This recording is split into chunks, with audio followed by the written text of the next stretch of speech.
Chapter 1. Through the world of Naruto, the night of clan extinction. Konoha Hidden Village. Outside the village, within the territory of the Uchiha clan, the most prestigious clan in Konoha. Aluo, do not be afraid. Your mother and I will always be with you. A gentle voice continued to offer comforting words, a warm hand caressing the slightly tousled short hair. Itachi, you must take care of Sasuke.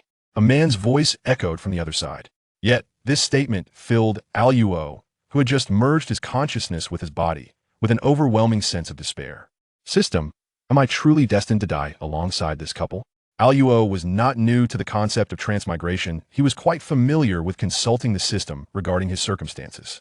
Previously, he had traversed a world of immortal cultivation where a dragon-like hero swept through the land, evolving from a small orphan whose sect was destroyed by the protagonist into the ultimate antagonist, ultimately perishing alongside the hero.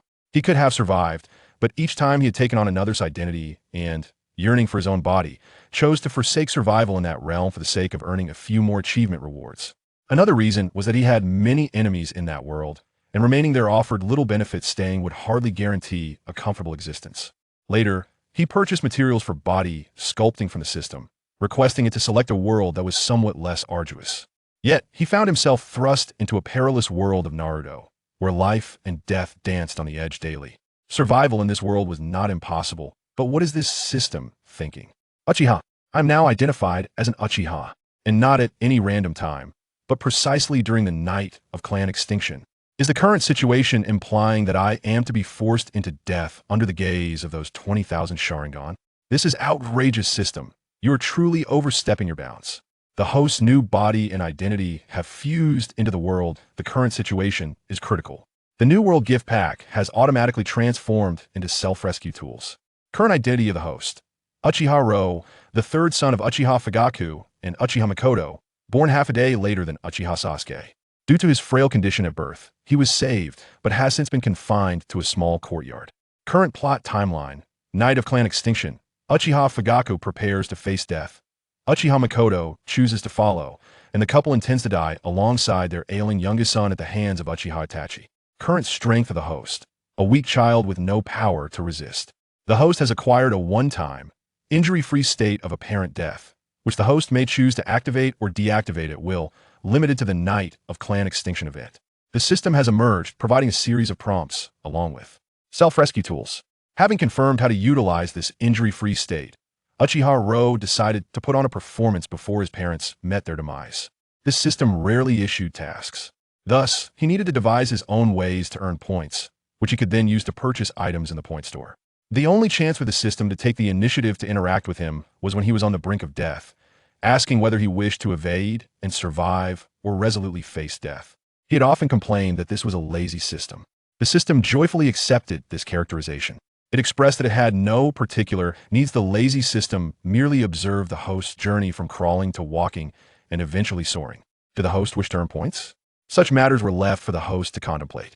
Rewards would be directly issued upon achieving certain milestones, and if the host could not figure it out, no hints would be given. Yet this laid-back, free-form approach made Aluo, while grumbling, rather fond of it. The system deemed this world to be non-dangerous, although he was uncertain how it reached that conclusion. Given the current situation, he figured he would test the waters, hoping to achieve something before feigning death. After all, it was the night of clan extinction. Failing to do something would be tantamount to squandering this opportunity. As for his parents in this world, performing for them bore little pressure. Although he was their child, from the very beginning, due to his frailty, the couple had always regarded him as an unworthy existence. At his birth, they nearly disposed of him as deceased, only to have Uchiha Itachi's concern lead to a check that confirmed he was alive, prompting them to retain him. In the following years, it was Uchiha Itachi who busied himself with finding servants to care for him, arranging for doctors to examine him, and teaching him to speak. All the while, it was the young Uchiha Itachi who managed these affairs. Tell him to take care of Sasuke, yet plan to die with me. You truly are a splendid father. Aluo, now Uchiha Ro, suddenly spoke, his tone laced with grievance and resentment. This outburst shattered the somber atmosphere, causing Uchiha Itachi's hand gripping the blade to tremble. Aluo leaned slightly to the side, his frail little body swaying as he freed himself from Uchiha Makoto's grasp, turning to fix his large, feline-like eyes upon Uchiha Fugaku. Then, Under the astonished gazes of the couple and Uchiha Itachi's sorrowful expression, he propped himself up with his hands and wobbled to his feet. Aluo, what are you saying? Uchiha Fugaku looked at his youngest son, an indescribable sense of dread rising from the depths of his heart. This child was typically obedient, never refusing any requests made of him. Occasionally urged by Itachi to take a glance at them, the child would always meet them with eager eyes, never denying their demands. Even when they occasionally asked him not to play with Sasuke or to refrain from occupying Itachi's time, he had always complied. How could he possibly be throwing a tantrum now? I say, as the leader of the Uchiha clan, you have always utilized the best of the family. Yet now, as the clan faces peril, you possess strength yet refuse to wield it. You are a traitor to your entire clan. As a husband, you do not protect your wife, allowing her to wait here to be slain by her own son. What manner of man are you? As a father, you do not stop your eldest son from leaving your second son in an uncertain future, and you even lead your youngest son, who has never seen the outside world, to his doom. What sort of father are you? Aluo's eyes widened to their fullest, a sharp pang of bitterness swelling within, tears rapidly gathering with each vehement accusation. Crying indeed felt somewhat shameful. Yet, given his current identity and age, breaking down in despair was the most fitting response. He had long ceased to care about the awkwardness of performing. After all, for the sake of survival, he could readily embrace cross-dressing. At present, he was uncertain if berating Uchiha Fugaku would yield any achievements, but even if it bore no fruit, he needed to establish his persona firmly. His frail body mattered little, but he absolutely could not display a weakness of will. He would rather perish in battle than surrender his life without a fight. Chapter 2. The third son of Uchiha, seizing Fugaku's eyes. Uchiha-ro, will you understand? Uchiha Fugaku, with reddened eyes, roared at the youngest son who had always been obedient but now dared to stand and scold him. He had already resigned himself to death, yet his son's outburst stirred something within him, the Sharingan awakening uncontrollably, chakra surging within his being. However, he could not act. He was powerless to do anything. Sasuke. For Sasuke, he must not allow Itachi to expend too much energy. Do you wish for me to be silent? In my current state, I can only muster the strength to scold you a few times before I die. After all, I cannot wield a blade to slay your most favored son, nor can I prevent you, as parents, from seeking my life.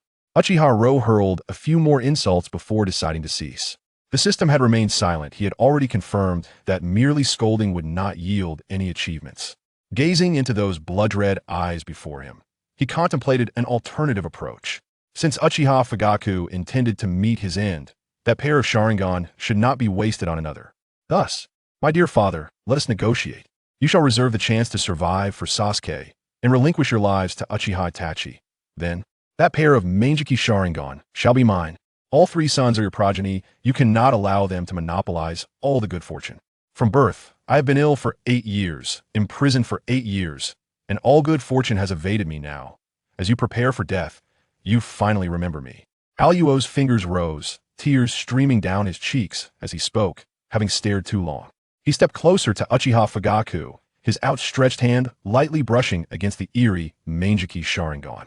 Very well, I shall grant you this. It has been many years. This is the first time you have asked us for something. Uchiha Fugaku gazed at his weeping youngest son, listening to the sounds outside, slowly closing his eyes. With a long, drawn-out sigh, he acquiesced to his son's request. Before anyone else could react, he grasped Aluo's arm with one hand, while the other hand dug out his own eyes. A pair of eyeballs resting within the small palm, his Mangeki Sharingan truly given away. Yet, as he bestowed this pair of Sharingan, Uchiha Fugaku made his first and final move that night. Hello, you have already obtained the eyes, yet your existence is merely a suffering burden to Sasuke. You should depart before us. The chakra of Uchiha Fugaku erupted, effortlessly overwhelming the child before him without the need for any jutsu, crushing him to death under the sheer force of his chakra. Everything unfolded precisely as he had hoped. The frail child, who had been weak and bedridden since birth, lost his breath in an instant beneath the might of the chakra. The child, who had struggled to survive since birth, met his end in such simplicity. Itachi, do it! Having personally slain his youngest son, Uchiha Fugaku's eyes had been reduced to mere sockets. Yet this did not hinder his calm return to his previous position. He extended his bloodied hand to clasp the fingers of Uchiha Makoto, and together, the couple fell victim to the very blade they wielded. System, where's my reward?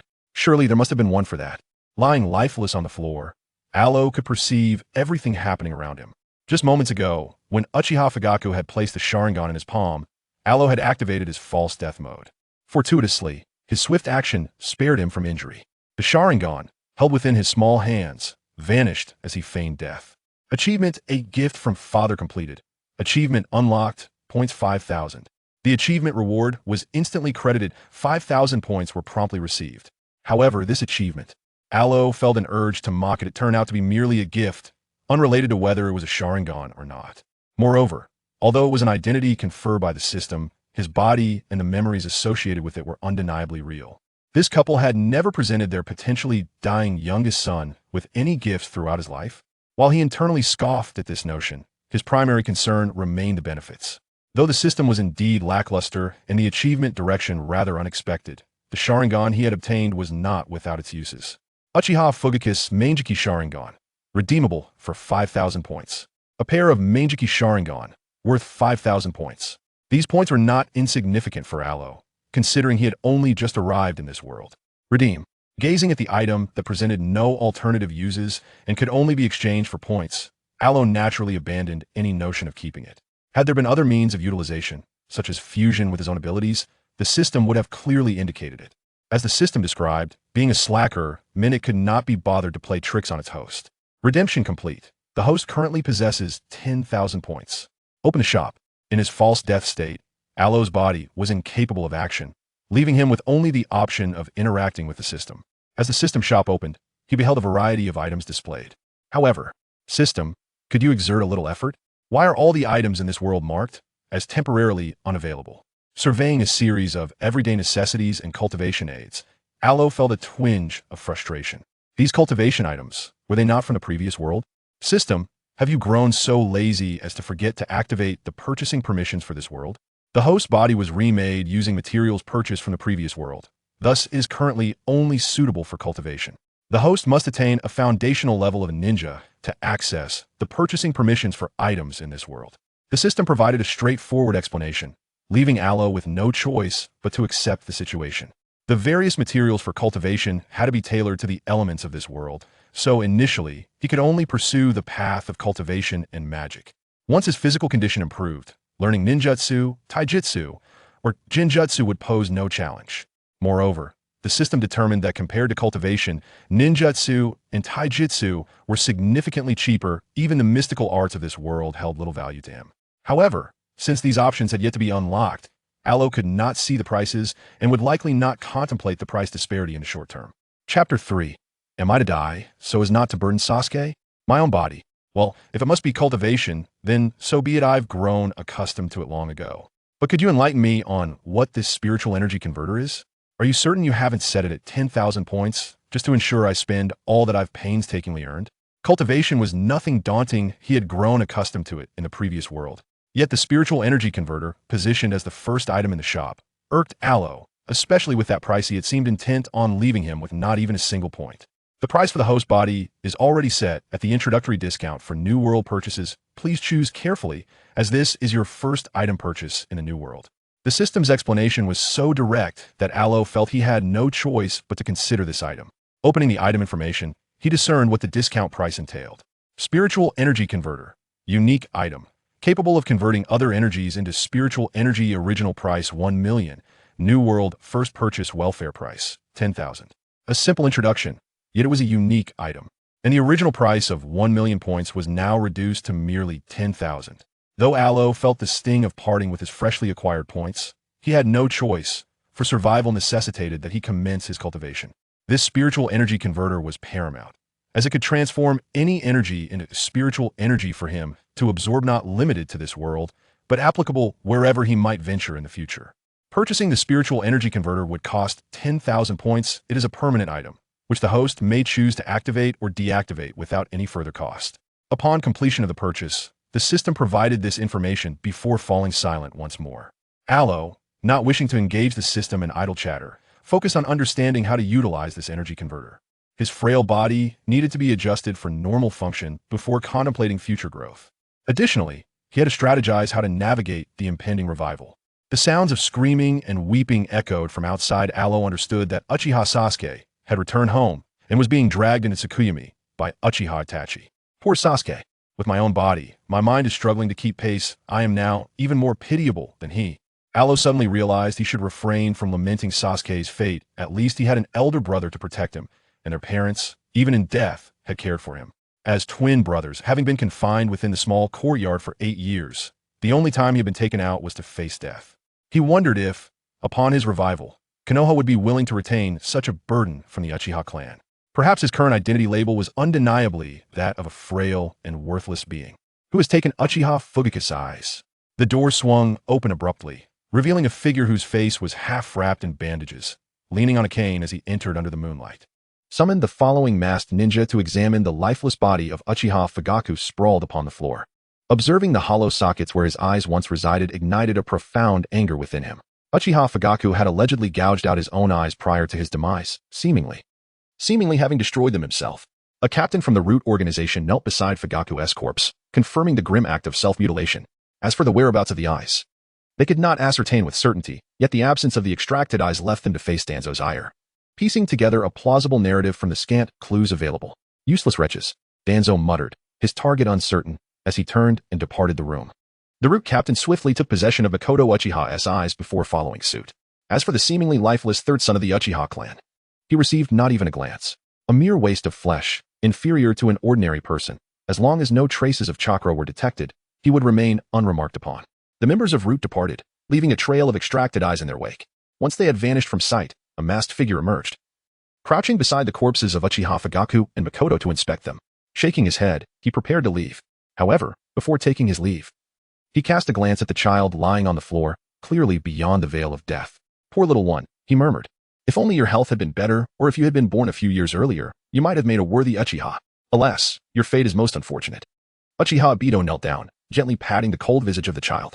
He recognized this boy, known to the entire Uchiha clan yet rarely seen, a frail young master. What are you doing? Uchiha Itachi had completed his farewell with Sasuke and intended to take one last look at his parents' remains before departing, only to witness this masked individual meddling with his younger brother's body. This brother, had circumstances been different, he would have sought to keep him alive. But the reality was that his survival would only lead to suffering. Itachi, whether you save one brother or two, it should matter little. Why not keep him as well? This child has never even stepped outside. He has never seen what Konoha looks like, has he? Obito withdrew his hand, rising to continue gazing at the diminutive corpse, letting out a sigh that belied his current identity as he posed a question that Ero also wished to ask.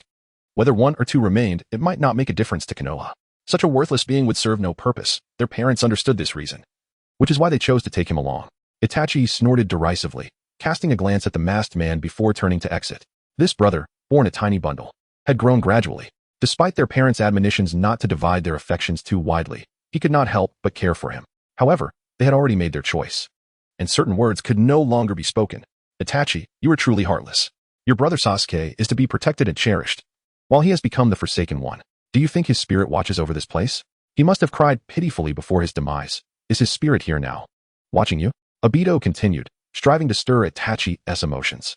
Unfortunately, he received no response. Itachi completely ignored him, hastening his steps away. Oh my, how cruel. How can you treat them so differently? They are both your brothers. After Itachi departed without a backward glance, Obito flailed his arms in exasperation and let out a few sobs. He then lowered his gaze to the lifeless child, adjusted his mask, and hurried out to catch up with Itachi. Chapter 4. Revived, the examination of the Yamashiro clan moved swiftly. Carry them all out and arrange them properly. After the two Uchihas had departed, Konoha's Umbu finally entered to collect the bodies. As he observed the Umbu carrying him away, Ero pondered how to awaken from this feigned death without being immediately killed by Konoha. Waiting and waiting, as rows of corpses were laid out in the courtyard. Hundreds of Umbu continued their search within the Uchiha estate when the third Hokage, Hiruzen Sarutobi, arrived. Hokage-sama, only Uchiha Sasuke remains alive. He has been taken to the hospital, and no other survivors have been found, an Umbu captain reported. The Uchiha clan. Alas, what a pity. Hiruzen sighed, standing before the array of corpses, expressing his sorrow over the annihilation of the Uchiha clan. Just as he prepared to deliver a lengthy lamentation, a small figure among the corpses stirred. Woo, woo. Crying was a task Ero undertook without a hint of embarrassment. In his current state, he was a pitiful child protected by his parents, having narrowly escaped death through feigned demise. As for whether Hiruzen would seize the opportunity to eliminate him, leaving Sasuke as the last Uchiha, he had no choice. If he did not awaken soon, he would truly be buried beneath the earth. This child, deemed a waste, was not even worthy of being sent for experimentation. To awaken after being buried would signify his true demise. This is the youngest master of the Uchiha clan? Hiruzen mused, glancing towards the child situated beside Fugaku's corpse. The arrangement of the bodies was deliberate, aimed at confirming identity. Yes, it had already been established that Fugaku was truly deceased, his body cold. Now, with this sudden revival, it must be due to a particular ocular technique of the Uchiha clan. Fugaku had likely met his end without resistance, most probably to protect his son. An Umbu member proficient in Genjutsu swiftly attributed the child's revival to the unique ocular jutsu of the Uchiha. Take him to the hospital. The two children of the Uchiha family must be well cared for. Hiruzen waved his hand, instructing that the weeping child be taken to the hospital, where subsequent examinations would yield results. He had previously heard that Danzo had been furious for failing to obtain Fugaku's eyes. A father, indeed, would sacrifice anything for his children. As for this frail little one, Uchiha Sasuke would be retained to keep Uchiha Itachi in check, while this child would serve as a crucial pawn in controlling Sasuke. The last remaining sickly brother, Uchiha Sasuke, bereft of all family, had no choice but to cling tightly to his last remaining kin and hope. Even if he held no affection for this twin brother, could he not be trained? In time, he could become an obedient Uchiha. System, are you certain that the Yamashiro clan's heart-transferring technique poses no danger? Lying in the hospital, Uchiha Allo was venting his frustrations to the system. After being admitted, he underwent examinations by the doctors, who, upon confirming that he was not in mortal danger, returned him to his ward, only to be subjected to further scrutiny by the Yamanaka clan. The secret techniques of the Yamanaka were remarkably effective, allowing them to review in detail the past 8 years of his life, from his birth to the moment he was restrained and brought to the brink of death. The strength of the host's soul did not necessitate any protective measures from the system during the Yamanaka's examination. The system provided a response, assuring Allo that its assessments were infallible. In situations where the host did not require assistance, the system would refrain from intervening. I now need to engage in preliminary cultivation. System, could you offer me a modicum of protection? The body enhancement materials you sold me are so fragile, and yet you provide no after-sales support. Allo internally chastised the unscrupulous system, which focused solely on sales without regard for after-sales service. He had expected at least a body of a normal human, yet found himself straining to absorb spiritual energy. The system, responsible solely for consuming points for synthesis of materials purchased by the host, made it clear that it would not take the blame. The materials were bought from you. Allo retorted, disdainfully insisting that the system could not evade responsibility. The host could purchase high-grade materials, but in response to the system's statement, Allo felt despondent. He was impoverished, lacking funds after years of arduous effort in the world of cultivation, leaving him only able to afford meager materials for the integration of his new body. He wished not to assume the identities of others with each world he traversed. He merely desired to be himself. This system offered him no semblance of dignity. However, the system's assertion was indeed accurate. The detection technique from the mountain family was of little use to him given the strength of his soul after enduring trials in the cultivation realm. Never mind. He decided not to dwell on it. Weakness was weakness. After all, his current body was feeble, and it seemed he would be unable to practice ninjutsu for a considerable time. Henceforth, he would remain at home, allowing his frail physique to provide justification for a more relaxed approach to cultivation. With his spirits lifted, he endeavored to sense the energy surrounding him, willing to absorb whatever he could. The spiritual energy converter was remarkably effective. After absorption, it automatically transformed into spiritual energy before merging into his meridians and converging in his dantian. Chapter 5, Awakening, a delightful bowl of noodles.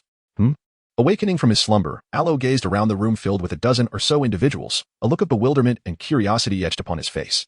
He had slept until the following evening in his hospital room, where, in addition to the Hokage and various advisors, several doctors and nurses were present. Notably, a young boy with cat-like eyes was perched beside his bed, fixated intently upon him. Sasuke Uchiha, having awakened slightly earlier, was engulfed in a torrent of pain, anger, and resentment, emotions threatening to unravel him. Just when he believed he had lost everything, a glimmer of hope pierced through the darkness. His brother was still alive. Setting aside all his emotions, he forcefully pushed past the nurse's attempts to restrain him and rushed next door, where he beheld Allo, still lost in slumber. His brother, whom he had been told to protect since childhood by that man now, with their parents gone and that man having shattered all he once held dear. He was left in turmoil. Sasuke? Have you seen Mom and Dad? They were here to take me away, but I lost them halfway. I can't find them. Allo harbored no feelings of anger or resentment. Under the watchful gaze of so many, he simply rested his head upon Sasuke's shoulder, shedding tears of distress. As a child who had never ventured beyond the confines of his small courtyard until the age of 8, rarely encountering outsiders and having spoken only to his family, a touch of vulnerability was not detrimental. Moreover, for him, this was the least burdensome path. As for matters of pride, Allo believed that he had already synchronized with the system. If he could cultivate while reclining, he would never choose to stand. The fragile boy always found more comfort than the diligent youth. They departed, and from then on, it would be his elder brother caring for Allo, and he would undoubtedly take good care of him. Sasuke felt tears welling up. His parents were gone, and everything had vanished. Yet he knew that, at least for now, he could not weep. He needed to suppress his emotions and gently soothe his younger brother into calmness. While waiting for Alo to awaken, he had overheard the doctor reporting to the Hokage that Alo had suffered severe psychological trauma, rendering him not only physically weak but also mentally incapable of enduring any further stress. This information reminded Sasuke of his own experiences, recalling the torment he had endured in that illusionary space, and he had come to accept that Alo had faced a similar fate. Alo nodded obediently, resting his head on Sasuke's shoulder, his closed eyes still shedding tears. For now, this was enough. At least he still had a family member in this world. As for Sasuke's future, as relatives, they could not be entirely neglectful, but only if he could truly feel the warmth of kinship. After centuries of solitude, he could not selflessly give his all for something merely nominal. However, if someone could bring him warmth, he would be willing to reciprocate. He had long ceased to offer willingly, having learned to assess the benefits before deciding how much to invest. The outcome of such an approach usually yielded little reward. Yet, that was acceptable. If he did not give, not receiving was only to be expected. Joy in having, indifference in lack. At least he would not suffer loss. Doctor, Alo has fallen asleep again. Sasuke held him for a moment, unable to hear Alo speak, unsure of what to say himself. Just as he contemplated asking if Alo was hungry, he noticed that the boy had drifted off once more. Anxiously, he summoned the doctor for a checkup. Once assured that there was no danger, merely sadness and fatigue necessitating rest, he felt a slight relief. Sasuke, what are your thoughts regarding you and your brother? Hiruzen Sarutobi beckoned Sasuke into the corridor to inquire about his feelings. Observing the bond between the brothers, Hiruzen felt a sense of satisfaction, especially witnessing Sasuke's concern for Alo, which suggested that the plan had been largely successful. Such a strong brotherly bond must be nurtured carefully. Once Alo has regained some strength, we shall return home. I can take good care of him. Leaning against the wall, Sasuke's gaze remained fixed on the hospital room door, the threshold to his last family connection. As for Konoha, he held no trust there. Even that person would turn a blade against him. Presently, he believed in no one other than his brother. You still need to attend school. How will you care for him during your classes? Hiruzen furrowed his brow, presenting a pragmatic concern. Sasuke was merely 8 years old, lacking significant combat skills. Attending school and successfully graduating to become a ninja was the path he needed to pursue. Thus, how could he balance his studies with caring for his brother? He needed to gauge the child's attitude if he could not maintain a stable equilibrium. Hiruzen could arrange for a ninja to provide constant care. Lord Hokage, I wish to bring Alo to school with me. He is usually well behaved. If given a space to play or sleep, he would be fine. Raising his head, Sasuke looked earnestly at the third Hokage. He could not forsake his quest for strength. Yet he would never abandon his brother, nor would he allow others to adopt them. I will return and make arrangements with the school. Your brother's physical and mental state is fragile, so it is best not to burden him with too much information. Hiruzen spoke with the gentle tone of a kind elder, his voice laced with empathy and sorrow. After agreeing to Sasuke's request, he slowly made his way out of the hospital, his steps heavy with the weight of compassion. Such a performer, an old performer.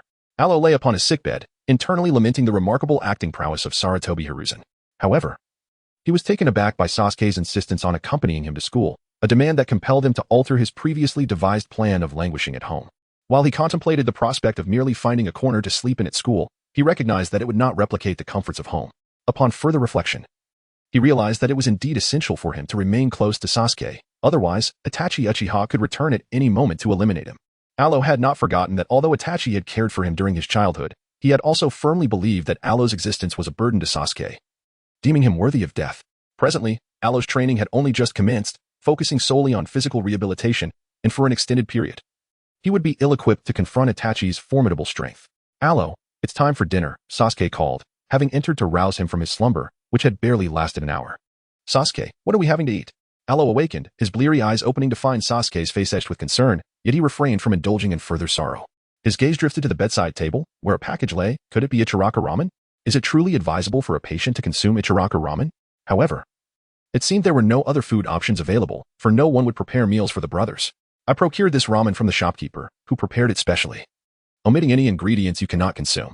Please eat a little. We must conduct a checkup shortly, and once we ascertain your well-being, we shall return home.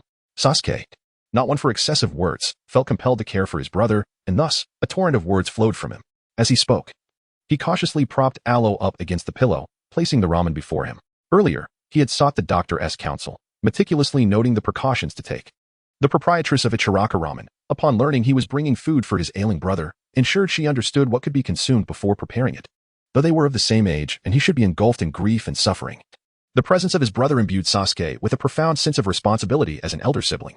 He resolved to embody the role of a good brother, shouldering all the enmity himself, refusing to allow hatred to cloud his judgment. His priority was to ensure his brother's safety.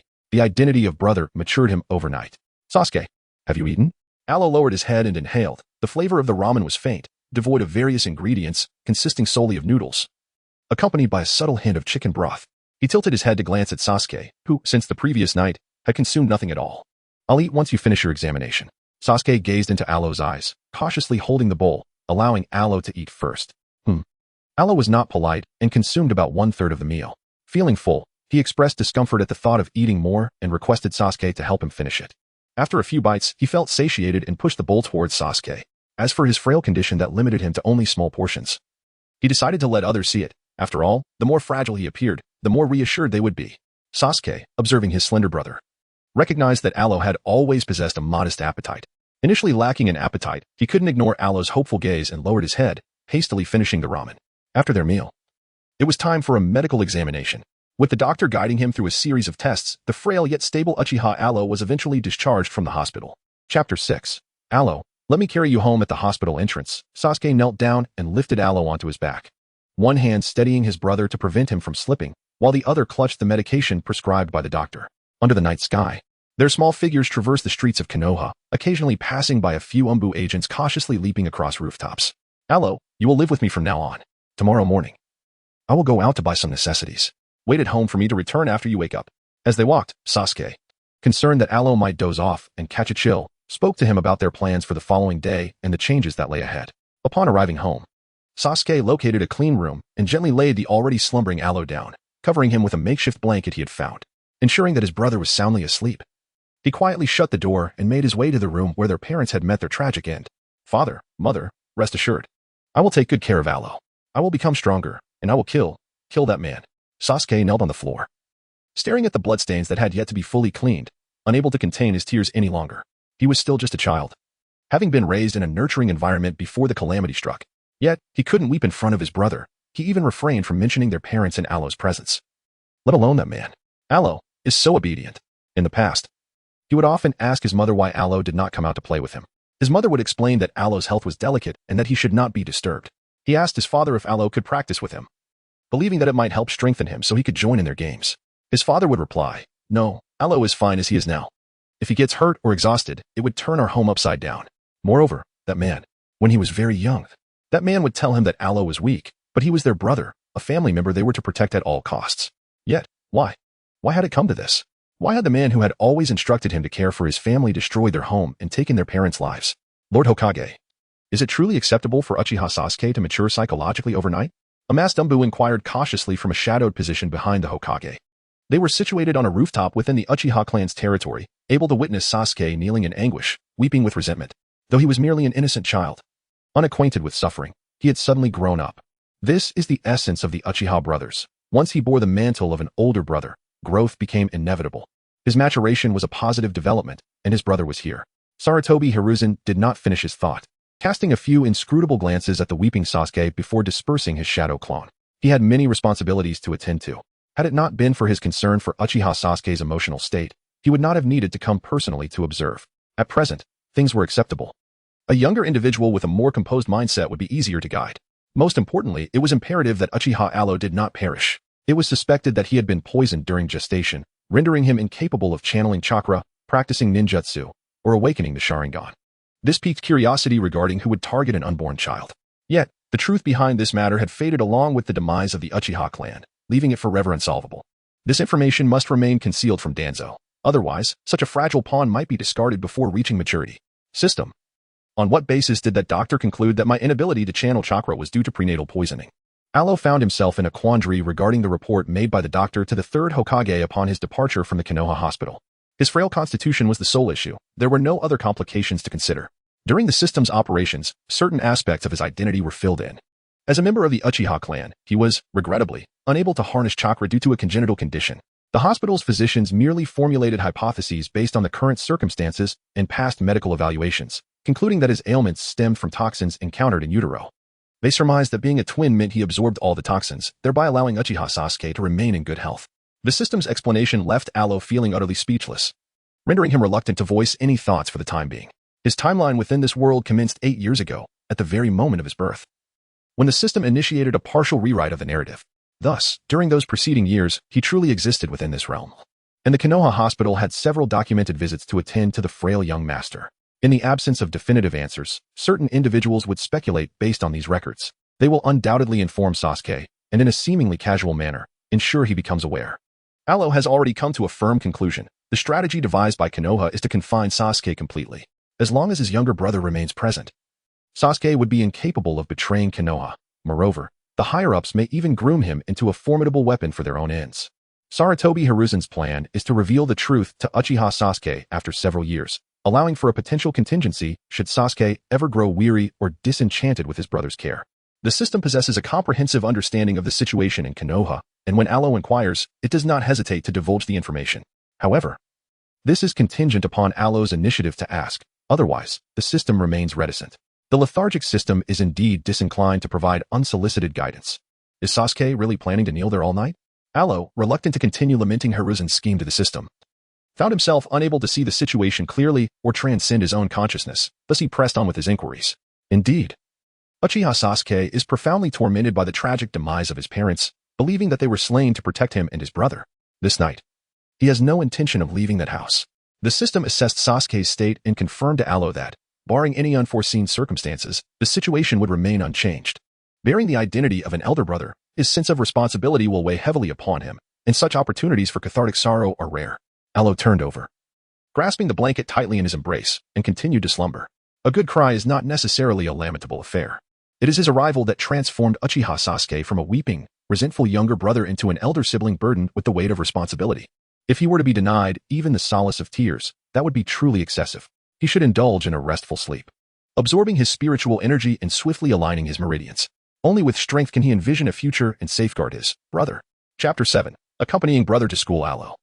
First partake in a meal. Once you are satiated, accompany your brother to school.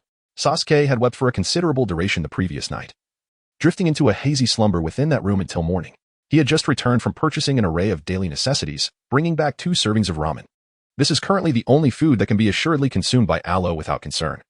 For the proprietor of Ichiraka Ramen is meticulous in inquiring about any dietary restrictions before preparing and packaging the noodles. As for whether ramen will be a constant in the future, that seems unlikely. However, plans for what lies ahead shall be discussed after school. Sasuke, am I truly no longer to be confined? Alo washed his face and, as he sat down at the dining table, cautiously inquired. In this world, he had always been confined within the courtyard. Now, with the sudden opportunity to live outside, it was inevitable that he would undergo a process of adjustment. Acting might be somewhat troublesome, yet he found a certain enjoyment in it. No, he would not return. Henceforth, Alo wished to be with his brother, sharing meals, attending school together, coming home after classes, and residing in the same room. Sasuke gazed down at the ramen, deliberately emphasizing his role as an older brother while speaking. This not only aimed to help Alo acclimate to their fraternal bond, but also served as a reminder to himself that he was the elder brother, a capable guardian for his younger sibling. Sasuke, thank you. Alo lowered his head to eat, murmuring a vague thank you. I am your brother. Sasuke's eyes glistened with unshed tears as he glanced at Alo across the table, attempting to find words to respond while still focused on his meal. He was indeed the elder brother, yet Alo had always merely addressed him by name. Even in the past, when he secretly slipped away to the small courtyard to play with Alo, he had been met with the same treatment. It wasn't until he turned 6 and began attending school that things changed. With the demands of studying and training, there was always a plethora of tasks to undertake. Even when he found a moment to escape, their mother was invariably nearby. It seemed he had not visited that little courtyard in quite some time. Alo, be good. Once you're at school, your brother will find a place for you to rest. If anyone bullies you, just shout for your brother. After breakfast, Sasuke carried Alo out the door. As they walked, he continued to advise Alo to call for him whenever needed, especially when approached by other students. Upon reaching the streets of Konoha, the merchants and villagers, upon spotting the brothers adorned with the red and white fan insignia, began to loudly discuss the Uchiha clan's demise. Some remarked that the Uchiha clan had long been deserving of their fate, while others seemed to question and curse why there were still 2 young ones alive. Alo, sleep now. When you awaken, you will be at school. Sasuke could hear the unabashed mockery and jeers directed at them. Yet all he could do was reassure his younger brother not to listen. For now, he could only remember, etching into his mind every arrogant, triumphant face, and every malicious word. The cacophony of voices became overwhelming, creating a disordered and uncomfortable atmosphere. Alo gently closed his eyes, resting his small head upon Sasuke's shoulder, murmuring a soft word before succumbing to slumber. Upon arriving at the school entrance, the cacophony of voices stirred him awake, and he blinked open his eyes to survey his surroundings. Sasuke's younger brother appeared utterly adorable. Suddenly, a piercing shriek erupted beside the 2 siblings. Be quiet. Sasuke's mood had already soured due to the throng of girls obstructing their path, and at that very moment, he sensed Alo's hand stiffen slightly. Certain that his brother had been frightened. Turning his head, he shot a glare with his feline eyes, contemplating whether a swift kick might further terrify his brother. Enough noise. Sasuke, come here. This must be your brother, right? The Hokage has already given the nod. During class, let him rest in the teacher's office. There will be a teacher on duty, so nothing will go awry. Irika hurried over, urging the noisy group of girls to disperse, and finally, silence fell. He glanced at the delicate child curled up on Sasuke's back, seemingly startled, and finally grasped the intent of the third Hokage. It was indeed a troublesome situation that Uchiha Sasuke needed to attend class while Uchiha Alo was in such a delicate state. However, it was said that this child wouldn't run amok or cause a ruckus, so the teacher's office should suffice. Not in the classroom. I understand now. Thank you, teacher. Sasuke wished to take Alo to the classroom, but upon witnessing the girls around him, who were too intimidated to speak, yet burned with eager gazes, he immediately comprehended. Setting Alo down, he expressed his gratitude to Irika, then took his brother's hand, walking slowly towards the teacher's office. If those girls were given a chance to interact with Alo, who knew what calamities might ensue? Thus, the teacher's office remained the safer option. Alo, I will come over after class. Stay put and don't wander about. My classroom is over there. You can see it from the window. If you need anything, just call for me over there. Sasuke increasingly felt an inexhaustible urge to impart advice and express concern in front of his brother. After arriving at the teacher's office, he still held Alo's hand with unease, guiding him to the window to point out where his classroom was and how he could quickly find him. Running over was out of the question. But if Alo called out loudly from here, he would certainly hear him. All right, Sasuke will study hard. I'll come back after class. Alo nodded, his gaze directed towards the classroom across the window. There, a golden little head resting against the window, must be the protagonist of this world, Naruto Uzumaki. Chapter 8. Our family's wealth has disappeared. Thank you, system. Alo turned over in his recliner, appearing to be asleep, yet in truth, he was engaged in a casual conversation with the system. Please elucidate your reasons, dear host. An inexplicable expression of gratitude may lead the system to perceive an anomaly, suggesting that your intentions may not be entirely benevolent. The system, having received Alo's thanks, curtly responded, if you cannot articulate your thoughts clearly, I shall not accept your gratitude. Offering thanks followed by a request for favors is a folly previously committed by its host, though ultimately it yielded no benefit. I genuinely wish to express my gratitude for accompanying me on this journey. Though my points have dwindled, I have certainly encountered numerous pitfalls. Is it that you deem me rather foolish, prompting you to bestow upon me a treasure that can be converted simply with energy? Alo's sudden emotional sensitivity was not an abrupt phenomenon. Rather, it was a fleeting illusion instigated by the system's unexpected provision of a benefit, a mere semblance of being discarded. Surely, it must be an illusion? The discount items appeared at random, and as the bound host of this languid system, had he been too aggressive or overly diligent, he would have been cast aside centuries ago. The system, without a hint of hesitation, candidly advised Alo to avoid overthinking. As for this host, who was a tad dim-witted, somewhat unfortunate, and occasionally prone to fits of discontent, such a character was, in fact, quite compatible with a system of this nature. As long as you do not intend to part ways with me, consider my fragility. If you were to abandon me, how would I ever survive? Upon realizing that he was not to be abandoned, Alo promptly began to revel in his newfound confidence. The inner turmoil he experienced played out with striking authenticity and vividness. It is advisable for the host to maintain a semblance of normalcy. Despite the system not withholding any rewards for achievements, it is not omnipotent. A delay of 10 days, or even a month without a response does not constitute a breach of the original binding contract. The system had long since grown accustomed to Alo's occasional eccentricities and interrupted him before he could finish his thought. Indeed, this host cannot handle praise. A mere compliment sends him into a prolonged state of self-satisfaction. I shall cultivate diligently, just wait until I can roam freely in the ninja world. Occasionally, Alo would engage in a playful banter with the system, yet whenever the system chose not to indulge him, he would promptly settle into a state of tranquility. However, this time, noticing his serene dedication to cultivation, the system responded with a remark. It advised Alo to refrain from rapidly enhancing his physical condition, suggesting that his frail state was precisely what Konoha required, should he swiftly regain his health. The higher-ups in Konoha would undoubtedly exert effort to revert him back to his weakened state. The system conducted an analysis based on the current circumstances. While Alo was now capable of beginning his cultivation, the initial absorption of spiritual energy was not only minimal in quantity, but he also intended to allocate it entirely toward fortifying his body. The system, having extrapolated from this pattern, concluded that Alo's physique would be unable to sustain a healthy state for an extended period, as Konoha would remain a constant threat. What a bothersome situation. Alo is rather indifferent to the actions of Konoha towards him, for whether it be ninjutsu, genjutsu, or poison, they all fall within the realm of energy. Although a substantial transformation might overwhelm him, it ultimately would not pose a significant threat. However, despite his ability to transform, He refrains from doing so, particularly to avoid giving Konoha the impression that his body possesses formidable resistance to toxins or the capacity for automatic healing from injuries. He harbors a fondness for energy and yearns for cultivation, yet he understands that such endeavors cannot occur within the confines of Konoha's laboratory. Following a reminder from the system, Aloe alters his cultivation approach. He no longer seeks to enhance his physical form, but instead absorbs a modest amount of spiritual energy, gradually fortifying his meridians and dantian. As for the rest, he decides to bide his time. Once he achieves certain accomplishments to earn points, he can then procure items with those points, allowing him to cultivate with peace of mind. While relying on the system may not be the wisest course, Aloe is aware of his own nature and recognizes that simply not incurring the system's disdain is a considerable achievement. Fortunately, the system is rather lenient. Otherwise, he would have been abandoned long ago. During a morning of slumber, the spiritual energy Aloe absorbed was minimal, yet he enjoyed a refreshing rest. When Sasuke arrived at the office, bearing 2 bento boxes to rouse his drowsy brother, the cold demeanor he had maintained throughout the morning dissipated quietly. Aloe, let us have lunch over by the playground. After we eat, you can watch your brother train nearby. Sasuke reached out, playfully pinching the face that bore such a striking resemblance to his own. And upon seeing Aloe awaken, he took his brother's hand and led him outside. Sasuke, did you buy rice balls? Aloe, led by Sasuke, emerged from the teacher's office, somewhat dazed, and eventually found himself by the playground, where clarity returned. Sitting beneath a tree at the edge of the playground, he opened his lunchbox and paused for a moment. Rice balls. 3 plump and white rice balls lay before him in the bento box. Well, one cannot always indulge in ramen. Perhaps it is time to savor something different.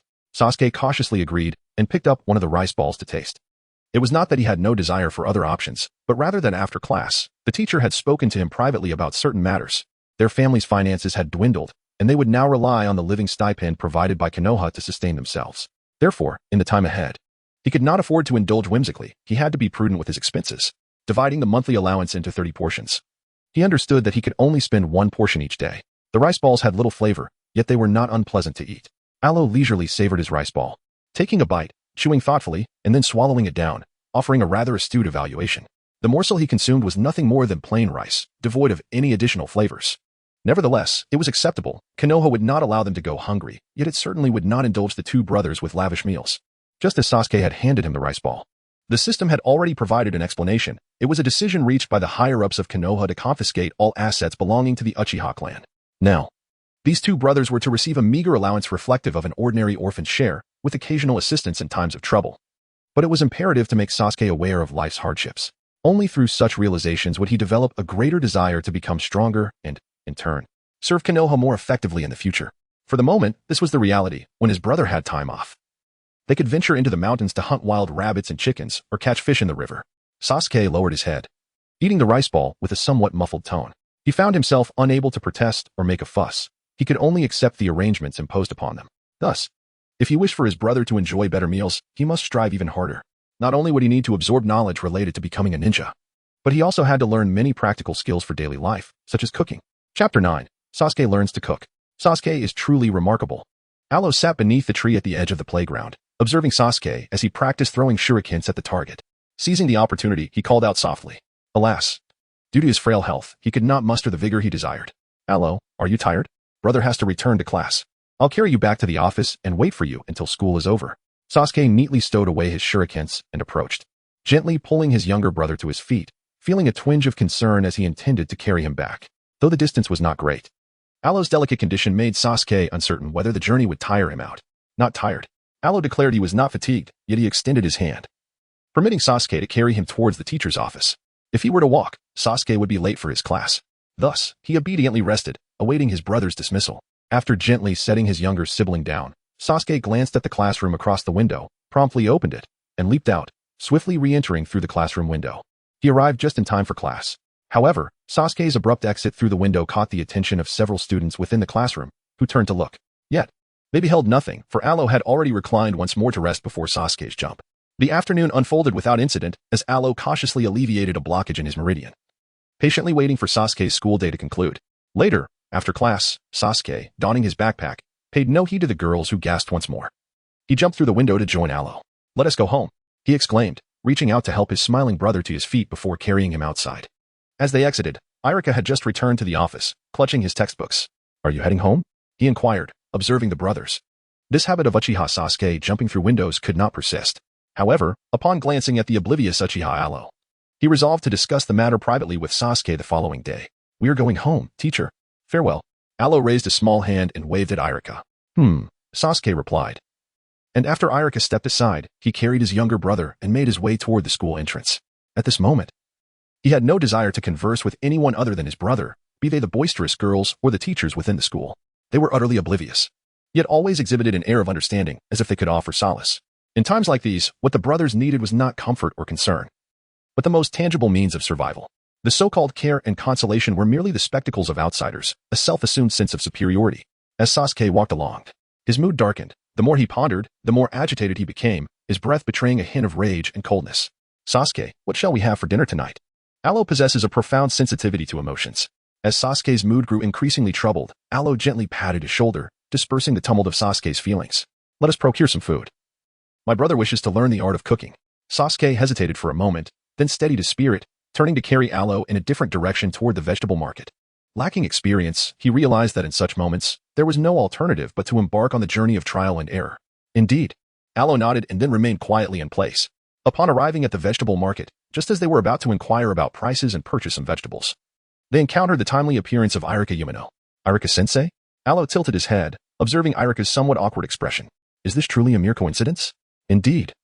Even the instructors at the Ninja Academy require provisions for their meals. Just as Alo's mind began to conjure peculiar developments, the system swiftly provided clarity. It is entirely customary for teachers at the Ninja Academy to venture out for groceries after classes, as even ninjas on missions cannot dine out for every meal. Are you both in need of groceries as well? Come along, I shall accompany you, Irika said, scratching his head with a slightly embarrassed smile. However, given the situation, he felt compelled to assist the two clearly inexperienced children who had just entered the store. After a moment of contemplation, he resolved to take advantage of the after-school hours to impart some practical lessons, starting with teaching Uchiha Sasuke the art of grocery shopping. Thank you, Irika-sensei. Alo raised his head playfully, taking the initiative to speak when Sasuke preferred silence. Thus, this shopping excursion culminated in the Uchiha brothers returning home with a substantial bag of groceries, courtesy of Irika's enthusiastic introduction. Furthermore, aware that neither of the brothers had ever cooked before, Irika took the liberty of guiding them to purchase a cookbook filled with simple home recipes. Whether they would actually learn to cook was beyond Irika's control. Upon returning home and setting down the hefty bag of ingredients, the brothers found themselves in the kitchen, with Alo observing as Sasuke organized the items. The technological advancements in this world seemed rather skewed. Alo silently lamented to the system while watching the refrigerator fill up. Refrigerators, televisions, and various household appliances were all present, yet there were no cars. But in certain locales, it appeared there were trains. The Hidden Cloud Village boasted formidable weapons capable of shattering meteors. In a world such as this, one would think they could rely on technology. Yet it seemed that everyone still depended on the legs of ninjas, utilizing shuriken and an array of ninjutsu to engage in battle. Host, you ought to awaken to the reality that the skewed technological landscape of this world has little to do with you. Your current state is so feeble that, aside from your brother, no one would care about you. The system chimed in, interrupting Alo's wandering thoughts. It seemed that having a physical form only exacerbated his host's antics. Although their banter was solely between them, the system, being somewhat of a slacker, found the title amusing, though it was Alo who had coined it. What can I say? You're the one who has chosen to engage with me now. Alo, feeling somewhat fatigued, approached the dining table and took a seat, resting her chin on her hands as she tilted her head and gazed intently at Sasuke. Observing him as he placed the dishes into the refrigerator and then began perusing a cookbook, Alo continued to grapple with the turmoil within her mind. Host. Latest news. Uchiha Itachi has discovered that the host is not deceased. The system's notification abruptly silenced Alo. Though he would eventually learn of it, the swiftness of this revelation. Could it be that Konoha deliberately conveyed this information? Alo ceased his antics and earnestly inquired about matters of significance from the system. Itachi Uchiha had already departed for the Rain Village. Had it not been for Konoha's deliberate transmission of information, the news would not have reached so swiftly. Thus, what scheme is Konoha concocting? Do they wish to observe whether Itachi will return to eliminate this burden? Such vexation lingers daily. Chapter 10. Birthday, A Brother's Wish. Alo. Partake in this. Next time, you shall not find yourself in a predicament. For dinner, Sasuke ventured into the kitchen for the first time. After diligently adhering to the recipe, he managed to produce a somewhat overcooked dish of scrambled eggs with tomatoes and a pot of inadequately cooked rice. He had added an excess of salt, yet it was not wholly inedible. This meal barely sufficed to satiate the two brothers' hunger. Sasuke's efforts were commendable, for I could scarcely comprehend what was inscribed upon the page. After finishing his meal, Aro gazed at Sasuke, who was bowing his head to wash the dishes, and leaned closer, intending to offer a few words of praise. However, just as he began to speak, he noticed that Sasuke's eyes had reddened slightly. Aro. From now on, I shall teach you to read. It was only at that moment that Sasuke recalled that his younger brother had never been educated in letters or knowledge. Even in speech, it was only during their clandestine visits over the past few years that he and that person had gradually taught his brother. There is no rush to learn. I can teach you during my breaks. Observing Sasuke's near-tearful state, Ero reached out and gently wiped the corner of Sasuke's eye. Originally holding back his tears, Sasuke lost control at the touch of Ero's fingers, and tears cascaded down his cheeks. Woo Sasuke embraced his younger brother, who bore a striking resemblance to him but was noticeably shorter, biting his clothes to stifle his cries. My brother is so well-behaved. So very well-behaved. While the two brothers wept in each other's arms, the third Hokage was engrossed in observing a crystal ball in his office. The image swiftly shifted from the Uchiha brothers to a small river in Konoha village, where a golden-haired boy was attempting to catch fish. The fish proved elusive. Despite the child's quick movements, he lacked the precision to capture them successfully. After much effort, he finally managed to catch a few small fish and toss them onto the shore. The third Hokage, Sarutobi Hiruzen, rose from his chair, adjusted his robes, and prepared to offer warmth to the golden-haired boy. The neglected young fox, with just a hint of closeness, could easily be won over and trusted. The plans of these years had borne fruit. As long as Danzo stayed out of the way, this child would undoubtedly evolve into the figure he envisioned. Days turned into weeks, and every day Sasuke took his brother to school, placing him in the teacher's office before attending class. Initially, he would buy ramen and rice balls. But after numerous attempts at cooking, he was able to prepare meals of acceptable flavor within a few months. Another day of classes concluded, and Sasuke arrived at the teacher's office, gently rousing his still-sleeping brother, securing him on his back, and preparing to head home.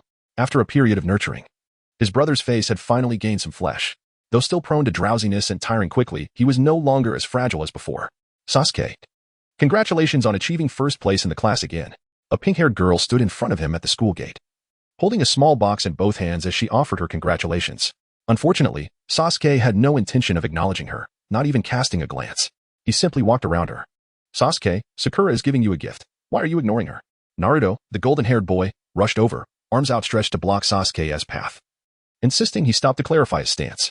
The girl had put so much effort into presenting a gift, even if he intended to refuse, he ought not to disregard her entirely. Although seeing Sakura offer a gift to Sasuke unsettled him, he felt it was unjust for Sasuke to ignore her completely, especially as she was already in tears. Get lost, idiot. Sasuke shot him an annoyed glance, intending to continue on his way. He had promised his brother earlier in the day that he would prepare something delicious for dinner. Why was everyone being so bothersome? Today is my brother and my birthday. Can we please return home to celebrate before discussing anything else?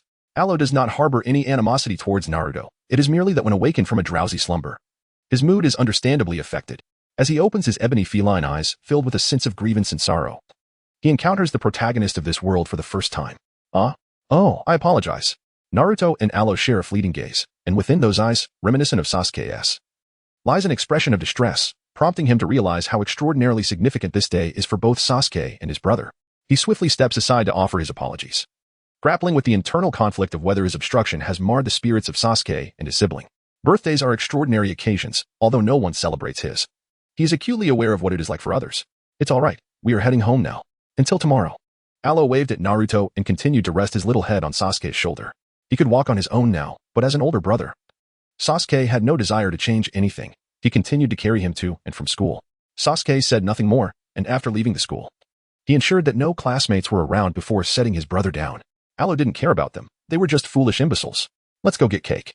Sasuke glanced at Alo's expression, reassured that his brother was neither frightened nor affected, and took his hand, leading him to the cake shop by the roadside. Today marked the celebration of their shared birthday. Although their living expenses were still meager, some semblance of ceremony could not be overlooked. This is my first birthday. Can I make a wish first? Upon returning home, Alo watched as Sasuke took the cake out and placed it on the table, suddenly voicing a request. All right, Alo. You can wish first. Sasuke paused for a moment, then quickly composed his expression, determined not to reveal any sadness on this special day. Today was Alo's first birthday. Despite being born on the same day, their lives had always been entirely different, and Alo had never truly celebrated his own. Big brother will grow strong, be happy, and find joy. Yes, Alo will also be happy and find joy. With his hands clasped together, Alo closed his eyes before the cake and began to wish. A birthday wish, a child's hopeful yearning. I wish for good health and happiness every day. After Alo, Sasuke also voiced his wish. Unlike his icy demeanor around others, Sasuke's expression remained vibrant when interacting with his brother, enriched with a profound sense of responsibility. The two brothers made their birthday wishes and blew out the candles together, their faces adorned with joyful smiles as they celebrated with cake. Nearby, a red-eyed crow concealed among the branches of a tree watched the brothers for a long while before finally taking flight. Chapter 11. It turns out, the heavenly deity has been used. Itachi Uchiha has departed. As Alo returned to his room to sleep, the system provided a notification. System. Why have you suddenly become so diligent? Aloe had just taken a shower and now lay in bed, rolling about with the quilt. She felt somewhat unaccustomed to the sudden enthusiasm of the system. Wasn't she supposed to be a sloth? Its unexpected diligence left her feeling a bit concerned. The host was too weak, and there were far too many who wished to take advantage of her. The system's response remained succinct and clear. For a frail host, dying due to a lack of awareness of her surroundings would be quite an embarrassment for the system, although it truly required no sense of pride. Thus, at this moment, any entity harboring ill intentions towards Aloe would be promptly flagged by the system. So, are you implying that Uchiha Itachi wishes to come and kill me again? Aloe was uncertain about what Uchiha Itachi truly intended. Having arrived here, he did not even come to offer a month's worth of reading materials. What was his purpose? Currently, Uchiha Itachi was only concerned with two matters, the safety of Konoha and the growth of Uchiha Sasuke. The system once again reminded its host not to harbor overly optimistic thoughts. I find myself pondering a question. In the past, while Uchiha Itachi genuinely sought to maintain peace, his family was of utmost importance to him. Even a child loathed by his parents, as long as he was his brother, would receive his utmost care and protection. How could he possibly turn against his parents in such a moment? Perhaps it was Uchiha Shirsue's death that compelled him to employ the Kodo Amatsukami. Aloe reclined beneath the covers, increasingly sensing that something was amiss. Although this world was a construct, it was conceivable that the creator had inadvertently left behind a flaw, resulting in conflicting character backgrounds for certain individuals. Yet for them, this world was undeniably real. Any alterations would naturally fill in the gaps of unwritten histories. Thus, the abrupt transformation of Itachi Uchiha, was it the influence of Kodo Amatsukami? With Shirsue Uchiha deceased, the system refrained from addressing inquiries beyond its parameters, opting to respond in such a manner to information it either wished not to divulge or was incapable of disclosing. All right, this question is beyond the scope. Allow me to pose another. Is Shirsue's left eye currently in a cooling period? Aloe comprehended the situation and ceased to dwell on previous inquiries. Moreover, his rapport with the system dictated that certain matters remain unspoken, allowing him to subtly inquire about other information. Currently, the left eye of Uchiha Shirsue is in a state of cool down, rendering it unusable in the near term. The system's response this time was quite reasonable. Cooldown indicates prior usage. It must have been utilized by the banks of the Southie River. Aloe posed a question, not truly expecting a response from the system. He turned over, enveloped in his blanket, and succumbed to slumber. Based on the elapsed time, the system eventually provided an answer after a brief interval. Aloe, who had initially drifted into sleep, found the corners of his mouth curving upward ever so slightly. Could it be a divine revelation? The ocular techniques of the Uchiha clan are indeed intriguing, and his curiosity was piqued immensely. Moving forward, he resolved to exert himself diligently. And once his body had recovered, he would endeavor to explore the powers of his lineage. However, system, I find myself unable to sleep. After a brief interval, Aloe resumed conversing with the system. The system mused that once the host no longer required its services, it could don a new identity. Perhaps as a nurturing father figure to raise young ones. Day by day, the patience cultivated through the host's training, along with the demeanor akin to that of soothing little ones, became increasingly second nature and adept. This body, having integrated, is also of the Uchiha lineage. Therefore, as long as my health is restored, I should be able to awaken the powers of the Uchiha bloodline. Am I correct? Aloe is acutely aware of his own being, which has been synthesized from materials and subsequently introduced into this world. He possesses a visage strikingly similar to that of Sasuke, albeit slightly shorter, more slender, and paler due to his frail health. Nevertheless, it is undeniable that his physique indeed carries the bloodline genes of the Uchiha clan, a life form born from a harmonious fusion.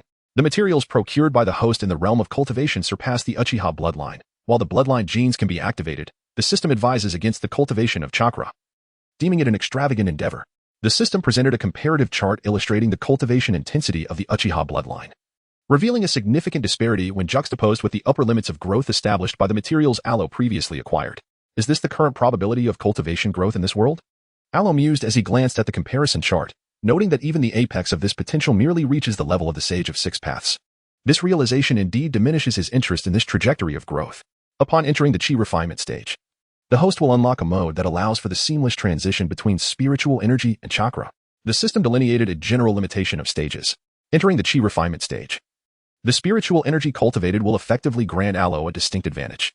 However, this is not an additional feature activated by the system. Rather, it is a natural occurrence inherent to his dual constitution. Currently, it merely serves to inform the host without infringing upon the established regulations of the system. I understand now. The chi refinement stage cannot be rushed. I must ensure my meridians and dantian are properly aligned before commencing.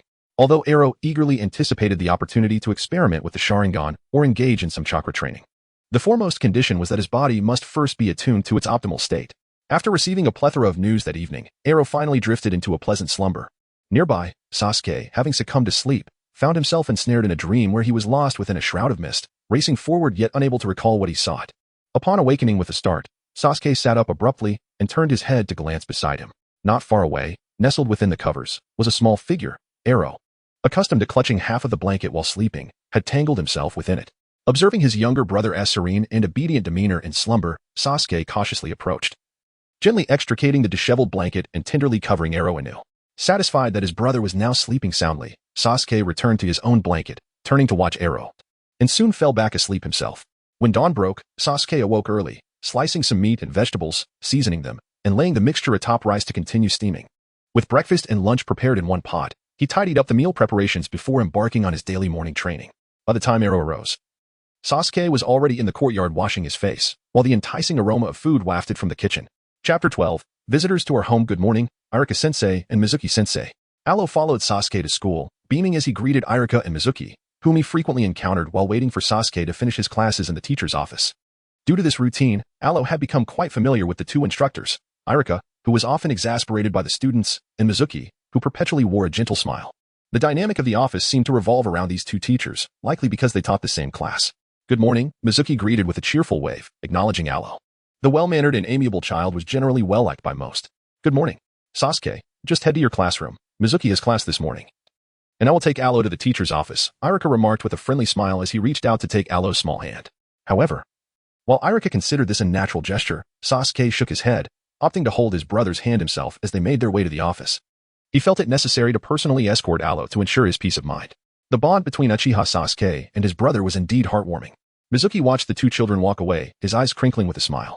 This pair of siblings was truly endearing. Yet it was a pity that the once mighty Uchiha clan was now reduced to just these two children. Mizuki had overheard their conversation a few days prior, hinting that they could scarcely afford to eat freely. The ideals of the will of fire that permeated the Hidden Leaf village were, as a teacher, something he found hard to believe. Yet, he had no other options. Teaching provided a livelihood, and he pondered when he might have the opportunity to leave this place. Alo. Rest well, your brother is off to class, Sasuke said as he settled Alo comfortably in the office. He affectionately ruffled his brother's hair before leaping out the window. After witnessing Sasuke head to the classroom, Alo closed his eyes and drifted back to sleep. A few minutes later, when Irika entered the office, he found the child peacefully slumbering.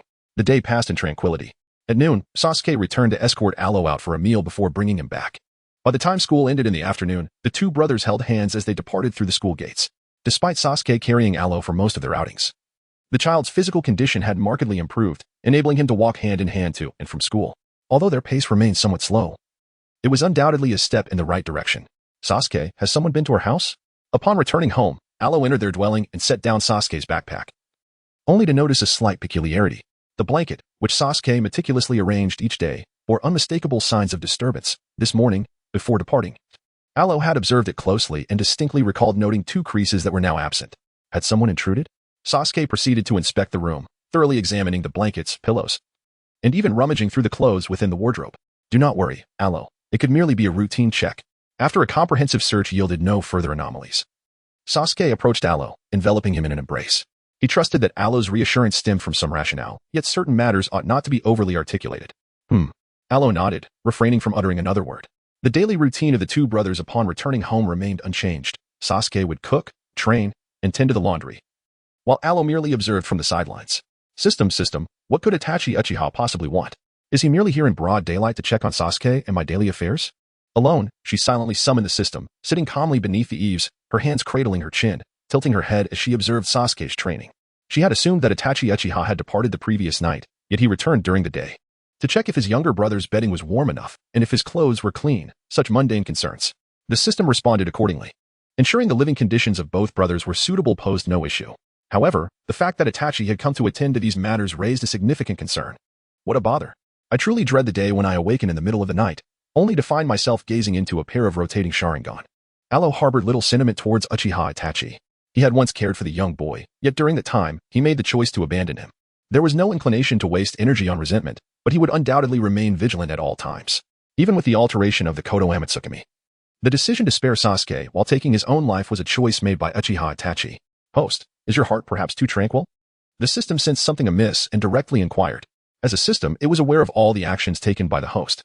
Yet the depths of one's inner feelings were beyond its capacity to discern. Only through tranquility can one cultivate better. Sasuke treats me well, thus, he is my family. For those who have wronged me, does blood relation bear any significance? Is there any need for entanglement? Alo was momentarily taken aback before realizing what the system was inquiring about. When he performed, it was merely for the sake of entertaining others. His playful demeanor around Sasuke stemmed from his perception of him as family. As for others, emotions, when overly exuberant, could hinder his cultivation. The system, after listening to his thoughts, felt no issues but sensed a dissonance in logic. Upon careful analysis, it reiterated to Alo the gravity of the situation concerning Itachi Uchiha's intent to kill him. Do you not harbor resentment towards someone who wishes to take your life? Since when did you, a host with clearly defined grievances, become so indifferent? Alo replied, he will not seek to kill me again.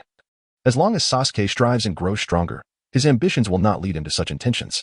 Alo pondered for a moment before resolutely informing the system of his reasons for not wishing to concern himself with Uchiha Itachi. Perhaps there were certain flaws in character design. Yet it was undeniably clear that Uchiha Itachi anticipated Sasuke's growth. As long as their current objective remained aligned, both striving to ensure Sasuke's ascendance, there existed no conflict. As a catalyst for Sasuke's development, as long as Uchiha Itachi was not once again subjected to brainwashing, he would not allow himself to perish. At most, in the event that Sasuke was unable to awaken the Mangeki, he might extricate himself as a final desperate measure. Thus, he must become sufficiently powerful before that moment arrives, rendering himself unafraid. Perhaps, should anyone attempt to use him as a pawn, he might even retaliate. The host was well aware. The system confirmed that its host was rather normal. Yet this normalcy merely mirrored the past, and in matters of emotion, he remained too indifferent. Aside from Sasuke, the merits or faults of others left no significant mark upon his heart. Should a crisis arise, it would simply be resolved. What others intended or their underlying motives held no relevance to him. Chapter 13, Encountering Naruto by the River. Who was smaller Alo sat in this spot while his brother went fishing. On this day of school break, Sasuke brought his younger brother to a small river not far from home. After securing Alo in a safe location, Sasuke leaped into the water, searching for fish to bring back for a meal. Sasuke, there are fish over there. Alo sat upon a stone, gazing around, and upon noticing a fish swimming towards him, he pointed to the spot and instructed Sasuke to catch it. Suddenly, a small stone was hurled through the air, splashing water in its wake. Shortly thereafter, a fish surfaced, drifting slowly with the current. This fish was quite sizable, promising a delightful fish soup for tonight. Sasuke skillfully threaded a piece of iron wire through the fish's head. It measured over 30 centimeters in length, perfect for nourishing Alo. However, one fish would not suffice. Sasuke, keep up the good work. Catch a few more so we can enjoy them grilled, stewed, or fried at home. Alo pointed towards the upstream direction, mentioning that the river was not devoid of fish, suggesting they catch a few. It was a rare outing, and he wished to bring back some fish for a meal, pondering when they might return to this place again. All right, brother, continue fishing. With Alo's eager anticipation, Sasuke hung the fish he had caught on a nearby branch and resumed his pursuit in the water. One after another, within less than half an hour, Sasuke had successfully caught 5 fish, similar in size to the first. Feeling satisfied, he decided not to continue and returned to hang the fish together, ready to take Alo home. Uchiha Sasuke, you two are fishing in the river. Just as they were about to leave, a golden-haired boy emerged from the bushes across the river, gazing at the fish in Sasuke's hands with a look of astonishment. Idiot! Sasuke scoffed coldly, casting a glance at the boy, feeling an increased desire to return home. That foolish brat, if Alo became too acquainted with him, he could easily lead him astray. Ah, you jerk, Sasuke, you're too much. Uzumaki Naruto exclaimed, infuriated at being called an idiot, jumping up and down in frustration. Alo, let us go. Sasuke took his younger brother's hand, helping him down from the stones, preparing to leave. Hey, jerk Sasuke, stop right there. Noticing their departure, Naruto leapt into the river, disregarding whether his pants got soaked, and waded through the water to catch up with him. Turning back, Alo saw Naruto approaching and decided to stay. The friendship between Naruto and Sasuke had apparently begun long ago, back in their school days. It was not that he wished to be a bystander. Rather, Naruto was quite entertaining, his golden hair shining brightly, instantly captivating anyone who laid eyes upon him. Alo? Sasuke felt his brother linger, thus he halted as well.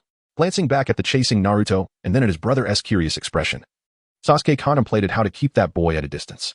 He was a classmate of Sasuke's, and he felt a sense of urgency. Alo raised his hand and pointed at Naruto Uzumaki.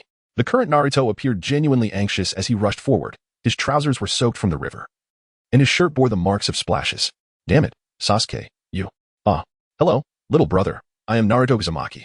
Initially, Naruto had intended to confront Sasuke, but upon approaching, he was taken aback by the sight of a smiling child, causing his face to flush instantly. Someone was smiling at him. Someone was greeting him cheerfully. Yes, I am Uchiha Lo, Sasuke's younger brother. Alo pointed to himself and stated his name, emphasizing that he was the younger brother of Uchiha Sasuke. This single declaration instantly brightened Sasuke's previously furious demeanor towards Naruto. Despite their strong brotherly bond, Alo had always addressed him simply by name. Lo, Alo, I know you, Naruto recalled Irika-sensei's words. who had once remarked that although Alo could not become a ninja, he was the most obedient and adorable child. Ruffling his hair, Naruto suddenly had a moment of clarity, remembering Iruka-sensei's words during his training. Although the context was different, the essence remained. If only he could possess half of Alo's obedience and understanding, it would alleviate everyone's concerns. Ultimately, the sentiment was one of praise for the young boy. Alo nodded in acknowledgement. Being the most obedient and endearing, he felt no psychological burden in pretending to be youthful. After all, his current appearance was indeed that of a child. Is there something you need? Sasuke's expression turned cold once more. His younger brother might not be suited to become a ninja, but so what? It was absurd that others would mock him for it. Huh? I just saw you all here and wanted to say hello. Sasuke, don't be so petty. I'm not trying to steal your fish. Are you going to continue fishing? I must tell you, Naruto Uzumaki, am exceptionally skilled at catching fish, and I can even grill them. Naruto Uzumaki was met with a glare from Sasuke, leaving him uncertain about where he had gone wrong. Nonetheless, it did not deter his enthusiasm, and he quickly regained his spirited demeanor. Fishing and grilling fish were indeed his forte. We need to head home now. Alo tugged at Sasuke's hand and turned to Naruto with a smile, articulating a polite refusal on Sasuke's behalf.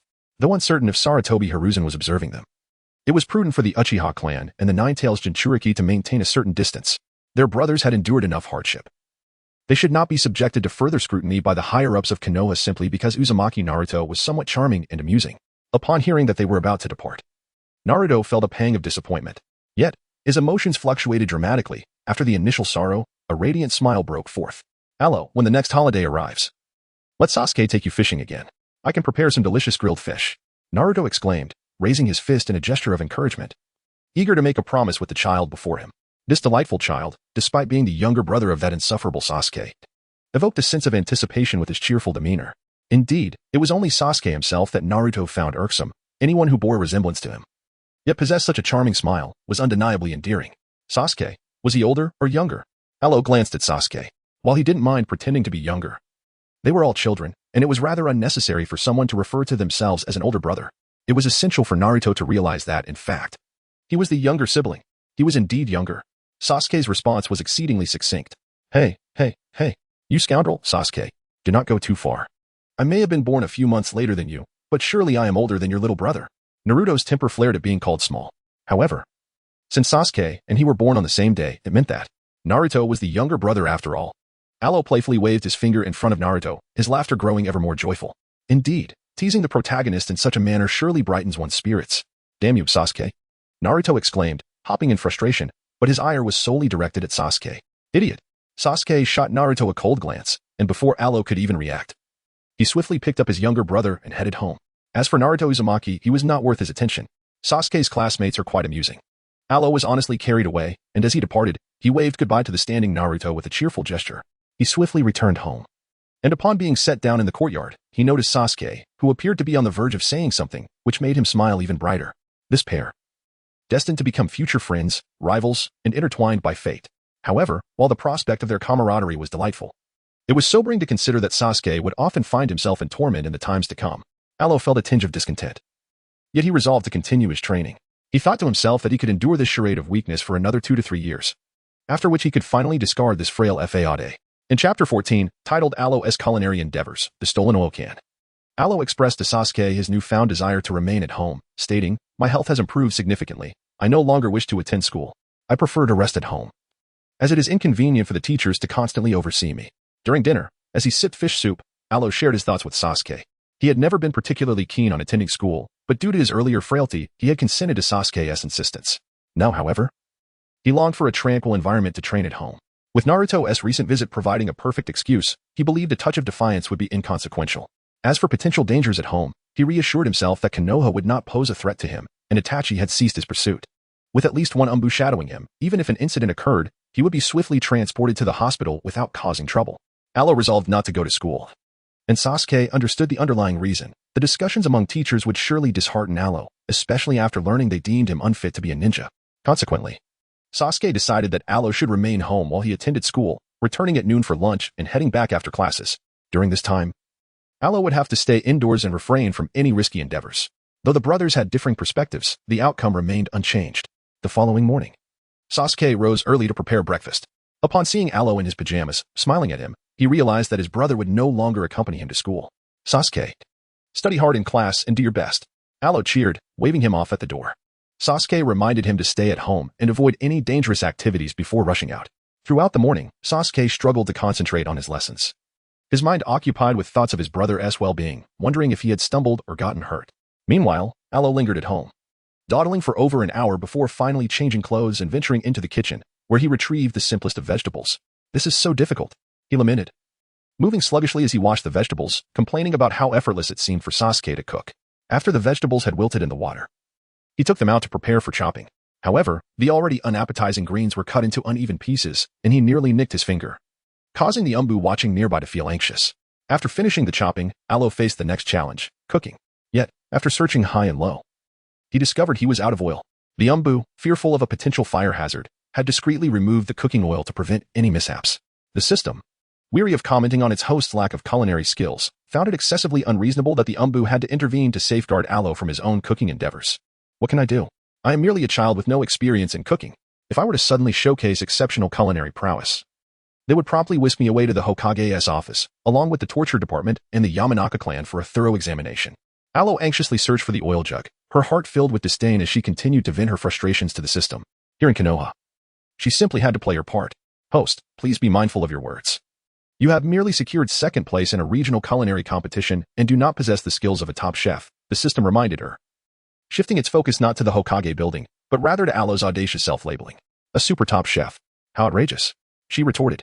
Yes, I am merely a participant in a small local contest. As long as the food I create is delicious, the finer details are of no consequence, not at all important." Before the system, Alo had long since abandoned any semblance of decorum, and given his current demeanor, the system had ceased to offer any sarcasm. Without the oil dispenser, Alo exhibited no signs of distress. Instead, he promptly ignited the stove and added water to prepare a dish of boiled greens. This action caught the attention of a nearby observer from the Dark Faction, who harbored doubts about whether the meal would be palatable upon Sasuke's return. However, he soon dismissed his concerns. Aside from the missing oil, the other ingredients, though cut rather inelegantly, were meticulously arranged according to Sasuke's usual preferences. Once the boiled greens were ready, the prepared seasonings were tossed in, and the dish was promptly served at the dining table. The rice, which had been set to cook before Sasuke's departure, was now perfectly done. With the rice and greens plated, Alo tilted his head towards the entrance, silently counting down in his mind. 3, 2, 1. "Alo, I'm back," Sasuke exclaimed as he burst through the door, perfectly timed. "Sasuke, we can't find the oil at home, so I cooked without it." Alo pointed towards the kitchen, his expression tinged with a hint of grievance. "What?" Sasuke dashed to the kitchen doorway, staring at the oil bottle resting in its usual place. He paused for a moment, yet chose not to utter a word. After washing his hands nearby, he returned to the dining table and gently tousled Alo's hair with his freshly dried hands. "Brother, you can cook now." "Alo, thank you." Observing Alo's dazed expression, Sasuke settled down and picked up his chopsticks. After tasting a dish that was indeed quite delectable, he muttered a subdued thank you before immersing himself in his meal. All along, he had assumed that his brother merely enjoyed clinging to him, often watching from a distance while he cooked. It was only now, savoring the dishes prepared by his brother, that he realized Alo had been diligently learning the art of cooking, striving to remember the precise amounts of ingredients required for various dishes. Even if he could not become a ninja, it mattered not. His dear Alo was earnestly living and growing with great determination. Chapter 15, Afternoon Respite.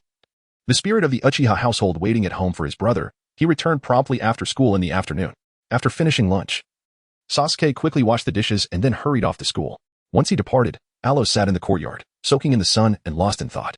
A small sofa, which Sasuke had discovered from another house some time ago, was placed under the eaves, and now the tiny figure curled up within it.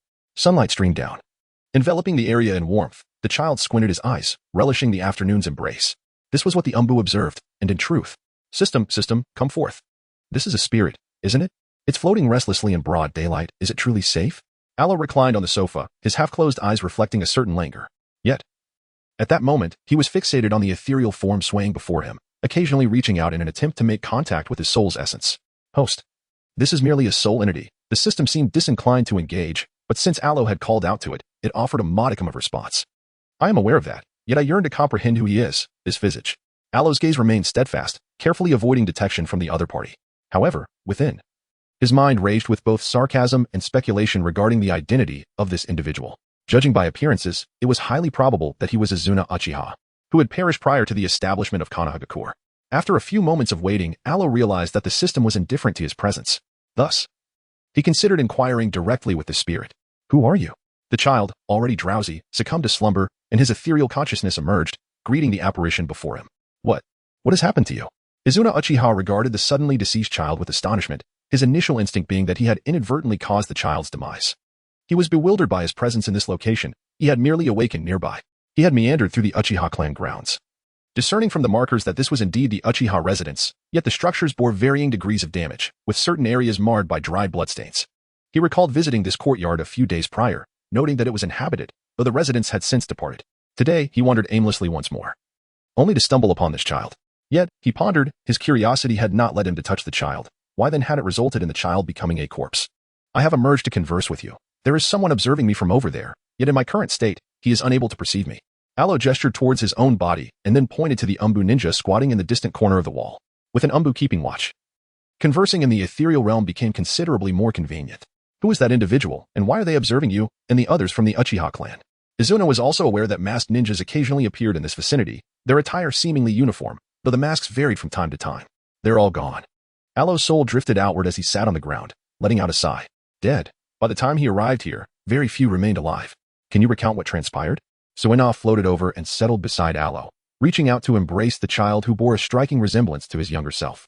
If only he were a bit healthier and engaged in some physical exercise, he would indeed mirror Alo's childhood likeness. Glancing at the child's frail form, Suena felt a flicker of joy for the first time after drifting for so long. I too know little. Since childhood, I was confined in that courtyard. And then on that fateful day, leaning his head against Suena's arm, Alo began to recount the fateful night of the Uchiha massacre with a calm demeanor, including the moment when his parents chose to abandon him, condemning him to death. Fortunately, you had a wonderful elder brother. Suena listened in silence, only occasionally tensing his arm, revealing little else. Upon hearing the child speak of his brother's care, filled with bliss, he too broke into a smile. A brother. When he was still alive, he had an exceptionally formidable sibling. It remains uncertain what became of his brother after his demise, whether he sought vengeance or fell to the Senju. Well, my brother was the best. When I was confined in that courtyard, he would secretly scale the walls to come and play with me. Do you have a brother as well? When Alo spoke of his brother, his face radiated sheer happiness. As he continued, he suddenly tilted his head and inquired of Izuna. Do you have a brother? This question. Yes, in my childhood, I had several brothers, but after enduring countless wars, only my eldest brother remains. He is truly remarkable. Have you heard of him? His name is Madara, Uchiha Madara. As Izuna recounted his brother, his expression mirrored that of Alo's. He felt a pang of uncertainty, wondering if the younger generation might not know of him, yet his brother was so formidable that even after many years, there ought to be some records of his legacy, right? It felt as though he had heard something about it somewhere. Alo raised his hand to tousle his hair, pondering the enigma of Uchiha Madara. In truth, the knowledge that their brother possessed was rather scant. Thus, it was evident that his awareness of Uchiha Madara could not have stemmed from the night of the massacre. Rather, it must have been gleaned from earlier whispers. In the past, he had been confined within a small courtyard, unable to venture out. Well, he might have been unable to physically escape, but now, in a state of spiritual detachment, he could wander freely, as if he had the liberty to do so in days gone by. Was there truly no record? Izuna paused, struck by the thought that his brother might have faded into oblivion. There were some fragments of information, albeit few. Several years prior, I had slipped away to explore. Overhearing the elders speak in hushed tones, they mentioned that Uchiha Madara was responsible for the oppression of the Uchiha clan in Konoha, and there seemed to be murmurs regarding the founding era of Konoha. Alo, drawing upon his fragmented understanding of the narrative, conveyed to Izuna an amalgamation of tales he had heard during his youth. He recounted how Uchiha Madara and Senju Hashirama united to establish the Hidden Leaf Village, followed by the eventual conflict between Madara and his friends, culminating in betrayal by his own clan. This led to his departure from the village, where he was confronted and engaged in a fierce battle. Even in death, he left behind the Valley of the End as a memorial to these events. The timeline of these recollections remains somewhat nebulous, interspersed with the lingering resentment of Uchiha clansmen towards Madara and snippets of gossip shared by the elder populace. The wretched Senju. As Izuna listened to the account of how his brother had been systematically deceived by the Senju, ultimately leading to his downfall, an irritable spirit began to stir within him. His once black eyes transformed into a fierce crimson, distorting into the form of the three-tomo Sharingan. The Hidden Leaf. The Hidden Leaf. What a splendid place. The Hokage, indeed. Which generation are they on now? After a brief moment of agitation, Izuna lowered his gaze to the child he cradled, calming his emotions before continuing the conversation. The Senju, that wooden-wielding scoundrel, had repeatedly warned his brother against trusting the Senju clan, especially that particular individual skilled in wood release. Chapter 16. Izuna, I have decided to reside here. The first Hokage, Senju Hashirama. The second, Senju Tobarama. The third, Sarutobi Hiruzen. And the fourth, Namikaze Minato. The first two were brothers. The third was the disciple of the second. And the fourth was the grand disciple of the third.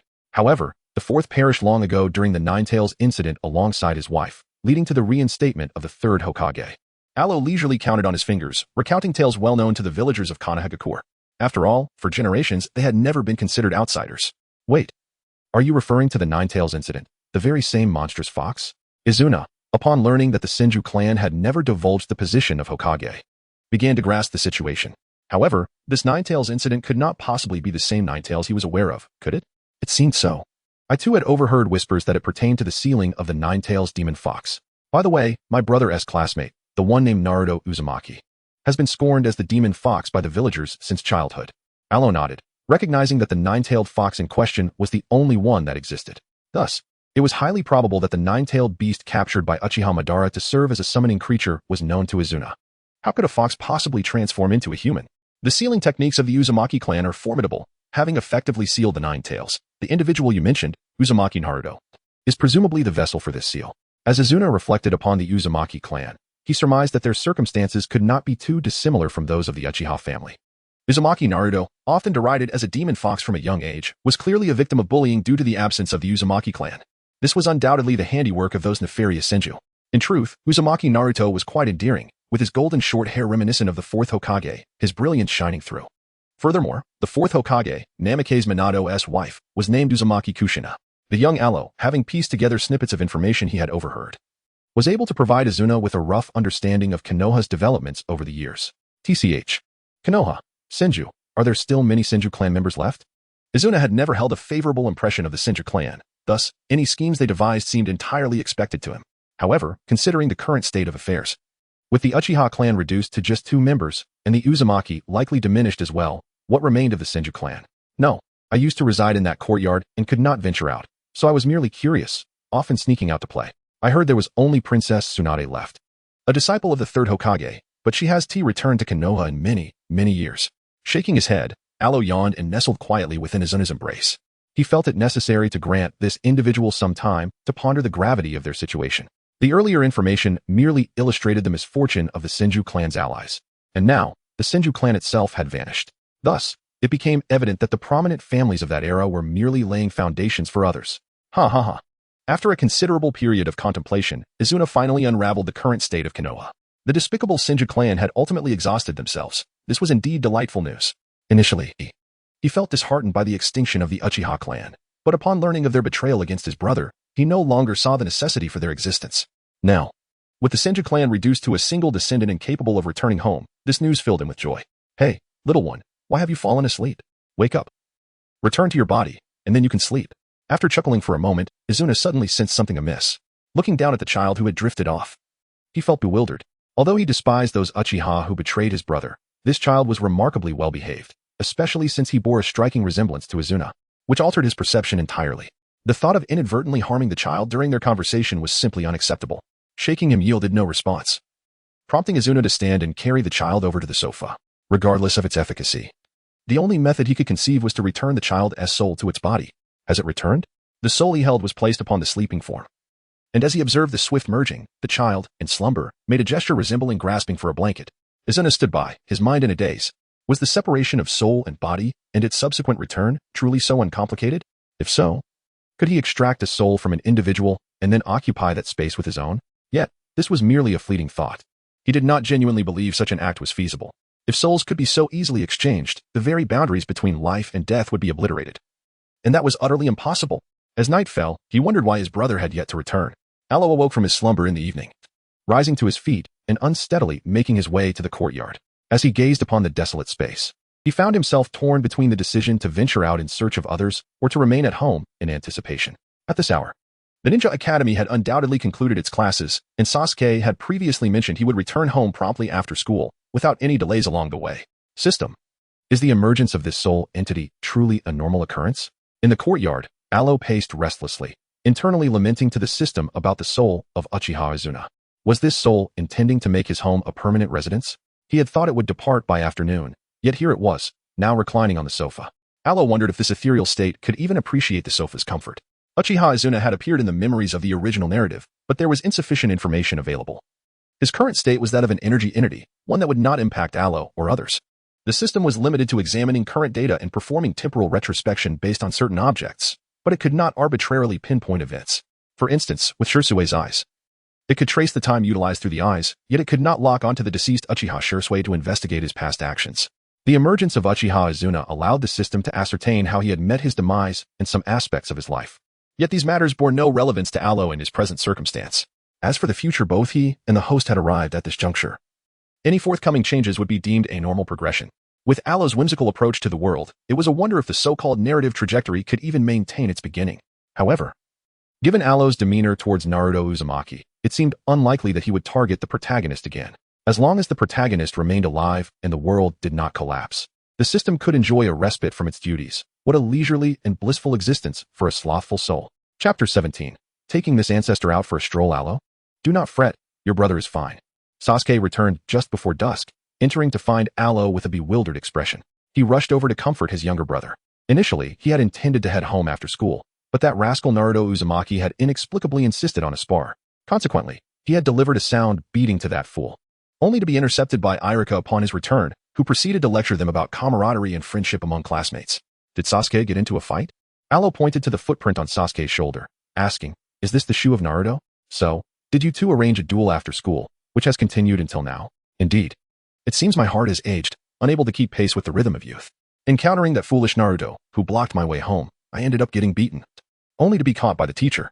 Sasuke turned his head awkwardly, avoiding the sight of his younger brother's clearly amused eyes. "All this trouble stems from that idiot. Not only has he delayed my return home, but he also revealed to my brother that I was fighting after school. Sasuke won, right?" Without concern for how the teacher reacted, Alo inquired with a smile, certain that the outcome of the fight must have been Sasuke's victory. "Yes, that fool can't take a hit at all. I'm off to prepare dinner now." Nodding, Sasuke felt no need to dwell on it. After all, he had triumphed. "I'll wash my hands first." Alo observed as Sasuke made his way to the kitchen, offering a brief greeting before approaching the sink to wash his hands in silence. Beside him, Izuna floated over once again. Ever since Sasuke returned home, Uchiha Izuna had been fixated on the brothers, watching them intently. Now that they were separated, he first checked on Sasuke before running over to greet Alo. "Your brother just had a fight. Why is he still allowed to cook?" Izuna had already come to terms with the fact that they were twins, and upon seeing Sasuke, he no longer felt the need to dwell on their similarities. However, he was curious. Despite Alo's frail condition, it seemed unlikely that he was incapable of preparing a meal. It was evident that he cared deeply for his brother. So why not prepare the food in advance? After all, he had an entire afternoon to spend idly at home. Alo lowered his head to wash his hands, and when Izuna approached to observe, he shot him a significant glare. At such a moment, was the intention to engage him in conversation merely an invitation to speak into the void, or perhaps to stage a performance of disconnection? "You glare at me. How dare you glare at me? Oh, right, you cannot converse with me now. Well then, wait until nightfall when you are asleep to converse with me. Would you like your brother to learn the ninjutsu and cultivation methods of our Uchiha clan? Considering the current circumstances, Konoha has left us with little. But I possess vast knowledge. Accompany me for a stroll, and I shall teach you, and you can relay it to your brother." Izuna noticed the child glaring at him and huffed softly, suddenly realizing that he was merely a spiritual entity at present, and that any actions from the child were being observed by certain shinobi. In such a situation, not only did he not conclude the conversation, but he also lingered beside the child, mumbling about the benefits of accompanying him for a play date. Alo, however, merely allowed his gaze to linger momentarily, offering no further response. After partaking in a simple dinner prepared by Sasuke, Alo continued to watch him achieve his training objectives, followed by the daily lesson of teaching Alo to recognize characters. Having learned several new characters, Alo declared himself tired, prompting the two brothers to return to their room, extinguish the lights, and retire for the night. The brothers lay in separate blankets, and once Alo confirmed that the Umbu were not lurking on the roof watching them, he extended his hand from beneath the covers and tugged at Sasuke's back corner. "This afternoon, a spirit visited our home, possibly an ancestor. He said he could teach us the ancestral cultivation and ninjutsu. Sasuke, stay at home and wait for me. I shall learn and return to teach you." Alo's fingers inscribed words within Sasuke's palm. Following the fateful night of the massacre, Alo, having grasped a portion of the written language, quietly conveyed to Sasuke that he possessed the ability to transiently detach his consciousness while in slumber.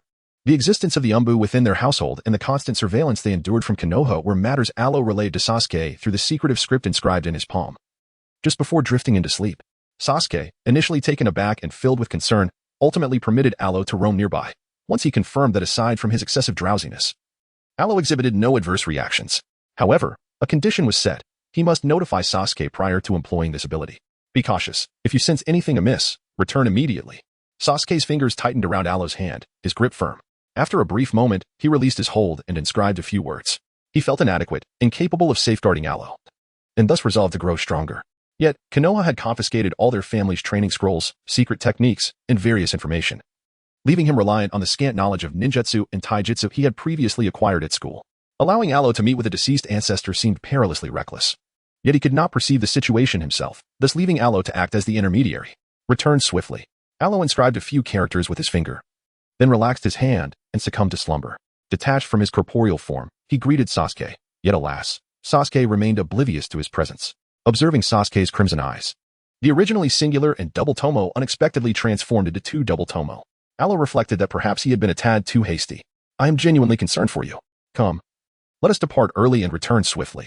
You shall guide me to the Hokage Rock and the Hokage Building, and along the way, I shall impart to you some foundational training he can pursue.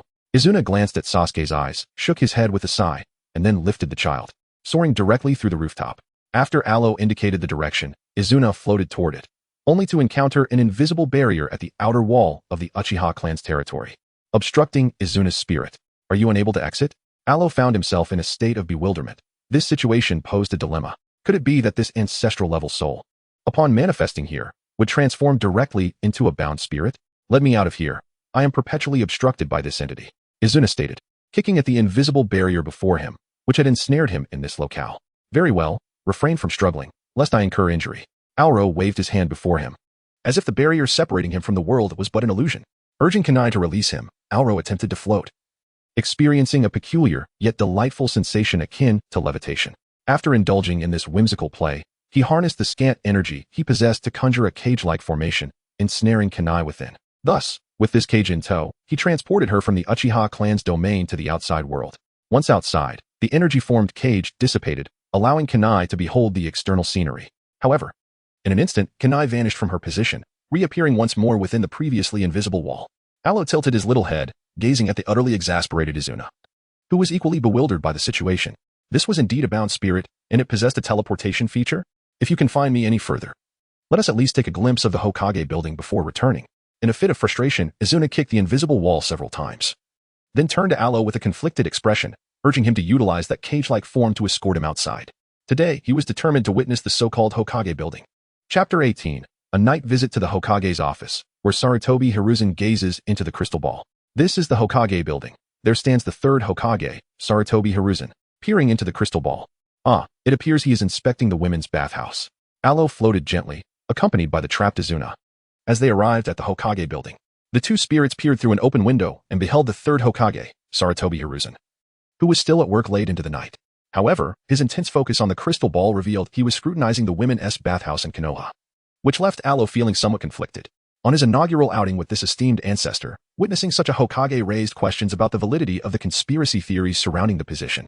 Before long, the crystal ball's focus shifted to the outskirts of Konoha, revealing the Uchiha clan's territory, ultimately centering on the courtyard where Sasuke and Alo resided. After a thorough inspection, confirming nothing amiss, the Umbu remained vigilant, yet the crystal ball spun once more, revealing the women's bathhouse again. Let us go. Izuna felt a twinge of guilt for leading a child astray, yet it was not his intention. He could only prompt Alo to guide him away. Departing from the Hokage's office, the two spirits hovered above the Hokage building, gazing at the distant Hokage rock. Although the statues were somewhat abstract, Izuna instantly recognized the figures of Shinja Hashirama and Shinja Tobarama. Anger surged within him at the sight of these two statues, igniting a desire to kick and shatter the representations of those two Shinja scoundrels. Alas, as a spirit incapable of inflicting harm or damaging objects, he could do nothing but seethe in frustration. No, it was that he couldn't do anything. He could still mentor the last two Uchihas. Once they grew stronger, they could avenge him by shattering the disgraceful statues of the Senju clan. Let us return home. I will teach you how to cultivate your abilities. You must relay this to your brother before dawn, starting with the fundamental basics. The thought of witnessing those statues crumble in the future spurred Izuna to urge Alo to hasten their journey home. Indeed, Alo did not linger. In his ethereal form, he swiftly glided back to the Uchiha clan's abode. Upon returning home, he found Sasuke still awake. Alo promptly reverted to his physical form and gently stirred his fingers in the palm of Sasuke's hand. I'm back. Everything all right? Sasuke's eyes were closed as he inscribed letters in Alo's palm with his fingers. The two brothers, ever vigilant under the watchful eyes of Konoha, had honed their ability to communicate through writing and tactile recognition. All is well. I merely witnessed the Hokage peering into the women's bathhouse through a crystal ball. It reminded me to check on our home. Once I confirmed all was well, I intended to resume my observations of the bathhouse. Alo was somewhat reluctant to discuss the matter, yet Kwana persistently urged him to reveal just how inept the Hokage truly was to Sasuke. The intention behind this was clear, to ensure that whenever Sasuke encountered or thought of the Hokage, he would be reminded of this unworthy individual. As the Hokage, he had gazed upon countless women of the village, from the elderly to the young, far more times than anyone could count. What a lecher. Sasuke remained silent for an extended period before reluctantly penning his assessment. It was astonishing that the school had incessantly promoted the third Hokage as the mightiest, only for him to turn out to be such a figure. One could only wonder what those teachers, who extolled the virtues of the third Hokage, thought of their own wives, sisters, mothers, and grandmothers. By the way, our esteemed ancestor is right beside me. He asked me to convey a message to you. After expressing his disdain for Sarutobi Sasuke's repugnant and rogue daily antics, Ero began to address more pressing matters. At this point, there was no need for haste. Izuna briefly outlined a few key points, which Ero then meticulously transcribed for Sasuke. After more than an hour of diligent verification, and confirming that Sasuke had indeed absorbed the information, Ero could finally rest peacefully. Meanwhile, Izuna had to oversee Sasuke's initial attempts, should any issues arise. He would need to rouse Ero to relay crucial information. Fortunately, Sasuke proved to be quite astute. The information, which had previously eluded him, now facilitated a smoother training process. Alo slumbered peacefully until dawn, while Sasuke practiced diligently by his side for half the night. His Sharingan flickered open and shut, and after numerous attempts, he had begun to master the art of activation and deactivation with ease. Sasuke, I shall prepare lunch at noon. Let us strive hard in our studies. After finishing breakfast, Ero stood at the door to bid Sasuke farewell. Despite having not slept a wink throughout the night, Sasuke appeared to be in good spirits, however. There lingered the concern that he might doze off at his desk during class. It was likely, considering their youth, as they would inevitably succumb to fatigue and require rest. When will you begin your training? As Sasuke departed, Izuna floated beside Ero, playfully poking Ero's face with his finger. Unfortunately, the living Ero could not feel the contact with his finger. Still, the weariness persisted. Alo engaged in a few simple movements at home before succumbing to a profound fatigue, sinking to the ground. With a sigh, he gradually rose and meandered over to the sofa, resuming his sunbathing. As his consciousness began to drift, he had scarcely floated for a moment when Susan whisked him aside. Did you tell that young man yesterday that I am your ancestor? Susan suddenly recalled, having observed how the boy described him in his writing. Isn't it true? You bear a striking resemblance to Sasuke. I have this feeling that if Sasuke were to mature, he would likely resemble you quite closely. What do they call it? Genetic inheritance across generations. Alo tilted his head and winked at Izuna, prompting him to ponder whether this might be the case. It seemed rather improbable. Although there was indeed a resemblance, Izuna believed that the Uchiha clan would not permit him or his brother's descendants to ascend as the new clan leader. Nevertheless, given his brother's obsession with cultivation and battles against a certain individual, it was entirely possible that he may not have any offspring at all. Are you certain that you had no children when you passed away? Alo was indeed curious, and he refrained from inquiring with the system, instead fixating on Uchiha Izuna, hoping the seemingly ancient figure would provide the answers he sought. It was not without precedent. There were a few attendants at that time. Izuna, slightly conflicted, raked his fingers through his hair, recalling that he was not a child then. As the younger brother of the clan leader, he was certainly not devoid of female attendants. However, broaching such matters in the presence of a child felt somewhat awkward, especially considering this child could very well be a descendant of his own lineage. Chapter 19. A visit to the Ninja Academy with Izuna. Indeed, the possibility of having descendants crossed his mind, and given that Sasuke and I bear a striking resemblance. Having inherited from the maternal side, my mother looked like this, while my father resembled that. Alo shaped the spiritual energy into threads, delineating the likeness of Makoto Uchiha, only to obscure it and subsequently sketch a representation of Fugaku Uchiha. The appearance of this couple unmistakably revealed to observers the lineage of their offspring. Alo, do you harbor resentment towards them? Izuna inquired, having beheld the visages of the two, yet his focus lay not upon their features. Resting his hand upon Alo's head, he broached the troubling question that had plagued him since the previous day. Confined within a small courtyard from a tender age, he had never ventured beyond its confines. The first time he left was at his parents' behest, resigned to a fate of surrender. Under such circumstances, it was remarkable that a child did not succumb to mental collapse. I do not harbor hatred. Such emotions require the expenditure of one's own energy and will, and I see no need to squander it on them. Alo shook his head, devoid of any feelings of resentment. His selfishness rendered any emotional fluctuations towards those who failed to protect or care for him as mere waste. Was there truly no hatred at all? Izuna observed the child's expression and listened to his words, yet she did not believe it to be entirely so. To declare that even hatred was a waste suggested a culmination of disappointment that had long been festering. Perhaps the child, in his yearning to understand the world beyond, had undergone some form of transformation. His spirit could roam freely, while his body remained frail. The more she pondered, the more she felt that the child's frailty stemmed from such reasons. Izuna lifted the child, intending to return him to his slumbering form. If engaging in conversation demanded the sacrifice of his health, then such companionship seemed utterly unnecessary. I do not wish to return just yet. I had promised to take you out for a day of fun. Today let us explore the school together. back when the Uchiha clan still thrived. I would often drift away to watch Sasuke in class. He was quite adorable in those days. There were moments when, during the elder brother's visits to fetch him, Sasuke would only agree to go home if he was carried. Alo declined to return just yet, insisting on taking Izuna out for some fun, speaking with such confidence that it seemed he needed no script for his fabrications. Yet, as he spoke, he suddenly fell silent. Brother. This was the very first term of endearment he had uttered during those formative years when the system had yet to fully integrate with him. Even though his body was under the management of the system at that time, his memories were still conveyed to him. Reflecting on those days when he was but a child, standing before his parents to assert his demands, insisting that someone be assigned to care for his younger brother. Itachi Uchiha, Alo found himself in a state of inner conflict. Itachi Uchiha. Even after the demise of Sasuke Uchiha, one could attribute Itachi's actions to the influence of another god, yet, he was apprehensive about becoming a burden to Sasuke, a concern that had become undeniably evident. Never mind, he thought, it was enough to have Sasuke by his side. He desired little, merely a semblance of familial affection in this world would bring him immense joy. Come now, let us go and explore the Ninja Academy in Konoha. Alo engaged in self-reflection, affirming that his objectives remained clear and distinct. He then grasped the hand of Izuna and effortlessly transported them to the outermost wall of the Uchiha residence. With practiced ease, he encapsulated their souls and floated away from the Uchiha compound, traversing the streets of Konoha until they arrived at the Konoha Ninja Academy. On this day, Sasuke sat quietly in class, his demeanor unusually subdued, clearly exhibiting signs of drowsiness. Beside him, with an empty seat between them, Naruto Uzumaki slumped over his desk, dozing off while mumbling incoherently about food. These children, indeed, seemed to live in a state of blissful comfort.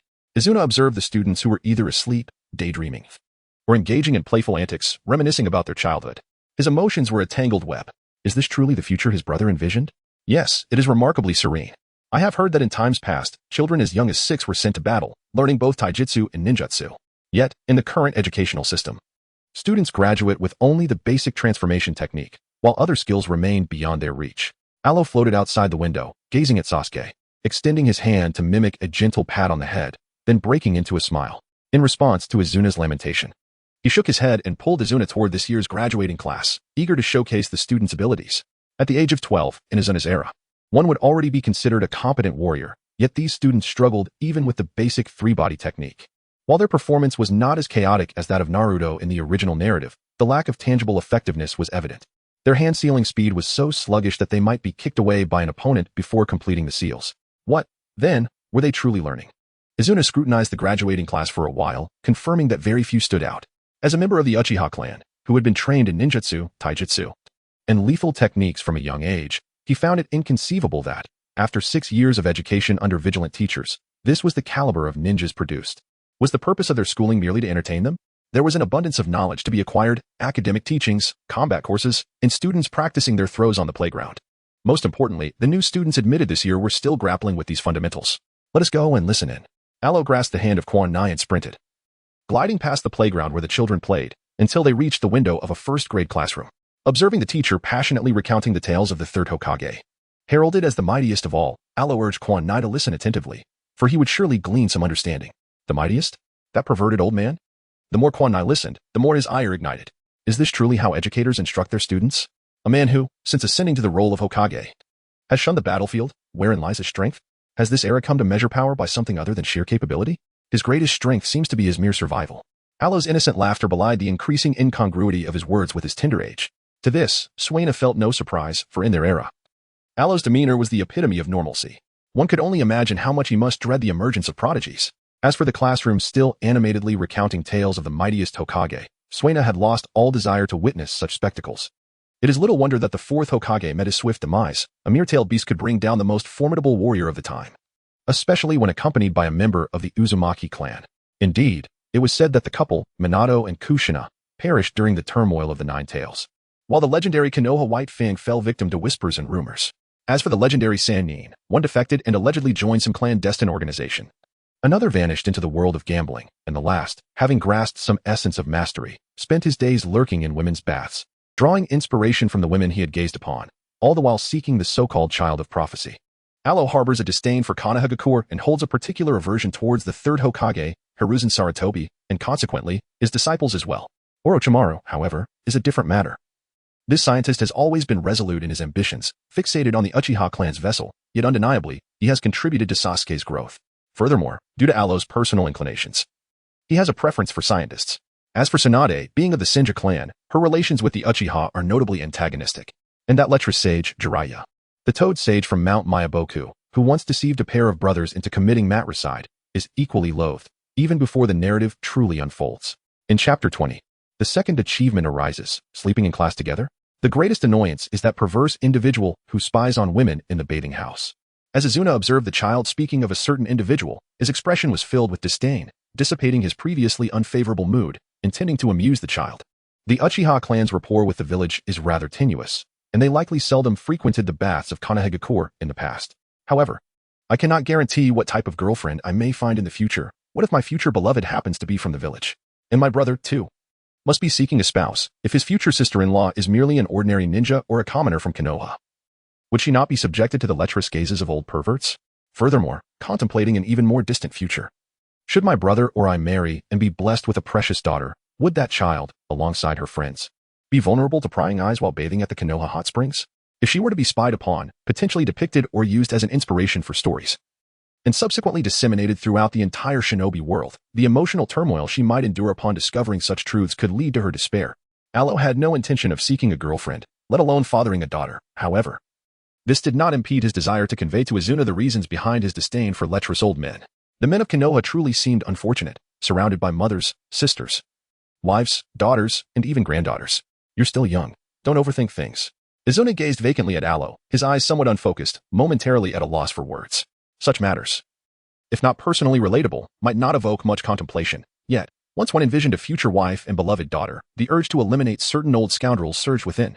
If his own kin were to encounter such situations, the desire to inflict grievous harm upon those lecherous old men would be insatiable. My constitution is rather frail. Thus I am unlikely to bring misfortune upon any lovely maidens. However, my brother is in robust health and quite popular among the girls at school, so it is conceivable that a suitor might succeed. The mere thought of a future sister-in-law from Konoha ignites an overwhelming urge to gouge out the eyes of Saratobi Izashi and that other fellow and crush them beneath my feet. Alo became increasingly agitated, despite Izuna's constant attempts to soothe him. Several times, he cast fierce glares towards the direction of the Hokage building. Do not be angry.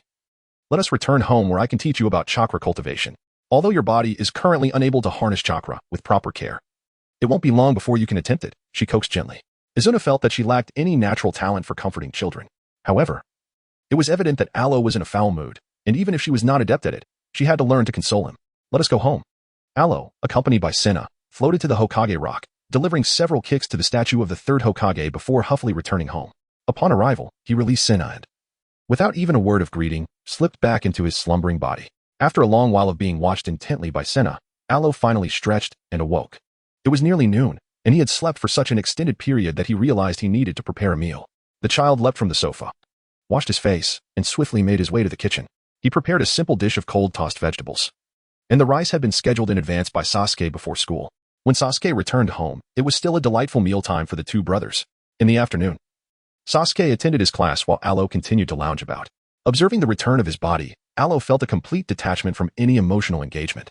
Senna, lying on the wooden planks beneath the eaves, exuded a sense of bewilderment. This mischievous child must have been acting all along, wasn't he? Surely, it was all a performance. That would explain the sudden shifts in emotion, how they dissipated and transformed with such ease. What a naughty boy. He had no idea how much his ancestor had been fretting all afternoon. Alo, who had dozed off, found his consciousness soaring out once more, landing beside Senna and poking the elder's face with his hand. He had been flitting around all noon, so why the sudden despondency? You little rascal, you deceived me. An old man. Seeing Alo approach him, Senna began to feign complaints, lamenting how certain young rascals were too burdensome for an elderly man. However, although I tell my brother that you are our family's ancestor, you passed away at just over 20 years of age, having never truly experienced the elderly phase, strictly speaking. You need not refer to yourself as an old man.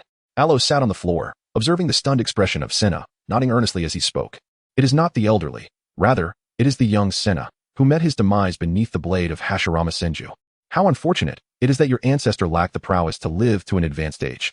Senna, noticing Alo's exuberance, turned his back to the little one, lamenting his own tragic life that had not granted him the privilege of aging. Your voice carries no semblance of sorrow. Enough of this. You promised to teach me cultivation. Rise and instruct me. I wish to learn before evening, so I can share it with my brother. Alo observed the lackluster performance of his companion, urging him to rise and attend to more pressing matters. Two spirits, one guiding and the other recording, assisted Sasuke as he hurried home after school. By the time he returned, Alo had already absorbed a wealth of information regarding the Uchiha clan's training methods. After dinner and completing his basic exercises, Sasuke lay down in his room, awaiting the teachings of his ancestor from the Uchiha lineage. From the Warring States period to the present, the prowess of ninjas had waned with each generation, a decline attributed not only to a diminished sense of life-threatening urgency but also to the loss of certain training techniques. Throughout the first half of the night, Alo transmitted various pieces of information, which Sasuke diligently endeavored to memorize. In the latter half of the night, fearing forgetfulness, he seized the opportunity to practice. By the following day, after arriving at school, Sasuke could no longer withstand the fatigue of his body and succumbed to slumber at his desk, synchronizing his rest with that of Naruto Uzumaki. He achieved a new milestone. Fateful Bond 1, sleeping together in class, earning a reward of 1,000 points.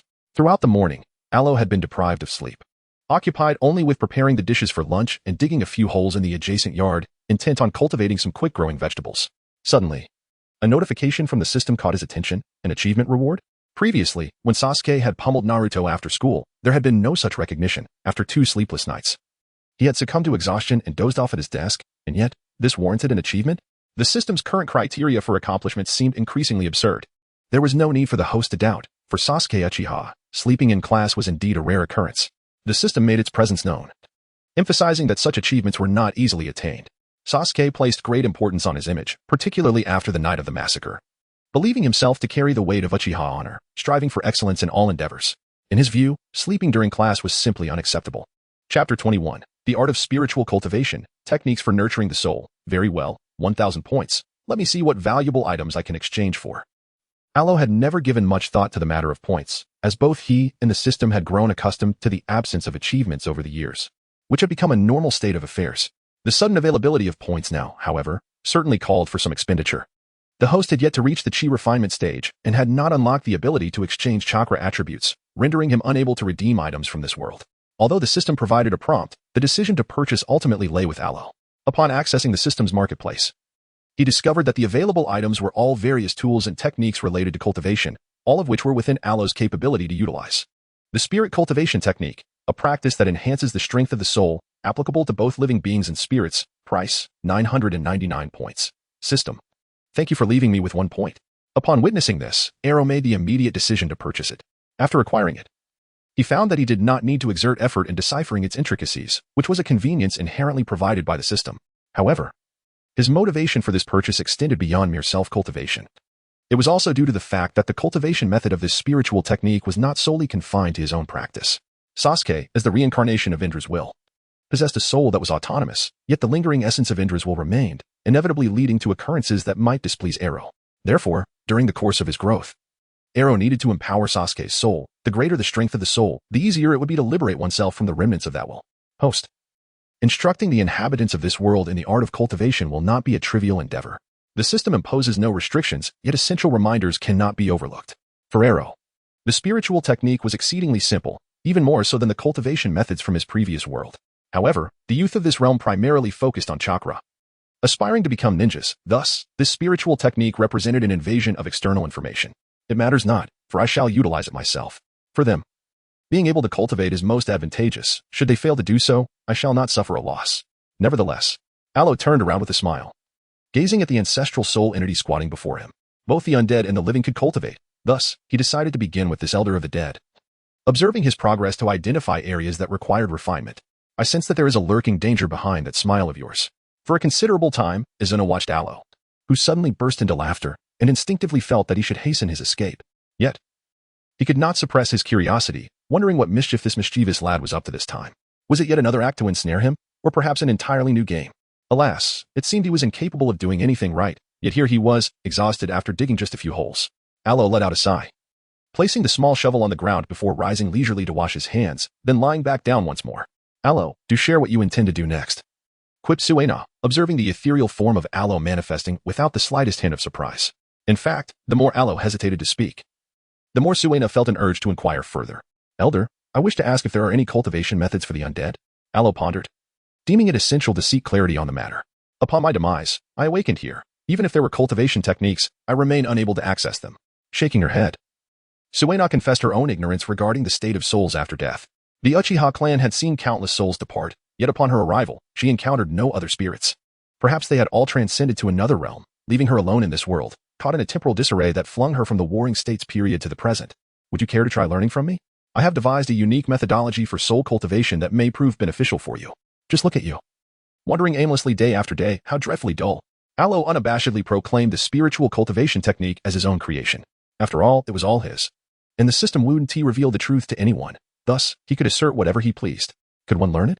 Why not give it a try? Quana indeed had little else to occupy himself with. Without Alo accompanying him, he wouldn't even be able to step beyond the gates of the Uchiha clan estate. Whether he succeeded in cultivation or not, at least it provided him with some engagement, as there were not many teachings Alo could impart. And Sasuke Uchiha's growth necessitated a gradual process. Therefore, you must study diligently, starting with this. Alo guided the ethereal entity, Suina, to the rooftop, instructing him to recline and absorb the energies of the sun and moon. Only upon sensing the presence of this energy could he gather and strengthen his soul.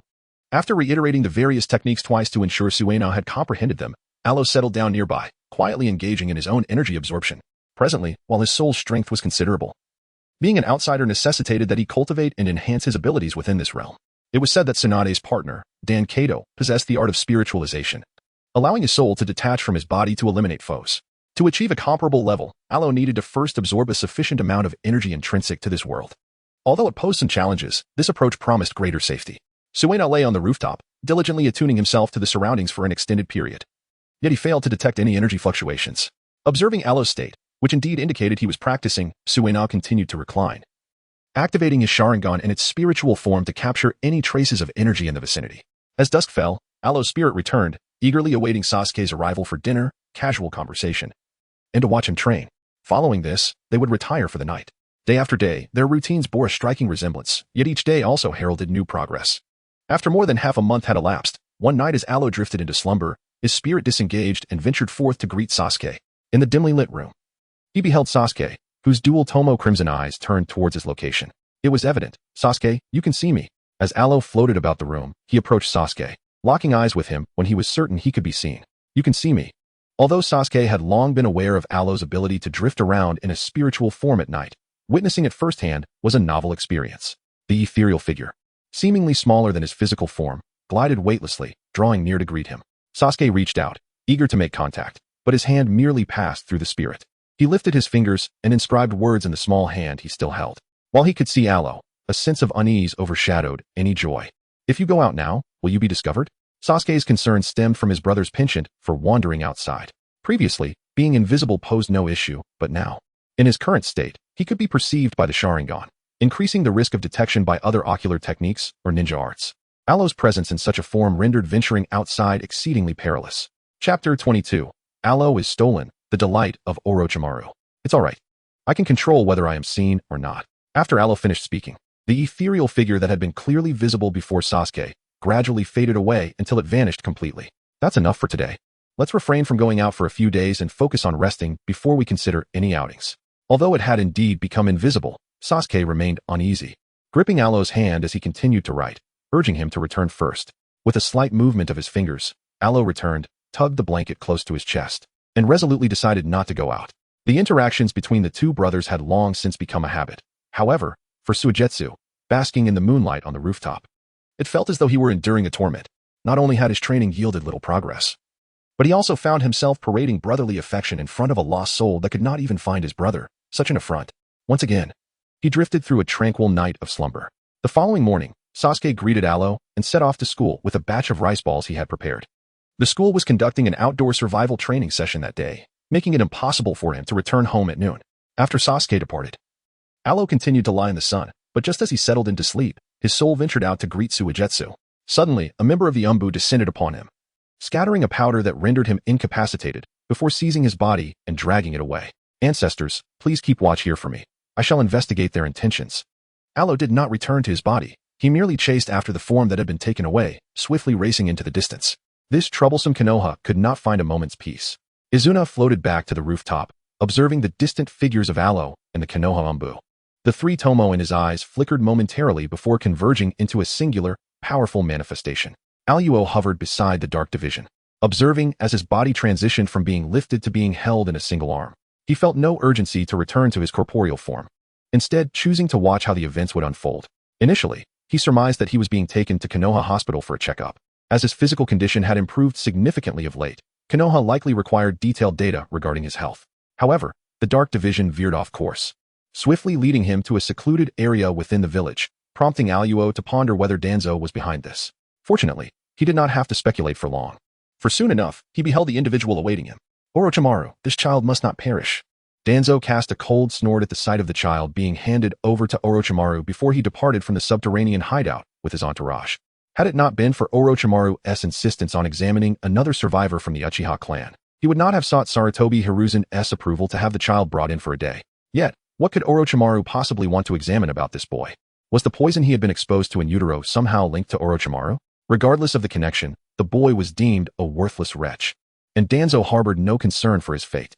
However, Sarutobi Hiruzen's insistence that the child must return alive posed a significant dilemma. He will not die. Such a delightful child will surely thrive. Orochimaru's smile was sinister as he gestured to the side, summoning two emotionless ninjas who stepped forward to place the child upon the medical operating table. Once all of Danzo's men had departed, Orochimaru lowered his gaze to the boy lying on the table, waving his hand for his own subordinates to vacate as well. When the underground chamber was devoid of any presence, Orochimaru, with a silent, maniacal laughter, lifted his head to meet the gaze of Aluo, who floated beside the table. You were aware of my condition all along. Aluo floated gently before coming to a stop opposite Orochimaru, revealing a serene smile. It is uncertain why, but I am aware that you were once deceased, slain by your father on that fateful night steeped in blood. Orochimaru's voice was hoarse and somber as he fixed his gaze upon Aluo, gradually articulating that event, the night that would cause Uchiha Itachi to glare with his Sharingan at the mere mention of it. As a member of the Akatsuki organization, he had knowledge of this child's peculiar existence, largely due to Akatsuki's incessant inquiries regarding how a child once declared lifeless could possibly return. The Uchiha clan's ability to resurrect from death is indeed an intriguing phenomenon. Previously, they had speculated that Uchiha Fugaku had employed some ultimate genjutsu to save his younger son. Yet now, witnessing the ethereal spirit of the child floating about, it became evident that this was not a mere illusion. It appears that Uchiha Fugaku had genuinely taken the life of his youngest son, and the reason for this child's revival lies in the uniqueness of his very soul. Truly, a pitiable child. He cannot bring me harm. Aluo blinked calmly at Orochimaru, recounting the circumstances of the moment. As for whether Orochimaru believed him, he was still alive, which naturally indicated he had not been slain. The eyes of Uchiha Fugaku, did you utilize them? Previously, Orochimaru had assisted Danzo in examining certain corpses and ocular organs from the Uchiha clan. Indeed, Uchiha Fugaku's eyes were personally extracted by the clan leader himself. However, if they were to be destroyed afterwards, some remnants should have remained. Yet, there was nothing, absolutely nothing. The eyes that Uchiha Fugaku had unearthed seemed as though they had been erased from existence, with only a few traces of blood left behind from Fugaku's fingertips and palm. As an energy entity, it absorbed them. Aluo gazed at Orochimaru, who answered these inquiries with utmost seriousness. To another, these responses might have seemed like fabrications. Yet, Orochimaru was different. The Sharingan could serve as a conduit for energy absorption. Could other methods be employed as well? A gleam of ecstasy, characteristic of a scientific zealot, flickered in Orochimaru's eyes as he regarded Aluo, as if he beheld a precious treasure nestled in his embrace. Yet, the capacity was limited, necessitating reliance on externally sourced natural energies to maintain equilibrium. Aluo is lying, and he is fully aware of it. However, Orochimaru believes him. Moreover, there is no need for Aluo to elaborate extensively. Orochimaru has already discerned that it is this spiritual entity that absorbs energy, not the frail physical form that lies before him. Is it sage technique? Observing the youth's soul, tangled in thought and grasping at his hair with a hint of confusion, Orochimaru has instinctively filled in more information. After all, he has witnessed the formidable strength of natural sage arts. Taiming Chongwu serves as an exemplary case, albeit one hindered by insufficient control, often leading to states of chaos. Now, he encounters another remarkable child, one who cultivates spiritual power independently rather than honing the body. What is sage technique? Aluo extended his hand to poke at his slumbering form, his thoughts entangled in confusion, yet he could not fathom the essence of this so-called celestial technique. In this world, the art of immortality remains an utterly enigmatic existence, one that most ninjas have never even heard of, and he was no exception. Had it not been for Orochimaru's appearance, this term might have remained beyond his grasp for many more years. Chapter 23. Orochimaru, come, my dear child, follow me. Follow me, and I shall teach you the ways of celestial cultivation, enabling you to grow stronger and faster. Only by becoming sufficiently powerful can you safeguard all that you hold dear. Orochimaru extended his hand towards Aluo. He had changed his mind. All the resources provided by Danzo paled in comparison to the treasure that stood before him in the form of this child. This was his, a precious gem presented to him, and he would never, ever let it go. His brother would be saddened if he returned home to find him missing. Aluo shook his head, for he was now a good child, a dutiful younger brother, determined not to cause his elder brother any sorrow. Thus, Orochimaru, if you wish to entice someone, would it not be prudent to enhance your offerings? Given your ability to perceive the world beyond, you must surely recognize how feeble you currently are in the eyes of Konoha. Should you fail to grow in strength, both you and your brother will merely become pawns, expendable at Konoha's whim, much like now, when you are being delivered to me. Orochimaru could surmise that this young lad would be reluctant to accompany him. However, he was confident that this child would ultimately belong to him. Only he could perceive the essence of this child, offer him the chance to flourish, unveil the grotesque visage of Konoha, and bestow upon him a glimmer of hope. No, he could not let his brother feel sorrow. He must not allow his brother to be saddened. After a moment of contemplation, Alo shook his head in refusal. He observed Orochimaru's intense gaze, waiting for him to elaborate on the potential benefits of accompanying him. As for the possibility of being forcibly taken away by Orochimaru, it was evident that Orochimaru sought individuals who willingly followed him, rather than abducting those unwilling to stay. The host's unwavering confidence prompted the system to interject with a sarcastic remark. This host was becoming increasingly reckless, playing mind games with the already scarred soul of Orochimaru. One should be cautious of the white snake's kiss. No, my frail body holds no value. If we consider Orochimaru's perspective, he might even contemplate offering me a superior vessel. Moreover, his soul is damaged, while I possess the ability to cultivate my own soul. Can you imagine if he overlooks such a significant detail? Although Ero emphasized to the system that Orochimaru would require his assistance, he was, in truth, not particularly fearful of Orochimaru's assaults at present. His physical form may be frail, yet should the situation escalate, unleashing a power beyond this realm, he would not flinch even in the face of Orochimaru's damaged soul. Not even the Sage of Six Paths would intimidate him. At worst, they could bring about the ruin of this world together, and he could simply flee with the system. Though the system preferred a passive existence, the rapport between them had been meticulously cultivated, ensuring that in moments of peril, they would know when to retreat. What do you desire? Orochimaru inquired, narrowing his eyes, his golden serpentine gaze shimmering momentarily as he abruptly adopted a different demeanor. This child possessed a remarkably potent and unique soul, prompting him to consider a collaborative approach. I require certain materials for my brother's cultivation. You shall provide these, and I will accompany you, imparting knowledge on how to enhance one's spirit through training. Alo observed Orochimaru's shift in demeanor with a touch of surprise, yet he swiftly adapted to the rhythm of the conversation. Since they were negotiating terms, he approached it with a sense of normalcy. He was not a heartless merchant. Thus, what Orochimaru required, he was also willing to reciprocate. As for Sasuke's body, there was no need for concern. He would ensure that Orochimaru realized there were numerous other methods to attain immortality beyond merely borrowing the physique of youth. If Orochimaru's cultivation fell short, there remained the finest alternative, an army of white Zetsu. Are you not worried about your brother's feelings in following me this way? Orochimaru initially thought of this as a collaboration, a typical negotiation where both parties might yield some concessions. He was open to providing extra resources in other areas. However, the question lingered.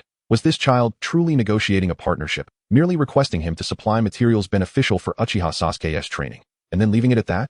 My soul can traverse freely. I can return home to clarify matters and visit often without significant issue. Yet, you must consider the implications of bringing me back. The effects during my training could extend beyond a mere collection of materials. Alo sighed with a hint of helplessness and briefly shared his plans with Orochimaru. He intended to leave Konoha and accompany Orochimaru, yet he also felt the need to frequently return home to check on Sasuke. The system emerged once more, making a quip about how Uchiha Sasuke truly could cry, before swiftly disappearing again. Alo now finds himself disinclined to engage in banter with the system. He is acutely aware that Sasuke will undoubtedly feel discontent, sorrow, and even a sense of guilt, undergoing a process akin to self-torment in his quest for growth. Originally, his plan was to wait until Sasuke graduated from school before he would restore his own health, subsequently entering the chi training phase and embarking on a mutual cultivation journey. However, circumstances have shifted. He has been taken by the dark side of the Hokage and handed over to Danzo, who, in turn, has brought him before Orochimaru. Given such an opportunity to escape, why would he choose to remain? Once he departs from Konoha, he can promptly restore his health and enter the chi training phase, with numerous avenues for growth awaiting him in the future. Not a problem, just some materials. I can afford that. I can take your body with me now. Can you catch up? Orochimaru chuckled ominously. What an obedient and adorable little fellow you are. Since you've agreed to come with me, then, from now on, you shall belong to me. Uchiha Itachi, your Sharingan is indeed formidable, but your two younger brothers will henceforth fall under my purview, Orochimaru's control. If you can catch up, do take care. Do not let my body sustain any harm, for my original form is the most suitable. We shall explore this matter gradually in due course. Alo turned around to survey his surroundings. It was time for him to seek out Sasuke. He hoped that Sasuke would not be upset, for if he were, Alo would find himself constantly returning to pacify his brother, leaving him with little time for training. Come soon. Orochimaru scrutinized the ethereal child before him, and while the child was still gazing at him, he opened his mouth and unleashed a great serpent. The snake, in turn, gaped wide and devoured the boy lying upon the operating table. Even though Alo was already aware of Orochimaru's modus operandi, he still felt an unsettling discomfort at the slimy spectacle. See you tomorrow morning, Orochimaru. The figure of Aro gradually faded, ultimately vanishing before Orochimaru's eyes. Tomorrow morning. What a delightful child. Orochimaru narrowed his eyes, surveying his surroundings, feeling quite satisfied that this little one had set a time with him before departing. A child who confirmed the time again out of concern for his worries, endearingly obedient. Keeping him at the base should not be too troublesome. Aside from Kimimaro and Tenpuchu, he had not encountered such a well-behaved child in quite some time. Perhaps Kabuto could be considered relatively quiet, but he was already an adult, lacking the charm of this young one. Chapter 24. Life is a play. One must rely on acting to survive Aro. Sasuke had just traversed a thicket of trees and, upon emerging, found a secluded spot to rest. To his surprise, he turned to see Aro floating beside him. He silently opened his mouth. His brother's sudden appearance startled him. Did something happen since he did not wait at home for his return? Don't worry, brother. I just wanted to see you. Once we return home, I will find an opportunity to explain everything. Alo seldom used the term brother so directly. Once he confirmed that Sasuke had realized something was amiss, his figure glided momentarily, indicating a direction for Sasuke to continue running. Today's outdoor training aimed to have them locate intelligence concealed within the woods, with rankings determined by the completeness of the gathered information and the time taken to reach the destination. As Sasuke surveyed his surroundings, searching for clues along the way, Alo remained by his side, neither too far nor too close, occasionally mentioning the presence of a few Umbu observing nearby. Today, the number of Umbu accompanying these students was slightly above average. Unfortunately, Alo was not visible to most due to his ethereal state, especially as a spirit devoid of chakra. He left no trace whatsoever. After a day of rigorous outdoor survival training, Sasuke diligently searched for clues, overcoming various obstacles, ultimately securing first place. When all the students arrived at the final destination, the day's course concluded, and Irika led them back to the village, announcing their dismissal. Damn it, Sasuke. Now, let us have a match. Naruto Uzumaki, will never lose to you again. Following the dismissal, Naruto stealthily made his way to the intersection leading to the Uchiha clan's residence, waiting for Sasuke, who habitually went to buy groceries first, to arrive. As soon as Sasuke appeared, Naruto leaped out, pointing at him, intent on a confrontation. He had lost the last match, the one before that, and the one prior as well. The more he pondered, the more infuriated he became. Naruto's blue eyes widened as he adopted a stance that resolutely blocked Sasuke's path. Get out of the way. Sasuke, already anxious to return home, found himself forced to suppress his impatience, opting to purchase some simple vegetables before hastening home. To his dismay, he was obstructed by this fool. Let us fight. I want to be able to see you at home anyway. Alo floated beside Sasuke, letting out a melancholic sigh. He realized that, at least until Sasuke's graduation, he would not be able to see his complete brother again. You bastard. I told you to get lost. Sasuke was momentarily taken aback, seemingly infuriated by Naruto, who stood in his path with arms outstretched. Subsequently, he tossed his backpack aside, placing the vegetables he had bought on top of it, shaking his wrist. Sasuke resolved to vent some of his pent-up frustration on this obstructive fool. Bastard Sasuke today. Naruto Uzumaki attempted to deliver a declaration of war. But before he could finish, Sasuke charged forward, delivering a swift kick that sent him sprawling. Thus ensued a chaotic exchange between the two, devoid of any strategy. Nearly a frenzied brawl. Although Sasuke had undergone extensive training, most of the time he was the one pummeling Naruto, with the latter occasionally managing to land a few hits in return. Their relentless skirmish left the surrounding Umbu operatives exasperated. Some were tasked with monitoring Sasuke, while two were specifically assigned to keep an eye on Naruto. Others had been hastily dispatched to prevent Uchiha Sasuke from succumbing to madness in a search for his brother, potentially causing unforeseen incidents. As it happened, before Sasuke could even return home, he was already embroiled in another tussle with Naruto. One particularly weary Umbu sighed in resignation, adjusting his mask before vanishing from the rooftop.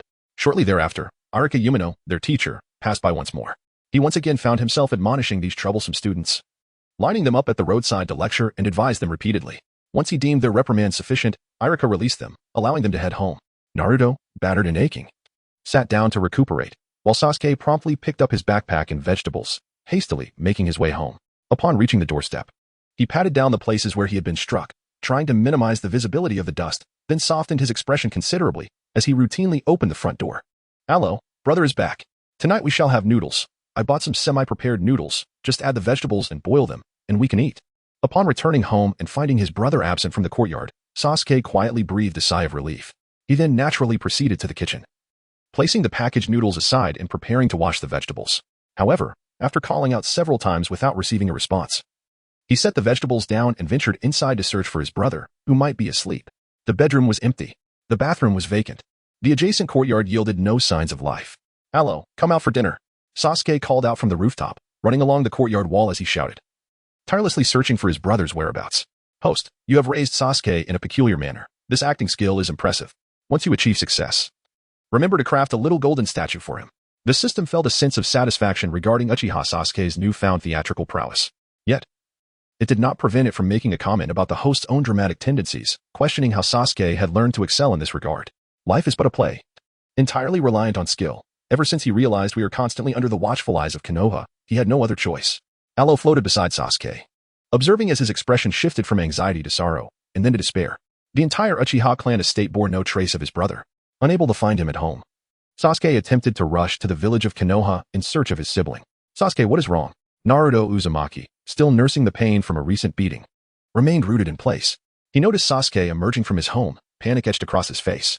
Seeing Sasuke's reddened eyes and ashen complexion, while he incessantly muttered about his brother's condition, truly frightened Naruto. However, instead of retreating, he lunged forward, tackling Sasuke to the ground. "Sasuke, wake up. What happened to Allo? Speak to me." As Naruto brought him down, he realized that Sasuke had succumbed, his eyes closed, collapsing to the ground. This state was even more alarming than before. "Get him to the hospital." The Umbu followed closely, witnessing Sasuke's fall and promptly conducting an assessment. Despite the uncertainty, they transported him to Konoha Hospital, leaving Naruto in a state of bewilderment and terror, unresponsive to the sudden appearance of the Umbu. Fortunately, the Umbu, perceiving Naruto's shock, proceeded with their duties, leaving the scene once their tasks were complete. Chapter 25, Sasuke. Everything is my fault, Allo. Naruto's gaze was still tinged with confusion.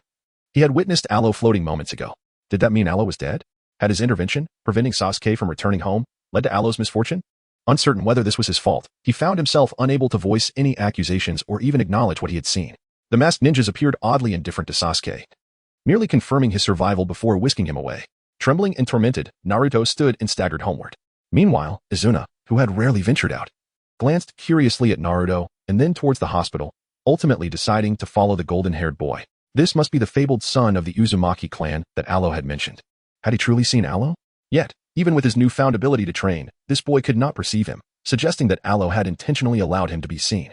Unsure of the connection, he resolved to keep a close watch, hoping that if the boy spoke, he would learn what had transpired to relay to Allo.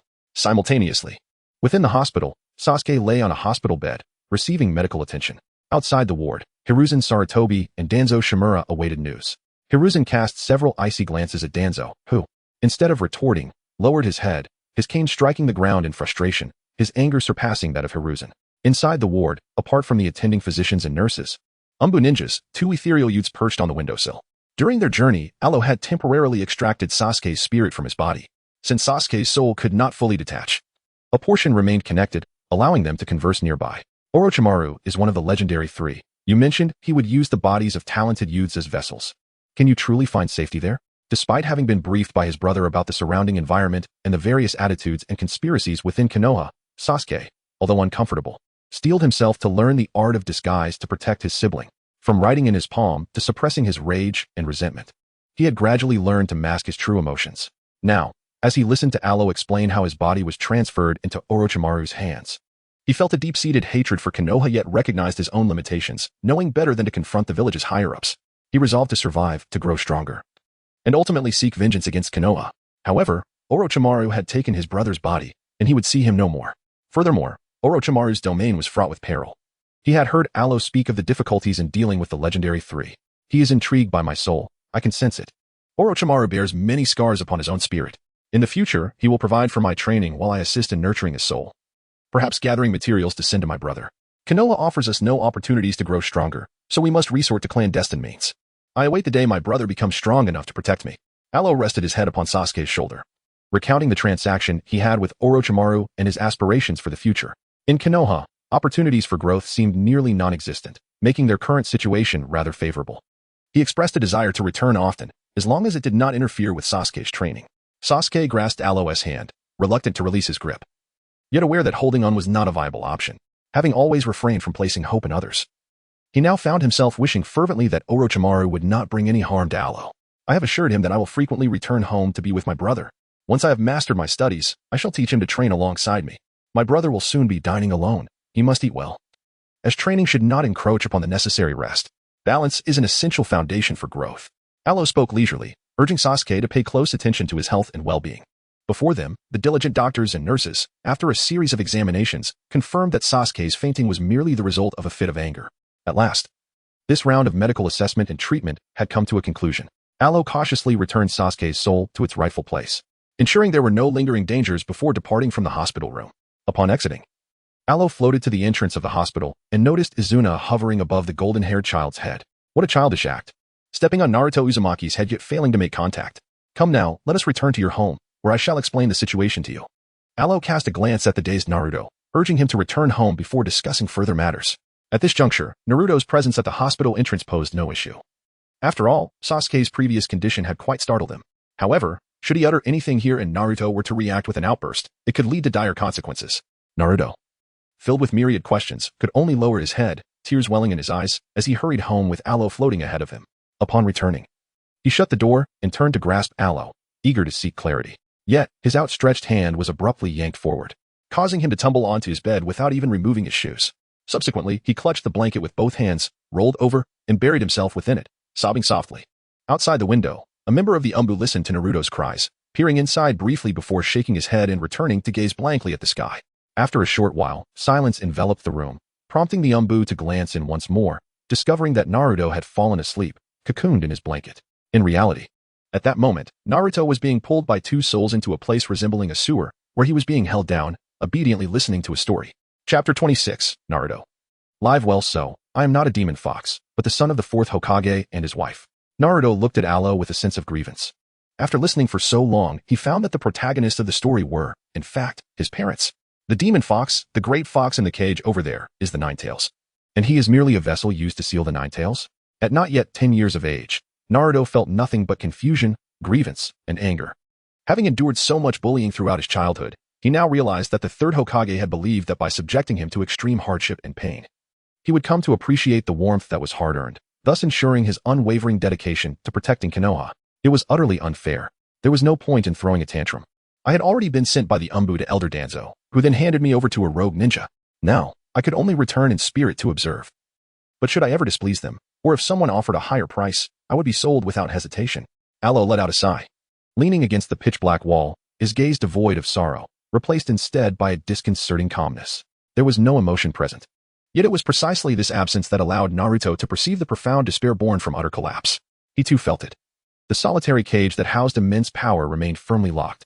To open it would mean his own demise, as well as that of the foolish Sasuke, potentially leading to a scenario where they might be ensnared by sealing techniques, leaving no one to avenge Alo, or himself, or Sasuke. Konoha had played a role in the destruction of the Uzumaki clan, seizing their secret jutsu and sealing techniques, forcing his mother into the role of the Nine-Tails vessel from a young age. All of this was revealed to Alo. And though it was Naruto's first encounter with such revelations, his instincts assured him of their authenticity. Reflecting on his memories from childhood to the present, every tragedy became clear upon uncovering its origins. Naruto, you must strive to live on, even if for a time you continue to suffer. Yet, survival guarantees the possibility of revenge. I will endeavor to return and check on you. My brother may not be well. If he strikes you in a fit of rage, retaliate with all your might, but I hope you can refrain from harboring anger towards him. He is merely a victim of repeated loss. Alo's words were laden with emotion, appearing as a final testament before the soul's departure. Nearby, Izuna felt a pang in the corner of his eye, striving to fix his gaze upon the Ninetales, attempting to shield himself from the captivating performance of this young one. The Uchiha clan has always been forthright in their thoughts. His brother, Madara Uchiha, possessed a rather straightforward disposition. It left Izuna pondering how, in their lineage, so much cunning had emerged. Could it be that they had inherited it from him? At that moment, Izuna had already tacitly accepted that the surviving brothers of the Uchiha clan were indeed his descendants. Thus, in terms of inheritance, the comparative references would be his brother, his father, and himself. Reflecting on this, it seemed that his contemplations had indeed been somewhat more profound than his brother's, suggesting that this propensity was truly inherited from him. Perhaps this was the essence of the student surpassing the master, a testament to their growing excellence. Alo, do remember to return often. Though I fear ghosts, I do not fear you. Truly, I would not be afraid upon seeing you. Naruto's tears fell like rain, and after a moment, he hesitantly reached out, testingly resting his hand on Alo's shoulder. He was unafraid of Alo. Even if Alo had become a specter, he would gladly welcome his visits. And as for that foolish Sasuke, he would take good care of him. If that guy ever lost his wits, he would ensure that the fool was brought back to his senses. Yes, Naruto, live well. No matter the challenges that arise, you will surely prevail. Aloe tiptoed and gently ruffled Naruto's golden hair, appreciating the delightful texture. He reassured Naruto once more that he was indeed capable of achieving his goals. Observing the unwavering determination in Naruto's eyes, Aloe, accompanied by Izuna, guided Naruto out of the sealed space. Once restored to his normal state, Naruto, swathed in blankets, peered out with a pair of eyes that glanced sideways. As he watched Aloe and that individual wave goodbye as they departed, he once again closed his eyes, cocooned in the blankets, and wept silently, allowing his emotions to flow. Within the Uchiha clan's ancestral grounds, Aloe stood atop a rooftop, surveying the familiar surroundings while pondering how to establish his location. It was impractical to drift aimlessly back and forth, although he didn't mind being a specter on occasion. Excessive drifting could lead to unforeseen complications. Perhaps he should pursue an achievement, and once he restored his body and regained the ability to utilize chakra, he could secure a Flying Thunder God positioning? After all, it was a system offering. Regardless of his innate talent in that area, he could simply purchase some points. Izuna, noticing Aloe lost in thought, assumed he was reluctant to leave home and approached to offer some words of comfort. No, it's not that, Aloe mused, rather. I wish to accomplish something meaningful before I depart. Aloe gazed at the approaching Izuna and shook his head, urging him not to overthink the situation. He was not the type to feel particularly attached to any place. Rather, it was a matter of how to achieve a certain accomplishment to earn points. Ancestors, do you possess the art of illusion? Aloe suddenly recalled a certain individual who might indeed possess the means to help him achieve his goal. Given his understanding of the system, he realized that certain pranks involving significant figures were more likely to trigger achievement rewards than the standard narrative. Illusions were certainly within the realm of possibility, yet at this moment, he pondered what he could actually do. While Izuna had the ability to create illusions, the notion of a wandering spirit employing such tricks raised the question of whom they would be directed at, as it could not harm the living. Regardless, as long as there was a method, that sufficed. Follow me, he urged. We shall pay a visit to deliver some fervent gifts to a certain scoundrel of the Uchiha clan. Aloe grasped Izuna's hand and they sped towards the Hokage building, drifting effortlessly until they entered the supply storage room. Without a hint of hesitation, Aloe began to collect the explosive tags into his system space, only pausing when the system indicated he could cease his actions. He then procured a large bamboo tube, removing the scrolls contained within and setting them aside. Methodically, he filled the tube with the explosive tags, layering them in a rotating manner until the system confirmed that the assembly would certainly obliterate the dimensional space. Only then did he finally halt his efforts. What a reckless endeavor! Surely you are not referring to Uchiha Itachi? Izuna exclaimed, watching in trepidation. The potential devastation of such an explosion would be nothing short of catastrophic. No, it pertains to another reckless entity, one who shares in the familial annihilation. Fear not. He will not perish from this. That fellow possesses remarkable resilience. At most, he will be incapacitated for a few days. As for your brother, Cough, I shall elaborate on that matter later. For now, let us attend to our task. Aluo, being a spirit, is quite adept at gathering items and tossing around props. However, having him carry a rocket outside is rather excessive. Once assembled, he tugged on Quina and they drifted to a seemingly tranquil courtyard. Inside the room, a person who never removes their mask even while resting lay peacefully on the bed. This individual was not a member of the Uchiha clan. Quina's gaze turned disdainful as she observed the person's white hair. Of course, he was not. He was a former comrade who had gifted her something. Look at his eyes, those Sharingan, identical to that troublesome Uchiha's. His ability pertains to space, allowing for both absorption and release. What he takes in here can be accessed elsewhere. Aloe let out a couple of mischievous chuckles before continuing to hold on to Izuna, drifting gracefully to the bedside of Hitaki Kakashi. Today, he intended to present a remarkably explosive gift, a super rocket bursting with enthusiasm, to Uchiha Obito, who had also been involved in the clan's annihilation and recently appeared rather bored. Chapter 27. Gratitude for the explosive gift from Kakashi. System, just a little turn, a mere rotation, and I shall deliver this. Uchiha Izuna is already capable of training. Well within the convertible range. Aloe grasped Senna's hand, urging the system to expedite the transfer of spiritual energy. At present, he possessed only a faint trace of spiritual energy and lacked any other abilities, rendering him incapable of confronting Kakashi Hitaki. Therefore, to compel Kakashi Hitaki to activate his Kamui and deliver this exceptional fiery rocket to Obito Uchiha, it was imperative to employ Senna's Mangeki Sharingan to cast an illusion. After a moment, the system provided a response, but soon grew indifferent to its excitable host. Why did Kakashi Hitaki and Obito Uchiha suddenly occupy its host's thoughts at this juncture? Ancestor, allow me to borrow your ocular and illusionary techniques, I assure you. It shall not cause you harm, but it is essential that he perceives the invaluable treasure that must be dispatched. Aloe received a reply from the system and then turned to smile at Izuna. Observing Izuna's bewildered expression, yet still nodding in agreement, Aloe felt an even greater joy. This ancestor of the Uchiha clan is truly fascinating. Despite knowing nothing, he boldly agrees to everything. However, it indeed has no significant effect on Izuna.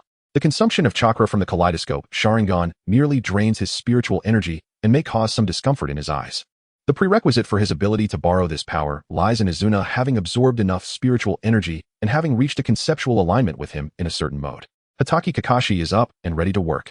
Aloe, with a mischievous smile, raised his hand, and the ethereal fingers abruptly materialized, tugging at Kakashi's blanket. The sudden pull startled Kakashi, who instantly awoke and leaped to the window, his gaze alert as he scanned his surroundings. Who was it? Kakashi glanced around, but found no signs of anyone having been there. Nevertheless, the tug on the blanket was no mere illusion, nor a figment of his dreams. Come out. Kakashi's voice was low as he calmly raised a finger to his eyes. His left eye, which had been shut, opened to reveal the Sharingan, its tomo slowly rotating. Kakashi. Long time no see. A boy with goggles and a closed left eye, Uchiha Obito, emerged within Kakashi's line of sight. Yes, it was Uchiha Obito from his youth. Obito. Kakashi's eyes widened in shock as he beheld the semi-ethereal figure visible only to the Sharingan. This was no living being. He knew with certainty that it was not. Was it truly the soul of Obito, returned to seek him out? Kakashi, listen to me. I'm not dead. I was taken away. My soul was ensnared by a mass of white substance, and I couldn't break free. The last remaining eye of Obito wept as he recounted how he had been captured and ensnared by white Zetsu, when suddenly, a web-like network of white roots appeared, threatening to claim his soul. In the midst of this unexpected assault, Obito struggled desperately. Kakashi watched helplessly as the roots swiftly ensnared Obito, leaving only half of his face and that crimson Sharingan visible. Unable to contain himself, Kakashi cried out, Obito. With a swift motion, Kakashi activated his Mangeki Sharingan, initiating his space-time ninjutsu in an instant. Kamui. The warped space whisked away the white roots, leaving Obito weakly collapsing to the ground. However, Kakashi, having utilized Kamui, felt utterly drained, collapsing to the floor, his fingers pressed against his eyes as he gasped for breath. Just as he believed Obito was safe and prepared to rise and approach, an abrupt sharp pain pierced through his eye, blood tears streaming down from the Sharingan. Kakashi himself fell to the ground, overwhelmed by the intense agony coursing through his eyes and head. Completion. Aloe raised his hand and snapped his fingers, causing the soul of Obito on the ground to vanish without a trace. He achieved a new milestone, thanks to Kakashi for the shocking gift, earning a reward of 500 points. The points were credited, confirming the presence of an accomplishment. Although the ocular technique space was damaged, it would undergo automatic restoration, expected to recover within 5 days at most. Izuna approached Kakashi to examine the Sharingan, able to ascertain the nature of its condition. Damage to the Sharingan was not uncommon in the past, however. He had never witnessed such a direct and explosive gift that resulted in the destruction of the ocular technique space. Although at that time, no space-type Mangeki Sharingan had emerged, the repair of this unique illusionary space was merely a matter of time. Let us depart. Dawn is approaching. In the future, I shall rely on you, ancestor, to keep an eye on my brother. I must also seek out Orochimaru. Aloe glanced at the time. It was still the dead of night. Yet, there was no reason for him to linger in Konoha any longer. The sooner he returned to his body and entered the chi refinement stage, the sooner he could begin to explore the power system of this world. Currently, he possessed 2,501 points. Although the price for purchasing the Flying Thunder God technique remained elusive, the system had repeatedly indicated that the value of items in this world was lower than that of cultivation, suggesting that it should be within reach. Please stay safe over there. If you can still use it, do so when necessary. For now, my only concern is to cultivate and occasionally venture out. Nothing else matters much. Izuna reached out to embrace Aloe, carrying the child to the top of the Hokage Rock in Konoha. As she gazed down upon the village illuminated by the night, her worries for the boy's well-being lingered. Would he face any hardships? Could he be harmed? Was Orochimaru truly trustworthy? And what of the child's fragile body? Would he fall ill? These thoughts weighed heavily on her heart. Illusions and ocular techniques no longer occupied his mind. Although he was uncertain how Aloe had managed to utilize them, he acknowledged that since he had just succeeded, he should not hesitate to employ them in times of danger. After all, he was the child's ancestor. If he could provide some form of protection, it would validate his role as a guardian. I will grow up healthy and safe. And I promise to visit you and my brother often. I am not deceiving you. I must take my leave now, and I entrust my brother to you. Aloe nodded and extended his arms to embrace Izuna. It wasn't as if he would never return. The atmosphere suggested a parting that felt final. Such sorrowful separations might lead to an awkward reunion when he returned in a day or two. Chapter 28. Restoring the Body.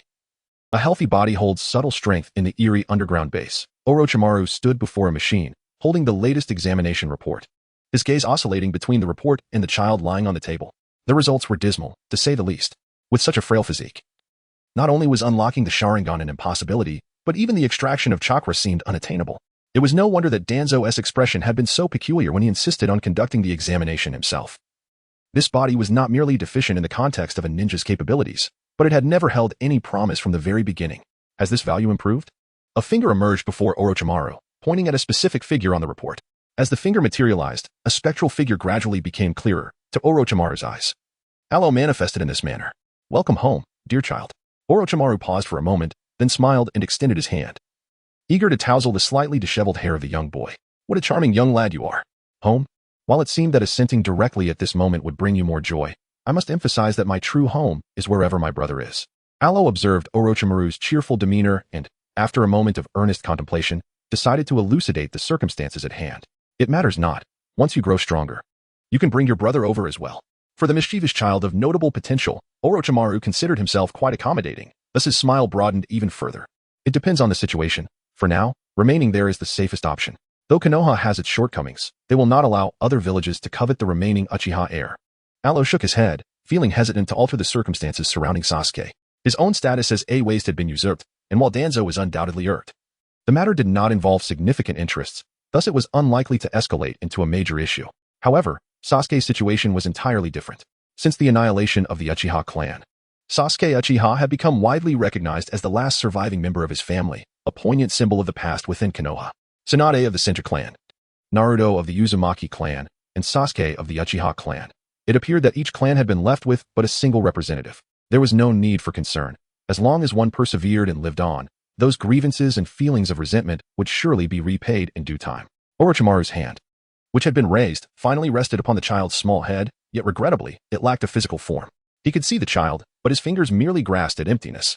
In an attempt to comfort the young one, this sudden void dissipated the emotions he had intended to cultivate. With a hint of displeasure, he approached the mobile hospital bed, ruffled the boy's hair a couple of times, and felt a sense of satisfaction. "Help me find a place rich in spiritual energy, a locale abundant with natural forces. In Konoha, I can only maintain a frail body, now that I have departed. It is time to harness the power of soul cultivation to restore my health." As Aloe observed Orochimaru's condition, he laughed heartily from the side. However, after the laughter subsided, it was time to attend to the necessary matters. What else was required? The restoration of the body. Was there a need for nutrient solutions or a nutrient chamber? Orochimaru possessed a plethora of research materials and directions, particularly in the realms of physical enhancement and recovery. Indeed, he had an abundance of resources at his disposal. If feasible, procuring a container without limitations to immerse in nutrient solutions could potentially expedite the recovery process. Aloe contemplated and decided to utilize the nutrient solution, thereby circumventing a portion of the process of extracting and transforming energy from the surroundings. With a clear objective and under the meticulous arrangement of Orochimaru, as dawn broke, Aloe found himself deep within a forest rich in the essence of wood, returning to his corporeal form to commence a new phase of cultivation. 200 meters away, Orochimaru leaned against a tree, observing the young boy nestled in a bath, rapidly absorbing the surrounding energy. A subtle smile crept upon his lips, his serpentine eyes gleaming with excitement and anticipation. "Lord Orochimaru, Uchiha Luo's body is bound to recover." A white-haired child standing beside Orochimaru mused, gazing at the distant figure of the boy, his heart a tumult of exhilaration, hope, and melancholy. His own body was robust, seemingly the most essential asset for Orochimaru. However, he was afflicted by a hereditary illness, which robbed him of the opportunity to devote himself to Orochimaru. This left him in a state of confusion regarding his own significance. At that moment, Orochimaru's sudden interest in the Uchiha of Konoha ignited a spark of joy within him, especially after the risk taken the previous day to personally retrieve the boy. However, the data from the examinations conducted upon their return filled him with sorrow. This young Uchiha was in a pitiful state, so frail he could not engage in cultivation or become a ninja. Fortunately, hope remained. Despite the lack of clarity regarding the situation, Orochimaru assured him that this Uchiha's body could be repaired, and he chose to trust Orochimaru's judgment. As long as the body could mend, cultivate, and grow stronger, Orochimaru's ambitions could be realized. "Junmaru, you are a good child." Orochimaru gently placed his hand atop Junmaru's head, ruffling his soft hair, alleviating the tension that had previously enveloped him. In the past, he had sought vessels, but now the circumstances had shifted. He witnessed the boy, filled with joy, genuinely harnessing the power of the soul to gradually transform the frail shell toward health. This power, this direction of cultivation and growth, was precisely what he cherished and required. He was confident that his research trajectory was correct, as long as he identified the right path. All negative states of the body could be alleviated, enabling him to perpetually remain in his strongest form. In stark contrast to Orochimaru's fervor, Aloe, immersed in the nutrient solution, felt an overwhelming urge to voice his grievances. And so, he did. "System, let us be clear. The majority of the materials I purchased pertain to spiritual cultivation, not physical enhancement. Is that not the case?" Aloe observed that his cellular strength exceeded that of his peers, even before he had embarked on his trainings. Merely restoring his health seemed somewhat excessive. The harmonious blend of chi cultivation and physical refinement is essential for optimal growth. Fear not, dear host. For even if one chooses the path of physical enhancement, it shall not transform you into a muscle-bound figure, as you lack the requisite disposition. The system, displaying its disdain, promptly conveyed this information, cautioning the host against overthinking. The elevated physical strength surpassing that of ordinary contemporaries is indeed a natural state. The system assures that even the most affordably priced materials are far from subpar. Chapter 29. The Sharingan and the Flying Thunder God. The host has successfully ascended to the stage of chi cultivation, granting access to the resources of this world for further development at any moment. Upon Aloe's entry into the chi cultivation phase, the system provided a rather standard notification. A healthy body truly brings about a sense of physical and mental well-being. Rising from the bath, Aloe stretched lazily, thoroughly pleased with his current physique. Chakra, Sharingan, Taijutsu, Ninjutsu, Genjutsu, ocular techniques, and sage arts. He was ready to commence his training. Orochimaru, behold, my body has fully regained its health. Aloe leaped from the tub, clad only in loose-fitting trousers, and performed a series of punches in place before joyfully gazing at the approaching Orochimaru. The rapid restoration of his health was largely attributed to Orochimaru's pivotal role. Not only had he whisked him away from the hidden leaf, but he had also sought out this splendid location and procured a substantial supply of nourishing liquid. Having just recovered, it was crucial not to catch a chill. Orochimaru removed his coat and draped it over Aloe, effortlessly lifting the slightly taller boy in one arm as he turned to head back. Although his health had indeed been restored, that mischievous boy showed no regard for caution, practicing his punches against the wind right after emerging from the liquid. It seemed there would be much to teach in the future. Orochimaru, I am no longer a child. I am now, well, I am 9 years old. In the past, when Alua was frail, he was often carried or supported while walking, and he did not perceive this as a disadvantage. However, now that he is in robust health, Orochimaru continues to treat him as a child, effortlessly lifting him with one hand as they move along. This behavior strikes him as overly familiar. Is it possible that all the children Orochimaru has taken in have been raised in such a manner? Ah, a 9-year-old child. Orochimaru paused for a moment, then beamed with even greater delight. He had anticipated some words of protest, but a 9-year-old is undeniably still a child. So Alua obediently allowed himself to be taken home, where he would be nurtured gradually. Although he claims he is no longer a child, fatigue soon overtook him. He yearned for a restful slumber in a spacious, pristine room, a soft, inviting bed, and delectable meals. Aloe was momentarily taken aback, gazing into the deep, gentle eyes of Orochimaru. He weakly murmured his desires for the kind of life he wished to lead. By the time Orochimaru carried him back to the underground base, the child had already succumbed to slumber. This latest endeavor to mend his body took a day and a half, and now, with nightfall upon them, Aloe's spirit slipped away into the ether, making its way swiftly to the Uchiha household. Sasuke, how could you possibly forego dinner? Aloe returned to the Uchiha household, gazing at Sasuke, who sat under the eaves lost in thought. Observing the arrangement of the home, he was certain of the current circumstances. Aloe. Sasuke lifted his head, looking at Aloe hovering before him, sensing an unfamiliar change. It seemed he had grown taller. Sasuke, you should go have your meal first. I will return to my room to set a location for convenience in the future. After you've had your fill, come back and rest. I will speak with you then. Aloe gestured towards the room, urging Sasuke to partake in dinner before returning indoors to tidy up. The bedroom remained unchanged. Upon entering, he seated himself on the floor and commenced his search for the learning scrolls on the Flying Thunder God technique within the system. In this realm, all items appeared as icons of sealed scrolls. System, do you even sell the would release sage body? Aloe gazed upon the 1 million value would release human fusion scroll, acknowledging its magnificence but deeming it merely an object of admiration. He sought something more economical, a resource for learning rather than a prefabricated power of fusion. The scroll for the multi-shadow clone technique, priced at a mere 300 points, was indeed quite affordable. The awakening of the Sharingan, costing 500 points, instantly rendered the concept of a bloodline limit seemingly trivial. The body technique, 8 Gates learning scroll, was available for 100 points. However, it was understandable that without sufficient training and accumulation of strength, comprehension and application were not synonymous. The activation of would release commanded 1,000 points. A price higher than that of the Sharingan, yet not excessively so.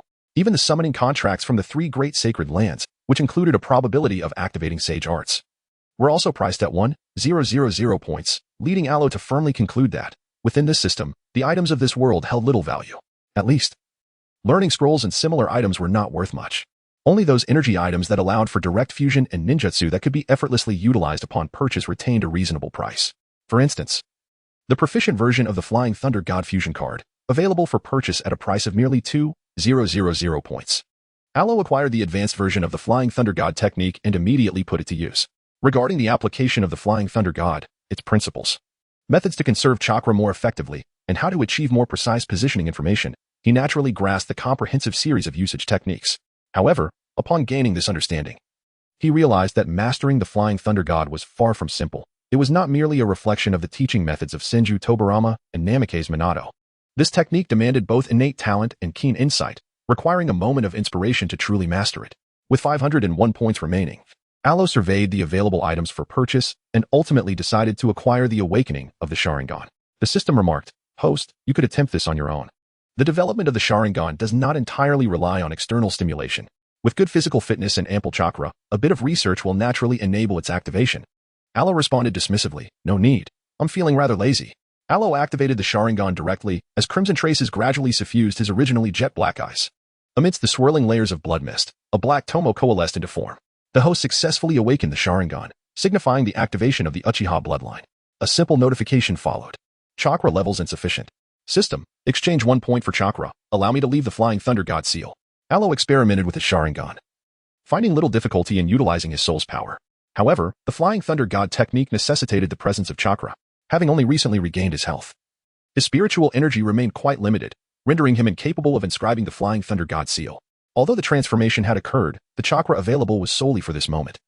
And the system had indeed transferred the technique, providing a substantial amount sufficient for a complete and lasting inscription of the Flying Thunder God seal. Nonetheless, it came with numerous restrictions, applicable only to the singular seal that Alo had inscribed at this time. "Sasuke, I have left a locator on your soul." Alo lowered his head with a smile. When Sasuke entered, he first reached out and tugged, then raised his hand to pat, imprinting a Flying Thunder God mark upon Sasuke's soul. Now, no matter where Sasuke might be, he could always be located.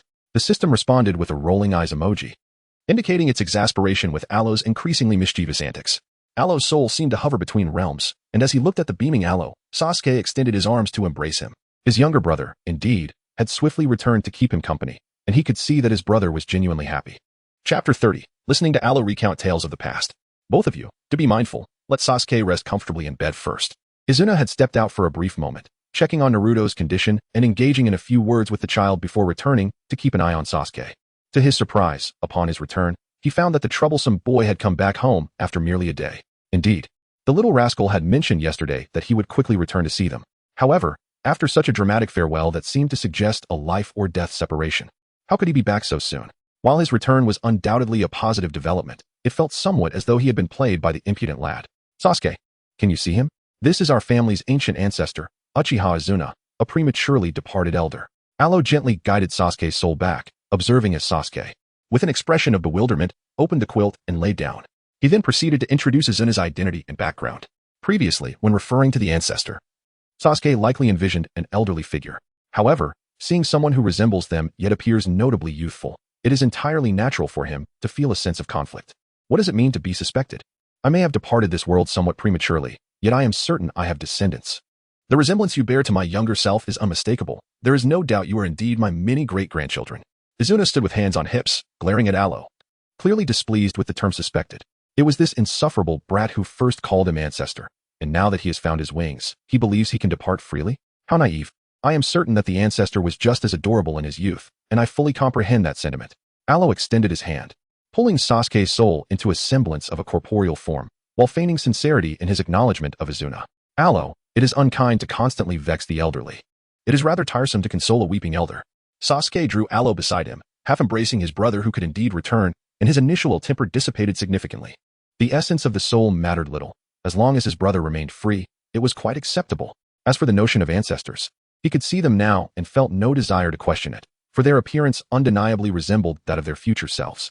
However, discussing the concept of ancestors with Alo had seemed quite normal before, yet in this moment, he found himself unable to voice it openly.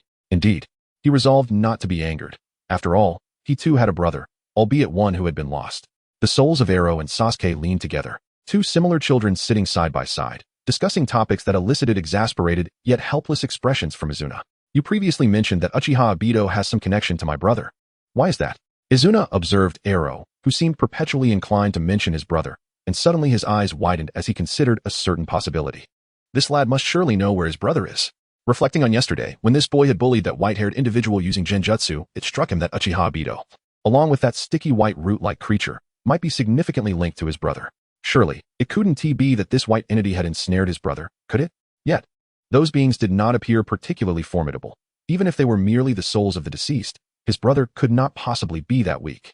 Perhaps, It was the case that when your brother had aged significantly and his body could no longer sustain him, he sought out a controllable youth before his demise, planning to resurrect himself after certain schemes came to fruition. There was a black entity scurrying about, and out of curiosity, I followed to listen in. But they surely would not resurrect your brother. That black entity claimed this current host was easier to control than your brother. Aluo, with a visage marked by inner turmoil, reminisced about the incident involving Kurojitsu's arrival in Konoha, a series of events he only comprehended after discreetly observing the unfolding circumstances. Ultimately, the conversation gravitated towards the clandestine secrets of the Uchiha clan, specifically the underground of the Nanha Shrine, where a stone tablet, possibly over a millennium old, lay hidden. That very tablet had been seen by my elder brother. Izuna pondered for a moment. He indeed possessed some knowledge regarding the Uchiha stone tablet. It was precisely due to having witnessed it that he had, in a moment of grave injury, implored his brother to take his eyes, yearning for greater power, a means to potentially vanquish the Senju. Yet, little did he expect that shortly after his demise, his brother would conspire with Hashirama Senju. As for his brother, once they reunited, he would certainly contemplate administering a well-deserved beating, half believing and half doubting that enigmatic dark figure had claimed that in his quest to identify a suitable candidate, the tablet had undergone numerous modifications, only for his brother to be deceived, ultimately leading to a flicker of hope. Alo yawned dismissively, recounting to Izuna and Sasuke how Uchiha Madara had been deceived by Kagaya, believing that this was the manifestation of his will. As they listened, their anger intensified, particularly Izuna, whose Sharingan activated uncontrollably. So, he desires my eyes to evolve into the Mangeki Sharingan and then take them for himself? Sasuke suppressed his hatred, calming his resentment, and for the first time inquired about Uchiha Itachi. The realization that one must possess the eyes of a brother to achieve the eternal Mangeki Sharingan suddenly illuminated him, shedding light on why his entire family perished while he remained. It was because of his eyes. Who knows, perhaps he intended to bequeath the eyes to you. After all, in the eyes of others, I am forever deemed incapable of awakening the Sharingan. Alo sighed, reflecting on the uncertainty of the situation. He refrained from asserting that Uchiha Itachi had undoubtedly bestowed his eyes upon Sasuke, for the emergence of a new presence complicated matters. One could never predict the twist that Uchiha Itachi might introduce. It was imperative to maintain a vigilant stance. Alo, what else do you know that pertains to our family? Sasuke inquired, raising his head, his Sharingan activated with its Tsutomo, casting a serious gaze upon his brother for the first time. The younger sibling, who had harbored numerous secrets from the outset, found himself confined within the small courtyard, his spirit witnessing the unfolding events. In the past, he was oblivious. Now, he yearned for understanding, seeking to uncover the trials and tribulations his brother had faced in the days gone by. There remained much to discover. Alo let out a sigh and began to recount the insidious conspiracy of the Uchiha clan, speaking of Uchiha Shisui, Uchiha Itachi, and the manner in which the Uchiha family was subjected to the watchful eyes of the Umbu. During this discourse, he inadvertently revealed much regarding the transformations that occurred in Uchiha Itachi before and after Shisui's demise. Presently, Sasuke may not grasp the significance of these revelations. Yet when he takes a moment to calm his mind and reflect deeply, he will undoubtedly discern the differences. Although the events of the past are immutable, there are instances when Sasuke need not rely solely on his resentment towards Uchiha Itachi for his growth. Alo also speculates that such animosity and torment towards one's nearest kin may indeed exacerbate injuries while in his transformation. Chapter 31. Sasuke, my brother is my everything. What is the most crucial matter that you have chosen to withhold? Izuna listened intently as Alo recounted his tale, his brow furrowing deeper with each word. All the information served to diminish Sasuke's hatred, which, in itself, posed no issue. Yet, this insufferable lad had inexplicably omitted the most significant detail indeed. The sole matter pertaining to himself. What could it be? Sasuke had remained quietly attentive to Alo's narration, for he had previously sensed the palpable tension within the household and overheard the hushed whispers of certain clansmen. However, what could possibly provoke this ancestor to mention it with such urgency and ire? What relevance does it hold? Sasuke, after all, was utterly oblivious. Alo curled up his legs, cradling his knees with both hands, lowering his head to rest his face against them, completely unwilling to broach the subject at hand. He was neither a virtuous individual nor one who would conceal certain potentially distressing truths from Sasuke simply because he wished to maintain a favorable relationship. Yet, there were certain words that were not his to utter. Host, are you merely being dramatic? Or are you calculating something, perhaps even executing a long-planned scheme? The system, lacking proficiency in matters of emotion, was nonetheless certain that its host was acting with intent. Time and again, he had portrayed himself as a pitiable victim. Although the events in question were indeed true and had neither been embellished nor altered, he mused, I simply require a few informed individuals to validate my victimhood. Relationships, after all, demand careful cultivation to endure. While my brother is exceptionally kind, it is precisely because of my deep affection for him that I must guard against certain troublesome figures, such as that Otsutsuki who has brought ruin upon his own mother, his brother, and even 2 sons, the sage. Alo lowered his head in contemplation, gradually analyzing with the system who might truly pose a threat to them. The entanglements of Indra and Ashura, the so-called reincarnations of will, must be utterly dismantled. His brother, Uchiha Sasuke, was sufficient in himself. Notions of past life brothers and fathers should be cast aside. Yet, it was not merely Sasuke to consider. Naruto also required further contemplation. Reincarnation of brothers? When Ashura's will dissipated, what essence would the true self of Naruto Uzumaki embody? He was most eager to discover. Host, the narrative has yet to unfold. Take your time. The impending collapse of the world will render our stay untenable, and at that moment, no one will be there to care for Sasuke. The system sensed its host's troubled emotions and promptly offered a valuable hint. Sasuke, in this realm, had been tended to and protected for over a year, which had fostered a profound concern within the host for Uchiha Sasuke. Therefore, even for Sasuke's sake, a modicum of restraint was necessary. That is not the case. I'm not losing my mind, and is there truly a need for me to wreak havoc? If the protagonist himself veers from the original storyline, then it signifies an entirely new world and future. Alo felt somewhat disheartened by the system's serious admonitions. He harbored no malice towards this world. He merely wished to express his disdain for certain entities. Indeed, the system's judgment seemed increasingly absurd. As Alo and the system exchanged mutual grievances, Izuna crouched before the two young boys and recounted the fateful night that led to the demise of the Uchiha clan. He had not witnessed the scene firsthand, but through Alo's descriptions, he could piece together a rough semblance of the events. Alo, I am sorry. Upon hearing Izuna's brief account, Sasuke tightened his embrace around Alo's arm, weeping more sorrowfully than Alo himself. Bereft of paternal guardianship, devoid of their parents' final love, nothing remained. From the very beginning, Alo had never received a modicum of parental affection. He had often spoken of how formidable his father was, and how gentle his mother had been.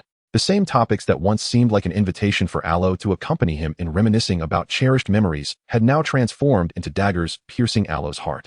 Especially upon realizing that Alo had narrowly escaped his father's lethal assault due to his own extraordinary abilities.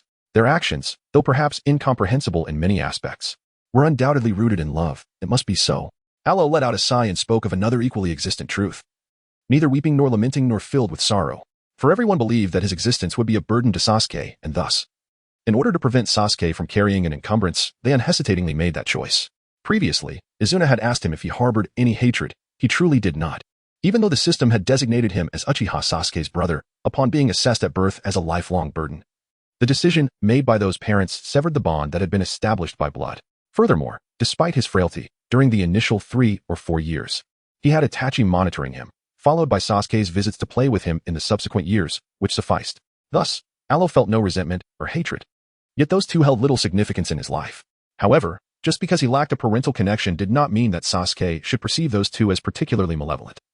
At the very least, they remained preoccupied until their demise with thoughts of how to ease Sasuke's future burdens.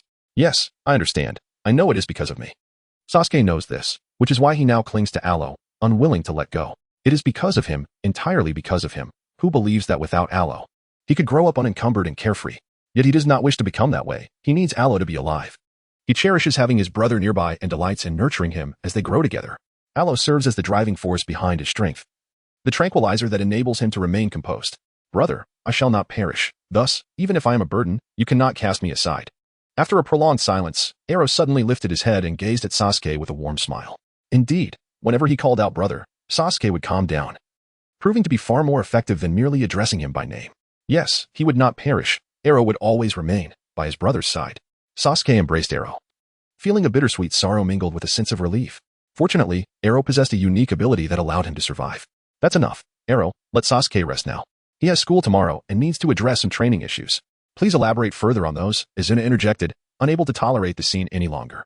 He raised his hand and playfully tapped the heads of the two boys, urging them to refrain from their affectionate displays in front of him.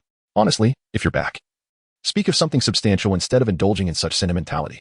It's not as if you're the only one with a brother. I have one too, and he is exceptionally formidable. Though, for the time being, he is untraceable. Chapter 32, Orochimaru. Sensei? Sasuke could also learn, though it would be quite exhausting.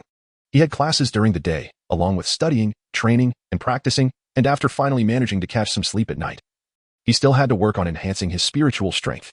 Alo discussed certain aspects of cultivation with Izuna, and when Sasuke inquired about the possibility of training, Alo assured him that even the living could engage in such practices. However, considering Sasuke's schedule for the day, it would undoubtedly be quite exhausting. Yet, despite the fatigue, the pursuit of knowledge remained imperative. For Sasuke, the enhancement of his spirit not only signified a path to greater strength but also fostered a sense of synchrony with his brother in their cultivation journey. Thus, throughout the night, while his body rested, Sasuke's spirit attentively absorbed Aloe's teachings, diligently memorizing these unique methods of training. As dawn broke, Aloe observed Sasuke rise to prepare and partake in his meal before he waved farewell and departed. He had spent ample time outside, uncertain whether Orochimaru had arranged for his subsequent needs. Indeed, Orochimaru faced considerable challenges, tasked with studying the developmental trajectories and training methods of numerous children, as well as investigating the use of cursed seals as auxiliary tools for power enhancement. So, Orochimaru, what shall we have for breakfast? As Aloe made his way to Konoha, he floated gracefully, but upon his return, he moved with remarkable speed. Awakening in his body, he leaped from his bed and rushed out the door in search of Orochimaru. Upon exiting his room, he discovered Orochimaru engrossed in examining data records in a room at the opposite end of the corridor. Approaching him, Aloe tugged at Orochimaru's sleeve and inquired about breakfast. This scientist, surely he did not skip breakfast, did he? Feeling famished? Come now, breakfast is essential during this growth phase. Proper nutrition is imperative. Orochimaru gazed at Aloe, who suddenly appeared childlike, and gently ruffled his hair, his mood brightening as he took the child's hand and led him toward the dining hall. In this establishment, the dining area was rather modest. Yet Orochimaru had specifically instructed that today's breakfast should not disappoint the child. As they entered the dining hall, the men and women eating immediately fell silent, rising in unison to gaze toward the entrance. So many people. Aloe's gaze swept across the assembly, which consisted of no fewer than 100 individuals, ranging from youthful boys to adult ninjas. The majority of the young ones regarded Orochimaru with a mix of admiration, reverence, trepidation, and concern. Though their feelings varied, their attention was unwaveringly fixed upon Orochimaru, who shone as their guiding light. In contrast, the adults harbored more complex thoughts, some loyal, others avaricious, a few fearful, and some likely spies. Among the diverse expressions, there were those who scrutinized him intently, their focus seemingly drawn to the red and white fan emblem adorning him. The Uchiha clan had but a single representative left in Konoha, and now, here stood another with Orochimaru. He was Uchiha Ruah, my disciple, who would be familiarizing himself with the training grounds after breakfast. Orochimaru's gaze traversed the crowd as he gently introduced Aloe. The title of disciple was one Orochimaru had conferred upon him, and without pausing to regard Aloe's reaction, he took his hand and led him to the table that had been reserved for him. Teacher? Aloe savored the nutritious breakfast that was presented before him, chewing leisurely while casting a sidelong glance at Orochimaru across the table. When Orochimaru lifted his gaze to meet his, Aloe inquired with a hint of curiosity whether this would be the title he would use henceforth. In truth, he longed for a child. Though he knew such a desire would not be reciprocated, a teacher-student relationship would suffice. Orochimaru's serpentine eyes gradually narrowed as he observed the momentary gaze exchange. And upon seeing Aloe's eyes suddenly turn crimson, his smile grew even wider. If the teacher-student dynamic were inadequate, he would not mind a father-son relationship, however. He was acutely aware that Aloe held a profound aversion to the concept of parenthood. You cannot defeat Itachi Uchiha. A teacher would suffice. Aside from that, do not entertain any other notions. If you dare to call me father, he would truly end your life. Aloe blinked. His Sharingan, resembling a delicate crescent moon, was retracted, and his large, black cat-like eyes gradually narrowed as he smiled and continued to eat. To consider him a father figure? Orochimaru must truly be weary of life. When will I ever be able to surpass him? Orochimaru understood that his disciple, at many times, should not be regarded as a mere child, save for moments of playfulness and jest. Now that Aloe had brought up Itachi Uchiha, Orochimaru was curious about how to curtail Itachi's arrogance. Do not expect anything in the short term. He seeks death, while you desire to live. You cannot play in the same realm, unless, of course, you wish to converse with the deity of death. Aloe shook his head, firmly certain of this matter, not holding any hope. Uchiha Itachi. That fellow has been waiting for death ever since the night of the massacre. Does he wish to die? This notion genuinely startled Orochimaru. Yet upon reflection, Uchiha Itachi's demeanor indeed resembled that of someone enveloped in despair, despite being merely in his teenage years. He appeared akin to an elderly man lingering in the twilight of life. You bring me back, and he will soon be aware. Be cautious. Do not let him uncover too many secrets, such as mine. Aloe pointed at himself and then continued to dine. Although he had eaten to a moderate satisfaction, the dishes served had already been depleted. Feeling somewhat unsated, he contemplated requesting another portion, as it was merely a meal and could certainly fill him up. Orochimaru, initially conflicted, found himself amused by Aloe's repeated glances at the empty tableware, captivated by this peculiar little gesture. If he was hungry, he could eat. He had never forbidden it. So why the pitiable expression? Thank you, teacher. Aloe rose abruptly, expressing his gratitude with a clear voice as he hurried to the kitchen with his tray. Upon returning with several plates brimming with meat, he swiftly consumed his meal. Not only was Orochimaru taken aback, but the gazes of those around him, drawn by his call of teacher, were increasingly curious. They all pondered the same question. How could this seemingly frail child ingest such a large quantity of food? Soon after breakfast, everyone migrated to the training grounds. Orochimaru stood at the edge of the field, observing his disciple, who was lazily leaning against his leg, struggling to keep his eyes open. A sense of mild frustration washed over him. He had forgotten that the child had not returned all night, and had consequently missed out on sleep. Now, having satisfied his hunger, Aloe felt drowsy and reluctant to move. He merely wished to complete a few tests before retreating to slumber. Though somewhat exasperated, Orochimaru gently lifted Aloe by the collar and carried him to the testing area. Here, various assessments awaited: strength, speed, chakra, and combat tests. Completing these evaluations would likely consume the entire morning. Chapter 33, Aloe's Non-Attribute Chakra. Uchiha Aloe. Allow me to challenge you to a duel, so I may witness what qualifies you to be a disciple of Lord Orochimaru. A robust youth boldly emerged from the crowd. Jirbi, Kunmaru, standing nearby, watched Jirbi charge forward with an audacious demeanor toward Orochimaru's disciple, immediately considering intervening to pull him back. However, Orochimaru stayed his hand. Aloe, defeat him. There are no restrictions on your combat style. Orochimaru was aware that Aloe's body had only just recovered, although the Sharingan had manifested. He had yet to learn any ninjutsu or taijutsu. Nevertheless, he also understood that Aloe possessed peculiar abilities, which would suffice to handle someone like Jirbi very well. But let it be known, should you feel pain, do not cry. If you do, I shall not console you. Aloe raised both hands, rubbing his face in an attempt to widen his drowsy eyes. In truth, he was not tired. However, with so many gazes upon him, if he appeared too spirited, Orochimaru might very well compel him to confront each individual in succession. How infuriating. I yearn to witness what the so-called Uchiha truly embodies. At this moment, Jirbi's status had not yet evolved into that of one of the infamous four. He could merely be considered a somewhat formidable presence among this assembly. In response to Aloe's arrogant demeanor, Jirbi's already irritable temperament flared, and he charged forward, intent on using his physical prowess to thrash this frail youth. Yet, as he lunged, Aloe suddenly vanished from his sight. It was an illusion, a subtle technique taught by Uchiha Izuna, low in consumption yet remarkably effective. Coupled with some playful tricks he had previously devised, Aloe had rendered himself invisible. How disappointing. This technique is less effective than I had anticipated. Aloe's figure flickered, leaving several afterimages on the training ground, with swift footfalls landing on Jirobo's shoulders, thighs, and heart. A leaf obscured the view, yet everything else remained unchanged, merely causing a deviation in Jirobo's line of sight. That's enough. Return and rest. A month from now, you shall undergo an assessment. Orochimaru observed Aloe lightly tread upon the ground, recognizing that asking him to engage in combat at this moment was somewhat unreasonable. Lacking martial arts skills and physical strength, he possessed only a modicum of illusion techniques and speed, which were indeed inadequate. However, the effect was commendable, as it instilled a sense of seriousness in the gazes of the young man. Strength, regardless of the time or place, commands respect only when one possesses sufficient prowess. Teacher Orochimaru, this is rather excessive. I only just began my training yesterday, and you expect me to fight so soon? This will leave me utterly exhausted and hinder my growth. Aloe hastened to Orochimaru's side, allowing himself to be led out of the training grounds by his hand. He disregarded the gazes of others, focusing solely on emphasizing the outrageous nature of the recent combat assessment. Is this how it is with Junmaro? A visibly displeased Mayo approached, eager to ascertain whether Junmaro could truly endure this. That suddenly appeared boy, regardless of being an Uchiha, possessed no discernible offensive capability yet was accepted as a disciple by Lord Orochimaru. He is a genius, until yesterday. He was merely a patient unable to cultivate chakra, having consumed an entire barrel of nutritional solution to restore his health, without even commencing his training.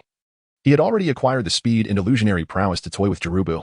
What Junmaro conveyed was but a fragment of the truth. Nonetheless, it was all he could articulate. Matters concerning soul cultivation, soul detachment, the Sharingan, and the peculiar state during his physical restoration were secrets he would never divulge, not even to Shugo. This involved not only Uchiha Aloe but also the future of Lord Orochimaru. It must be a deception. The training ground reverberated with gasps of disbelief. They could not fathom that one could transform from a frail invalid to a healthy individual with combat capabilities in a single day. Junmaro paid no heed to their reactions. After selecting a few individuals to engage in battle, he departed the scene. Aloe, who had left even earlier, returned to his new quarters, first indulging in a refreshing bath before reclining on the soft bed for a well-deserved slumber. He slept soundly until noon, rousing only to partake in lunch. The afternoon was reserved for Orochimaru's ninjutsu instruction, commencing with the refinement of chakra. Upon recognizing Aloe's ability to cultivate, he proceeded to evaluate his chakra attributes. What are these attributes? Orochimaru scrutinized a chakra testing paper, observing several tests yielding no change, and suddenly felt a tinge of uncertainty. Is there such a thing as chakra with no attributes? It can be transformed, but I must first comprehend the characteristics and information of each chakra type.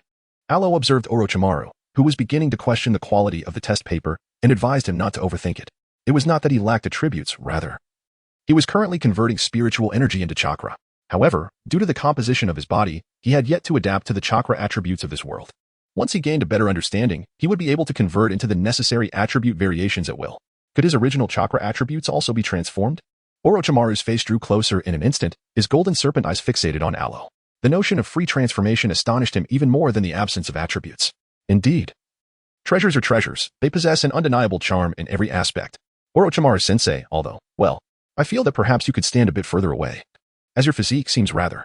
Alo hesitated, glancing around nervously, ultimately voicing some rather complicated concerns.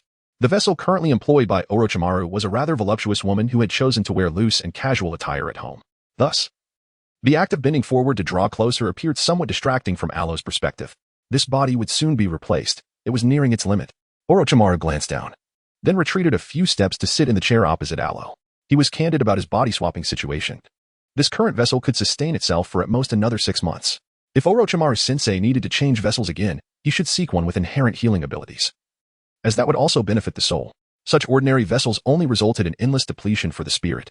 Alo scrutinized Orochimaru's physique for a moment, and after a brief silence enveloped them both, he proposed a suggestion. The vessel may be exchanged, yet such exchanges cannot be perpetual. The repercussions on the soul are far too grave, and consequently, one's strength would diminish. In Chapter 34, The Nine-Tailed Sealing Space, the nocturnal meeting with Naruto unfolds. I happen to have a girl with remarkable recuperative abilities, yet she belongs to the Uzumaki clan, whose sealing techniques are exceedingly potent, posing significant risks of backlash. Orochimaru recalled the red-haired girl he had previously discovered, currently placed in a southern base for temporary recuperation. The Uzumaki clan possesses the capacity to seal-tailed beasts. Although the young girl lacks any notable inheritance, ancient families invariably retain fragments of concealed knowledge. Moreover, her innate talent is ill-suited for his own purposes. Previously, while meandering around Konoha, he often encountered a burrowing black entity and several humanoid figures of a pure would-release nature, though he had not seen them of late. He resolved to be more vigilant during his outings, intending to capture one should he encounter it. Alo contemplated the vessel ultimately utilized by Orochimaru, which inevitably brought to mind the existence of White Zetsu. The intrinsic vitality bestowed by would-release allowed Orochimaru to adopt this form and engage in prolonged study without the incessant need to switch between various hosts. Moreover, with White Zetsu as his container, Orochimaru's condition markedly improved, dispelling the perpetual aura of foreboding that once surrounded him. Do not wander aimlessly. Such a being may not be easily captured, especially when you possess no skills as of yet. Upon hearing about the pure would-release body, Orochimaru's interest was piqued. However, the information regarding the humanoid White Zetsu and the black entity that burrows underground evoked thoughts of a certain individual. Zetsu, the member of the Akatsuki, characterized by black and white, who can tunnel through the earth like a blade of grass. It was hardly surprising for him to be found lurking around Konoha, given his penchant for gathering intelligence. Should Alo decide to confront that individual, the likelihood of being ensnared by him was substantial. He certainly did not wish for his newly acquired disciple to be swiftly captured by a mere blade of grass. Indeed, while the black entity exhibited a high level of vigilance, there were instances where the white counterpart operated independently. Alo agreed, albeit not entirely.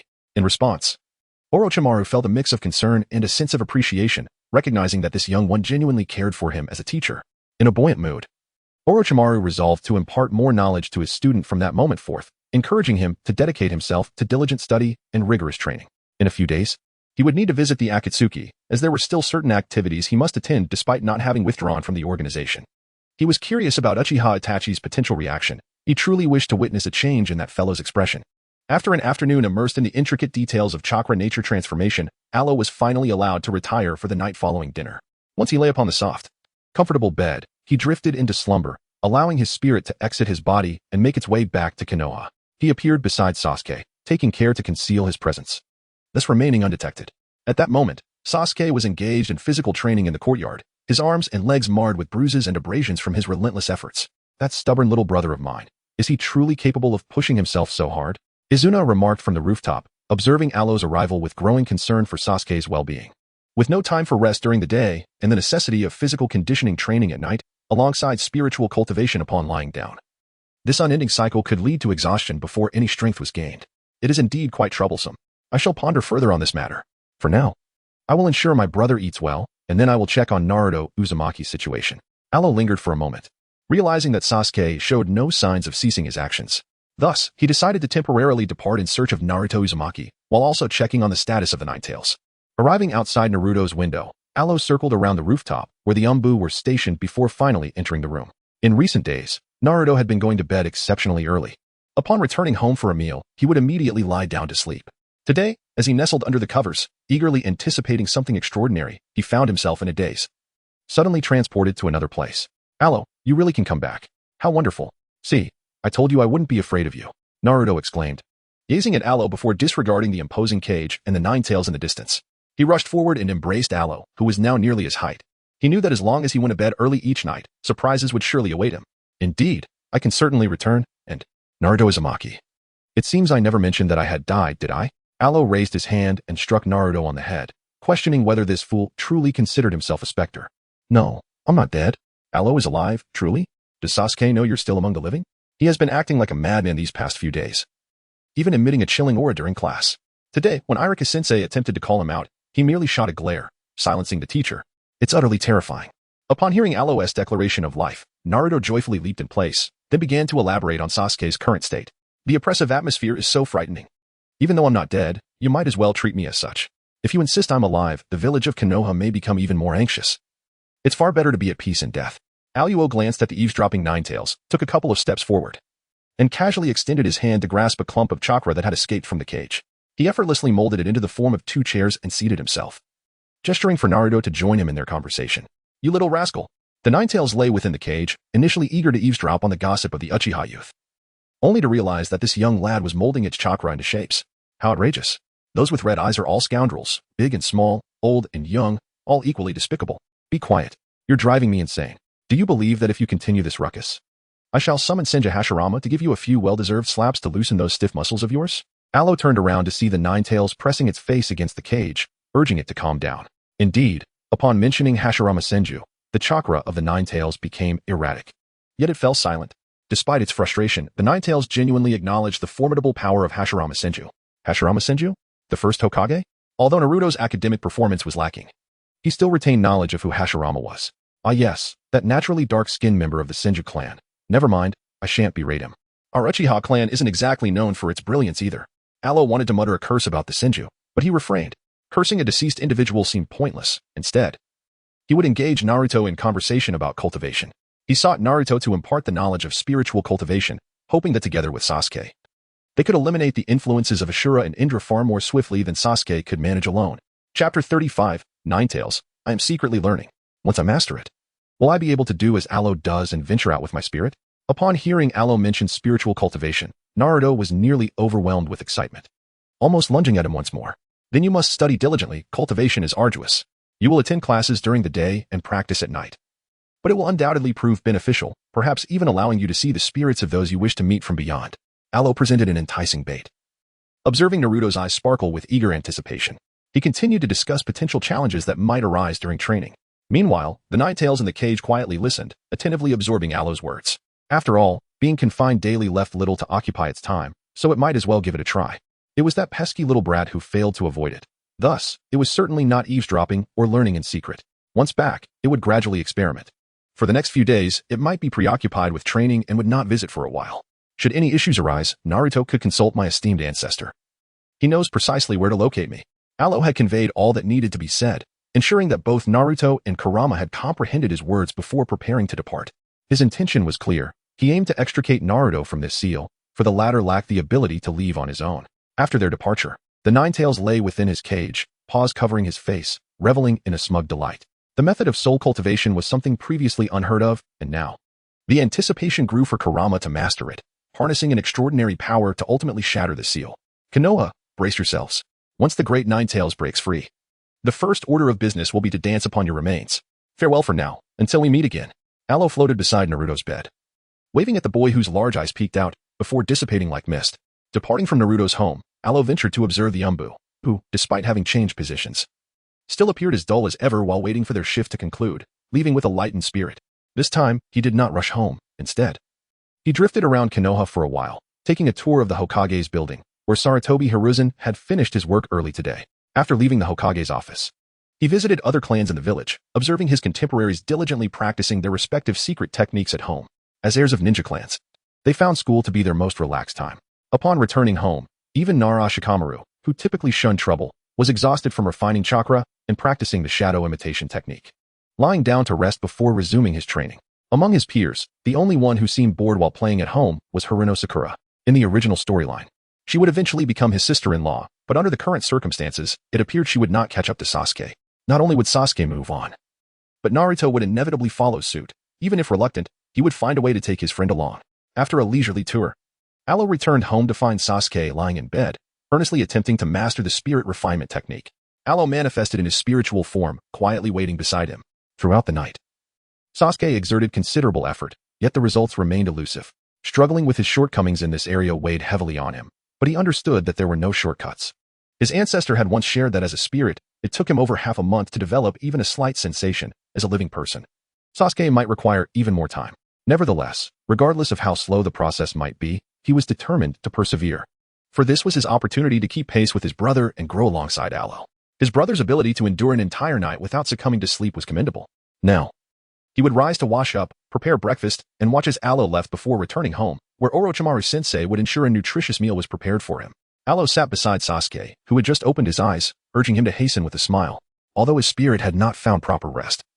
The fatigue of his body had significantly dissipated over the course of the night.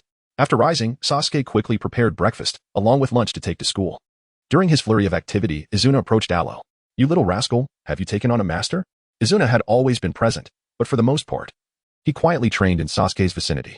Now, upon hearing a change in the address, he curiously inquired about the relationship between Alo and Orochimaru. "Teacher, that title is not to be used lightly. Can Orochimaru truly instruct Alo in his training?" "Indeed, Teacher Orochimaru is quite adept. He possesses a wealth of knowledge." Alo floated outside the kitchen, engaging in conversation with Izuna, while inadvertently allowing Sasuke to eavesdrop. Regarding Orochimaru, he could potentially be an excellent mentor, provided one does not covet the Sharingan. What truly matters is the utility of the knowledge imparted. A commendable teacher embodies not only erudition but also a spectrum of behaviors, preferences, and habits. It is imperative to cultivate one's ability to discern, embrace the admirable, and shun the undesirable. Occasionally, I wander to certain discreet locales, where I have heard whispers of Orochimaru's name. It appears he harbors a fascination for ninja experiments. Izuna, having heard of him, harbors a rather unfavorable impression of Orochimaru. Nevertheless, he trusts that Alo is not foolish enough to adopt any detrimental habits. To discuss ninja experiments, one must first reference Senjutobirama. All of Orochimaru's experimental endeavors stem from the fragments of data left by the second Hokage, and there is much more to unravel. Alo raised the topic of Senjutobirama, disregarding whether Izuna regarded him with disdain, and began to recount certain information he had come across. He spoke of the forbidden techniques such as Edo Tensei, the reanimation of the deceased, the experiments on bloodline limits, and the cultivation attempts. Not to mention the specialized projects aimed specifically at countering the Uchiha clan. In essence, the concept of ninja experimentation originated with the second Hokage, Senjutobirama, during a time when the number of fallen ninjas and civilians was indeed considerable. However, in the records, all those deemed as test subjects were labeled as enemies or traitors. Ultimately, it was the narrative established by Tobirama that dictated the truth or falsehood of such matters. Yet, he had previously conducted experiments on certain living or deceased members of the Uchiha clan, a topic that could be revisited when the time came to confront Tobirama once more. Cursed be the Senju clan, cursed be Senjutobirama for desecrating his brother's corpse for examination and experimentation. Izuna harbored little sentiment towards the remaining members of the Uchiha clan in Konoha, as they were the ones who had betrayed his brother. Nevertheless, he was taken aback when Alo mentioned his brother. It turned out that among the corpses subjected to post-mortem analysis by Senjutobirama was none other than his brother, Uchiha Madara. This revelation infuriated Izuna, filling him with a burning desire to drag Senjutobirama from the afterlife and tear him apart multiple times. He recalled a technique known as Edo Tensei. He resolved to master it so that one day, when he could invoke Senjutobirama through Edo Tensei, he would extract that wretched soul and obliterate it completely. Chapter 36, Orochimaru is dead, slain by Uchiha Itachi. Komaharu, I am so weary. Do not push me too far. Alo trod upon Junmaru's arm twice, signaling him to maintain his distance. Having resided in Orochimaru's lair for nearly a week, Alo had grown quite accustomed to Junmaru. On yet another morning, as Orochimaru had instructed Junmaru to supervise Alo's early rising for breakfast and training, the reluctant Alo found himself roused from his slumber when Junmaru entered the room, abruptly tossing aside the covers and pulling him up. The previous day, Junmaru had attempted a more gentle approach, but alas, it bore little fruit. Thus, the astute Junmaru opted for silence today, swiftly lifting Alo and depositing him into a bathtub filled with water. Your current tasks, Prince Alo, are to rise, partake in breakfast, and engage in this morning's ninjutsu studies, Junmaru declared, having tossed the 2 or 3 years younger Alo into the tub, before thoughtfully retrieving a towel and outlining the forthcoming schedule. Junmaru, do you realize that you now resemble a butler, akin to the chatty, old stewards found in tales? Alo turned over in the bathtub, shaking the water from his hair before standing up to receive the towel he had brought. He shot a glare at Junmaru, recalling the children's storybooks he had seen over the past few days. No matter how mischievous the young master behaved, the old butler remained calm, faithfully and diligently executing the master's directives, overseeing and devising various methods to ensure the playful young master completed his educational tasks. This inexplicable sense of immersion in the scene made Junmaru ponder. Perhaps this obedience was excessive. Lord Orochimaru had mentioned prior to his departure that upon his return, the educational workload could be adjusted appropriately, potentially tripling the amount. Junmaru observed as Alo wrapped himself in the towel and proceeded to brush his teeth, standing at the doorway while discussing the tasks and authority bestowed upon him by Orochimaru. Therefore, whether it was the basic quantity of study or a multiplied amount, even tripled, it was up to him as the temporary steward to determine.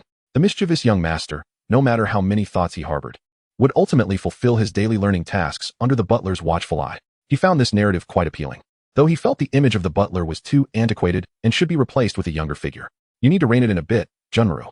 Although Lord Orochimaru has gone to the Akatsuki organization, and despite the lack of evidence, I have a foreboding feeling. Considering Uchiha Itachi's character, he may have already resorted to using Genjutsu with just a glare after brushing his teeth and washing his face. Alo donned his attire and, alongside Junmaru, made his way to the dining hall. As they walked, he observed Junmaru, who appeared somewhat dazed yet bore a subtle smile in his eyes, prompting him to prepare a bit more. Having abducted the last scion of the Uchiha clan, it was inconceivable that even a person deemed useless, like Itachi Uchiha, would remain passive. Thus, he hoped that Orochimaru would not sustain severe injuries. Should his soul endure further damage, his leisurely days would be interrupted. Achievement unlocked. Itachi Uchiha's Wrathful Serpent Strike. Reward, 2,500 points. Achievement unlocked. Orochimaru's Initial Encounter with Death. Reward, 2,500 points. In the morning, Aro had just remarked that Orochimaru might be in for some misfortune. Yet, by the evening, during dinner, an accomplishment was achieved. Surprisingly, two were accomplished at once. Itachi Uchiha had slain Orochimaru. Although Aro had anticipated that something might go awry, he never envisioned that Orochimaru would so easily meet his demise before Itachi Uchiha. However, death is death. While others may not return, Orochimaru still possesses the potential for life. The pressing question now is, where is Orochimaru's soul? Junmaru, curse seal. Never mind, I shall seek it out myself. Alo gazed at Junmaru, who was waiting for him to fall asleep, and with a heavy heart, he blinked sorrowfully and beckoned him to crouch down. What is it? Junmaru thought to himself that the young master was quite obedient today, diligently applying himself to his studies. So, at this moment, without asking too many questions, he knelt before Alo. Orochimaru was slain by Itachi Uchiha. Alo's fingers pressed against Junmaru's curse seal, and the ensuing words caused Junmaru's chakra to spiral out of control in an instant. Merely this single revelation sent Junmaru into a frenzy, his bones erupting through his skin, transforming him into a spiny creature of bone. Indeed, it seems that the safest haven he could conceive of was here with you. Ignoring the surrounding bone spurs, Aro channeled chakra through his fingers to activate the curse seal on Junmaru's neck. This energy then transformed into a spiritual force, akin to a rope, penetrating inward to seize Orochimaru's soul and forcibly extract it. You little brat, you've led me into this predicament. Orochimaru emerged, his soul in a somewhat weakened state, yet it did not hinder him from raising his hand to pat Aro on the head twice. Despite all the prior discussions regarding how Uchiha Itachi had supposedly chosen to let Aro perish, the reality unfolded differently. He merely remarked that while Aro's physical form was indeed frail, he was endearing, considerate, and sweet, often affectionately declaring that his teacher was the best when cradled in his arms. However, without warning, Uchiha Itachi unleashed a surge of chakra, trapping him within the Susanoo and piercing him multiple times with his sword. Had it not been for Aro's earlier preparations, he might well have been destined for the afterlife. I told you not to provoke him. Why did you insist on antagonizing him? Alo cast a glance at the enigmatic soul of Orochimaru, which resembled neither human nor serpent. This time, he truly felt disheartened. Who was Uchiha Itachi? He was the one who had annihilated the Uchiha clan, and aside from Sasuke, he would show no mercy to anyone else. Orochimaru's body-swapping affairs were undoubtedly known to Uchiha Itachi long ago. Now, claiming to have seized another living Uchiha, who was obedient and understanding, this was clearly an invitation for misunderstanding, as it could easily be perceived that he intended to use the Uchiha as his next vessel. I had no idea he would act so swiftly. I had initially intended to mention that your body could be repaired, hoping to gauge his reaction, but he did not allow me to finish my sentence. Currently, Orochimaru possessed a human head atop a serpent's body, and as he spoke, he leaned in closer, approaching Alo to see if he was frightened. How about a bite to test it out? Alo exhibited little interest in how Orochimaru provoked Itachi Uchiha, only to meet his demise. However, as he observed Orochimaru inching closer with a tentative demeanor, a sudden impulse to toy with the serpent sparked within him. Thus, when Orochimaru swayed once more, attempting to draw near, he tugged at his collar, tilting his head to present his neck, appearing more inviting. Do not endeavor to test humanity, greed, or desire. Orochimaru fixated on the neck before him, glancing a few times before retreating. He nearly succumbed to temptation. Yet, this child was different. He was certain that he could not afford to indulge. A mere taste, perhaps? One cannot ascertain without sampling. This too was an opportunity. A single bite could decisively sever any lingering thoughts. Rest assured, I harbor no anger. Should you inflict harm, this body is yours to claim. Alo gently prodded his neck with his fingers, earnestly urging Orochimaru to take action. Only by biting him could Orochimaru be freed from his lingering thoughts forever. Although the current circumstances indicated that Orochimaru held no desire for him, the unpredictability of the future meant that one day he might suddenly wish to experiment. To ensure a harmonious coexistence in the future, it was imperative to seize the moment and take that bite now. Chapter 37. Orochimaru lives again, I beg you.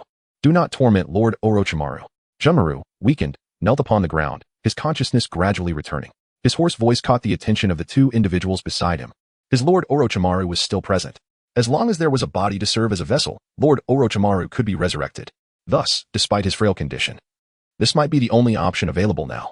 I did not torment him. Alo lowered his gaze, truly deserving of being the most loyal Kimaru. However, he did not bully the serpent. He merely beckoned Orochimaru a little closer to confirm a certain matter. I have brought back a white Zetsu. Even as a soul, Orochimaru opened his mouth at that moment, releasing a snake, which in turn produced a scroll. Within that scroll lay the very white Zetsu he had seized just before being slain by Uchiha Itachi, who was also under surveillance and subsequently sealed. One could say the opportunity was quite fortuitous. Uchiha Itachi had indeed noticed the white Zetsu, and he harbored some suspicion that Itachi had deliberately paused at that moment, allowing him to capture the white Zetsu before he was riddled with holes. You can use the white Zetsu later. Just take a quick bite, and once you're done, I'll take care of it for you, Kimaru lamented. Alo glanced at the scroll discarded on the ground, urging Orochimaru to bite down promptly. This opportunity was rare, and hesitation could lead to regret. It seems you're even more eager than I am. Orochimaru tilted his head, gazing intently at Alo for a half-minute, harboring doubts about his student's intentions. Yet, with the neck so tantalizingly before him for such a duration, not tasting it would indeed be a pity. With a soft sigh, Orochimaru opened his mouth and bit down. He then froze momentarily, slowly retreating, his face, one that should have been terrifying, betraying only confusion and a hint of distress. The pain in his teeth was palpable. Even as he cautiously bit down, discomfort lingered. It felt as if some corrosive substance was seeping through the enamel. Having tried it once, he resolved not to dwell on it again. I shall take care of this white Zetsu's form and extract the consciousness within. Alo gazed at Orochimaru's contorted expression, chuckling as he leaped off the bed and unfurled the scroll, summoning white Zetsu. The consciousness of this white Zetsu had previously been shattered, leaving only a faint remnant. After cleansing the remnants, Alo reached out and seized the serpent tail of Orochimaru's soul, offering no greeting and directly casting the entire essence into the vessel. The white Zetsu shell on the ground stirred, its skin gradually transforming, and hair began to sprout, revealing a remarkably pale Orochimaru rising from the earth. Meanwhile, Kimimaro had retracted his bony spikes, and as Orochimaru stood, he handed him a towel from the side. You need to be mindful of your diet for the next few days. Orochimaru accepted the towel, wrapping it around his waist, then raised a hand to rub his face, his teeth still aching. Indeed, that mischievous brat had done it on purpose. Having undergone this transformation, it was best not to exert myself further. I wish to sleep now. Kimimaro, please escort Professor Orochimaru away, for I am quite fatigued from a day of study. Alo chose not to explain why biting him caused dental discomfort, instead urging Junmaru to hasten the process of escorting Orochimaru away. That day was filled with both surprises and scares. He needed a proper rest. Leave now, and take the time to recuperate. Refrain from unnecessary wandering today. Orochimaru observed the mischievous student who had burrowed back into bed, placed a hand on Junmaru's shoulder, and subsequently departed from Alo's bedroom. That night, Alo enjoyed a tranquil slumber, allowing both his body and spirit to unwind. The following morning, Alo once again rose under Junmaru's attentive gaze, promptly making his way to wash up. Upon arriving at the dining room and spotting Orochimaru sipping kanji, he couldn't resist a quip about how diligent the butler Junmaru was, almost rivaling a professional in his dedication. Junmaru was indeed putting forth great effort, yet the harm inflicted on the body by the bloodline limit remained an unresolved challenge. Speaking of Junmaru, Orochimaru felt a genuine sense of regret. The formidable bloodline limit invariably bore various adverse effects. He still had a few years to live. It was best to take things slowly. Have you ever attempted wood release? Alo and Orochimaru dined together, unencumbered by any rules prohibiting conversation at the table. Their mealtime discussions often revolved around light-hearted topics, as Alo, once satiated, faced an array of academic endeavors that left little room for idle chatter. Following the establishment of their master-disciple bond, Orochimaru's pedagogical approach remained firmly entrenched in a rigorous, rote-learning phase, regardless of the volume of material. He urged Alo to absorb as much theoretical knowledge as possible and commit it to memory. The mornings were devoted to intellectual pursuits, while the afternoons were reserved for physical training and ninjutsu practice. It is noteworthy that the one area Orochimaru felt incapable of imparting knowledge was genjutsu. However, Upon learning of the ancestral spirit of the Uchiha clan, a master of illusion, he found solace in the knowledge that they were not without a formidable resource. The Uchiha's ancestral expertise in this art eclipsed that of any contemporary Jinjutsu master. After breakfast, Alo engaged in a morning of academic enrichment, before proceeding to a secluded training ground in the afternoon. This time, the focus shifted from his personal practice to a collaborative exploration with Orochimaru concerning the wood-release techniques associated with his new body. I shall purchase a wood-release activation. Thereafter, I will gradually master the ensuing techniques on my own, for the advanced version is simply beyond my means. Alo observed Orochimaru as he engaged in his ninjutsu practice, finding the wood-release technique quite entertaining. He decided to spend 1,000 points to acquire the chakra activation for wood-release. Upon activation, he would be able to perform wood-release ninjutsu, but considering that he had just begun his trainings, it was likely that he could only conjure a small tree or create a few wooden stakes. Meanwhile, in the training ground, Orochimaru continued his attempts at ninjutsu. Sitting at the edge, Alo, having purchased wood-release, contemplated acquiring other techniques. The activation of bloodline limits required 1,000 points, while the basic elemental techniques, wind, fire, water, earth, and lightning, only demanded 100 points each. The system prompted Alo after he bought wood-release, and then 5 elemental techniques. As a leisurely individual who prefers to take it easy, you must believe that I could never be so diligent. Alo is aware that he can independently explore and utilize it. However, the issue lies in his lack of diligence. What he purchases is rightfully his, and through integration, he will naturally comprehend the various formulas and their causal relationships. Consequently, the separation of wood-release involves earth and water. The system understands the nature of its host, thus conveying that there is no necessity to acquire the foundational elements. It is different. The separated earth and water of wood-release cannot be experimented with in other domains. Only after individual acquisition can they be utilized freely. Do not tell me that you are unaware of the patterns involved in the items you sell yourself. Alo was momentarily taken aback, then earnestly criticized the system for its unreliability. Aware of the situation, it remarked that the host was rather indolent, seemingly incapable of embarking on new research endeavors. The system responded, acknowledging its awareness of the outcomes following the use of certain tools, yet it was acutely aware of its host's unreliability. I am quite powerless in this regard. After all, I currently have such a diligent teacher and a rather serious temporary steward overseeing matters. This is merely a precaution. Who knows? One day it might suddenly prove useful. Alo's explanation this time has rendered the system disinterested in responding. However, he is not entirely incorrect. There are indeed certain fundamental concepts one cannot overlook. Having spent 1,500 points, he still has 3,500 remaining and wishes to explore if there are any other items of interest. Chapter 38. The attempt at wood-release and the appearance of Uchiha Itachi. Forming hand seals is quite a challenge. Alo, urged by Orochimaru, attempted to experiment with the wood-release technique. With a heavy heart, he raised his hand, observing Orochimaru's demonstration of the intricate hand seals. He couldn't shake the feeling that his fingers might twist into a pretzel, while he was not particularly troubled by other aspects. The necessity of forming hand seals weighed heavily on his mind. Yet, I ponder, must one truly rely on hand seals to wield ninjutsu? Alo raised his hand to tousle his hair. Could he directly employ ninjutsu without any seals? After all, in terms of chakra control, Alo considered himself quite adept.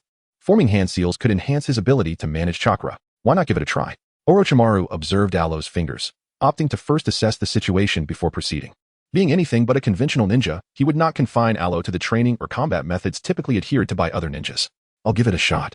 Alo contemplated the manifestation of wood-release's power and suddenly conceived an idea. Without forming any seals, he simply raised his hands, and several wooden spikes emerged from the ground before him. These spikes, akin in size to kunai, lacked significant penetrating strength, yet they were undeniably composed of wood. This spiraling form could indeed enhance their ability to breach defenses. Orochimaru crouched down, picking up a few of the wooden spikes from the ground. Observing the swirling patterns on them, he confirmed that wood-release could indeed be utilized and assessed the destructive potential of these spikes. The hardness of the spikes was commendable, and the intricate spiral designs were quite fascinating. The only drawback was Alo's insufficient chakra. I shall attempt a simpler sealing ninjutsu. Alo contemplated the issue of consumption and realized that he could still execute a simple wood-release technique. For instance, the four-pillar prison. Upon forming the necessary hand seals, trees erupted from the ground, creating a rudimentary wooden confinement. Although the speed of the hand seals was somewhat sluggish, it was the first attempt, and thus commendable. However, the quality of the wood was exceedingly poor. Orochimaru observed the formation of this wood-release technique and praised Alo for his initial foray into ninjutsu. As he raised his hand to knock on one of the wooden pillars of the four-pillar prison, Orochimaru paused, then effortlessly hurled several spiral wooden spikes at the pillar, which penetrated it with ease. Picking up the intact spiral wooden spikes once more, Orochimaru found himself puzzled by the substantial discrepancy in quality. Was it due to the consumption of chakra? This could be recycled, but that could not be reclaimed. Aloe gently tapped the wooden pillars, understanding that they could either shatter or dissipate. However, the wooden spikes were something he could transform back into recoverable energy. This indicated that the conventional wood release techniques he could employ were akin to those of Yamato. Conversely, the alternative method, which relied solely on the condensation of chakra without forming seals, perhaps could not be classified as true ninjutsu. He aimed to retrieve one and assess the consumption against the amount expended, evaluating the extent of loss. Orochimaru urged Aloe to attempt once more, observing intently from the side. Thus, the process continued. Aloe picked up a wooden spire and placed it in his palm, only for the spire to swiftly dissipate, reverting back into chakra. Are you certain this is wood release and not shadow clone technique? Orochimaru inquired, gathering the scattered wooden spires and instructing Aloe to retract them all. His eyes twitched slightly, presenting a more plausible theory. This is hardly wood release. Rather, it is the emission and absorption of chakra. It operates similarly to the shadow clone technique, allowing for both release and retraction, and even external training. However, they lack consciousness. Aloe waved his hand, and two wooden shuriken materialized before him. He curiously gazed at them, his fingers deftly grasping the objects. He was certain they were made of wood, lacking the agility and intention characteristic of shadow clones.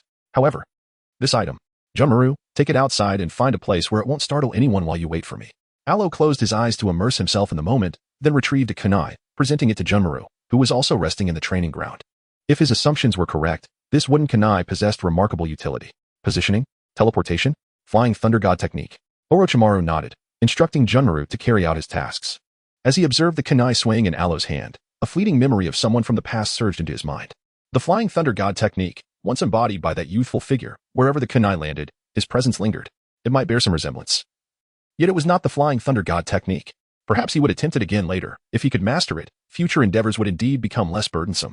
Aloe gently swayed the kunai in his hand, confident that he had not performed the flying thunder god technique seal. Furthermore, he was now certain that it was not the flying thunder god. Rather, by merely closing his eyes to sense, he could discern the location of another kunai and the surrounding environmental information. He could even perceive whether Kimimaro was currently running or jumping. If he felt fatigued, he would take a moment to rest, for he was still young and had ample time for study and development. Orochimaru, observing Aloe's sudden frown, grew concerned that he might be overexerting himself and wished for him to take a break. No, Master Orochimaru, have you informed Itachi Uchiha of our base's location? Aloe furrowed his brow, not out of weariness, but because he sensed the pause of Kimimaro and the presence of an aura opposite him. Uchiha Itachi had actually come to seek Orochimaru. Uchiha Itachi was outside? Orochimaru scooped Aloe up with one arm and swiftly turned to dash out of the training grounds. Whether to confront Uchiha Itachi or to evade him, one must be adequately prepared. I shall take a look, Orochimaru-sensei. Are you coming? Aloe could perceive Uchiha Itachi effortlessly subduing Kimimaro with merely a glance, followed by his words. He harbored a desire to prevent the newly established dwelling from being ravaged and wished to spare the diligent temporary steward from perishing outside. Go ahead. I have prepared an array of equipment here. Its destruction would entail a considerable loss. Orochimaru was reluctant to face Uchiha Itachi. Yet thoughts of his newly acquired precious disciple and the exceptional youths within the base lingered in his mind. At that moment, retreat was not an option. He once believed it was reluctance for him, but it turned out to be a sorrow for the equipment instead. Aloe stifled a yawn as the wooden kunai morphed into a form resembling Orochimaru's Kusanagi sword, which he then handed to Orochimaru. Subsequently, he languidly rested his head on Orochimaru's shoulder, obediently allowing himself to be carried out. Was this considered a gift? Orochimaru grasped the wooden Kusanagi, testing its feel, and found himself quite fond of this unique weapon. For the time being, he would keep it in check. It could potentially be utilized similarly to the flying thunder god technique, though he sincerely hoped it would not be necessary. Aloe murmured softly before closing his eyes to rest. His body had regained its health, a fact that required no concealment, yet the nature of his chakra still warranted a degree of discretion. At present, only a faint trace of chakra remained, a state that could be deemed normal. Chapter 39. Uncontrollable memories bullying a child at my doorstep. Uchiha Itachi, you are going too far. Orochimaru, cradling a child in one arm and wielding the Kusanagi sword in the other, appeared in an untidy bathrobe, clearly having rushed out in haste to rescue Kimimaro. Confronted with Itachi, adorned in a black robe emblazoned with red clouds, his fingers painted with black nail polish, and piercing red eyes glaring back, Orochimaru felt a flicker of unease. Yet, despite his trepidation, he knew that he must not show weakness. Kimimaro's vacant expression indicated that he had fallen victim to a genjutsu attack. Orochimaru. Itachi stared blankly at Orochimaru, having suspected all along that the latter would not so easily meet his demise. What surprised him, however, was that Orochimaru appeared in a condition even more robust than before. Furthermore, even from the mere silhouette of the child he was holding, Itachi could discern the identity of the little one. Enough. The small head resting on Orochimaru's shoulder lifted slightly, expressing disdain with a mumble before returning to its previous position. Alo, do not sleep just yet. They are looking for you. Orochimaru gently adjusted the child's position, still cradling him with one arm while using his other hand to lift the drowsy child's head, encouraging him to open his eyes and gaze at the figure before them. In the realm of theatrical performance, it was evident that Alo possessed remarkable talent. Yet, witnessing Alo's swift transformation into a dramatic persona still surprised Orochimaru. Looking for me. With sleep clouding his vision, Alo blinked drowsily. Oh, it's you. Upon seeing Itachi, Alo paused momentarily before curling back into Orochimaru's embrace, turning his face to rest against Orochimaru's side. There were no cries, no hatred. Aside from fatigue and a reluctance to engage, no other emotions were apparent. Uchiha Alo, you should be in Konoha. Itachi observed Alo's reaction. And despite his inner calm, a fleeting wave of panic flickered in his gaze. Although he spoke with an icy detachment, memories he could not suppress surged forth within him. A small, crumpled bundle lay swaddled, surrounded by many people. Both parents and elders of the Uchiha clan deemed this child unlikely to survive and suggested immediate disposal, lest he bring shame and trouble upon the clan leader, Uchiha Fugaku. At that time, he could not comprehend why, following the birth of his two younger brothers, the youngest was met with rejection from both parents and elders. In that moment, he wished for his brother's survival, and thus he stepped forward. As the eldest son of the clan leader, he proclaimed his willingness to bear the responsibility, assuring that his younger siblings needed only to be protected by their elder brother. It had been a long time since he dared to revisit those memories, or to seek the essence of his former self. It was the Umbu of Konoha who entrusted me to my teacher. Alo heard the name of Konoha and let out a disdainful hum. He was unaware of what Uchiha Itachi was contemplating. He merely sensed an unusual gaze directed at him from behind. This feeling was quite understandable, for he had met his demise under Itachi's watchful eyes. Orochimaru. With a cold glare aimed at Orochimaru, Itachi had naturally come to the conclusion that all this information had been divulged to Alo by Orochimaru. At that time, Alo had been lucid. Despite the Umbu's attempts to sedate him, his innate resistance to toxins was formidable. Thus, whether it was the Umbu escorting him to meet Danzo or Danzo's assertion that this child was now his, Alo had seen and heard everything clearly. Notably, that Umbu was a captain. You should be well aware that no one besides the third Hokage could command him. Orochimaru chuckled. He was beginning to discern that Itachi did not intend to kill Alo, nor was he there to pursue him further, so he had little to worry about. Therefore, Orochimaru resumed his piercing gaze, his golden serpent-like eyes fixed upon Itachi, his words dripping with disdain for both Konoha and Itachi. Such a Konoha, such an Itachi, were truly pitiful. Regardless of how Alo had come into Itachi's possession, he demanded, now, return him to me. Itachi S3 Tomo swirled as he looked at Orochimaru. Reaching out to reclaim Alo, Orochimaru could not touch those of the Uchiha clan, nor could he allow them to fall into his hands. What a predicament. The poor child had finally gained a modicum of strength and weight. If he were sent back to Konoha, he might be subjected to forced indoctrination by Danzo's root organization or, worse, have his memories erased, becoming a mere puppet imbued with Uchiha blood. Orochimaru feared death. Yet as long as he was alive, he could provoke others to the brink of fury. Especially, inciting Uchiha Itachi brought him great joy. Now, he lowered his head and quietly informed Alo of the fate that awaited him should he be returned. Teacher, let us go home. I wish to ignore him. In my childhood, he often protected me, yet it was he who said I should perish. I harbor no hatred towards him now. But I also do not wish to see him. Alo sensed an impending eruption of chakra from behind him. He lifted his head and playfully pinched Orochimaru's face with both hands.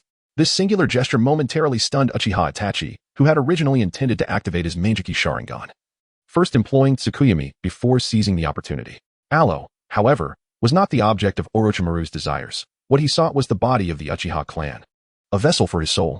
Itachi's fingers clenched tightly within his sleeves as he observed Alo, who was now in a comfortable rapport with Orochimaru. Cold words revealed the true purpose behind Orochimaru's relentless search for children. To him, these children were merely vessels, enabling the repeated transfer of souls for survival. He had no genuine intention of taking on a disciple. Regrettably, Itachi understood that Alo harbored a profound trust in Orochimaru. Alo's small gestures, such as reaching out to pinch his face or snuggling into his embrace, were expressions of that trust. He recalled the tumultuous Nine-Tails incident, when he had cradled his two younger brothers in his arms, skillfully navigating through the chaos without harm. Before that day, Alo had lain quietly, accepting food with a calm demeanor, rarely crying out, in stark contrast to his younger brother Sasuke, who had a tendency to wail loudly. However, following their return to the newly established home, Alo began to reach out actively when Itachi picked him up, nuzzling his head against Itachi's chest. By the time he was about a year old, Alo had learned to pinch Itachi's face when lifted, erupting into joyful laughter. Just like now. He played and laughed, but only with those he trusted. What release was far more advantageous than the Sharingan, thus there was no need for concern. What the teacher desired from the very beginning was never my body. Alo let out a sigh, turning to face Uchiha Itachi. His gaze imbued with seriousness as he advised him not to overthink matters. As someone once deemed a failure by the Uchiha clan, he acknowledged that apart from himself, no one else would value his existence. Chapter 40. You are under the influence of Kodo Amatsukami Uchiha Itachi. You may not desire him, but to me, he is a treasure. If you have no further business, I kindly ask you to leave and refrain from bullying the children in my home, whom I have painstakingly raised. Although Orochimaru did not fully grasp the situation, he understood that Alo wished to return and rest, thus he had no desire to engage in further conversation with Uchiha Itachi. Approaching the still recovering Kinshiki, Orochimaru hoisted the mentally wounded figure onto his shoulder with one arm and turned to head back to the base, having only been at the entrance. It took mere steps to return inside. Standing outside, Uchiha Itachi repeatedly opened and clenched his fingers, yet he still did not pursue. He was uncertain of his current state. As memories of Alo and Sasuke surfaced uncontrollably, occasionally he was haunted by the recollection of that fateful night of the massacre. Sasuke's eyes filled with anguish and despair, and Alo. What had Alo's gaze been like on that night? Seating himself against a nearby tree, Uchiha Itachi closed his eyes, endeavoring to sift through those haunting memories.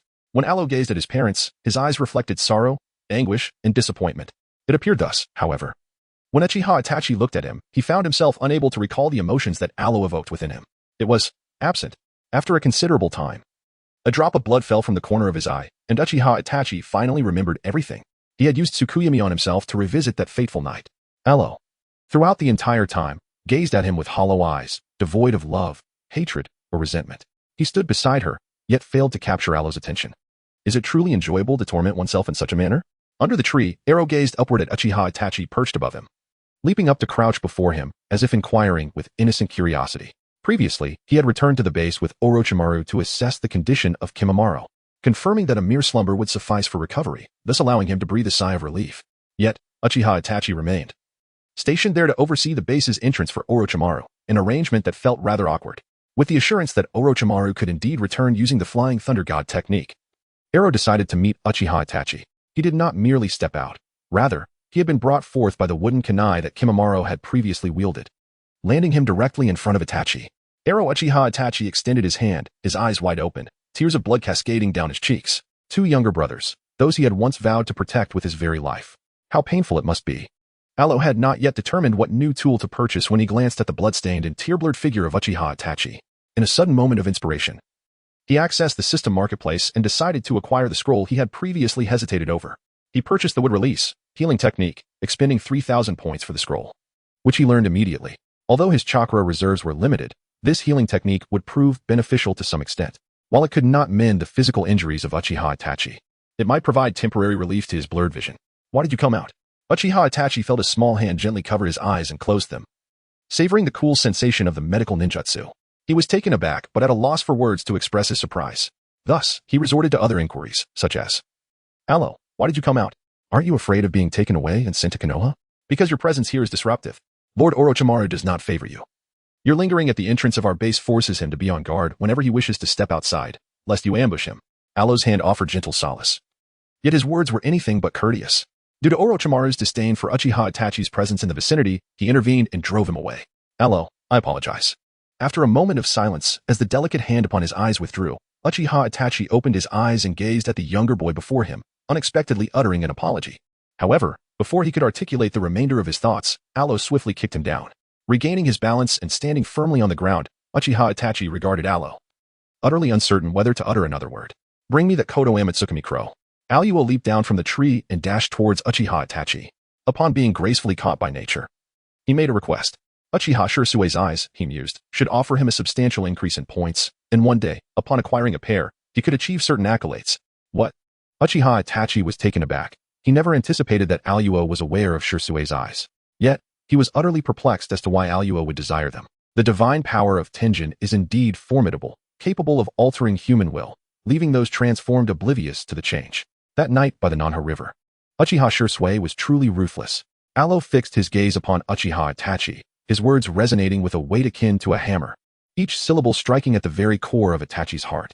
The concept of the god of the sky, the subtle transformations unnoticed, the once paramount priorities now cast aside, all while he remained oblivious to the anomalies within himself. The location and characters were all in alignment. The subsequent events also matched perfectly. Even if his heart resisted acknowledgement, Itachi's mind was diligently analyzing the possibility of whether he was truly under the influence of the god of the sky. The village held utmost significance. The Uchiha clan was vital, yet the Uchiha could not betray the village. They must protect Konoha. Alo leisurely contemplated certain beliefs held by Uchiha Itachi. Konohagakure, it is all about Konohagakure. The Uchiha clan has been reduced to but one, Sasuke, who must be allowed to grow stronger in order to protect the village. How is it that you are aware of the Nanha River? After a period of reflection, Uchiha Itachi had formed a rough judgment. Yet, there remains an inexplicable matter, which is how Alo knew that the last person Shursui encountered by the Nanha River was him.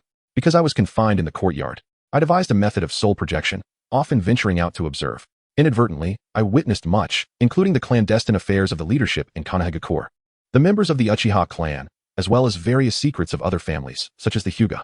Alo cast a fleeting smile at Uchiha Itachi, then succumbed to slumber, with his spirit now hovering before Uchiha Itachi. Words could scarcely convey what actions could demonstrate, allowing him to perceive the truth clearly. You have seen it, and henceforth, you have ceased to call me brother. In that moment, Uchiha Itachi suddenly comprehended, as all the threads of understanding wove together seamlessly. The ability to transcend the corporeal realm granted Alo omniscience. After the demise of Shursui at the Nanha River, his own life became increasingly hectic. Yet he had sought out Alo thereafter, only to find that Alo no longer clung to him. Was it because he realized that the person he had once known was no longer the brother of the past, prompting him to withdraw? Alo returned to his body, disdainfully pushing away Itachi Uchiha's hand before leaping to the ground and leaning against the trunk of a tree. He was reluctant to speak the truth. Although he had not yet arrived at that moment, he was still very much himself, with unchanged preferences. Thus, Itachi, who was perpetually engaged in missions that involved taking lives, exuded an aura of malevolence that lingered for quite some time, which his former self found distasteful. Let it be. There was no need for extensive explanations regarding misunderstandings. Chapter 41. The control of the heavenly deity was lifted, and Itachi Uchiha was taken back to the serpent's den. Give me the eye of Shursui Uchiha. Alo observed as Itachi Uchiha settled beside him, once again extending his hand towards the Uchiha. What do you intend to do with it? Conduct experiments for Orochimaru? Although Itachi was aware that he was indeed under the manipulation of Shursui's eyes, he was not one to heed Alo's every word. As he reflected on the past, certain thoughts began to shift, yet that did not imply he would permit Alo to handle Shursui's eyes. For the time being, the individual Alo placed the utmost trust in was Orochimaru, whose actions, both in the present and the past, he found equally repugnant. With that eye, you could liberate yourself from the control of Kotoa Mitsukami. We still have an ancestor watching over Sasuke. If he were to witness you in this state, I fear he might rise again in a fit of rage. Alo turned to gaze intently at Itachi Uchiha, urging him to produce that eye. As for the ancestral figure of the Uchiha clan, who tended to Sasuke, that was merely a casual remark, intended to prevent Itachi from being startled upon his eventual return. There was no need for clarification. Despite the certainty of the situation, Itachi remained reluctant to reveal the raven. However, just as he prepared to refuse once more, Alo's spirit emerged again, small hands piercing through his form to grasp his soul and pull it forth. An abundance of meaningless chatter ensued. What was wrong with his mind? It was unclear whether Sasuke had offended some celestial being in a past life, or if it was due to my own previous transgressions of world destruction that had led to the misfortune of having such a brother, one who could neither be killed nor struck. His frail body seemingly on the brink of collapse. Alo's sudden fury compelled him to extract the soul of Uchiha Itachi, and he commenced his search for the elusive raven. Throughout this quest, he incessantly voiced his grievances, lamenting the chaotic nature of their family gatherings. Host, it seems you have a point, remarked the system, observing the spectacle with a hint of amusement, seizing the opportunity to offer its own critique. The more irate the host became, the more he tended to speak the unvarnished truth. Yet, once uttered, such truths often went unheeded. Do not lead me astray. If I manage to locate this raven and remain unable to unravel the situation, it will surely become a source of great distress. Alo, while engaged in his performance, remains primarily focused on whether this Koto Amatsukami can truly be effective. The system has informed him that, following thorough examination, Uchiha Itachi has exhibited signs of partially breaking free from the control due to his own mental prowess. This revelation enables Alo to trace the clues and ascertain that the Koto Amatsukami can indeed negate the previous control. However, Alo's chakra is certainly insufficient. Fortunately, the system has no desire to torment its host. It merely requires 100 points to facilitate a damage-free operation for the release of the Koto Amatsukami. In light of Alo's previous clever maneuver, wherein he inscribed the Flying Thunder God technique on Sasuke's soul, the system has taken extra precautions this time by clearly stipulating that, aside from using this eye to liberate Uchiha Itachi from the imposed control, no other actions should be entertained. At last, a solution has been uncovered. Alo waved a crimson-eyed raven before the soul of Uchiha Itachi. Observing the surprise in Itachi's gaze, he casually returned the soul back, satisfied as he activated the eye of Shursui. As chakra flowed into it, the raven disintegrated, leaving behind a blood-red eye that floated in the palm of Alo's hand. Upon the return to his body, Itachi was immediately met with the gaze of this eye as he awoke. Suddenly, darkness enveloped him, and he collapsed. His condition had already been precarious, having previously succumbed to madness while employing Tsukuyomi to inspect his memories, and now, after Aloe's provocation and the tumultuous experience of having his soul extracted and returned, both his spirit and body crumbled under the strain. It would take him 3 to 5 days to regain consciousness. Master Orochimaru, I implore you for assistance. I am unable to bear this burden. The Sharingan in Aloe's palm vanished after use, having actually been transferred to the system's space. Although he acquired the chakra from the system, the recent exertion against Uchiha Itachi had taken a considerable toll. Now, extending his hand and tugging twice, he simply turned around and called out towards the entrance of the base. When faced with tasks beyond his capabilities, it is only natural to seek assistance from those proficient in the matter. Is it possible to extract all souls? Orochimaru had been observing Aloe since his emergence. Wary of his precious disciple being snatched away, he felt a pang of dismay as he watched his disciple intuitively grasp what was evidently a would-release healing technique, as well as pulling and rummaging through Uchiha Itachi's soul. This troublesome boy had previously relished in chaos, but now it seemed he had tempered his antics. Observing Uchiha Itachi's current state, he felt an inexplicable sense of unease. Moreover, a tinge of bitterness. Fortunately, upon their first encounter, he was immediately drawn to Aloe's soul. At the very least, it was under conditions of complete trust and lack of vigilance that this was possible. But Master Orochimaru, your situation is an exception, as this is not your original body. A mere tug presents no challenge. Aloe observed Orochimaru as he hoisted Itachi Uchiha onto his shoulders, following closely beside him. Upon their return to the base, he broached the subject of the prerequisites for extracting souls. While his assertions were largely accurate, there remained a crucial stipulation: the opponent's soul must be weaker than his own.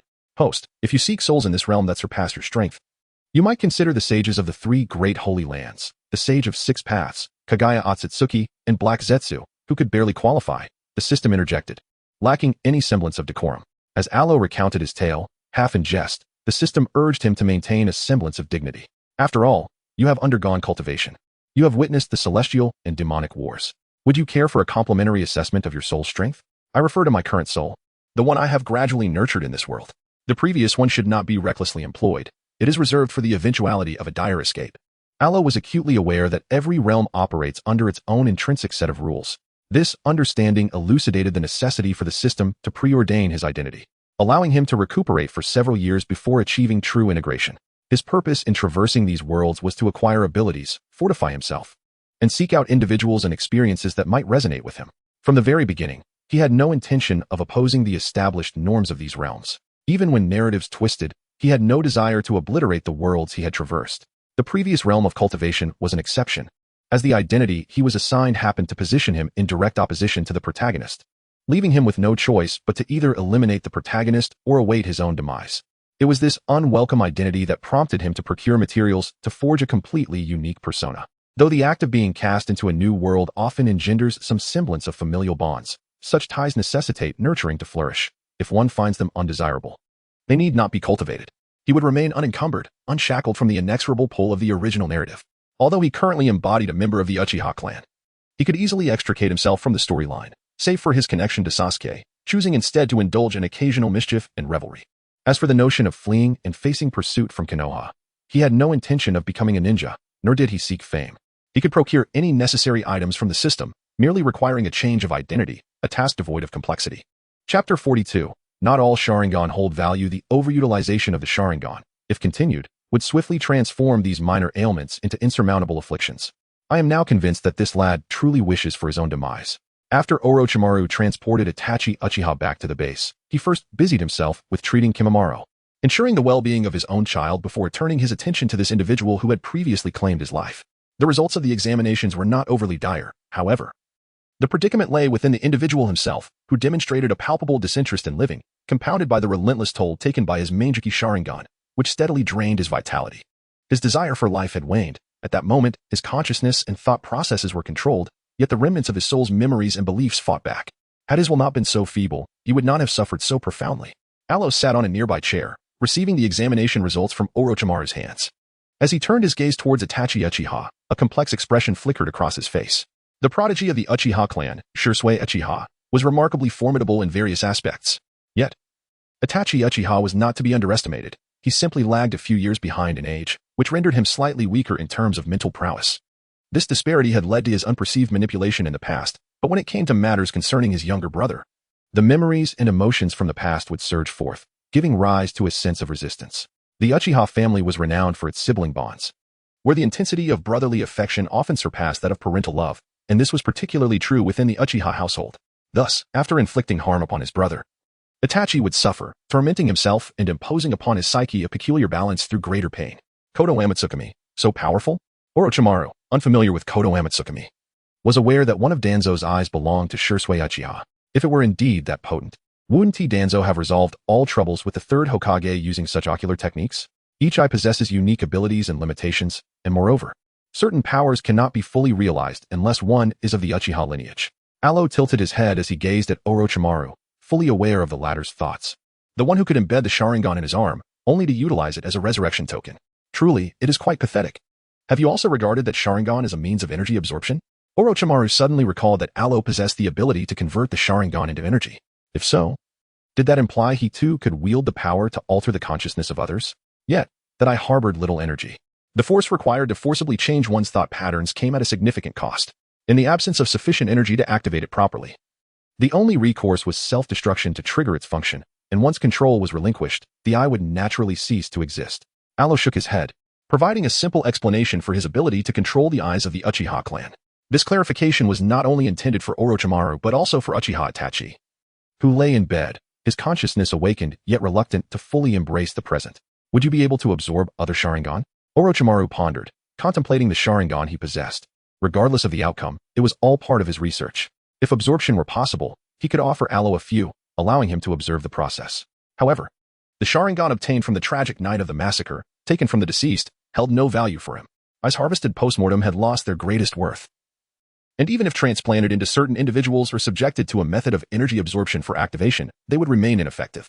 Alo was acutely aware that, aside from a select few pairs of kaleidoscopic Sharingan, the rest held no value for him whatsoever. Indeed, the system does not accept refuse. What, then, is the greatest value? This notion piqued Orochimaru's curiosity. Indeed, when the Uchiha clan awakens the Sharingan, it is often idealistically described as an expression of their emotions. The more intense and pure the emotion, the more formidable the activated ocular techniques. However, a more scientific perspective would link it to the interplay of mental strength and the cycle of energy consumption and supply. Alo and Orochimaru engaged in an extensive discussion regarding the ocular abilities of the Uchiha lineage. While emotions are undeniably significant, if one's physical capabilities do not keep pace, they are of little use. The two, one seasoned and one youthful, deliberated on these topics for an extended period until Junmaru arrived to remind them that it was time for their meal. They then departed together, heading towards the dining hall. After their exit, the slumbering Itachi Uchiha slowly opened his eyes, surveying the surrounding medical apparatus, remaining motionless for an extended time. The release from the divine intervention had merely clarified his memories and emotions concerning his family, igniting a burgeoning skepticism towards Konoha.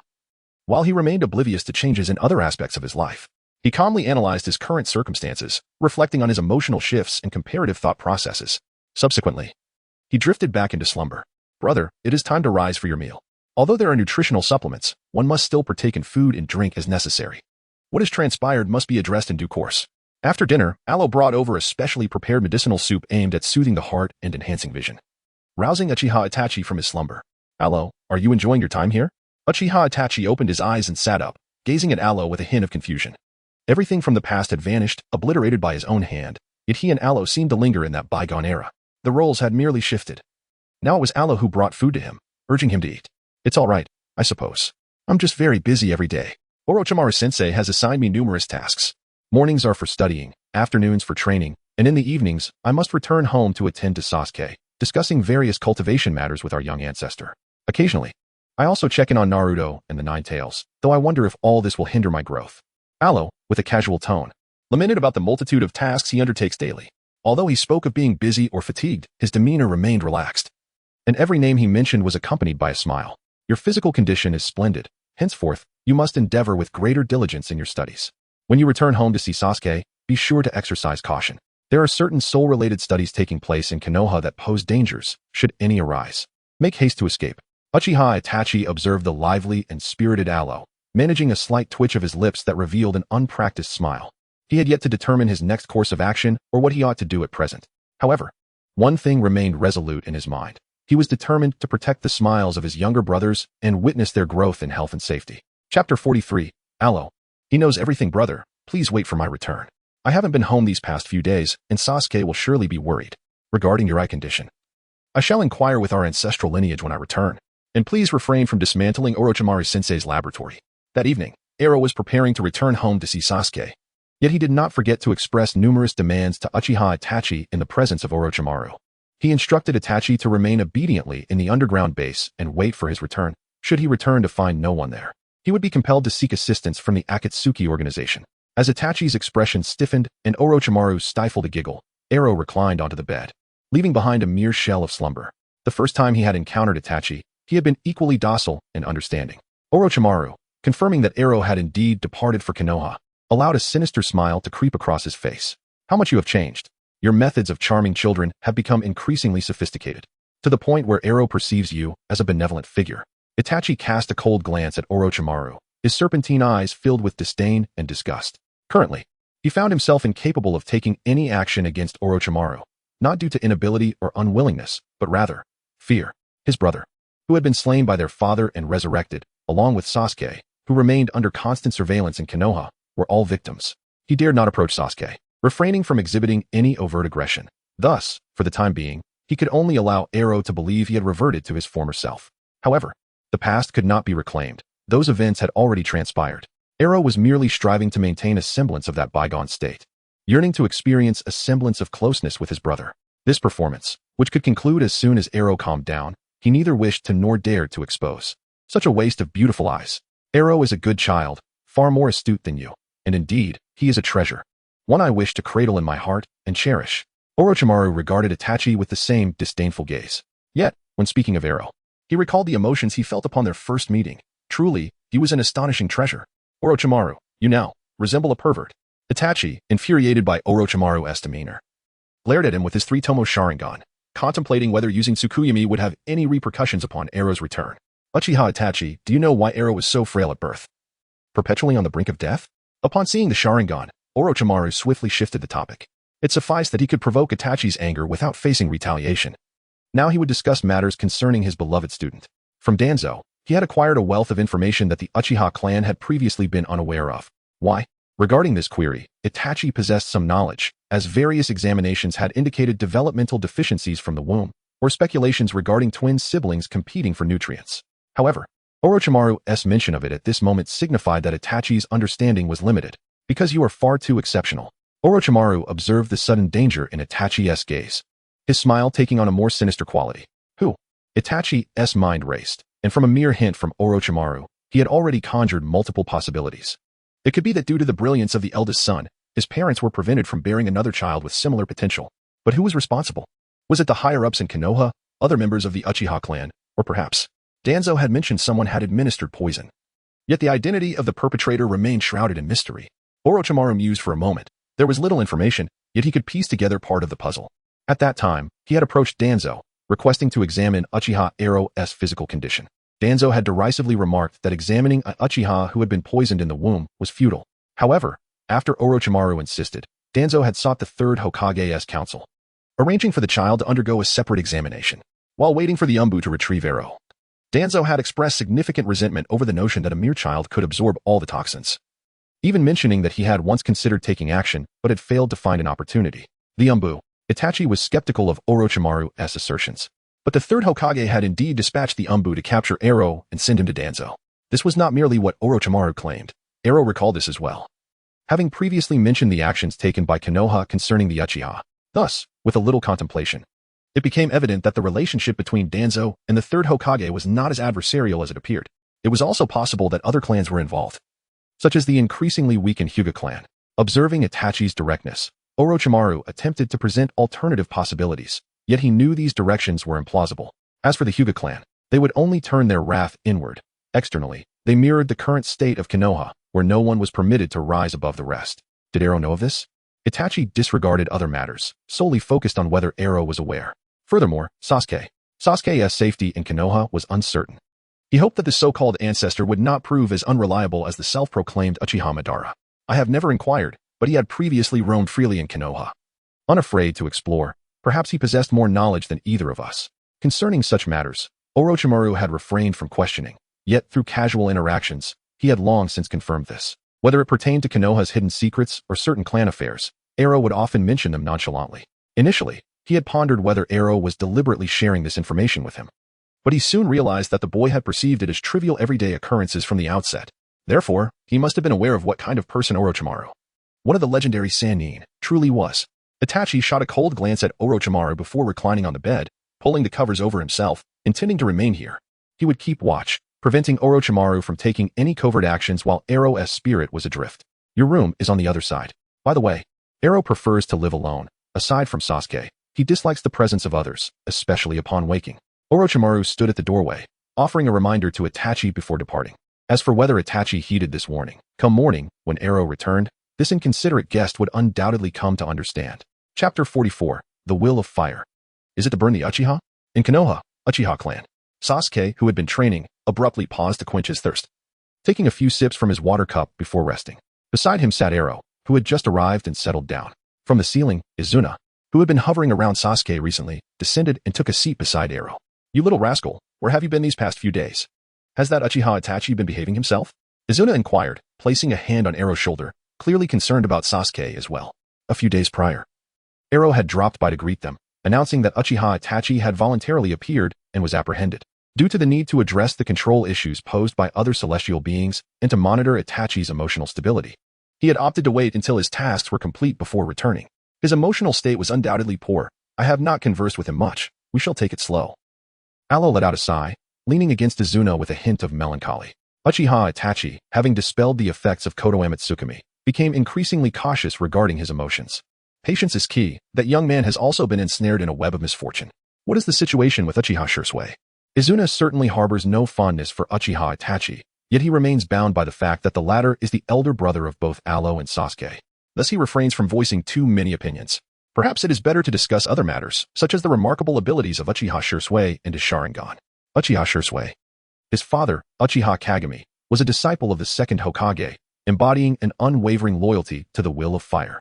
Before Danzo took Shisui's eyes, they were the very eyes of Uchiha Kagami himself. Alo extended his hand and poked Sasuke, who appeared to be resting but was actually waiting for news. With a blank expression, he then began to share information regarding Uchiha Shisui. Notably, Uchiha Kagami was a disciple of Senju Tobirama, a figure who had garnered Tobirama's approval as a good Uchiha, willing to sacrifice himself for the sake of Konoha. Thus, did the son of Uchiha Kagami inherit the will of fire and extinguish the Uchiha clan? Izuna glared in anger. Once again, it was that damned Senju Tobirama. He did not concern himself with the opinions of others in the village, but during his lifetime and in this moment after his death, he had never believed that anyone could be more important than family. Initially, his brother expressed a desire for a place where their family could live in peace. Yet that premise required the presence of their family, not a scenario where all their kin perished, leaving only the enemies to live in tranquility. In essence, by the time of the third Hokage, the will of fire seemed to translate into the burning of those who obstructed him, illuminating the path for him and his family. His grandson, meanwhile, had a mere fraction of that responsibility, with even the babysitters he played with being jonin, enjoying a treatment surpassing that of the heir to a feudal lord. Alo harbors a deep-seated disdain for Sarutobi Hiruzen, and thus, when certain topics arise, his emotions inevitably seep into the conversation. From the outset, many of the subjects he broaches are colored by his personal preferences, leaving him quite oblivious to whether others have committed any commendable deeds. He does not observe the world from an alternate perspective, rather, he views it solely through his own lens, assessing whether those around him are benevolent or malevolent. Sasuke, feeling perturbed by the discourse, leapt to the ground and let out a cold huff before unleashing a barrage of blows upon the wooden training dummy in the yard. His fists and feet struck with precision, targeting vital points, which cast a shadow of sorrow over Izuna. What treatment did your brother receive in his youth? Izuna inched closer to Alo and inquired softly, wondering if Sasuke had been provoked by something said. He was just an ordinary child, much like now, with only a few occasions of being escorted, typically when his elder brother was free, allowing Sasuke to playfully request being carried to school or back home. Alo shook his head, noting that before the Uchiha clan's annihilation, Sasuke did not receive any special treatment. Furthermore, although Fugaku Uchiha was the clan leader, his authority did not extend to assigning a Uchiha ninja to supervise his son. If he possessed such considerable control, he would not have faced obstacles at his doorstep while seeking Itachi Uchiha. When Sasuke displayed his endearing demeanor, what was it like? Izuna observed Sasuke's movements becoming increasingly disjointed and deliberately engaged Alo in conversation about the matter at hand. What else could it be but? Ancestor. When you were a child, did you ever act affectionately towards your brother, such as wanting to be held, carried, or lifted high? Oh dear. Just as Alo was about to speak, he noticed Sasuke glance back seemingly unintentionally, prompting him to swiftly redirect the conversation towards Izuna. After all, everyone has an elder brother. And surely the ancestors must have indulged in the playful affection of siblings. However, before he could finish his thought, he received a sharp slap from Izuna.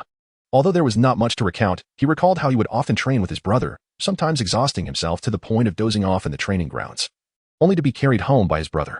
Izuna delivered a playful smack, then gently rubbed Alo's head with his palm, reminiscing about how he and his brother interacted long ago. Back then, there were fewer games, and his brother was quite sensitive, leading them to focus primarily on training.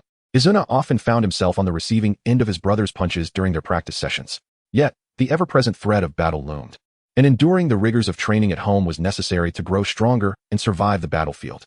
In those days, Alo was not weak, his speed was remarkable, his swordsmanship impressive, and his illusion techniques commendable.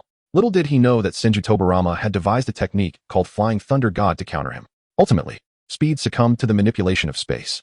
Ah, the Flying Thunder God. Alo shook his head, escaping from Izuna's subordinates, and then, under his watchful gaze, instantly appeared beside Sasuke.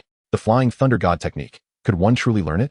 Izuna observed as Alo employed the technique several times before returning to his side, suddenly intrigued by the skill. Though the enemy's adept in such abilities were now deceased, one could never be certain of not encountering them again. It would be unwise to suffer misfortune in the same manner twice. Chapter 45. The Nine Tails. I detest the Uchiha. It truly is as simple as that, and then again. In the dead of night, Alo sat in the center of the room, flanked by Sasuke on one side and Izuna on the other. Both faces, one large and one small, or wide, red eyes filled with frustration as they glared at him. However, he had demonstrated the technique numerous times. This ninjutsu could not simply be dissected and explained. It required their own understanding and comprehension. Sasuke, your younger brother needs a couple of slaps to set him straight. Izuna raised his hand, only to retract it under Sasuke's piercing gaze, instructing him to properly educate his brother before departing. Continuing on, he ascended to the rooftop to bask in the moonlight. The Flying Thunder God technique, in truth, was not imperative to learn. Even the likes of Senju Tobarama might not necessarily be resurrected through impure world reincarnation. Senju Tobarama. Senju. Damn that Senju. He was resolute. He must master the Flying Thunder God technique. Fortunately, this ancestor lacked a physical form. Otherwise, our house might have been reduced to rubble. Alo raised his head, observing the erratic flickers of faint spiritual energy. It seemed that the ancestral figure had a commendable attitude towards learning. Yet, whether he would truly grasp it remained uncertain. However, Sasuke likely possessed the aptitude. With his innate talent for space manipulation, mastering the Flying Thunder God technique was probably just a matter of time. It was regrettable that Sasuke had few opportunities to practice at present. As a living being, everything he did was under the watchful eye of the Umbu, preventing his soul from fully departing his body. Even if he were to learn it, he would have to wait until the Umbu ceased their surveillance. In Konoha, there was always at least one Umbu monitoring Sasuke, alongside potential remote crystal balls and various technological devices capable of detecting chakra fluctuations. Nevertheless, knowing how to learn was a step in the right direction. He could attempt it when the time was right. Alo should also return to rest soon, as prolonged separation from one's body was detrimental to health. Sasuke gently tousled Alo's hair before enveloping his younger brother in an embrace. After a moment, he released him and willingly drew the protruding fragment of Alo's spiritual essence back into his body. In recent days, Sasuke had pondered why Alo had not returned. Now that Alo was back, he recalled some speculations from the ancient ancestor, suggesting that even if the soul could traverse freely, prolonged absence could lead to discrepancies in physical growth relative to the soul. I shall visit Naruto Uzumaki, and then return home, Sasuke thought, determined to rest well. As Orochimaru had already begun researching some subtle nutritional elixirs that would not be readily apparent. In a few days, Alo had much more to express. After finishing his conversation with Sasuke, who was lounging in bed, he waved goodbye and dashed out the door, taking a stroll around the village. First, he checked in on Saratobi Hiruzen, who was unoccupied, as he was busy comforting his grandson. Next, he visited Shimura Danzo, who was engaged in indoctrinating the members of Root. After making his rounds, Alo arrived at Naruto's home and promptly took him to the ceiling space. The Ninetales, who had been quietly attempting to cultivate, sensed the presence of Alo and Naruto and immediately feigned sleep. Alo, upon encountering him, Naruto, inspired by certain notions he had come across regarding expressing joy with enthusiastic embraces when encountering those he liked and trusted, opened his arms wide and enveloped Alo in a warm hug. I've been quite busy these past few days. How has your training been progressing? Alo was taken aback by such a warm embrace. However, Naruto's radiant smile prevented him from simply kicking him away. Instead, he offered gentle words of comfort before once again gathering 2 orbs of chakra, fashioning them into a chair, and sitting down to converse with Naruto. The Ninetales, feigning slumber, felt quite displeased by this. Yet due to a twinge of guilt from secretly training, it could only maintain its pretense of sleep. Its ears perked up in anticipation of the two young ones' exchange on cultivation. Am I simply too foolish, or have I failed to learn? Speaking of training, Naruto instantly wilted. He had endeavored tirelessly for many days, yet even when he occasionally sensed a modicum of energy, he was unable to absorb it. Now, give it a try. I shall observe where the problem lies. Aloe cast a fleeting glance at the Nine Tails, his fingers deftly breaking off a corner from the chair he had just fashioned, crushing it into fragments. The orange chakra in his palm transformed into a small orb of ethereal energy. This sudden display of magic left Naruto in a state of astonished stupor, his gaze darting back and forth between Aloe and the Nine Tails. It was not that he doubted any connection between them, but rather that as Aloe transmuted chakra into spiritual energy, the slumbering Nine Tails abruptly rose, baring its teeth and gaping at them. Were it not for the confines of its cage, the Nine Tails might have relished the opportunity to snap at them, devouring them whole. No need to pay it any mind. It's unable to break free at the moment, spending its days eavesdropping and spying, yet it has failed to learn anything of substance. Aluo extended his hand and gently ruffled Naruto's hair. You little rascal, who are you accusing of sneaking a lesson? I am learning openly and honestly. If you have the courage, take him away from here to a place where I cannot hear you teach him. The Nine Tails opened its mouth, feeling quite indignant at being caught in the act of clandestine learning without mastering it. Nevertheless, it conceded that it was indeed learning. However, it would never admit to doing so secretly. It was learning in plain sight. If it wanted to learn, it would do so without any intention of hiding it. Yet, it insisted on a thorough understanding, eagerly awaiting Naruto's inquiries after he finished asking questions, for it had to return home to rest soon. Aloe cast a sidelong glance at the Nine Tails, uttering a few sarcastic remarks before turning back to explain once again to Naruto how to absorb the energy surrounding them. The cultivation of the soul should not be rushed. One should learn as much as they can, at their own pace. However, this time, with the assurance that the spiritual energy was firmly grasped within Aloe's palm, Naruto found the process of absorption to be quite effortless. Just as he successfully absorbed the energy and stood up joyfully, eager to embrace Aloe, he noticed that Aloe had already turned around with an odd expression, fixating on the Nine Tails. Don't glare at me. It has nothing to do with me. My chakra is far superior to that meager spiritual energy. And if it cannot compete with me, that is its own issue. The Nine Tails' gaze wandered aimlessly, and without Aloe needing to ask, it had already divulged the truth. The reason Naruto could sense the energy but was unable to absorb it was that the Nine Tails had claimed it all for itself. Yet, given the Nine Tails' strength, that small amount of energy, once absorbed, was quickly assimilated, rendering any cultivation futile. If you do not allow it to cultivate, then you too will find it impossible to progress. The relationship between the two is centered around Naruto. Only when he adapts can the normal cultivation proceed. Aloe shook his head and earnestly explained to the Nine Tails the intricate relationship between cultivation and its consequences. The chastised Nine Tails sulked back, resting its front paws over its ears, signaling its disinterest in hearing more. Let's return to our training. I too must depart. After casting a glance at the Nine Tails, Aloe promptly led Naruto away. Once they had left, the Nine Tails lowered its paws and lifted its gaze towards the imposing iron gate. It yearned for freedom, hence its desire to learn something different. Yet, at this moment, it could not advance in its training without Naruto's progress. However, if Naruto were to succeed in his cultivation, its own desire for escape might be curtailed. Uchiha and such, truly the most detestable. Chapter 46, Uchiha Itachi, kicked off the bed. After leaving Naruto's home, Ero first returned to check on Sasuke, who was already able to train, before he returned to his own body. Upon his return, he immediately felt as though something was restraining him. It was only after he kicked the person away that he realized who it was. Big brother, are you alright? Aloe gazed at Uchiha Itachi, who had collided with the wall and subsequently landed on the ground, his eyes wide with astonishment. A sense of uncertainty washed over Aloe, as he contemplated the extent of force he had just exerted. Surely, he had not sustained any injuries, had he? It was of no consequence.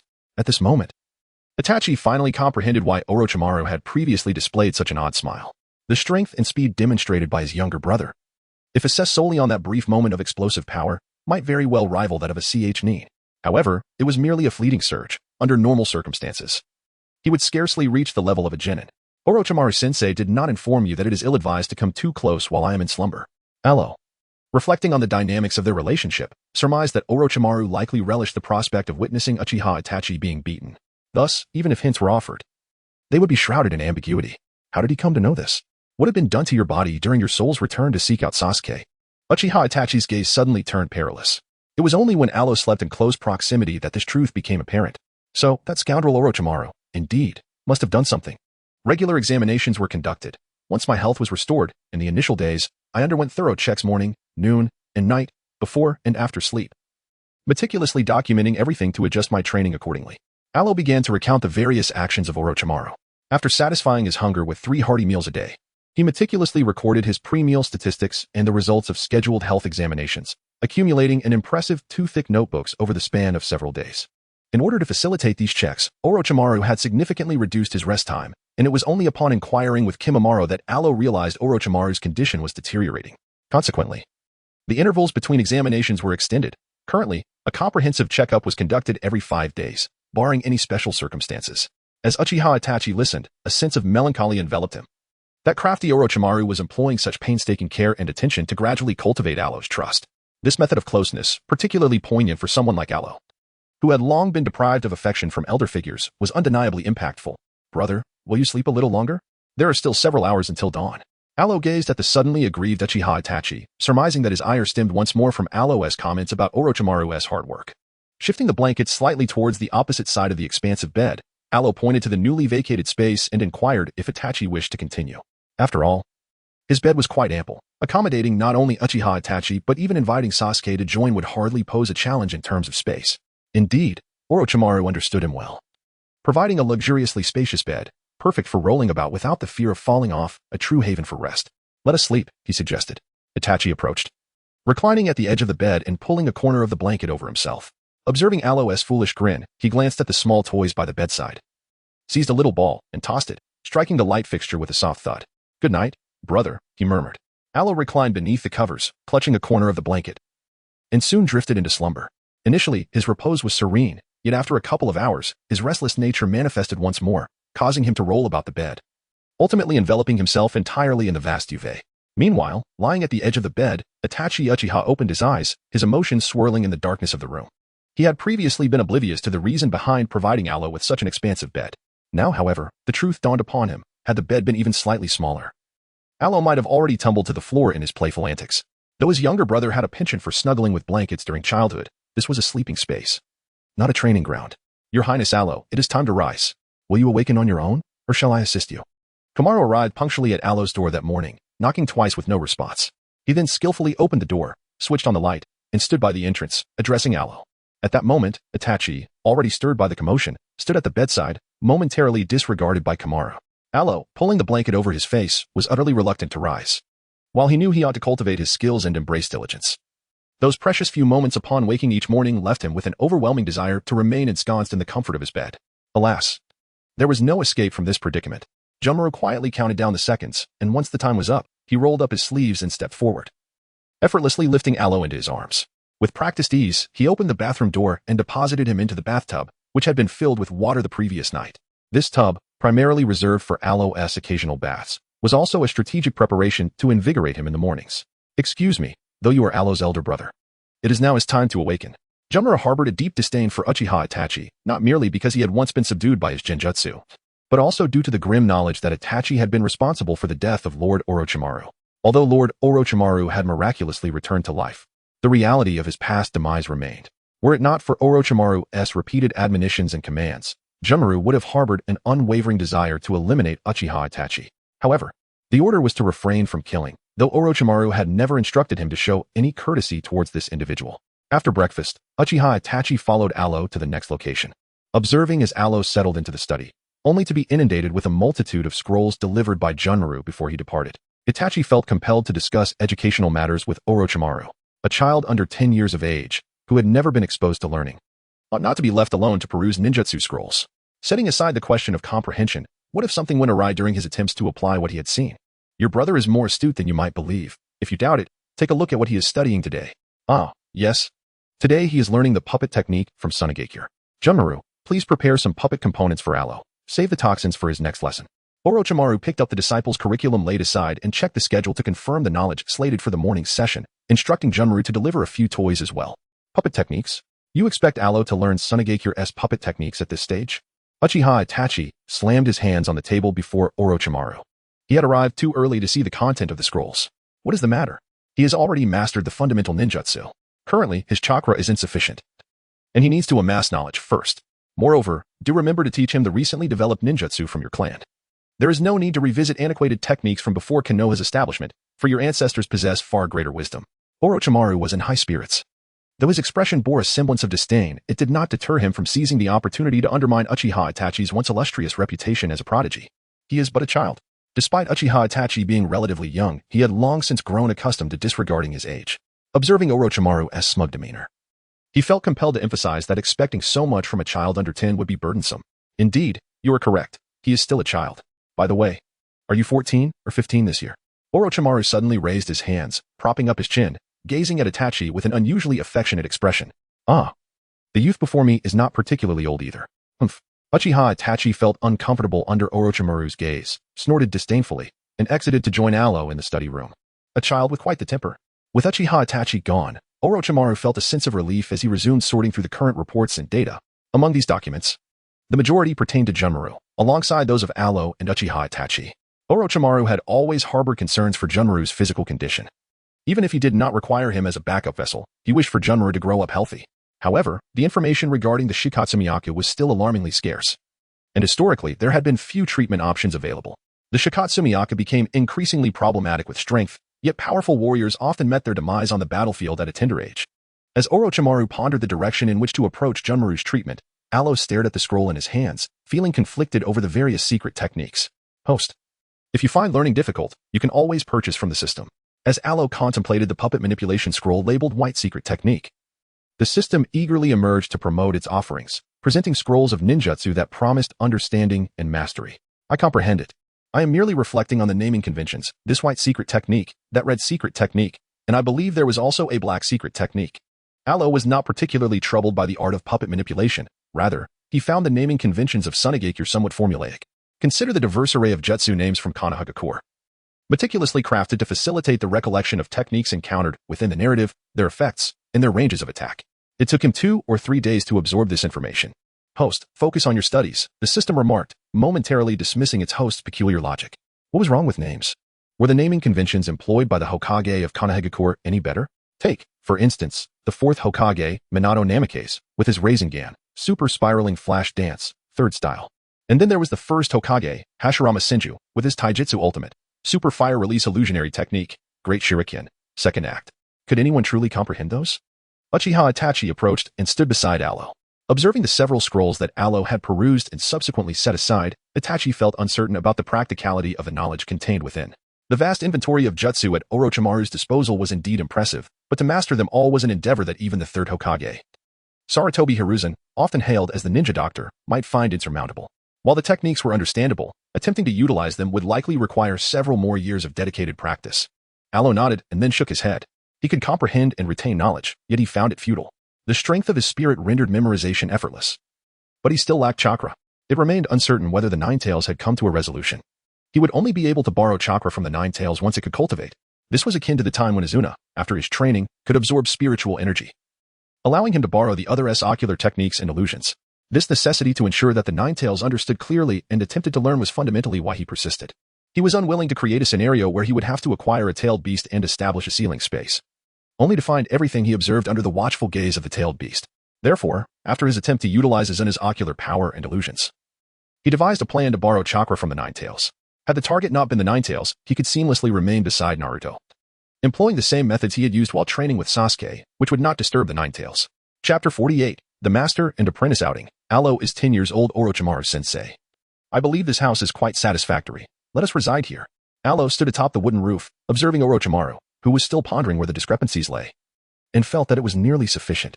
A sandstorm would arrive in the evening. Thus, he contemplated creating a protective barrier using earth techniques, leaving everything else as it is for now. Orochimaru raised his hand, adjusting the hat that shielded him from the wind and sand, reluctantly signaling his agreement. Beside him, Kimimaro smiled and bowed his head before following Orochimaru into the house crafted from wood techniques. Indeed, as time passed, the value diminished, and each day brought forth his growing discontent. Although Alo was merely expressing his grievances, he raised his hand to form a seal. Earth release, earth flow rampart. Circles of earth emerged from the ground, encircling the exquisite wooden building and creating a protective barrier against sand. Having completed this task, he leaped from the roof and dashed inside. Today marked the 7th day since their departure from the base. They had just crossed the border into the land of wind. When Uchiha Itachi finally left the underground base, infuriated by Orochimaru, and returned to the Akatsuki, Orochimaru took Alo out, claiming he wished to show him the wonders of the outside world. Thus, their first destination was the hidden sand village. Orochimaru disguised himself as a ninja from the sand, while Alo assumed the role of a sheltered young heir, with Kimimaro acting as the young master's butler. However, since they had yet to reach the hidden sand village and confirmed that no ninja were spying on them. It was still appropriate for the wealthy young Master Alo to take charge of the task at hand. Here's a gift prepared for you, Alo. Happy birthday, Orochimaru said, observing Alo as he entered, pulling a scroll from his ninja tool pouch. This was a gift he had meticulously prepared for Alo's 10th birthday. Thank you, Orochimaru-sensei.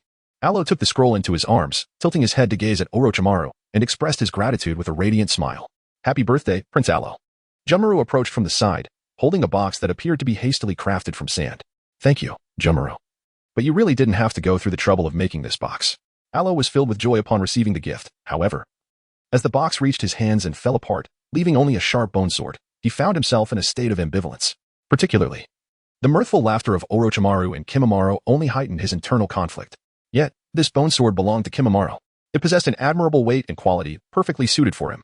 While he playfully criticized their amusement, Alo, after handling the sword, became increasingly convinced that it was indeed crafted specifically for him, as long as he cherished it. His wooden sword could serve numerous purposes. It could be wielded in combat, and should it break, he would simply forge another.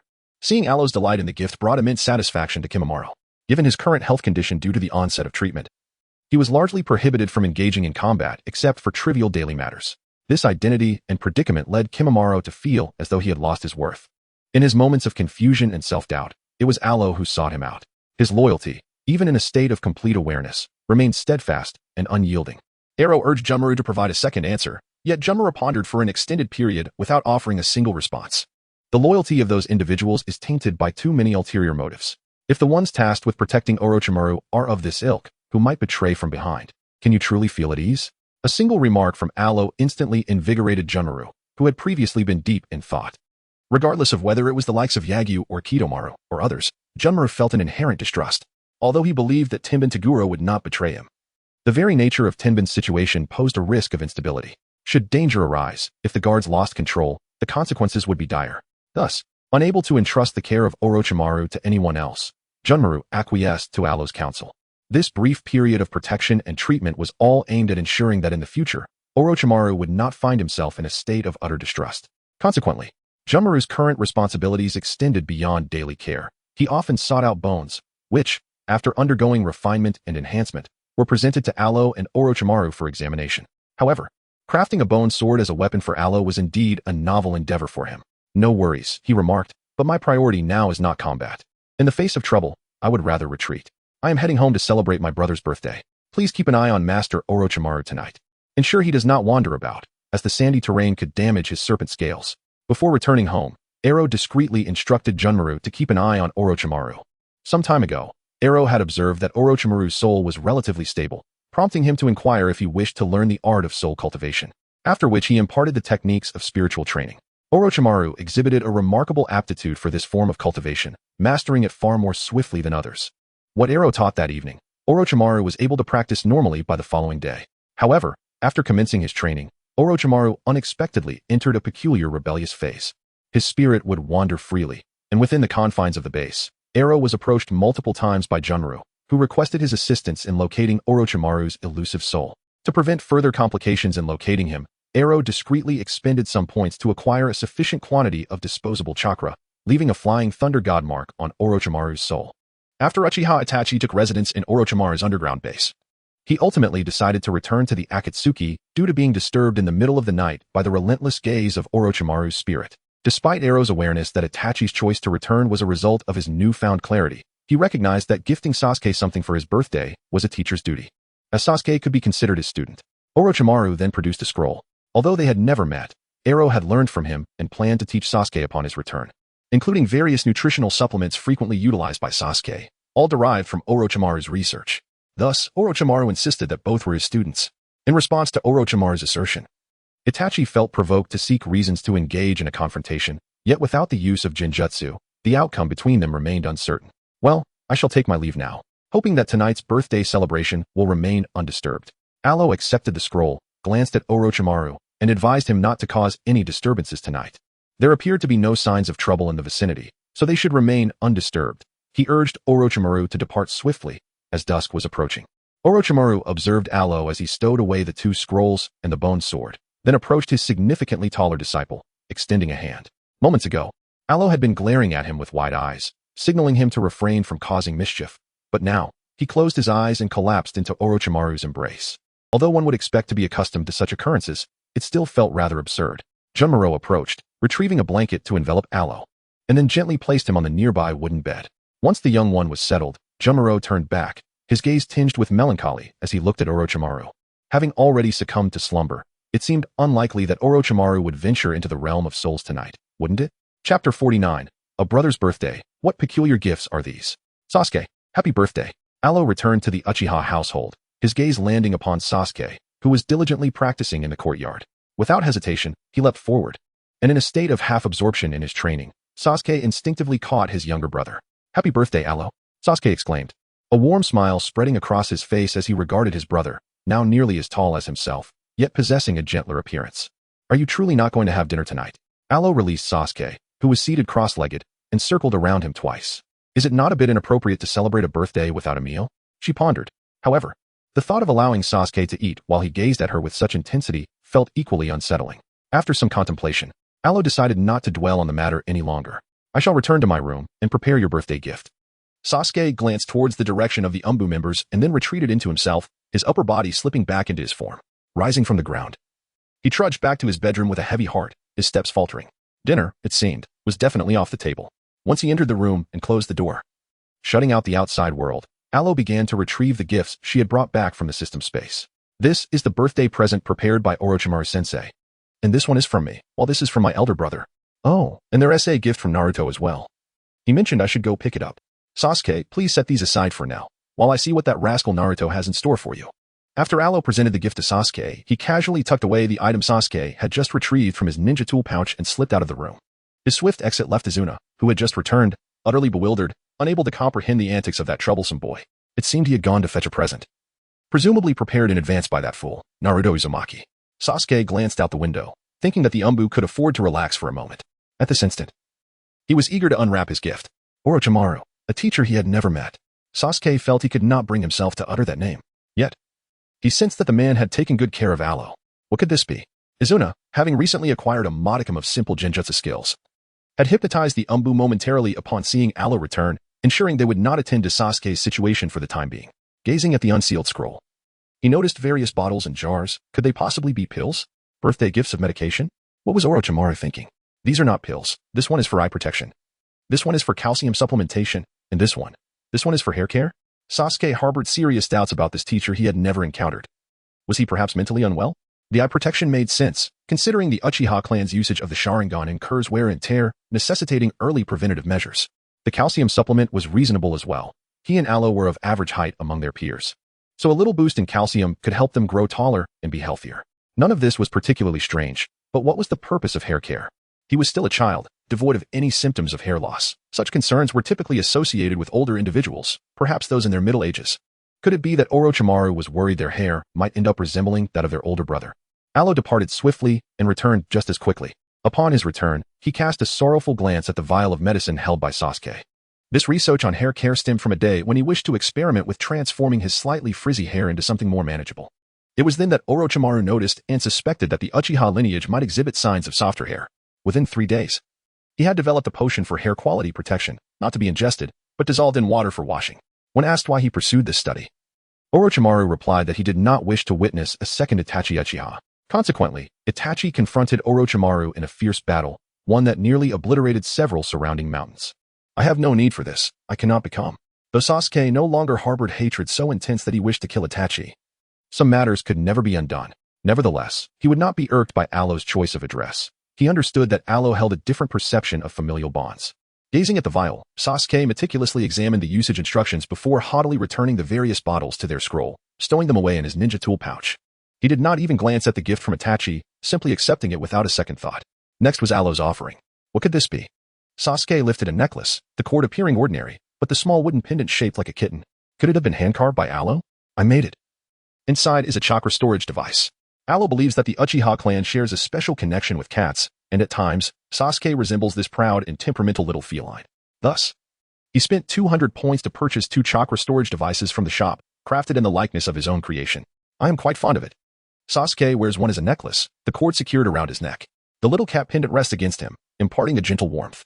Initially, it merely contained some of my chakra, but now, we can store much more.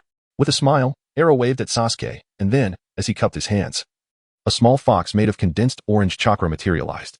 This was the birthday gift from Naruto. In Naruto's own words, he lacked the funds and the means to create something himself, with the ever-watchful eyes of the Umbu around them. So he borrowed a bit of chakra from the Ninetales to present as a gift to him and Sasuke. In response, the Ninetales scolded Naruto, yet its contribution was generous, making it a joint gift from both Naruto and the Ninetales. If only that rascal could emerge, he would have surely given Naruto a good thrashing. Sasuke and Naruto's relationship, while outwardly appearing strained, had actually improved quite a bit. Their interactions began during a particular class when Naruto, dozing off, attempted to project his spirit and inadvertently detached an arm. Feeling a sense of progress, Naruto playfully tapped Sasuke a few times. In response, Sasuke, maintaining a composed demeanor as he listened to the lecture, discreetly reached out with an unseen hand, grabbed Naruto's arm, and returned it to its rightful place before delivering a series of swift strikes to the back of Naruto's head. From that day forth, the two would openly express disdain for one another in front of others, never granting each other a proper glance. Yet in private, their skirmishes were quite lively. They occasionally exchanged bits of information, but more often than not, they preferred ambushes. A successful sneak attack would await one until the inevitable turn of events where the other would retaliate. Chapter 50. The aftermath of the birthday and the arrival of Akatsuki. Happy birthday, little ones. But alas, the gifts have vanished. Izuna observed as the two brothers divided the portion of Ninetales chakra. He then approached, gently ruffling the hair of both boys, offering them verbal birthday wishes. As a spirit, he was limited in his abilities, capable only of a slight illusion now and then, but he felt that simply being present with them was the greatest gift of all. Aloe raised his head to gaze at Izuna, feeling genuinely pleased with this ancestor who had unexpectedly appeared and remained by their side. From their first encounter to the present, he had been diligently guiding both himself and Sasuke, utilizing his limited knowledge and abilities to safeguard their growth. Such words were indeed comforting. How delightful it would be to hear Sasuke address him as ancestor as well. Izuna, smiling, suddenly turned his attention to Sasuke, deliberately bringing up the subject again. Aloe was indifferent, often calling him ancestor without hesitation. However, Sasuke had never referred to him in such a manner, not even with a term of respect for the elderly, which only encouraged Izuna to tease Sasuke further. The more Sasuke refrained from calling him that, the more Izuna embraced the title. And indeed, it was amusing to witness the pouting expression on Sasuke's face. Humph. Sasuke raised his hand to touch the little cap pendant, feeling quite content. Yet this did not prevent him from shooting a glare at the prematurely departed elder. He would not concede that this was an ancestor. That shameless old man had even once suggested teaching him how to woo girls, claiming that when he grew a bit older, he should seek out beautiful maidens and such audacity, speaking so freely in front of Aloe. It was simply bullying, knowing he couldn't retaliate. Sasuke decided to ignore him. The gifts had already been unwrapped, and now he could rest here until morning. Orochimaru had mentioned that Elder Chiyo from Sunagakure possessed some skills in healing and detoxification, intending to take them there to explore the possibility of learning some healing ninjutsu techniques. Aloe intervened to prevent a quarrel between the elderly and the young, settling beside Sasuke and anchoring his soul back to reality. He leaned against Sasuke, recounting recent events and their purpose for traveling to Sunagakure. The brothers celebrated their birthdays amidst the exchange of gifts and cherished companionship. As dawn broke, Aloe departed from Konoha, returning to his physical form. However, upon his return, he was greeted by a swirling tempest of golden sand, encircled by a protective barrier. Outside the barrier, white clay spiders scuttled over the sandy expanse. Orochimaru-sensei, is this what you meant when you said there were no ninjas in this place? Aloe observed Orochimaru, who was maintaining the formation, alongside Kimimaro, who was protectively embracing him to prevent any unforeseen mishaps. With a resigned gaze, he slowly rose to his feet. Why did fate conspire to have him encounter members of the Akatsuki organization while merely intending to celebrate a birthday with Sasuke? And not just one, but 4 of them.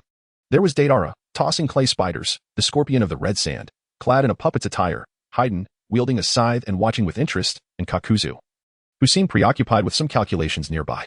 Prepare yourselves. We must depart. Orochimaru breathed a sigh of relief upon noticing Aloe had regained consciousness. In a one-on-one confrontation, he felt relatively untroubled, but facing 4 adversaries was an entirely different matter. Hence, it was imperative to leave. The Sunagakure could be visited at any time, and there was no need to expose their home to peril. Allow me to bid farewell before we take our leave, Orochimaru-sensei. I shall not venture outside. Aloe, intending to greet, was immediately met with a piercing glare from Orochimaru. Only after he assured that he would not venture outside did Orochimaru nod in satisfaction. With a mischievous child at home, one must always remain vigilant, even someone as formidable as Orochimaru. Excuse me, that dashing golden-haired elder brother outside. Could you pause for a moment? Aloe's innocent exclamation left Deidara momentarily speechless. Meanwhile, Orochimaru and Kimimaro exchanged a knowing glance, both letting out a synchronized sigh. The more charming the words, the more they hinted at ulterior motives. Dear little brother, are you implying that I am handsome? Deidara controlled his clay bird to descend, landing outside the formation, winking at Aloe with a broad smile. To call me a dashing elder brother, this child has quite the discerning eye. Indeed, elder brother. You are so handsome.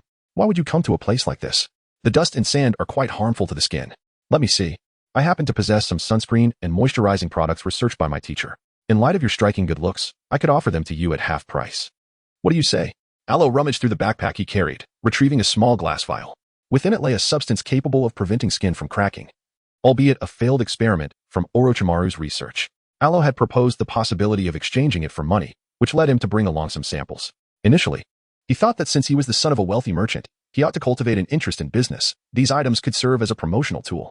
If they managed to open a market, the profits could contribute to the development of a sound village. Sunscreen. Skincare products?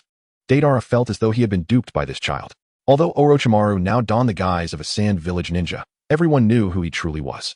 This child was a disciple of Orochimaru and, moreover, the younger brother of Itachi Uchiha, a fact that had become common knowledge within the Akatsuki organization. It was said that Itachi spent considerable time residing with Orochimaru, vying for the boy, only returning to the Rain Village after extended periods. Orochimaru's current research focused on skincare products. Was it truly skincare, or would applying it to one's face result in poisoning? Indeed, I aspire to earn some money, which is why I requested my master's assistance in developing something profitable. Our journey to the Sand Village is specifically to promote these skincare products, and I have brought many samples. Aloe, observing Deidara's skepticism, decided to settle near the edge of the formation. He unzipped his backpack and began to extract various items: skincare products, sunscreens, hydrating lotions, and whitening creams. With each item he presented, he adopted a demeanor of expertise as he elaborated on their benefits to Deidara. After showcasing a dozen or so bottles and jars, Aloe finally concluded his presentation.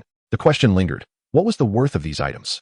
As a person who cherished wealth, Jiao listened intently to the child's descriptions, his gaze drifting towards the assortment of containers, envisioning them as a trove of riches before him. Each item, priced at merely a few thousand taels, appeared remarkably inexpensive.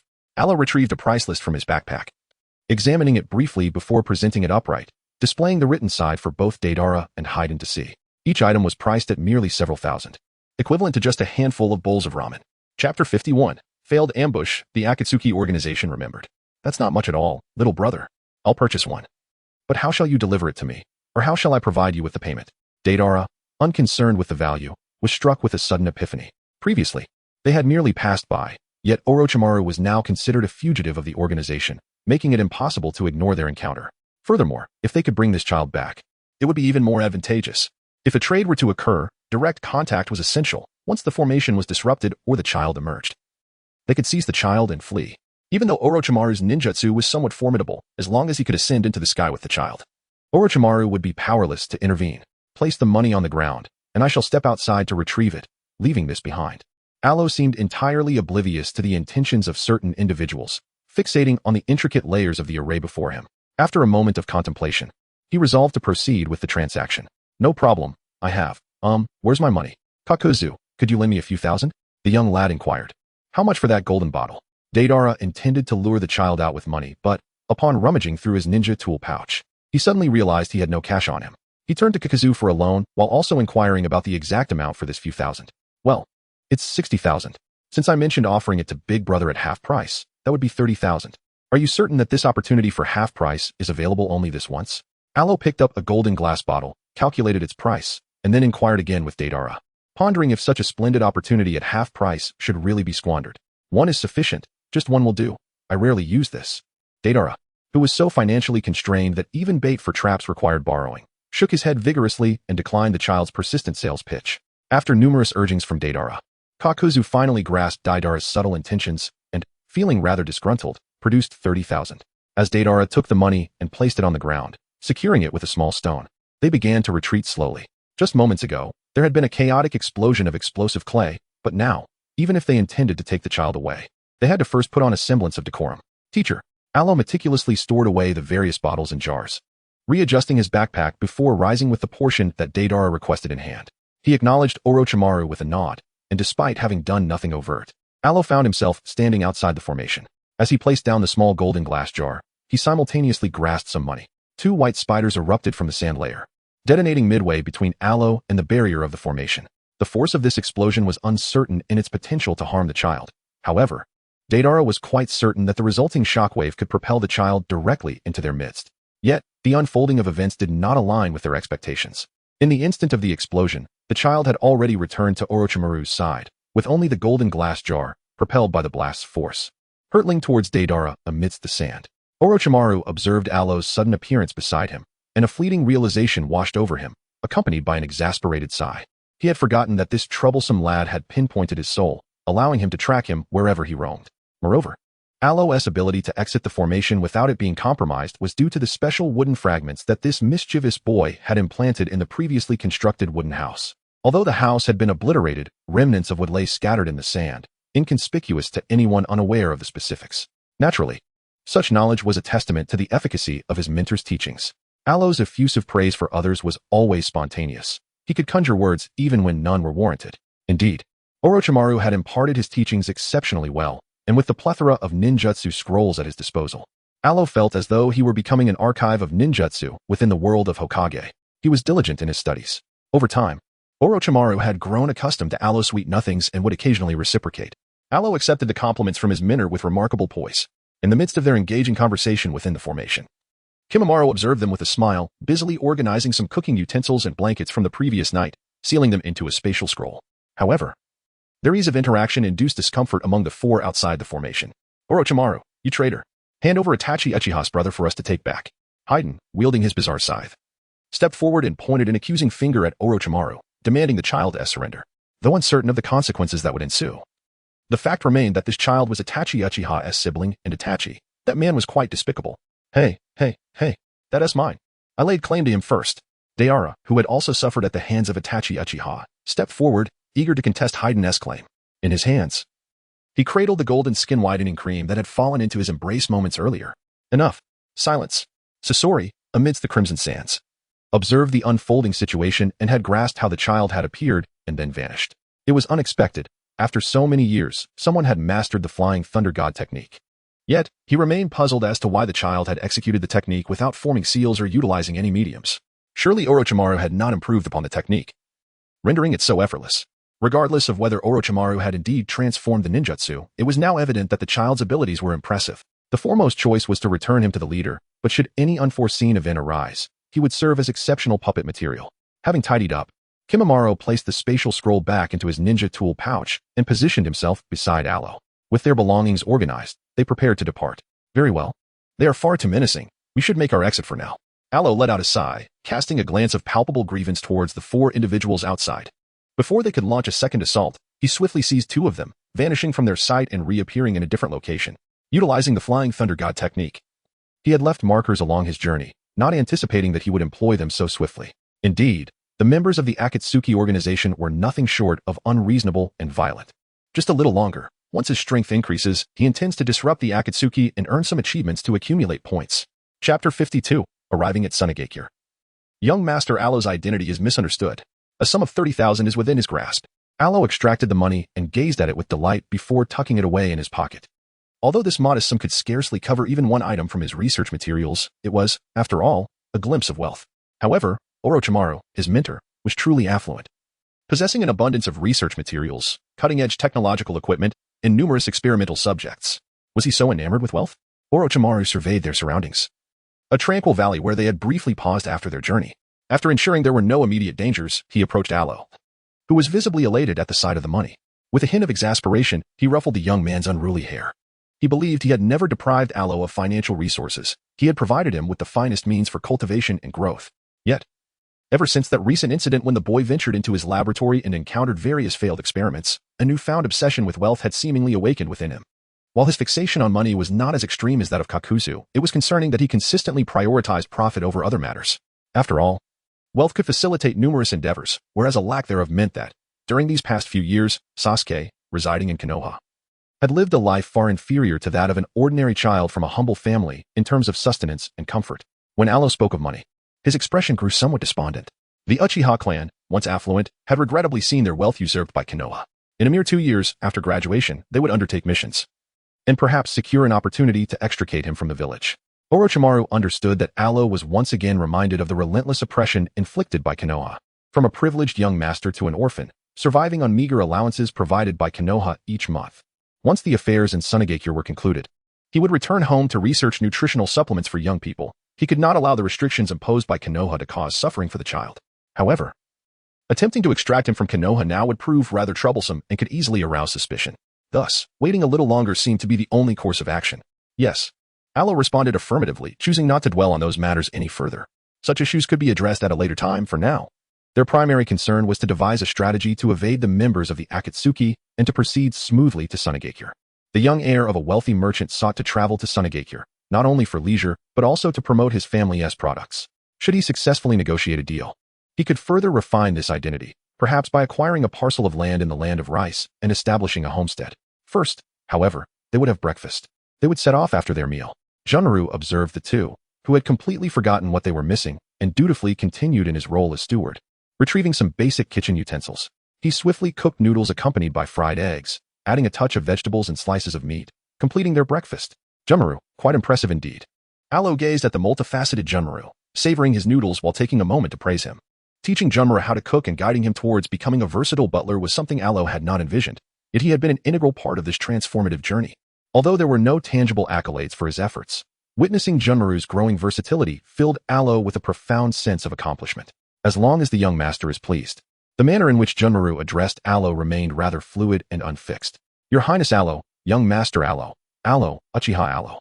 The first two are used in the presence of outsiders, while Aloe is employed in private. The full name occasionally evokes some troublesome matters. My personal feelings towards him are inconsequential, yet my teacher holds him in high regard. Over time, some of Aloe's less desirable traits have been laid bare, as he often teases Junmaru for no particular reason. Observing Junmaru's gaze filled with anticipation directed at Orochimaru, Aloe's spirits lifted as he continued to indulge in his meal. After finishing a somewhat late breakfast, the trio tidied up and set off, skillfully avoiding potential routes frequented by the Akatsuki, gradually making their way towards Sunagakure. Upon their arrival at Sunagakure, it was a bright midday, with sunlight cascading down. A black-haired youth, clad in white attire, sprinted towards the gates of Sunagakure, clutching his brocade backpack. Though his clothing appeared simple, its fabric was exquisite. Even the casually tossed backpack bore several costly gemstone pendants. Junmaru, hurry up. We have already arrived at Sunagakure. Aloe dashed to the gate, turning around to wave his hand, urging his butler to hasten his approach. Not far away, the silver-haired young butler, with a look of mild exasperation, ran towards them, catching up with the young master who had already begun to frolic. Simultaneously, a ninja from Sunagakure appeared at the entrance, greeting the sentry ninja before leaning in to recount the origin of this young master. Quite impressive. To stumble upon such an opportunity while returning from a mission. Go on, the fourth Hokage should be in the office, and after receiving the reward. A treat for the fellows is in order. Upon hearing that this seemingly affluent young master had been encountered and introduced during a visit to Sunagakure, the gatekeeper ninja expressed admiration for the returning ninja. Due to environmental concerns, Sunagakure rarely saw income from sources outside of Wind Country tasks. The arrival of a distinctly wealthy young master for a visit, regardless of potential future commissions, assuredly promised some expenditure during his stay in the village. Naturally, his identity must be verified, yet this did not hinder their enthusiastic welcome of the affluent young gentleman. Greetings, here are our identification documents. We kindly ask the ninjas of Sunagakure to provide further introductions and highlight any points of caution within the village. The aforementioned ninja shared much, yet we seek more definitive information. Although young, Kunmaru's earnest and meticulous demeanor led the ninjas of Sunagakure to form certain conjectures. For instance, affluent families often provide their young masters or mistresses with training and companionship from servants. This is the tourist handbook for the village. We hope both of you enjoy your stay in Sunagakure. After verifying the basic identification information, confirming the young master as a scion of a wealthy family closely associated with the Lord of the Land of Rice, the two gatekeeper ninjas returned the documents along with the travel handbook, striving to present warm smiles as they invited the pair inside. Kunmaru, have I inadvertently revealed something? After Aloe settled into the inn, he suddenly leaned closer to Kimimaro and inquired cautiously. Above their room, two ninjas from Sunagakure were eavesdropping. It cannot be. You are merely a young master with a bit of wealth. The Lord has not disclosed your identity publicly, hence you possess no other identity. Kimimaro, mimicking the words Aloe had just taught him, lowered his gaze to meet Aloe's eyes and earnestly repeated the phrase. He too felt somewhat helpless. It seemed that the ninjas from Sunagakure had indulged in excessive imagination. Nevertheless, since they held such notions, he decided to align with their thoughts and enhance this identity further. Moreover, they had not explicitly mentioned any connection between Aloe and the Lord of the Land of Rice. They had merely stated that the identity should remain undisclosed. The identity information of Uchiha Aloe had indeed not been revealed by the Lord of the Land of Rice. Chapter 53. Tamari. He says I am a beautiful sister. How boring, Kimimaro. Let us go out and play. It's written here that if we walk down the street on this side, there will be plenty of food after settling in. Arrow rested for less than half an hour before urging Junmaru to venture outside. A restless young master. Junmaru had no choice but to comply. The two strolled through the streets of Sunagakure, purchasing items of interest, and by the end of the afternoon, Arrow had become quite familiar with the village's thoroughfares. With his clean, charmingly cute appearance, the compliments he offered were pleasant and unforced. Of course, there was one crucial detail: he was quite wealthy. Kankuro, look ahead, isn't that the child? The girl with 4 small braids, Tamari, playfully swatted Kankuro on the head with a fan. Today, they were on a mission, and Kankuro was reminded to pay close attention. That's him. We don't have children like that in Sunagakure. Upon seeing the child, Kankuro felt even less inclined to engage with this overly refined outsider. However, the task assigned by their father was to observe him, posing as ordinary ninja students to familiarize themselves with the young master. Go on. Once Tamari confirmed that the child was indeed their target, she gave Kankuro an unceremonious shove forward. The child was remarkably handsome. According to their father's words, he might be the offspring of the lord of the land of rice, though circumstances had necessitated a different identity. Tamari had heard some rumors about the chaotic affairs of those noble families, so she found nothing particularly strange about it. Junmaru, what shall we have for dinner? There are so many options here. Aloe walked along the roadside, glancing at Junmaru, who was burdened with numerous bags. Once again, he found himself grappling with indecision. Young master, you hesitated before, yet ended up purchasing everything. Now, you may as well try them all, Junmaru remarked, carrying a plethora of items while tilting his head to observe Aloe beside him, uncertain whether he genuinely wished to buy or harbored other intentions. However, even if we were to acquire all of them, we wouldn't be able to finish it. Let us first select one to sample. The claims of those two ladies were hardly credible. Aloe shook his head, acknowledging that one must not be overly greedy when it comes to matters of food. Is she not a beautiful elder sister anymore? Junmaru's lips twitched slightly before he steadied himself to continue engaging in conversation with the young master. Just moments ago, he had been on the other side, listening to the constant calls of sister, which left him feeling rather melancholic. Fortunately, it was not a matter of aesthetic appeal. Rather, Aloe tended to cross certain limits in his performance at times. By age, I should indeed be addressing her as Andy. Yet most women prefer to be referred to in a manner that suggests youthfulness. Junmaru, I must say, coming to the Sand Village presents a splendid opportunity. Our array of beauty products surely has the potential to thrive here, once they experience the transformative effects of hydration, moisturization, and whitening. They will discover that becoming a beauty is truly not a daunting task. The topic was skillfully redirected by Aloe back to his intention of selling beauty products. Although Junmaru nodded in agreement, his expression clearly conveyed indifference. As Shoju approached, upon hearing the words hydration, moisturization, and whitening, she couldn't resist the urge to touch her face a couple of times. Ever since she began accompanying her teacher on missions, her skin had deteriorated significantly. Child, are you still dreaming? The sandstorms of Sunagakure are not something that mere cosmetics can alter. Kankuro stepped forward, positioning himself in front of Aloe. This child harbored ulterior motives in attempting to sell cosmetics in Sunagakure.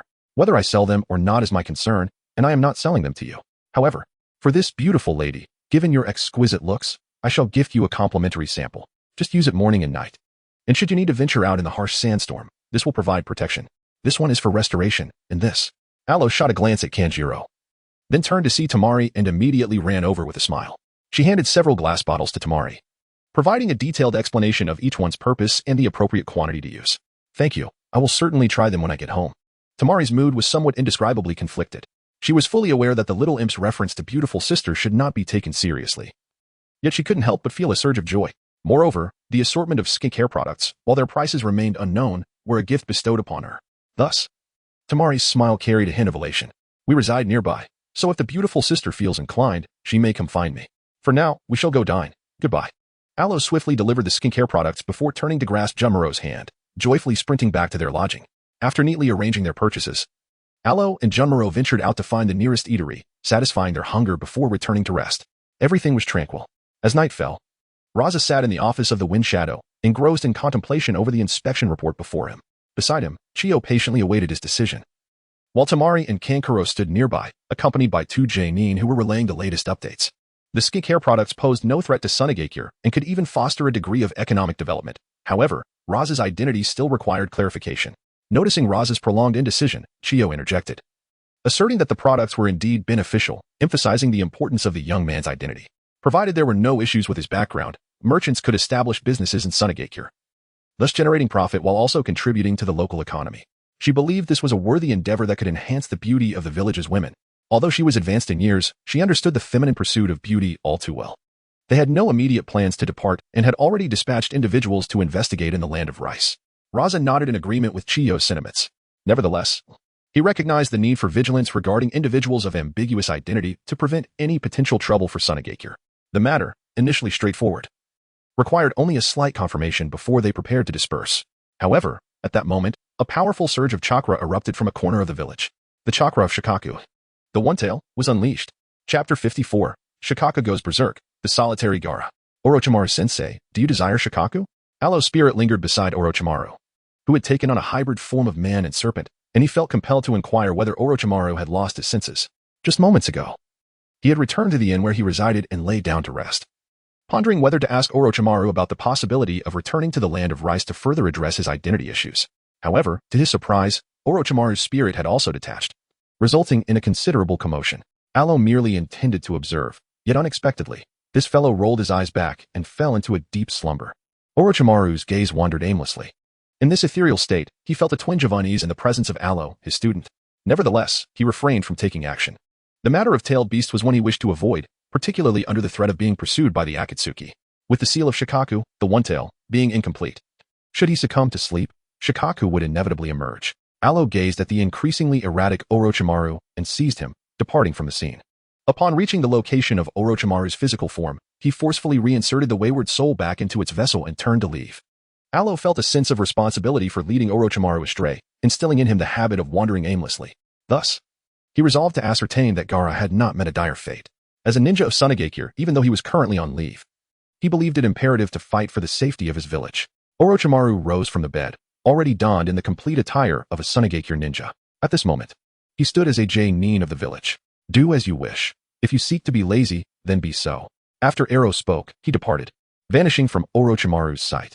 In a peripheral area of Sunagakure, the Shikaku, now having grown 2 front paws, was striking the surrounding ninja technique barriers with its massive claws. Are you weeping? Upon Aro's arrival, he paid no heed to Shohei, instead venturing into the seal where he discovered Gaara in a slumber. Gaara was not entirely asleep. He curled up in a corner, encircled by layers of sand walls. Raising his hand, Aro gently patted the red hair of the weeping child, hoping to rouse him from his stupor. Who are you? Gaara inquired, lifting his head to gaze at the figure before him. A mixture of fear and confusion evident in his eyes. I am but a passerby, wandering through Sunagakure. Aloe gazed at Gaara with an expression of profound bewilderment, his fingers prodding Gaara's face twice. At this moment, Gaara appeared frail, his soul seemingly more fragile than his physical form. You should leave, this place is destined for destruction. And I cannot prevent it, nor do I wish to. The sensation of being touched caused Gaara to momentarily freeze, before he realized that this individual had the ability to reach him. Tears erupted once more as Gaara wept, imploring this child who could touch him to depart. It's all right, even if it is destroyed, it matters not. You may rest when you are weary.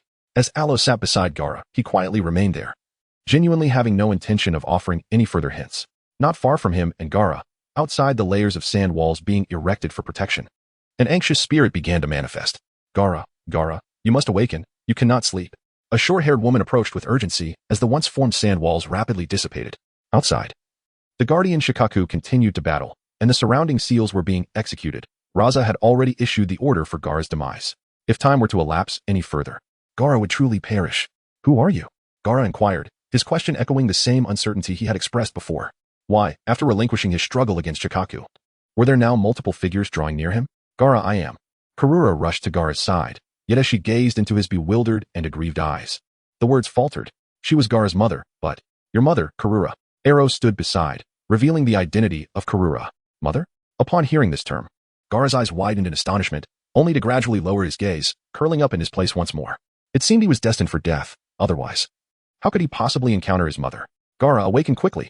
Shikaku has already wreaked considerable havoc. If you do not awaken soon, calamity will ensue.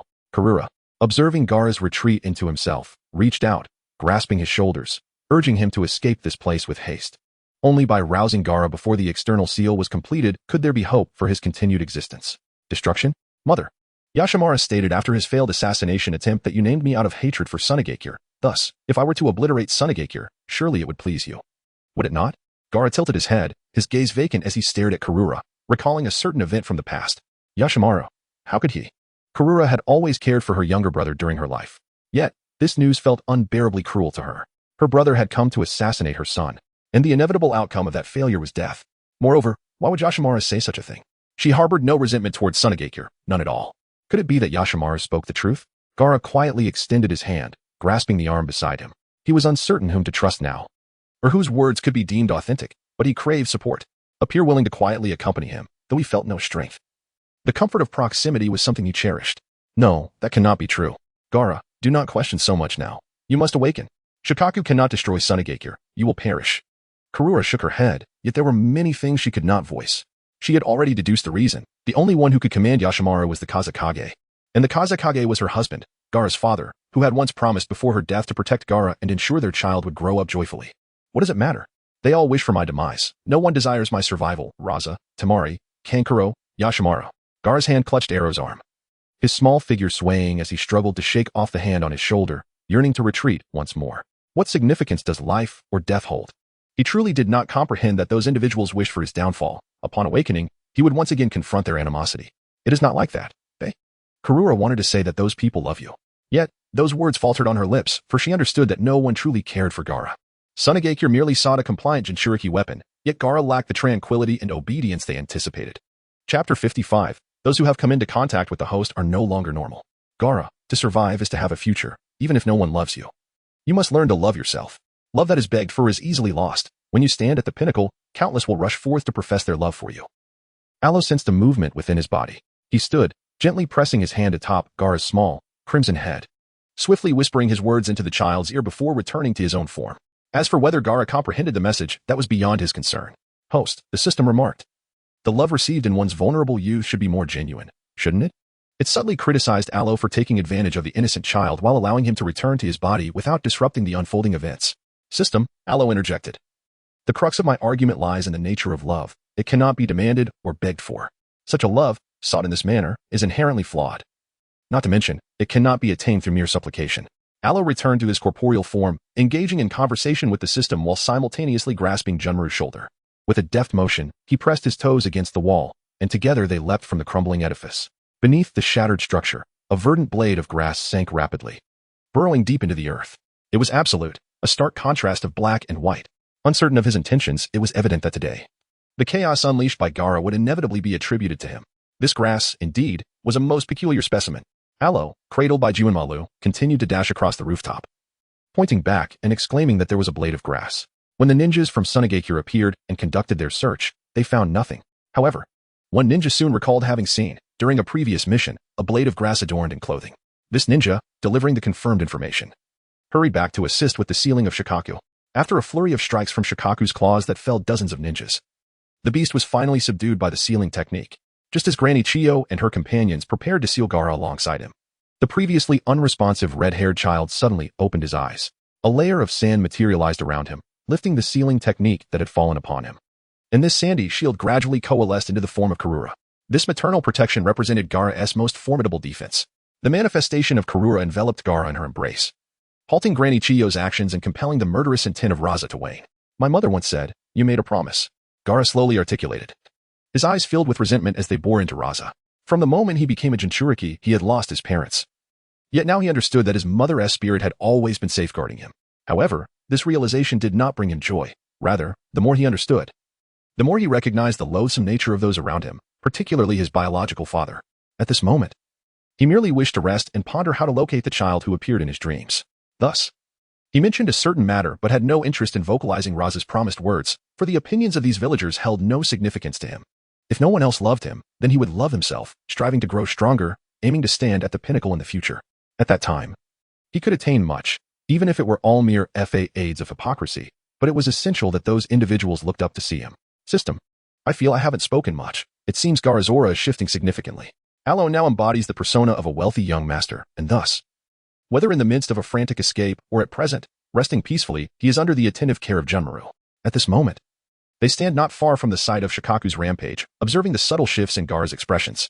Aloe finds himself uncertain whether these changes are a result of his influence. It is Shikaku, alongside Gaara, who has initiated their first engagement with the aid of Karura.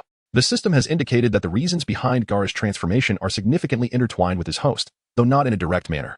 The appearance of Orochimaru has startled Gaara, who was already weary, subsequently prompting Shikaku to emerge.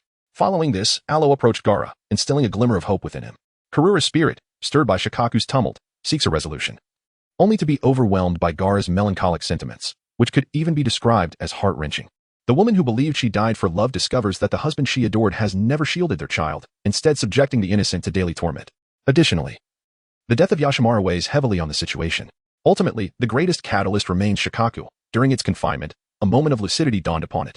It recounted all the tribulations Gaara has endured since becoming a Jinchuriki, attributing blame to both Raza and the Sand Village, while inadvertently brainwashing Gaara, who was not fully aware of these intricacies. Thus, Gaara appears to be entering a state of darkness. So what does this signify? Is it a mere trifling enhancement of his darkened nature? His current intellect and cognitive processes have not merely improved by a fraction but have escalated threefold. Alo gazed distantly at Gaara, whose demeanor was so composed that it hardly resembled his usual self. However, altering character arcs and traits was not an unprecedented occurrence. Sasuke's performance could earn him an Oscar, while Naruto, with his profound thoughts, often found himself ensnaring the Nine Tails in daily antics. Gaara transforming into a rational, darkened youth was hardly a significant issue.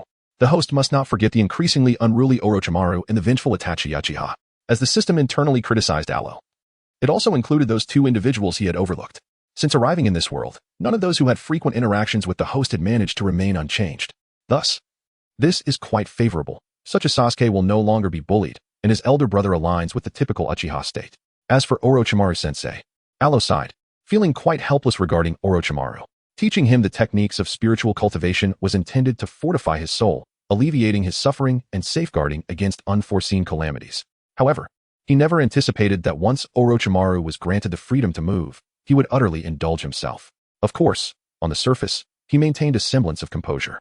Aside from Kimimaro and the occasional startled visits from Kabuto, it was mainly Alo and Itachi Uchiha who were privy to the serpentine chaos that ensued. Orochimaru's peculiar disposition had previously manifested in similar instances by the conclusion of the narrative. After Alo's numerous complaints, the system provided a new prompt. According to the original storyline, Orochimaru's exuberantly bizarre state could hardly be deemed a complete transformation. Are you certain that isn't merely an irresponsible side story? Alo was momentarily taken aback, and thereafter, he had no desire to delve further into the subject. He had witnessed the conclusion of the Shikaku affair, where Orochimaru's borrowed identity as a ninja had culminated in a rather humiliating demise. Having been struck by a comrade, he was propelled forward, impaling himself on the sharp sands that lingered on the ground, creating a gaping wound in his chest. Even in the face of exit, such a death was undeniably awkward. Chapter 56, Kimimaro, we must earn to sustain the serpent. The innkeeper, following the events, incessantly expressed his apologies to Alo and Kimimaro. He had received word in the evening to ensure the utmost hospitality for these two esteemed guests, only for calamity to strike later that night. Moreover, he was perplexed as to why a disturbance at a distance had resulted in the collapse of his establishment. They had also noticed remnants of the peculiar grass that had emerged from underground, and when ninjas inquired earlier, they provided thorough reports. He now earnestly hoped the village would intervene, at the very least to cover the costs of repairs for the inn. Are there any other places to stay? Kimimaro inquired, supporting the weary Alo beside him, primarily concerned with their immediate need for rest. The young master was already fatigued, and the night's events had left him restless. Yes, indeed. A quaint establishment just down the street has prepared accommodations for you both. Please follow me. The owner of a nearby inn emerged, beaming with smiles, eager to welcome them. It was common knowledge among the local shopkeepers that these two were quite wealthy, so inviting them to stay would not only cover lodging expenses but might also yield additional revenue through other expenditures. Once settled into the new inn, Alo finally enjoyed a peaceful sleep. Conversely, Kimimaro hardly rested. As the young master's steward, it was imperative for him to remain vigilant in uncertain circumstances. After a night of chaos, the Umbu of Sunagakure worked tirelessly to restore order before dawn broke. After undergoing examination by Chiyo and others, Gaara faced no punishment and was permitted to return home. The following day, after rising and having breakfast, Alo ventured out with Kimimaro. The innkeepers they encountered along the way maintained the same cheerful demeanor as the previous day.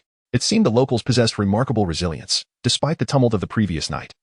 Life resumed as if nothing had transpired. After enjoying lunch, Alo returned to their lodgings and shared with Kimimaro his observations from their outing.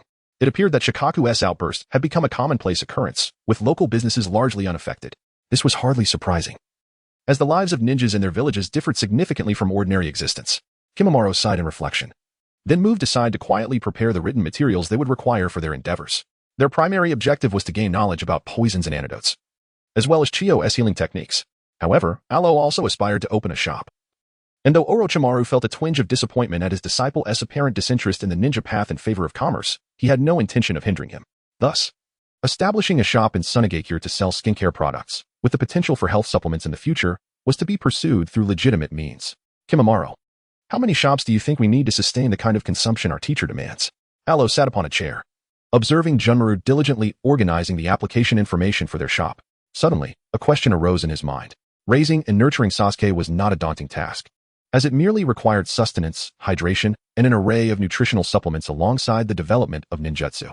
However, concerning Orochimaru, every scientific endeavor is fundamentally supported by financial resources. At this moment, he contemplated the possibility of opening numerous shops to amass wealth, thereby allowing Orochimaru to devote himself entirely to research. Such a lifestyle, he felt, would undoubtedly appeal to Orochimaru. We could accumulate an immense fortune. Junmaru paused for a moment, lifting his gaze towards the window. After a brief interval, enlightenment struck him. The various studies that Lord Orochimaru cherished, whether it be ninjutsu, bloodline limits, or other fields, all necessitated funding. Although the land of rice fields was under Lord Orochimaru's control, its limited scope and resources constrained its potential. Thus, since young Master Alo harbored such aspirations, it was only natural for him to join in this endeavor, striving to generate substantial wealth to procure the latest research equipment and the finest experimental materials for Lord Orochimaru. I knew it. Alo gazed at Junmaru, who had suddenly developed an interest in earning money, sighed, and rolled onto the bed, enveloping himself in the blanket, chuckling softly within its folds. He had previously remarked that there was no need for such avarice, yet when the matter was reframed as being for the benefit of Orochimaru, Junmaru's enthusiasm surged remarkably. Indeed, it was the undeniable charisma of Master Orochimaru that wielded such potent influence. That evening, after a leisurely afternoon of rest, Alo ventured out once more to dine. This time, he did not stray far, choosing a restaurant across from the inn, highly recommended for its delectable cuisine. Upon their arrival, they found the last two vacant tables situated beside Temari and Kankuro. Such conspicuous arrangements led Alo to reflect on the impressive speed with which Sunagakure had gathered certain information. In the mere 30 hours since his arrival, they had already uncovered his identity as the carefully tended charge of the land of Rice's sovereign. The identity fabrication orchestrated by Orochimaru was proving to be remarkably effective. Handsome little brother, do you remember your sister? Temari had been prepared for this encounter.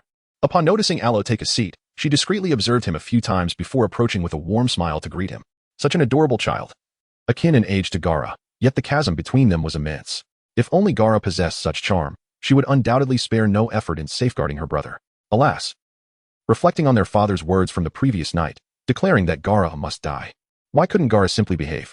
If he were to be a little more compliant, everyone could dote on him and protect him. Surely their father would not entertain thoughts of harming his own child. Big sister, are you feeling unwell? Alo was unaware of Shizun's thoughts, yet her sudden display of sadness was rather evident. No, it's nothing, she replied. I merely recalled that the skincare products you gifted me yesterday were taken by an ant, which left me slightly disheartened. I had only used them once. She continued. By the way, little brother, you mentioned wanting to open a shop in Sunagakure, which means there must be plenty of those skincare products available, correct? Shizun took a moment to compose herself, concocting a reason for her discontent by attributing it to the loss of the singular set of skincare products. This provided her an opportunity to engage the child in conversation about their plans to establish a shop in Sunagakure and the intricacies of running a business. Opening a shop in Sunagakure was merely one facet of their ambitions. The crux of their strategy lay in forging connections with the land of rice fields, thereby facilitating business expansion, enabling the ninjas of Sunagakure to undertake more missions, and ultimately, to generate greater wealth. Chapter 57, Shizun's Intentions. There are a few remaining, but they can no longer be gifted to the older sister. Alo nodded and shook his head. Certainly, he had skincare products in stock. But if he were to send more, it would only be possible if Shoju revealed her identity as the daughter of the Wind Shadow. After all, how could one request additional supplies the very next day after having just received a shipment? No, there's no need for you to send more. I will purchase them myself. I wish to buy one set. No, 2 sets. One for my personal use and another to gift to an elder. I tried it yesterday. It's the one meant for use before sleep. This morning, my skin felt incredibly smooth. Shoju had hardly slept the previous night. Yet she had indeed experienced the product's efficacy. Although the effects might gradually fade after use, the allure of maintaining a smooth and radiant complexion during the application period is a temptation that most women find difficult to resist. Even though she was still a novice in her missions, having only embarked on them in the past couple of years, she understood the importance of skincare. The earlier, the better. She aspired to find a clever, handsome, and powerful husband in the future, and subsequently, to bear a child blessed with excellent genes. Thus, it was imperative for her to enhance herself from within and without, in both capability and appearance, so she could attract superior genetics and give birth to an exceptional offspring. Is she truly going to buy? Upon noticing the suddenly excited gaze of Shanjun, Aluo instinctively recoiled, apprehensive that the woman might attempt to snatch his backpack. In truth, the bag contained merely 2 spatial scrolls. I assure you, I have money. Shanjun, observing the child's evasive demeanor, promptly retrieved her wallet. A single D-rank mission yields several thousand taels, and as the daughter of the Wind Shadow, she seldom needed to spend her own money at home, amassing a considerable amount of personal wealth. Allowing herself a moment to calculate, she thought, 1 worth 20,000, 2 at 30,000 each, and 3 at 60,000. A set of 6 amounts to 260,000, thus 2 sets total 520,000. Are you certain you wish for 2 sets, dear sister? Aloe extracted a series of bottles and jars from his bag, placing them meticulously upon the table. He then referred to the price list for comparison. After calculating the costs, he lifted his gaze to Hanamaru, eagerly awaiting her payment. The prices of these skincare products were, in truth, quite reasonable for a ninja capable of undertaking missions. They amounted to merely a handful of D-rank tasks. However, ninjas are not limited to D-rank missions alone. Well, it's not too bad. The prices are similar to those I encountered previously. This adorable little brother is indeed quite charming. Hanamaru paused momentarily before opening her wallet and handing over the money to Aloe. She couldn't help but compliment him, remarking on what a conscientious merchant this delightful young man was. She had initially assumed that an entire set would cost upwards of $1 million, given its remarkable efficacy. Thank you for your patronage. Aloe accepted the payment, a joyful smile gracing his face. 520,000, no discounts, the money was in hand. Kanjuro, please help me take this home, and let us hope for no unforeseen incidents. Tamari placed the skincare products she had purchased before the astonished Kanjuro, requesting him to carry them back. Before her less appealing younger brother, the sister was both fierce and daunting. She then turned with a cheerful expression, pulled up a chair, and joined Aloe and the others. My dear little brother, how goes the matter of your store? Feel free to inquire if there is anything you do not understand. I have grown up in the village since childhood. She approached with familiarity, sharing tales of Sunigakure and offering Aloe several suggestions for potential store locations. Aloe, initially guarded, gradually grew comfortable over the course of their meal, engaging with Tamari about life experiences. He largely mirrored the truth of his own background and past. Of course, there was no mention of a clan extermination. He merely spoke of being confined to a courtyard from birth until the time came when those around him perished, and he was taken care of by his elder brother. However, he was later forced to part with his brother and encountered a remarkably kind teacher. With all these experiences being the results of his mentor's research, this information was authentic, albeit the most crucial details were obscured, ensuring that even if his identity were to be unveiled in the future, it would still align. Indeed, the ambiguous identity that Orochimaru had constructed for him was similarly structured. Rest assured, dear little brother, in Sunigakure, I shall protect you. If anyone dares to bully you, I shall sweat them away with my fan, Tamari declared, patting her chest, vowing to care for this unfortunate little brother. Moreover, once their bond strengthened, a series of escort and protective missions, along with various ninja tasks, would likely be assigned to Sunigakure. Not only could she earn money while caring for this adorable child, but she could also use a bit of pocket change to enhance her own beauty. It was a win-win situation indeed. Yet, one might wonder, would Tamari's fan, though small, be sufficient to generate adequate wind? Aloe glanced at the hand fan in his possession, realizing that it was not the grand fan he had anticipated. Thus, it seemed that the large fan crafted by Shimaru was yet to be completed, or perhaps it was simply not utilized in everyday life. Nevertheless, it was of little concern. In due time, the magnificent fan would be at hand. Previously, he had also deemed this fan rather diminutive, for when he had struck Kanjuro with it, it had been ineffectual. As Shimaru examined the modest fan, she acknowledged its lack of grandeur. Indeed, it was imperative to urge them to hasten their efforts. Once the grand fan was wielded, it would undoubtedly exude an air of striking elegance. Aloe tilted his head, glancing to the other side. Presently, Kanjiro's face bore little of the theatrical makeup, allowing one to discern that he might be upset, his cheeks slightly flushed. Thus, one must ponder, why would an older sister strike her younger brother? In his household, save for the period when Itachi Uchiha was under manipulation, the elder brother consistently shielded the younger, who idolized him in return. Sister Tamari, tomorrow we shall explore the places you mentioned. Thank you, Sister Tamari. Having satiated his hunger, Aloe did not forget to express his gratitude to Tamari once more before departing. Tomorrow, after surveying the locations, they could ascertain several viable options and subsequently approach Sunigakure to submit the application for opening a shop.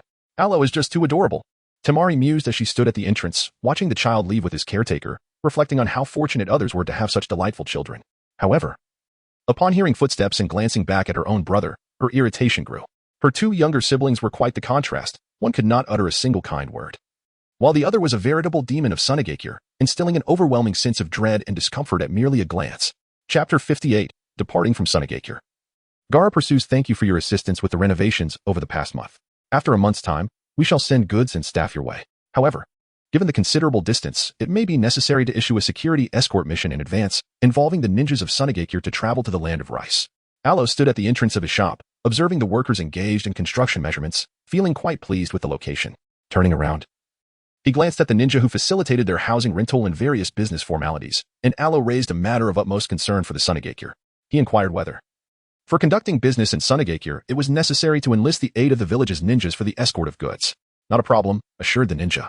This task will be entrusted to us of Sunigakure, and we shall ensure the safe delivery of Master Aloe's goods. Upon hearing Aloe's assurance that future escort duties would be assigned to them, the ninjas' faces instantly brightened with smiles. Although this collaboration could be seen as a tacit agreement of mutual benefit, the complexities of inter-village and international dealings, particularly with the more conveniently located Konohagakure in between, meant that assigning escort missions was a common occurrence. Fast forward a month, and they were set to return tomorrow. The task orders were to be dispatched now, and the funds brought along should suffice for one escort mission. Subsequent arrangements would depend on sales performance. Aloe, accompanied by Junmaru and a certain ninja, made their way towards the mission dispatch office in Sunigakure. They began by filling out the necessary details, including the address, time, and the quantity of goods to be escorted, before finalizing the mission's rank. The prowess of the participating ninjas was duly noted, and only then was the mission assignment deemed complete. Furthermore, the difficulty level of the mission was subject to potential alterations. If the employer were to cause the mission's challenge to exceed the predetermined level, it would not only allow the ninjas of Sunigakure to abandon the task without compensation, but the employer might also be liable for damages due to the ninjas' losses. Such details were clearly outlined at the time of mission issuance, particularly for first-time issuers like Aloe, who were provided with dedicated personnel to explain these regulations. Only after ensuring comprehension of all rules could they sign the liability agreement and proceed with the mission. Scenarios akin to those in the original narrative were likely to be encountered only by the main characters. For any ninja harmed due to the employer's misrepresentation of the mission's difficulty, the compensation demanded would far exceed the mission's remuneration. Young master, shall we return home tomorrow without hiring a ninja for escort? Junmaru suddenly inquired after they completed the formalities and returned to the inn. Escort missions could involve not only the transportation of goods, but also the safe passage of the employer to a specific location. As they were set to depart from Sunigakure the following day and return to the land of rice, the journey promised various dangers. However, his inquiry stemmed from the presence of two ninjas stealthily observing from the rooftops. Are you unable to protect me? Aloe lifted his gaze to Junmaru, then approached the bedside and lay down, preparing to indulge in a brief slumber. From the outset, there had been no concealment regarding Junmaru's identity and prowess. Thus, the Sunigakure village ought to comprehend why a wealthy young master would venture from the land of rice accompanied solely by a youthful steward. Young master, please rest first. I shall procure some local specialties from Sunigakure to bring back for the adults. Junmaru smiled, exchanged pleasantries with Aloe, and then departed to the nearby streets in search of the shops he had noticed over the past few days, purchasing an abundance of local delicacies. The steward possessed strength comparable to that of a Jainin, and his backpack contained space scrolls. The young master also seemingly possessed a fundamental level of combat capability. This was the impression left by Aloe and Junmaru in Sunigakure. That night, Aloe enjoyed a peaceful sleep, refraining from wandering about. When dawn broke, while having breakfast, Aloe encountered Temari. Upon learning that they were to depart, Temari warmly escorted the two to the entrance, accompanying them for several thousand meters before turning back. Temari is the daughter of the Kazekage. After a brief moment of silence following Shimaru's departure, Aloe suddenly spoke up, confidently revealing Shimaru's identity. Indeed, Kazekage has 3 children, the eldest daughter Shimaru, the eldest son Kankuro, and the youngest son Gaara. Gaara is a host for the One Tail. And that fateful night marked the rampage of Shikaku. Junmaru gazed at Aloe, who raised half of his spirit arm to gesture towards him, and he lowered his head to comprehend the meaning of the signs, promptly beginning to respond. The act of spirit projection, extending half of an arm, was a frequent occurrence for Aloe. Although their collaboration was seamless, Junmaru reflected on his original intent for developing the ability to perceive spirits, which was to keep an eye on the elusive Orochimaru. Now, he wondered if Orochimaru, having returned home, had quietly slipped out once more, with no one at home to monitor his activities. Gaara, a rather obedient child, should be around my age, yet his life must be far more arduous than mine. During my 8 years of captivity, at least I had my older brothers to protect me. Aloe sighed, feeling a pang of sorrow for Gaara's plight, while also experiencing a sense of resonance. The two continued their journey through the vast expanse of yellow sand, with children made of compacted sand trailing closely behind them. Halt. At the moment he felt pushed to his limits, Gaara's sand clone could no longer contain itself and called out to the 2 figures ahead. Earlier that morning, he had overheard Kankuro mention that Temari was going to see off the wealthy, raven-haired youth. Driven by curiosity and a hint of skepticism, Gaara had dispatched a sand clone to burrow underground and follow the departure from the village. It was only after confirming that Temari had returned that he emerged from the sand, gazing from a distance at the familiar silhouette. Aloe momentarily paused before turning to look. Young master, be cautious, Junmaru cautioned, as he drew 2 white bones in a protective stance between Aloe and Gaara. It's all right. It's Gaara. He has likely come specifically to seek me out. Aloe extended his hand and gently patted Junmaru on the shoulder, reassuring him that there was no need for such concern. Yet, Despite standing obediently by his side, Junmaru remained vigilant, his eyes reflecting a wariness that forbade any semblance of relaxation. Will you come again? The sand clone of Gaara felt a twinge of anxiety as he observed Alo approaching him. Words that he had intended to articulate suddenly eluded him at that moment. He was perplexed, unable to fathom why this youth could draw near to him, or why he had appeared at his side during that particular time. Many questions loomed in his mind, yet upon witnessing the boy's smile as he approached, all he could muster was an inquiry about the possibility of their reunion. I have already opened a store in Sunagakure, and in a month, a group of ninjas will come to escort my family's goods. At that time, I will return to Sunagakure alongside them. Alo approached Gaara, gazing at the sand clone before him. He raised his hand and gently patted Gaara's head. Such gestures of affection were typically reserved for his older brother at home. It was only when he encountered Naruto and Gaara, both of whom craved love, that he felt inclined to express his fondness in this manner. Chapter 59. This performance is ongoing. I understand now.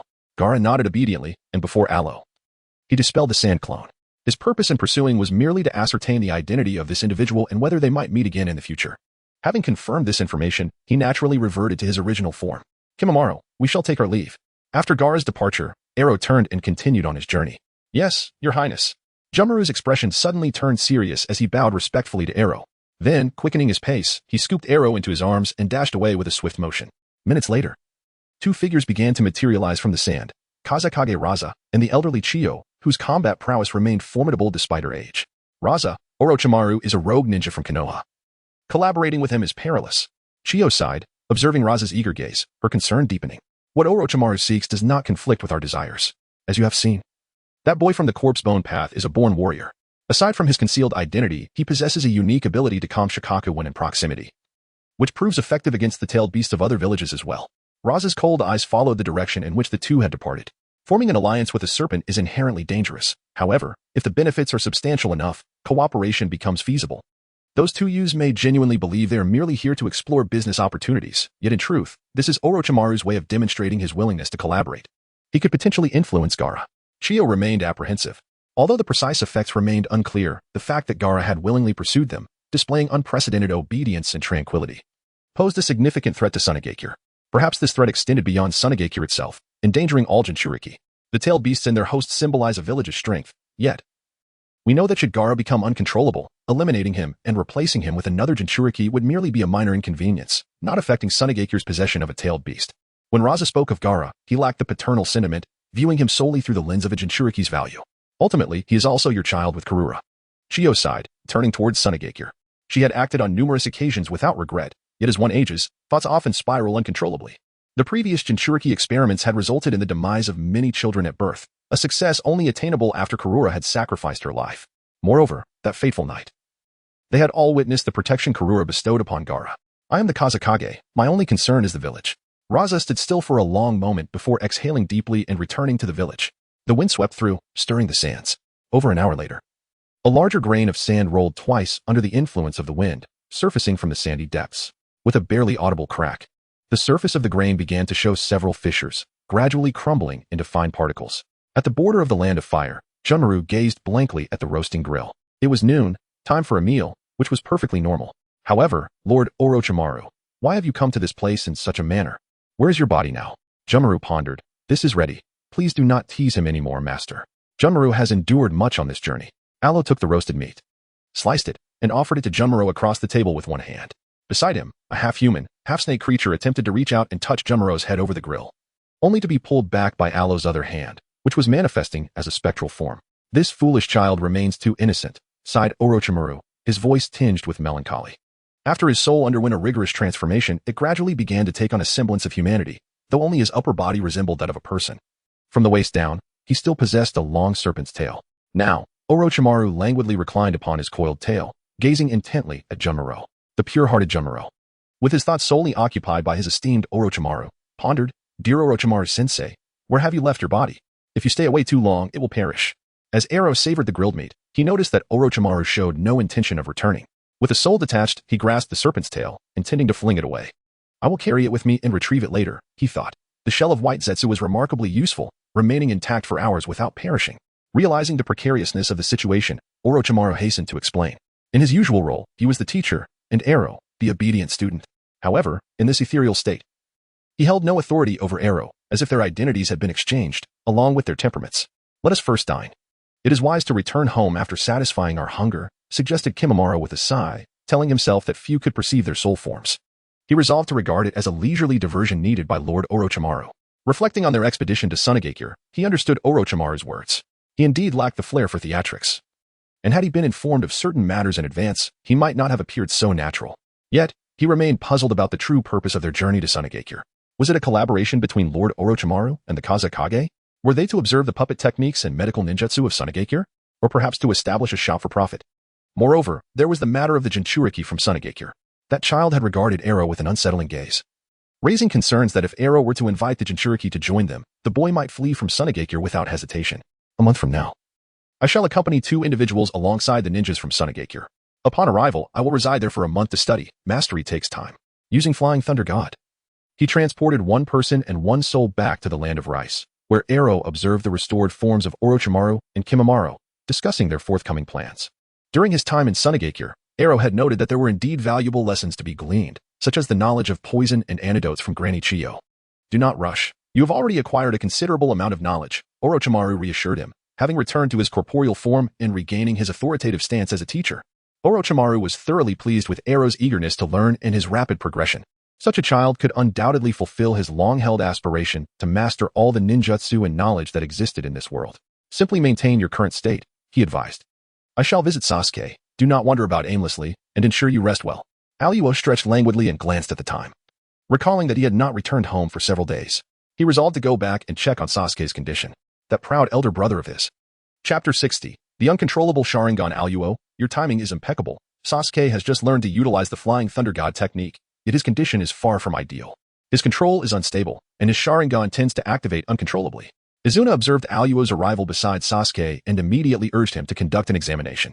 Although considerable time had passed since Sasuke began learning the Flying Thunder God technique, he had been unable to practice regularly due to the ever-watchful eyes of the Umbu. Recently, Izuna's soul power had significantly increased, allowing his illusions to finally prove effective, thus granting Sasuke an opportunity to attempt the technique. The results of this endeavor were, in fact, quite promising, as Sasuke possessed an innate talent for spatial manipulation. Sasuke, let us try once more. If your Sharingan continues to activate spontaneously, it may indicate that your ocular techniques harbor a similar innate talent, yet your physical capacity is insufficient for a more profound evolution. Alo gently placed a hand on Sasuke's shoulder, urging him not to glare at the ancient ancestor of the Uchiha clan. He reassured himself that expressing the state of their training was entirely natural. One should not conceal matters simply due to the awkwardness of the practice. It was crucial not to disturb the Umbu outside, especially since the individual that had arrived today seemed formidable. While Sasuke could direct a fierce gaze at the elderly gentleman, he certainly could not afford to lose his temper with his younger brother. Nonetheless, he took a moment to caution Alo to remain vigilant regarding the Umbu outside, as Izuna's Jinjutsu might not completely shield them from detection. What an unusual day it was. The Hokage seemed quite generous to have sent the captain of the Umbu to oversee matters. Ancestor, what on earth has transpired? Alo ventured outside, casting a glance and, upon spotting the disheveled white-haired figure, swiftly deduced that the masked individual was none other than Kakashi Hatake. His Sharingan had been fluctuating in its efficacy, and after several examinations, he found himself predominantly assigned to tasks within the village. He was either monitoring Sasuke or Naruto, or occasionally attending to affluent tourists or nobles visiting Konoha, providing a protective presence.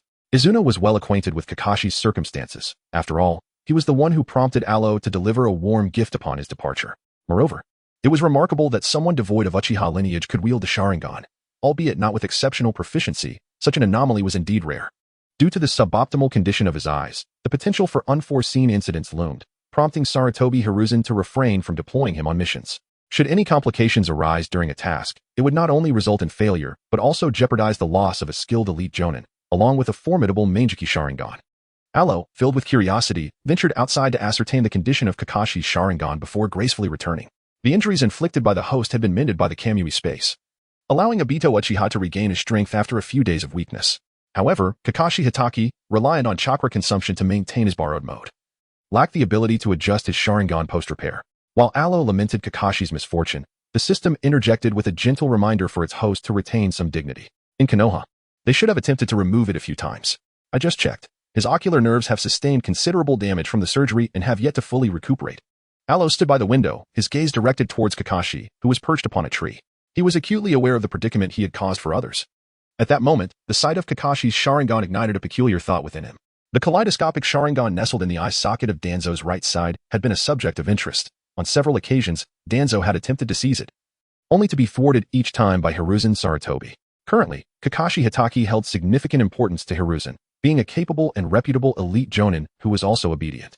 The system conducted a temporal retrospective examination based on Kakashi to ascertain the events that had transpired. The comprehensive assessment and treatment could not eliminate the instability, leading Konoha's medical ninjas to devise a plan for separate evaluations. This separation proved somewhat beneficial, albeit requiring substantial resources and medical ninjas for maintenance. Nonetheless, it facilitated a swift treatment for Kakashi when the eye was removed, enabling him to sustain a precarious state of stability. Sasuke, do not worry, he cannot perceive much. Now, utilize the Flying Thunder God technique, and I shall examine whether your Sharingan has encountered any additional issues. Alo turned away, no longer concerning himself with Kakashi. He focused on Sasuke, instructing the system to conduct an assessment, prioritizing the evaluation of Sasuke's condition. Sasuke nodded, picking up a new kunai, and proceeded to etch the Flying Thunder God seal upon it. Given their current state, the amount of chakra available was insufficient. However, they possessed a small reserve of Nine-Tails chakra stored within the pendant. Drawing upon a slender thread of chakra, the Flying Thunder God seal was successfully inscribed onto the kunai. As the kunai was hurled towards the corner, Sasuke's figure instantaneously shifted to its location. Simultaneously, his rarely activated Sharingan, adorned with two tomo, involuntarily awakened. As he turned to face Alo, his crimson eyes exhibited a hint of embarrassment and helplessness. His control was commendable. With further opportunities for practice, mastery would surely follow. The manifestation of the Sharingan was indeed linked to ocular techniques, yet the evolution and development of these techniques would require several more years. Alo raised his hand, simultaneously explaining to Sasuke while deftly forming a few hand seals, before pressing his palm against Sasuke's forehead. In addition to the information he shared with Sasuke, the system had also provided several other diagnostic results during that brief interval. The will of Indra subtly infiltrates and transforms through the repeated training and utilization of chakra. Presently, as Sasuke attempts to use the Flying Thunder God technique, he finds himself unable to control the activation of his Sharingan, a manifestation of self-protection when the soul is disturbed. Over the past 2 years of soul cultivation, coupled with Alo's occasional lessons to supplement his nourishment, some progress has finally been achieved. Now, Alo's task is to safeguard Sasuke's soul more effectively, in the absence of a complete defense against the encroaching will of Indra. The goal is to facilitate undisturbed training and growth. As for the shadowy figures lurking behind Kagaya, the sage, the Otsutsuki clan, there is no need to rush. Growth must be a gradual process. Only when Sasuke himself becomes formidable can he confront calamities with ease. Chapter 61, the Uchiha clan and the Sharingan before Danzo. Do not worry, my brother is not so fragile. Sasuke observed as Alo withdrew his hand and then sat beside him, tilting his head in curiosity. Although uncertain of the number of concealed threats, Sasuke has come to realize that the Uchiha massacre may merely be the beginning of certain events. Thus, even if the path ahead is fraught with peril and obstacles, he is resolutely determined to persevere. Yes, my brother will grow to be extraordinarily powerful. Alo earnestly expressed his unwavering belief in Sasuke. However, at this moment, there remains a significant task at hand. To be precise, it is a monumental endeavor that Alo himself must undertake. Ancestors, please safeguard my brother. I will be on my way shortly. After conversing with Sasuke for a while and encouraging him to rest, Alo led Izuna to the rooftop. Tonight might incite a bit of chaos, and it remains uncertain how certain individuals might react to Sasuke's loss of the Sharingan. However, some actions are undeniably necessary. If there are indeed those who wish to harm Sasuke or seize his eyes, then it is imperative to unleash the Nine-Tails if need be. Apart from himself and Naruto, the Jinchuriki, the only other one capable of releasing the Nine-Tails, is Uchiha Izuna. Go on, be cautious, and don't get caught up in trouble here, Alo advised. Izuna glanced at Alo, tousled his hair affectionately, and then stepped across the rooftop, returning to their quarters. This restless brat, always causing a stir, truly wears down his elder. Nonetheless, some individuals have long needed to be dealt with. Poor Kakashi, I hope you are not summoned for an examination tomorrow. Perhaps Hiruzen Sarutobi will look after you. The soul of Arrow hovered before Kakashi, leaning in to glance at the comic book, only to drift away with a hint of disdain. First, he decided to greet Naruto, then to see what Sarutobi Hiruzen was up to. Once he had ascertained the whereabouts of certain individuals, he would proceed to confront Shimura Danzo. The notion of utilizing the Sharingan as a disposable resurrection token in the future seemed utterly unnecessary. Even if all but Shursue's eyes held little value, it would not hinder him from obliterating certain elements before the narrative commenced through the means of system recovery. Arrow, be cautious. If danger arises, return immediately. With the addition of Kurama, we can certainly deal with them and escape. Upon hearing Arrow's intent to settle a score with an adversary, Naruto generously suggested unleashing Kurama if trouble ensued. After all, the Nine-Tails was accustomed to training alongside him, and when the time came to act, it ought not to be allowed to slack off. In response, Kurama lazily swatted at its ear with a paw, indifferent to Naruto's remarks. Yet it refrained from expressing any dissent. During these days of training, although they were still bound to this place, Kurama's emotions had gradually calmed. Eagerly anticipating the day it would shatter Konoha alongside Naruto. The prospect of enlisting the assistance of its Jinchuriki to enact a comprehensive destruction of Konoha was far more enticing than merely rampaging alone. As for whether it feared the Uchiha who might drop by, such a sentiment was one Kurama would never concede. I shall take my leave now. You rest well at home. If any trouble arises, I will be able to seek you out. Alo gently patted Naruto's head, then gestured towards the observing Ninetales with emotion as if to say pat.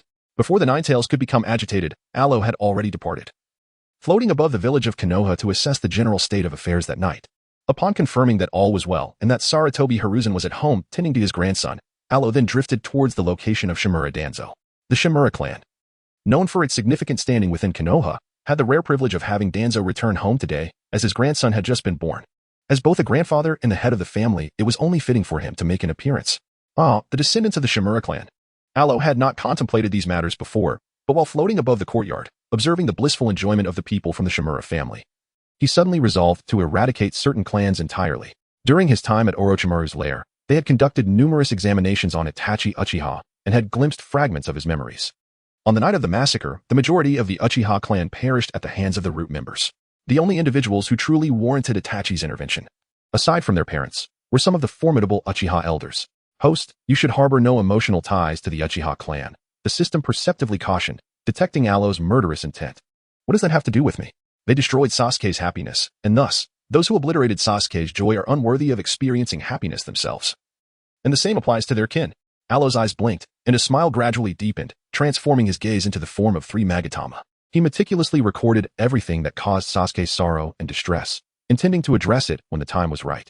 Certain individuals, such as Itachi Uchiha, could not be harmed. Thus, he would let them carry their guilt and anguish, dedicating their lives to safeguarding Sasuke. Following a thorough system check, it was determined that the host did not exhibit any emotional locking state.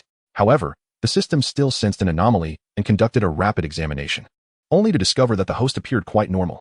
Yet, this somewhat distorted emotion did not align with what one would consider a typical state.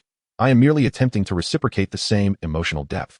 Sasuke perceives me as his sole tether, his last remaining emotional anchor. Alo sighed inwardly, not waiting for the system to relay any further detection information, and had already drifted into Shimura Danzo's bedroom.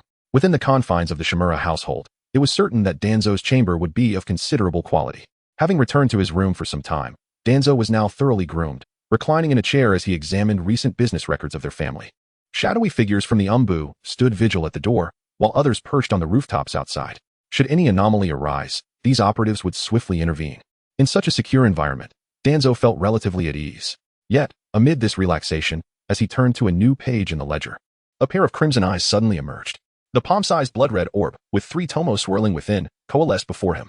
It was Uchiha Shisui. In an instant, Danzo recognized whose eye it was. Possessing a similar eye himself, he realized at once that this was Shisui's other eye. Danzo, today marks your demise. The souls of the Uchiha clan shall finally exact their vengeance. The eye from the ledger transformed into a figure, the voice unmistakably that of Uchiha Shisui. Do not harbor delusions, wicked Uchiha. You have all perished, and your Genjutsu holds no power over me. Danzo raised his hand, unwrapping the bandages covering his eye, revealing a perfectly identical Sharingan. Merely an illusion, he scoffed. Although uncertain if Uchiha Itachi had returned, he was confident that the Uchiha's Genjutsu was utterly ineffective against him. Chapter 62. Entangling Danzo in illusions I have seen through your Genjutsu. You cannot deceive me. Step forth, Uchiha. Uchiha Kagami. Danzo's gaze shifted to the side, and upon detecting a fluctuation in chakra, a triumphant smile spread across his face. However, as he formed hand seals to dispel the illusion, the figure that emerged left him momentarily stunned. Uchiha Kagami had died at his hands many years ago. How could he possibly appear here? This is still an illusion, Danzo thought. Danzo, it is futile. This is not an illusion. Uchiha Kagami shook his head, raised his hand to form seals, and performed a transformation jutsu. He morphed into the likeness of a root member on the rooftop, then suddenly leaped, shattering the roof as he soared outside. 2 identical figures stood atop the roof, each staring at the other in astonishment. Danzo quickly followed, summoning other ninjas to capture both individuals. Though the number of root members was limited, a signal sent out soon brought a dozen more. To minimize damage to the Shimura residents, they initially resorted to taijutsu, yet as the battle unfolded, the ninjas began to mirror each other's appearances. In the fray of identical ninjas clashing, Danzo felt a sharp pain in his right eye. Now, your task is to eliminate everyone here. Danzo raised a hand, pointing at the ninjas who had paused. His eye throbbed, the pain radiating through his head. He needed to swiftly resolve this ambush by the Uchiha before seeking medical attention for his eye. Unable to discern the imposter, he resolved to let them all perish here. Kill them all? The root members facing Danzo raised their heads in disbelief. You shall all perish. Raising his hand to form seals, Danzo decided to take matters into his own hands. These were not the root members he had trained. Their expressions confirmed they were imposters. After completing the hand seals, he unleashed a barrage of wind-style chakra, striking like bullets at the ninjas. Yet, they all evaded, none sustaining injuries. This sudden turn of events prompted Danzo to raise his hand once more. Release. Danzo narrowed his eyes, performing another release. Just a band of cowardly ambushers. Having dispelled the Jinjutsu, Danzo surveyed his surroundings. He remained within his household, and the documents in his hands showed no anomalies. Frustrated, he tossed the papers onto the table and stood up, heading toward the door. As he assigned tasks to the guarding ninjas, only one remained on the rooftop. Returning to his room once more, Danzo found himself lacking the inclination to review the documents. His cane struck the ground forcefully several times, muttering curses against the malevolent Uchiha. Meanwhile, whether in the past or present, an unseen spectral hand continued to envelop Danzo's right eye. Aloe currently remains unperturbed. He possesses ample time to engage in a drawn-out contest with Danzo. In terms of chakra, he cannot rival Danzo, as his training has only recently commenced. Whereas Danzo has been honing his skills since he was 10, now nearing 70, he has dedicated nearly 60 years to his craft. My lord, we have ascertained that the poison came from the beverages served at the previous banquet. After more than half an hour had elapsed, a captain from the root organization entered the room, kneeling to provide Danzo with the latest updates. This evening's banquet was a mandatory event for Danzo, making the act of poisoning within such a gathering a rather commonplace tactic. However, everything he consumed had been scrutinized by ninjas, and the notion of being ensnared by an illusion through a drink was previously unheard of. Yet, Danzo was certain that upon breaking the illusion, no traces of chakra remained in his vicinity. Continue the investigation. Danzo's fingers tightened in frustration, though he could only await further news for the time being. Gesturing for the root captain to proceed, leaning back in his chair, he closed his eyes for a brief respite. However, less than 10 minutes later, he was jolted by the sound of clashing weapons outside. What is happening? Danzo opened his eyes and, clutching his cane, exited the room. He was in no mood to concern himself with anything else. Otherwise, a glance in the mirror would reveal that his right eye had subtly transitioned into its kaleidoscope state. Of course, he had no inclination to check the mirror, for he was currently suffering the repercussions of that very eye. The Uchiha's eyes, even when embedded within Danzo's own sockets, could only be properly controlled by a member of the Uchiha clan, while Aloe's chakra was indeed limited. He had borrowed enough from the Nine Tails to torment Danzo to the brink of collapse. Once more venturing outside to assess the situation, he beheld Uchiha Shursui, along with several root ninjas slain by Shursui himself. Uchiha Shursui had already perished, and after scrutinizing the illusion for its vulnerabilities, Danzo managed to break free once again. However, he was thwarted before he could exit, as a new illusion enveloped him, this time revealing Shinjitobarama. It was impossible for Shinjitobarama to exist in this context. And after confirming once again that it was an illusion, Danzo exerted great effort to evade the repeated flying thunder god attacks, freeing himself once more only to return to his room. This time, it was Uzumaki Kushina, in her tailed beast transformation. Time dragged on as Danzo searched for the chinks in the illusion, his patience wearing thin and his breath growing increasingly agitated. During this interval, Aloe persistently ensnared Danzo within the illusion, occasionally releasing him momentarily before drawing him back in again, over and over.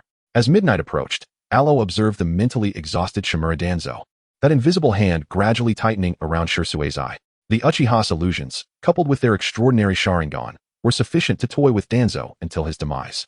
Yet for now, Aloe had no intention of killing Danzo. He wished to compel him to personally send every member of the Shimura clan to their eternal rest. Chapter 63, Danzo Shimura's Annihilation Operation Elder. There are new findings.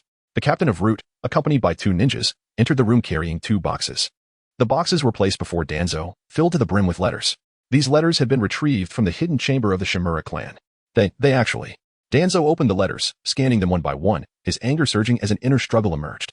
He was sworn to protect Konoha, the very roots of this great tree, yet his son and clan members were conspiring to destroy it. Not only his son but others from the Shimura clan as well.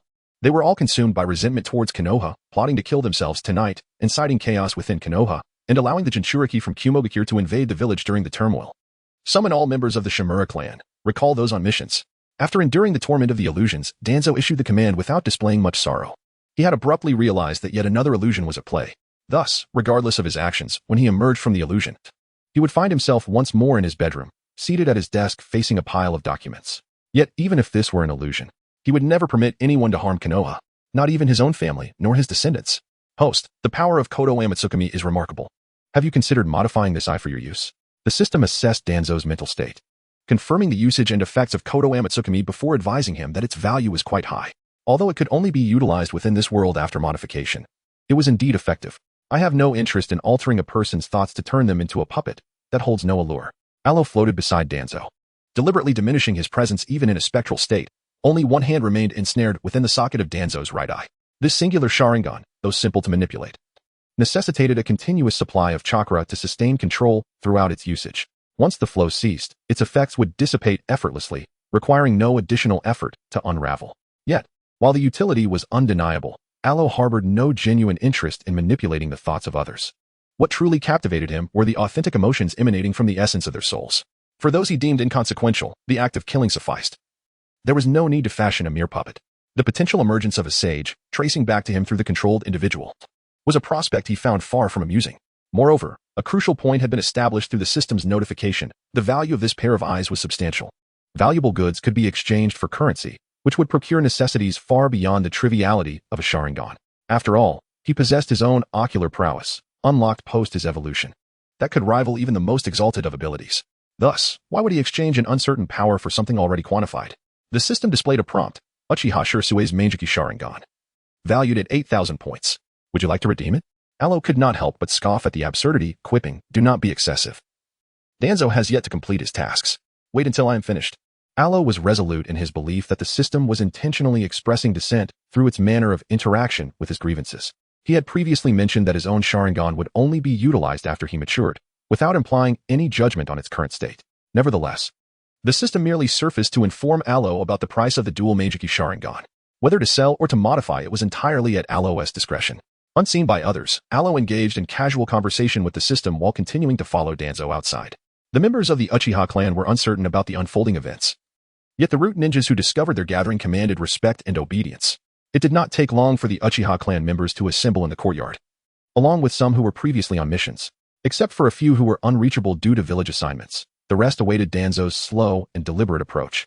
Today, Danzo positioned himself at the forefront of the densely packed crowd, taking a seat and surveying the Uchiha clan members.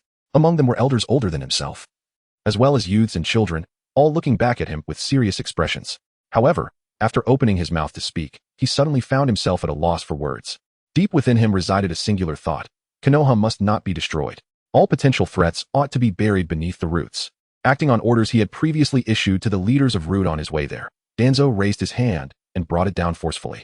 Before the Uchiha members could react, over 100 masked Root ninjas sprang forth from the shadows. Behind each mask lay the expressionless faces of those assigned to carry out their grim tasks. Some, unwilling to succumb to death, attempted to resist. However, they were caught unawares.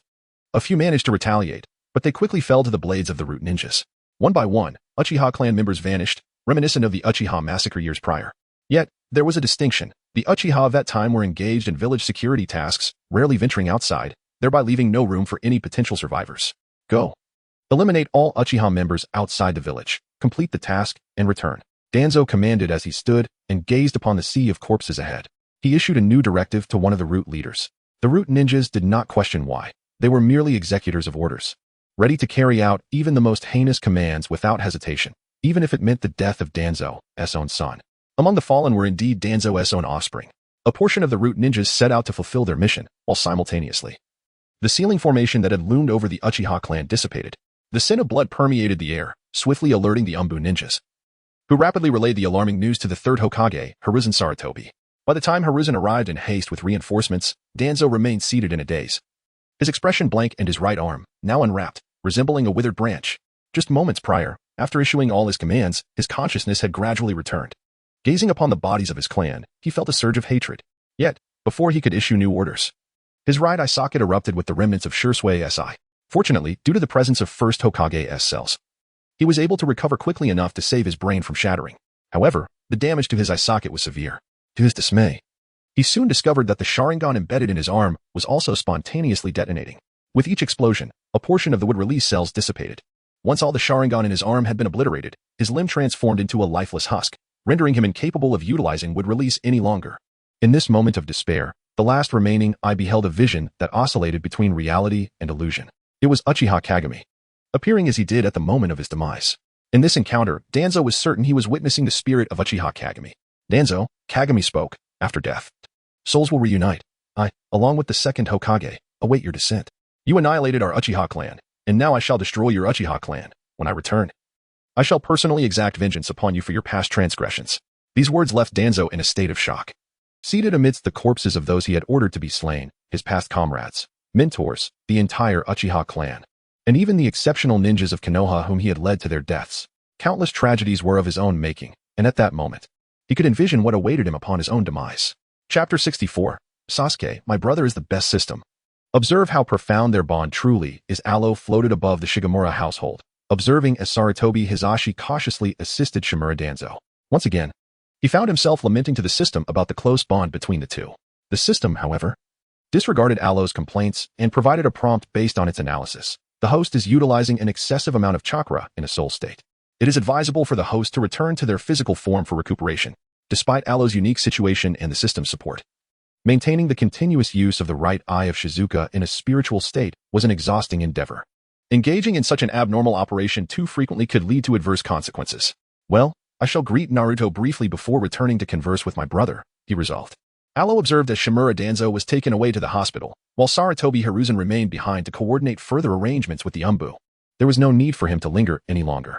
Departing from the vicinity of the Shimura residence, Aloe made his way to seek Naruto, and along the path, he encountered a flurry of spirited ninjas bustling about the village.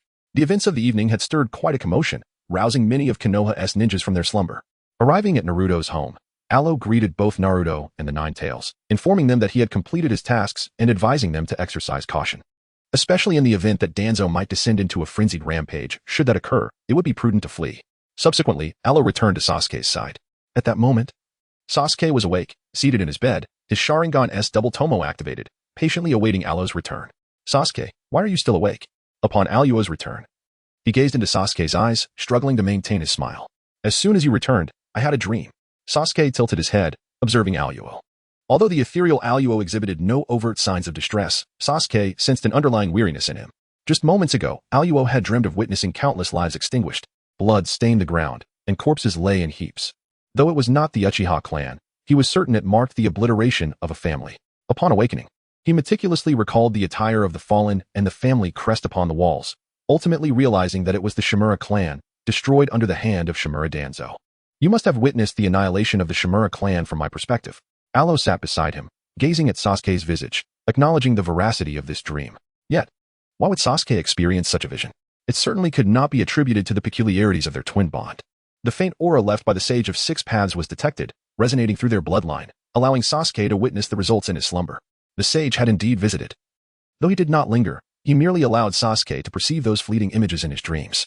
As for the intent, what significance lies in Sasuke witnessing this? Does he believe that because I annihilated the Uchiha clan, he would perceive me as harboring excessive malice, thus sowing seeds of discord? Aloe quietly nestled in Sasuke's embrace, communicating with the system's consciousness. The rationale behind the Sage of Six Paths' actions eludes understanding. Indra and every subsequent reincarnation of chakra experienced bouts of madness and darkness in later stages. However, in their youth, they were all imbued with lofty ideals. The system provided an explanation. At least during their formative years, Indra, Uchiha Madara, and Uchiha Sasuke were remarkably innocent. Furthermore, among the descendants of the Sage of Six Paths, the Uchiha lineage possesses the most untainted emotions. Whatever the case may be, even the purest of souls cannot afford to show mercy in the face of adversaries. Those who do are often deemed foolish.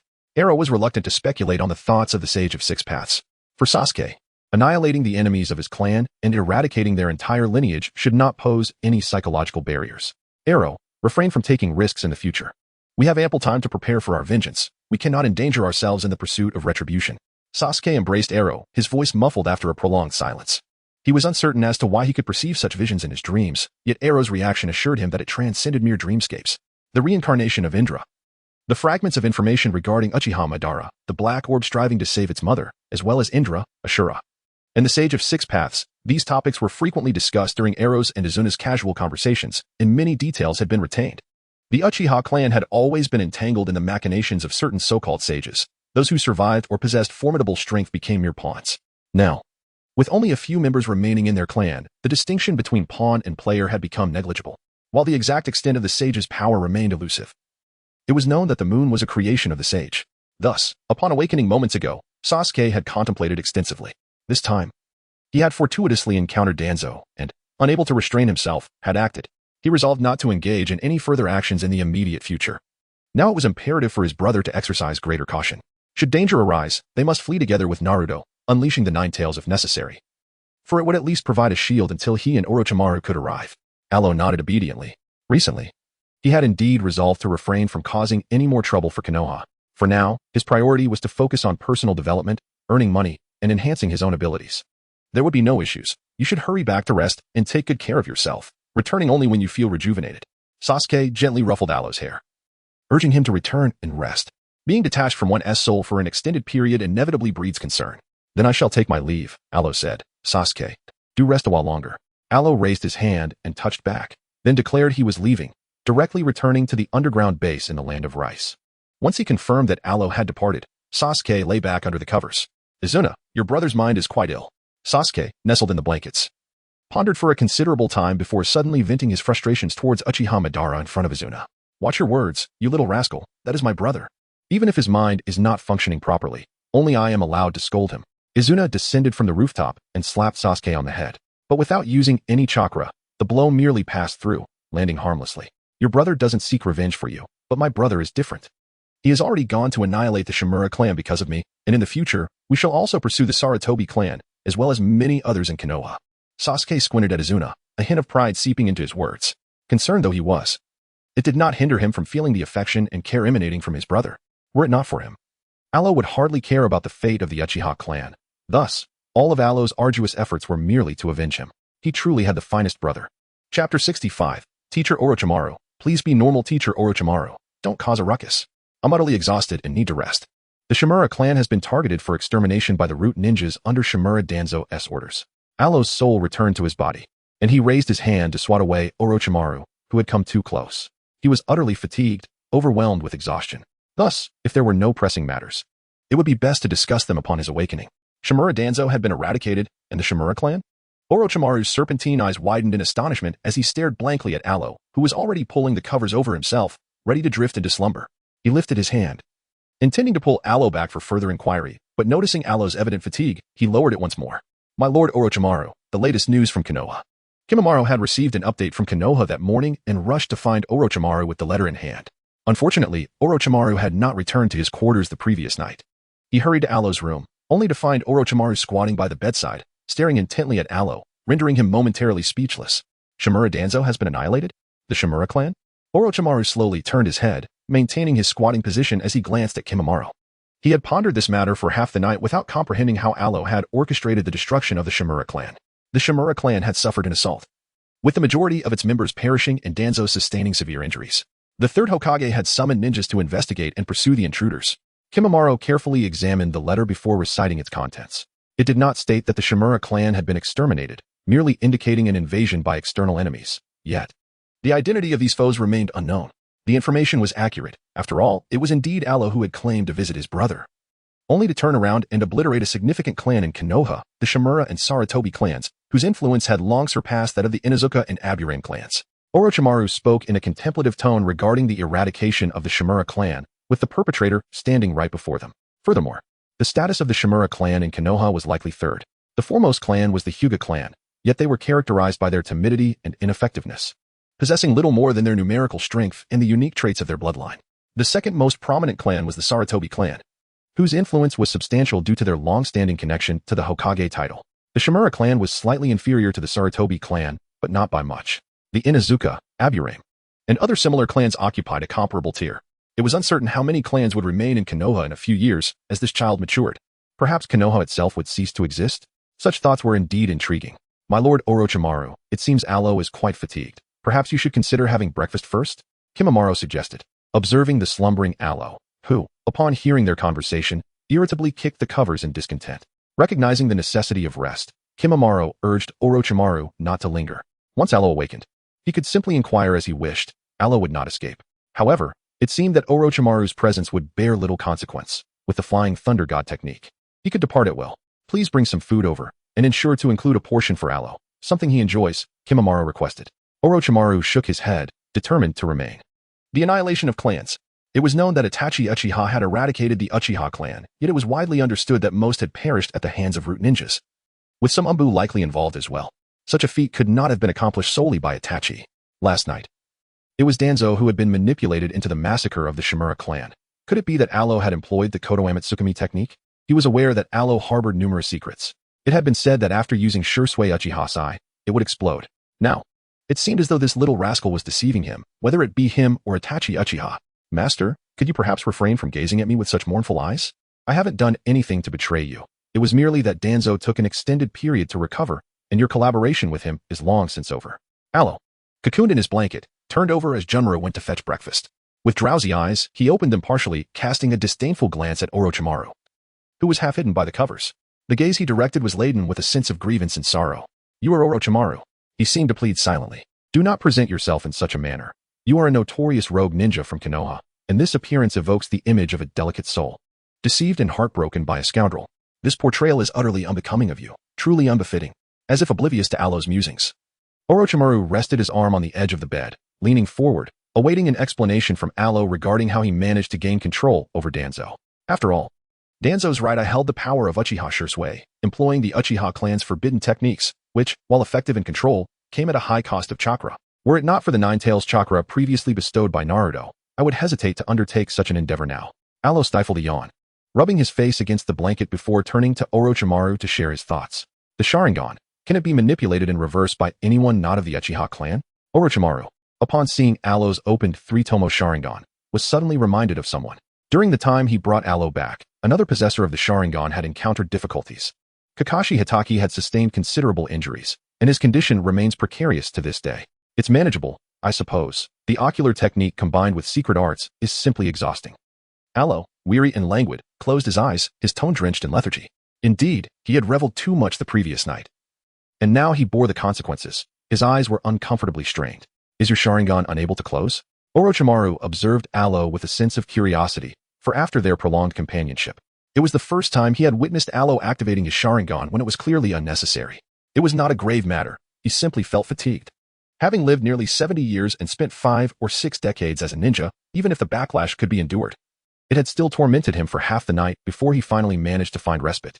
Alo blinked, feeling a slight pang of discomfort, yet there were no other issues. The system had chided him a few times, reminding him to pay attention to his health. After all, in this world, he was utilizing his own body. Chapter 66. You needn't bring gifts when you come to see me. You are aware that he is a ninja who has trained for over 60 years, while you have barely trained for 2. Are you truly unafraid of the consequences? Orochimaru extended a hand, pressing it against Alo's head, ruffling his hair with abandon. This impudent boy, does he not realize that his reckless adventures would worry his guardians? He had been nurtured with great care, evolving from a frail little creature into the vibrant and healthy individual he is today. Orochimaru-sensei, in the future, I will also kill Sarutobi Hiruzen, and the members of the Sarutobi clan shall not be spared. Would that not displease you, considering he was your mentor? Aro lifted his head slightly, pressing Orochimaru's hand beneath his cheek as he nestled his small head into the palm. Though regardless of Orochimaru's sentiments, he could never spare Sarutobi Hiruzen or the Sarutobi clan. There were matters he wished to discuss with Orochimaru beforehand. That man had been Orochimaru's teacher. Despite all that had transpired, in times long past, Orochimaru had indeed been instructed, nurtured, and shielded by Sarutobi Hiruzen. Fine. At most, I simply won't watch. Orochimaru sighed, his serpentine eyes flickering before finally allowing himself a sliver of restraint. If Aro and Sasuke were to bring ruin upon his former teacher in the future, perhaps even destroy Konoha, and it unsettled him, then he would simply avert his gaze. But as for everything else, he could assure himself that his hands would remain merciless. Alo did not express his feelings verbally. He merely nodded and turned over, pressing his face against Orochimaru's hand, closing his eyes to rest. Although he was certain that Orochimaru could not be restrained, simply having him by his side brought immense joy. Next, it was essential to rest properly, for once rejuvenated, he would need to engage in study. The small village nearby had already seen their people arrive to take charge, and in a couple of days, he would lead a portion of them to settle in. The location was not far, and there existed an underground passage that would allow others to swiftly return to the base when necessary. Furthermore, once the shops in Sunageki resumed normal operations, he intended to venture into other areas to establish more stores. Earning a living was indeed a laborious endeavor. Master Alo, you should rest after your meal. Your body requires nourishment, Junmaru remarked, bringing over food. Observing that one of Orochimaru's hands was occupied, he decisively placed the tray down and lifted Alo into his arms. Though there was a commotion, it should not impede Lord Orochimaru's breakfast. Moreover, Alo needed to eat. He had to be well fed to continue his slumber. Alo, with a sense of resignation, opened his eyes and swiftly consumed the breakfast placed before him. That fellow Junmaru is truly endearing. It's merely a slight tease towards Orochimaru. Must he be so tense? After finishing his breakfast, Alo truly allowed himself to rest. He slumbered until dinner time, awoke to partake in the evening meal, and then resumed his sleep, eventually returning to normalcy after 2 days. Before long, Master Alo relocated to a quaint village in the land of rice, embracing a life that was said to have been protected by samurai servants since his early years. A week after moving into this grand residence and adopting the lifestyle of a young master, Alo encountered Itachi Uchiha, who arrived in the dead of night. Brother, you needn't have brought gifts. You could have simply come to see me. Alo stood in the courtyard, gazing up at Uchiha Itachi, who was clad in a robe of black adorned with crimson clouds. Not far away, a few tendrils suddenly sprouted from the corner of the wall. These tendrils, lined with sharp thorns, swiftly ensnared the white Zetsu, piercing it and absorbing its wood-style energy. Do not consume indiscriminately. Inappropriate energies can lead to indigestion, Itachi sighed. Upon receiving news of the incident involving the Uchiha clan, he had intended to visit Alo, yet was thwarted by a multitude of tasks assigned by Pain. Now that his missions were complete, he took a detour on his way back, only to find himself burdened by an unshakable white Zetsu. Thus, he decided to bring the creature along, signaling Alo to take action in the courtyard. Although Alo's strength may still fall short against certain formidable ninjas, this abnormal entity, the white Zetsu, stood no chance before him. During his stay at Orochimaru's base, several white Zetsu had attempted to investigate, but Alo effortlessly extracted them and subsequently handed them over to Orochimaru for study. Recently, he had felt somewhat fatigued. While he could not directly convert the energy into his own chakra, the restorative properties of the wood style were robust, rendering it far from wasteful. Alo raised his gaze to the moonlit sky, stifling a yawn before turning to make his way back into the house. Despite the presence of ninjas and samurais for protection, the courtyard he occupied remained undisturbed by intruders. Danzo, is this your doing? Itachi Uchiha glanced once more at the white Zetsu before following Alo into the room, leaning against the wall as he inquired about the recent significant events. Though the information was somewhat vague, it immediately reminded him of Alo's previous utterance. The founding of Konoha was the work of the Uchiha and Senju clans, with other families merely following suit. Given that the Uchiha had been annihilated, it was inevitable that the clans involved in the scheme to eradicate them would eventually meet the same fate. I lack such profound power. All I have done is awaken the right eye of Shimura Danzo, allowing its master, and what it symbolizes, the Uchiha, to witness a grand spectacle before its demise. Alo reclined upon the sofa, his eyes fluttering shut before reopening, the three tomos swirling within his crimson pupils. Shursui, Kodo Amatsukami. Uchiha Itachi gazed at Alo, his heart involuntarily conjuring memories of the fateful night of the Uchiha clan's demise. Even now, he found it difficult to accept that Shursui had employed Kodo Amatsukami in those final moments. Yet, one could not deny the overwhelming potency of Kodo Amatsukami, capable of obliterating an entire noble clan of Konohagakure with but a single eye. Once, he and the Uchiha had stood united. Recently, Danzo and the Shimura clan. Brother, even if Sasuke and I can eliminate certain individuals within Konoha, please do not act recklessly. Otherwise, I shall have to undertake the arduous journey to the Pure Land to retrieve your soul and bring you back. A laborious task indeed. Most importantly, it would cause Sasuke great sorrow. Alo suddenly lifted his head, his crimson eyes fixated on Uchiha Itachi. You must not die. Especially not in a manner that concludes the deeds of your past. I will live well, watching you and Sasuke grow, witnessing your family's blossom. Uchiha Itachi, ensnared by the gaze of the Sharingan, felt an involuntary tremor within, and with a hint of resignation, he nodded. He would not seek death, nor would he allow his life to wither away. Certain events from the past remained immutable, yet he understood clearly that if anything were to befall him, Alo might resort to even more reckless actions. Death is not an end. Although Alo's spirit could venture forth and return, he had previously discussed this matter with Orochimaru, concluding that Alo's soul must not reach the Pure Land. One cannot evade death indefinitely. Even the extraordinary must ultimately face limitations. Thus, he was determined to persevere, to spare Alo from peril, and to ensure that Sasuke would not lose his last remaining kin. Chapter 67. The opening of a store in Sunagakure. Alo in disguise in the land of wind, Sunagakure, the village bustled with activity today. In the vibrant commercial district, a shop had been transformed over the past month into a realm of opulence and grandeur, exuding the aura of wealth emanating from its proprietor. After observing for some time, the ninjas and townsfolk of Sunagakure finally witnessed the shop's grand opening. At noon today, the entrance swung open from the inside. As the tall glass doors parted, petals danced on the breeze, fluttering from within and soaring upwards before gently descending. Today marks the grand opening of our establishment. The first 100 customers will enjoy a 50% discount. We cordially welcome your patronage. Amidst the cascade of petals, a stunning young woman with flowing black hair appeared on the second-floor platform, her bare feet treading gracefully upon the petals as she descended to the entrance. Her voice was melodious, and her beauty captivating, clad in a simple, pristine white dress that swayed with the wind, her raven locks flowing yet composed. Her entrance alone had transformed her into a beautiful legend within Sunagakure. Yet, all was a facade. Beneath the enchanting exterior lay the Uchiha youth, who was currently lamenting to the system. System, the disguise is complete. Now, bestow upon me my achievements. Aloe now yearns solely for achievement rewards. In pursuit of this goal, he even donned women's attire. Yet, where are the rewards? The system announced his new achievement, cross-dressing, a superficial visual entity, granting him a reward of 10,000 points. After Aloe's insistence, the system promptly filled the screen with notifications. Achievements are imperative, and this reward stands as the most substantial thus far. Previously, the combined achievements of Uchiha Itachi's wrathful slaughter of the snake and the demise of Orochimaru amounted to a mere 5,000 points. System, what kind of achievement is this? Aloe was quite elated upon receiving the points. However, it hardly warranted such a shallow exclamation. The host, adorned in feminine attire and utilizing a transformation technique, garnered the admiration of a staggering 1,092 individuals from Sunagakure within a mere minute, transcending age and gender. Thus, it may be concluded that humans are indeed visual creatures. The system diligently provided a response, complete with specific statistics. Nonetheless, this admiration, albeit somewhat superficial, sufficed to achieve the desired accomplishment. Furthermore, the promotional impact was remarkably effective. Even though Aloe merely offered a brief introduction to the day's special promotions before retreating back into the shop, the sales for the day exceeded expectations. You are not a female. A whirlwind of sand flew through the window, coalescing on the third floor of the shop into the likeness of Gaara. He observed Aloe, who had just dispelled the transformation technique and was now reclined on the sofa in white attire and black pants, engrossed in a book. After several moments of silence, he finally spoke. Moments ago, he had witnessed the event outside. It was merely a transformation technique, not reality. This technique, newly acquired, was intended to showcase the essence of beauty. Come, sit down and enjoy a drink. Would you prefer tea or a beverage? Anything can be arranged. Aloe gestured to the side, inviting Gaara to take a seat. He possesses the ability to perform transformation techniques, which is hardly a remarkable feat. Certain individuals from Sunagakure have long been aware of his status as a disciple of Orochimaru, although he does not hold the title of a ninja. There are no restrictions preventing those who have mastered ninjutsu from embracing that identity. While enjoying a beverage, Gaara settled into a nearby spot. Observing the raven-haired girl who quickly appeared at the entrance as she selected her drink, their intentions were dubious. Gaara turned his gaze back to Aloe, carefully organizing his thoughts to offer a subtle hint. A month prior, after bidding farewell to Aloe, he had left behind a concealed eye of sand.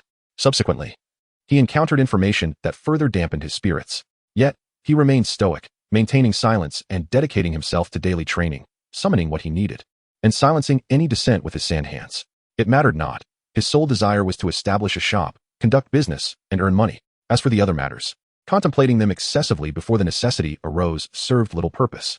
Aloe set down the book in his hands and, after settling himself, turned his gaze towards Gaara. Although he had long been aware of it, being cared for by others was an undeniably joyful experience. Indeed, earning money is quite an impressive feat. Gaara nodded. He was unaware of the challenges associated with making money, yet he frequently heard many lamenting about the hardships of financial scarcity. In truth, it is not so dire. By the way, I still possess some items that are not for sale. Would you like to take one back and give it a try? It is quite beneficial for training ninjas, particularly in the realm of physical techniques. Gaara abruptly rose from the sofa and approached the adjacent desk, where he opened a box. Inside lay a tube of reagent, devoid of any ornate packaging. It was a single-use ointment. Ninjas require rigorous physical training, and this particular solution is capable of permeating the muscles, thereby extending the duration of their training sessions. Ointment. Gaara glanced at the label before lifting his arm, causing a layer of sand to disperse and reveal his skin beneath. The inhabitants of Sunagakure generally possess less than perfect skin, given their exposure to such a dusty environment. However, thanks to a comprehensive layer of sand for protection, Gaara's own skin was surprisingly fair. It was likely at a level that would elicit envy from Temari, who might long for such a complexion but cannot attain it. He poured the vial's contents directly onto his arm, and after applying an even layer, Gaara commenced his arm training.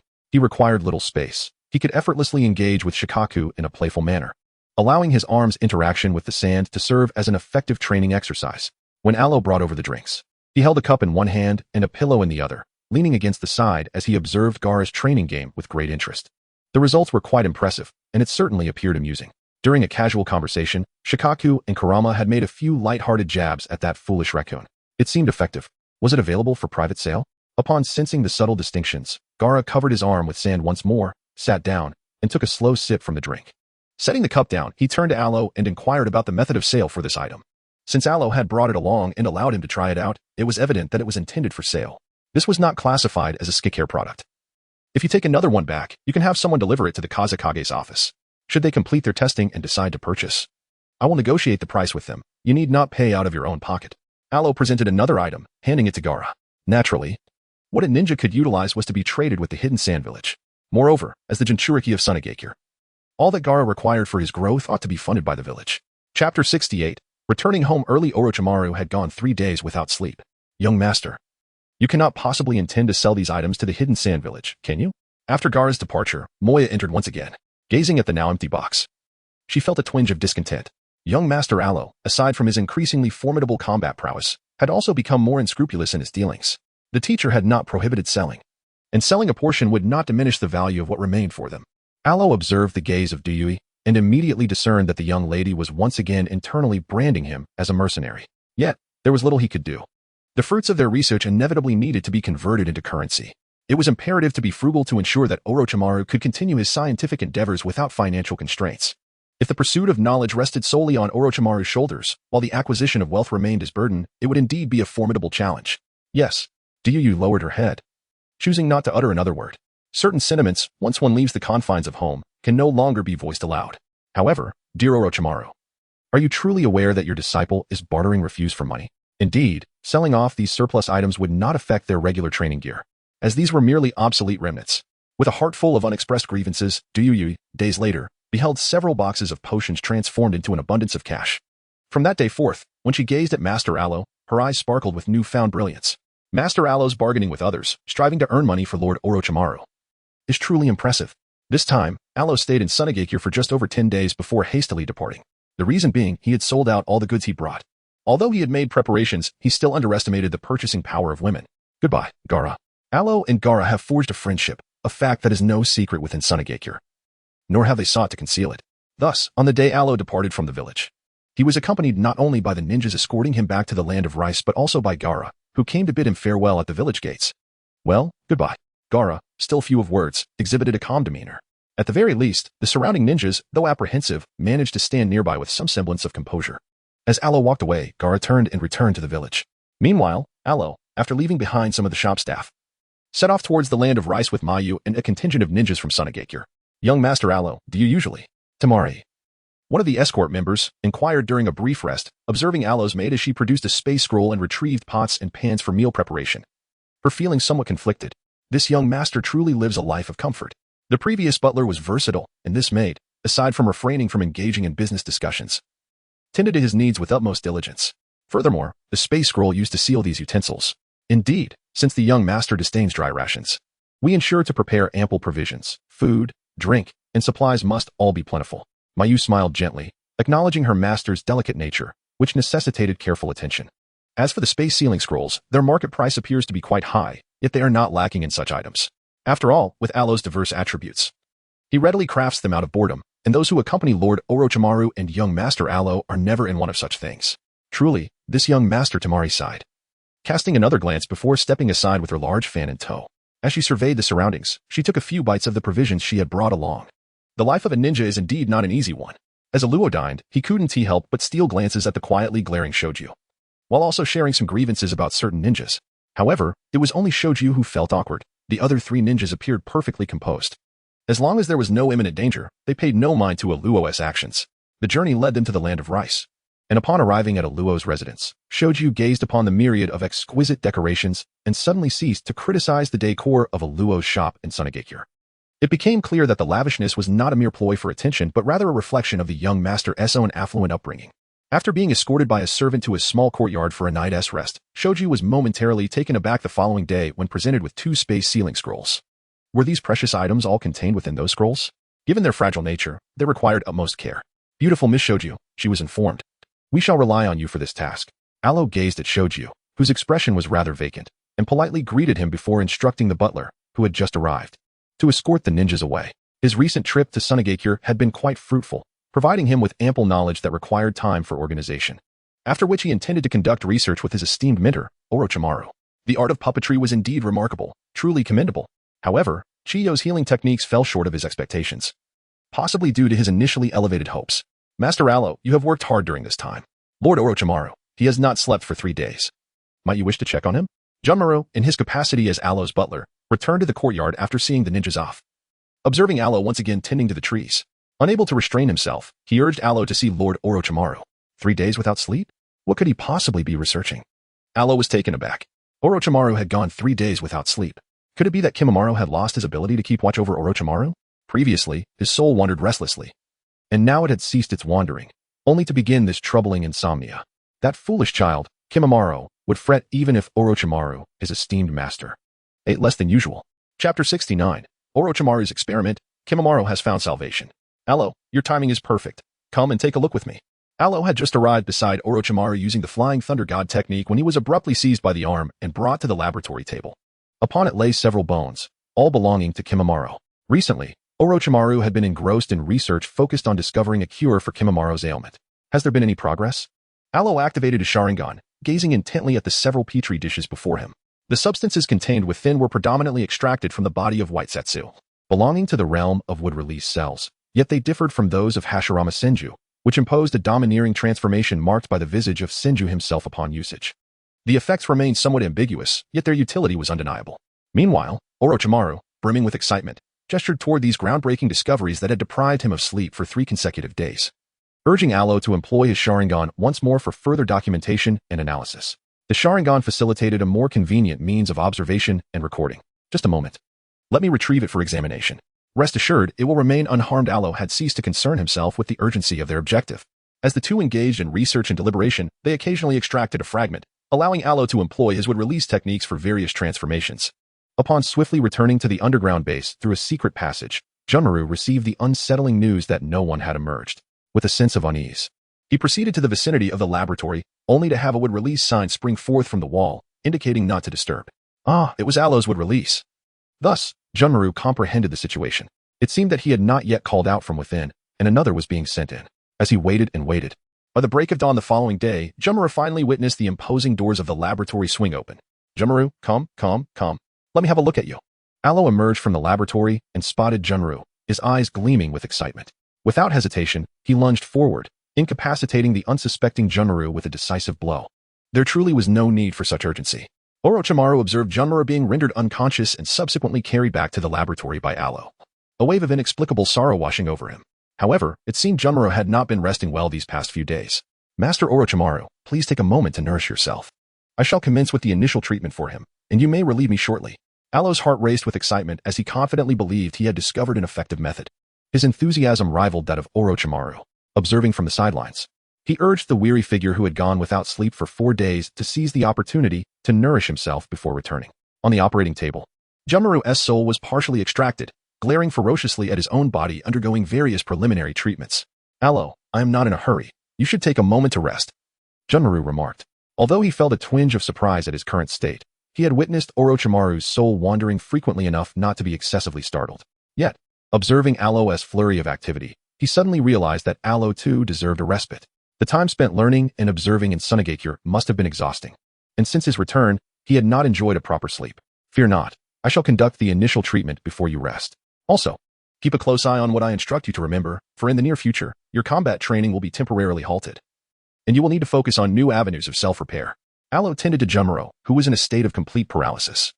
Yet he still needed to remember certain steps and crucial points of the treatment. By the time Orochimaru had swiftly finished his meal, taken a shower, and donned a fresh set of clothes, the sight that greeted him nearly caused him to spew blood in anger. Junmaru's soul was partially extracted, and with Allo supporting his arm, the power was transmitted, allowing his soul to grasp the scalpel, enabling Junmaru to perform surgery on himself. Orochimaru-sensei, please assist him.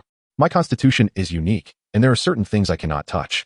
Allo was met with a piercing gaze from Orochimaru, prompting him to urgently summon assistance. He did not intend to intimidate Kimimaro. Rather, he had just discovered a curse embedded within Kimimaro's very bloodline. The more potent the bloodline's power became, the sooner the specter of death loomed. This curse, originating from a certain sage, compelled Allo to withhold excessive details about his involvement for the time being. This phase of implantation merely served as an initial adaptation stage. The subsequent task involved the modification of the curse seal. Kimimaro, you should take residence in the nutrient chamber for a few days. Once the curse seal is perfected, your body will fully recuperate. Orochimaru deftly took the scalpel and swiftly implanted several small components at various sites. These were not wood-release cells, but rather regenerative abilities extracted from several white zetsu, meticulously separated and condensed into a sealing formed by Allo. This technique mimicked the tailed beast sealing method employed by Jinchuriki, designed to activate when necessary, converting Kimimaro's original afflictions into energy drawn from the seal. At present, only these seals were implanted. The crucial switch was still being researched by Orochimaru, though it harbored numerous potential risks. "My lord Orochimaru, you ought to rest," Kimimaro reminded as he was escorted to the nutrient chamber. "Indeed. I was asked to keep an eye on you because you have gone 3 days without sleep. Now it has extended to 4. Alo closed the nutrient chamber and activated the internal automatic repair system, then lifted his head, gazing earnestly at Orochimaru. He thought to himself, there was an unsettling feeling that he had forgotten something of great significance. "You should rest now. Go take a nap, and when you awaken, I shall take your place." Orochimaru raised his hand and gently patted Alo's head, then his fingers slid down, grasping the collar of Alo's attire. And he unceremoniously tossed him out through the laboratory's grand doors. "You little rascal, how dare you claim you haven't been resting? You're hardly in a better state yourself." With his 3-tomo Sharingan activated, he had been laboring tirelessly, yet he never uttered a word of fatigue. How fearsome Orochimaru-sensei truly is.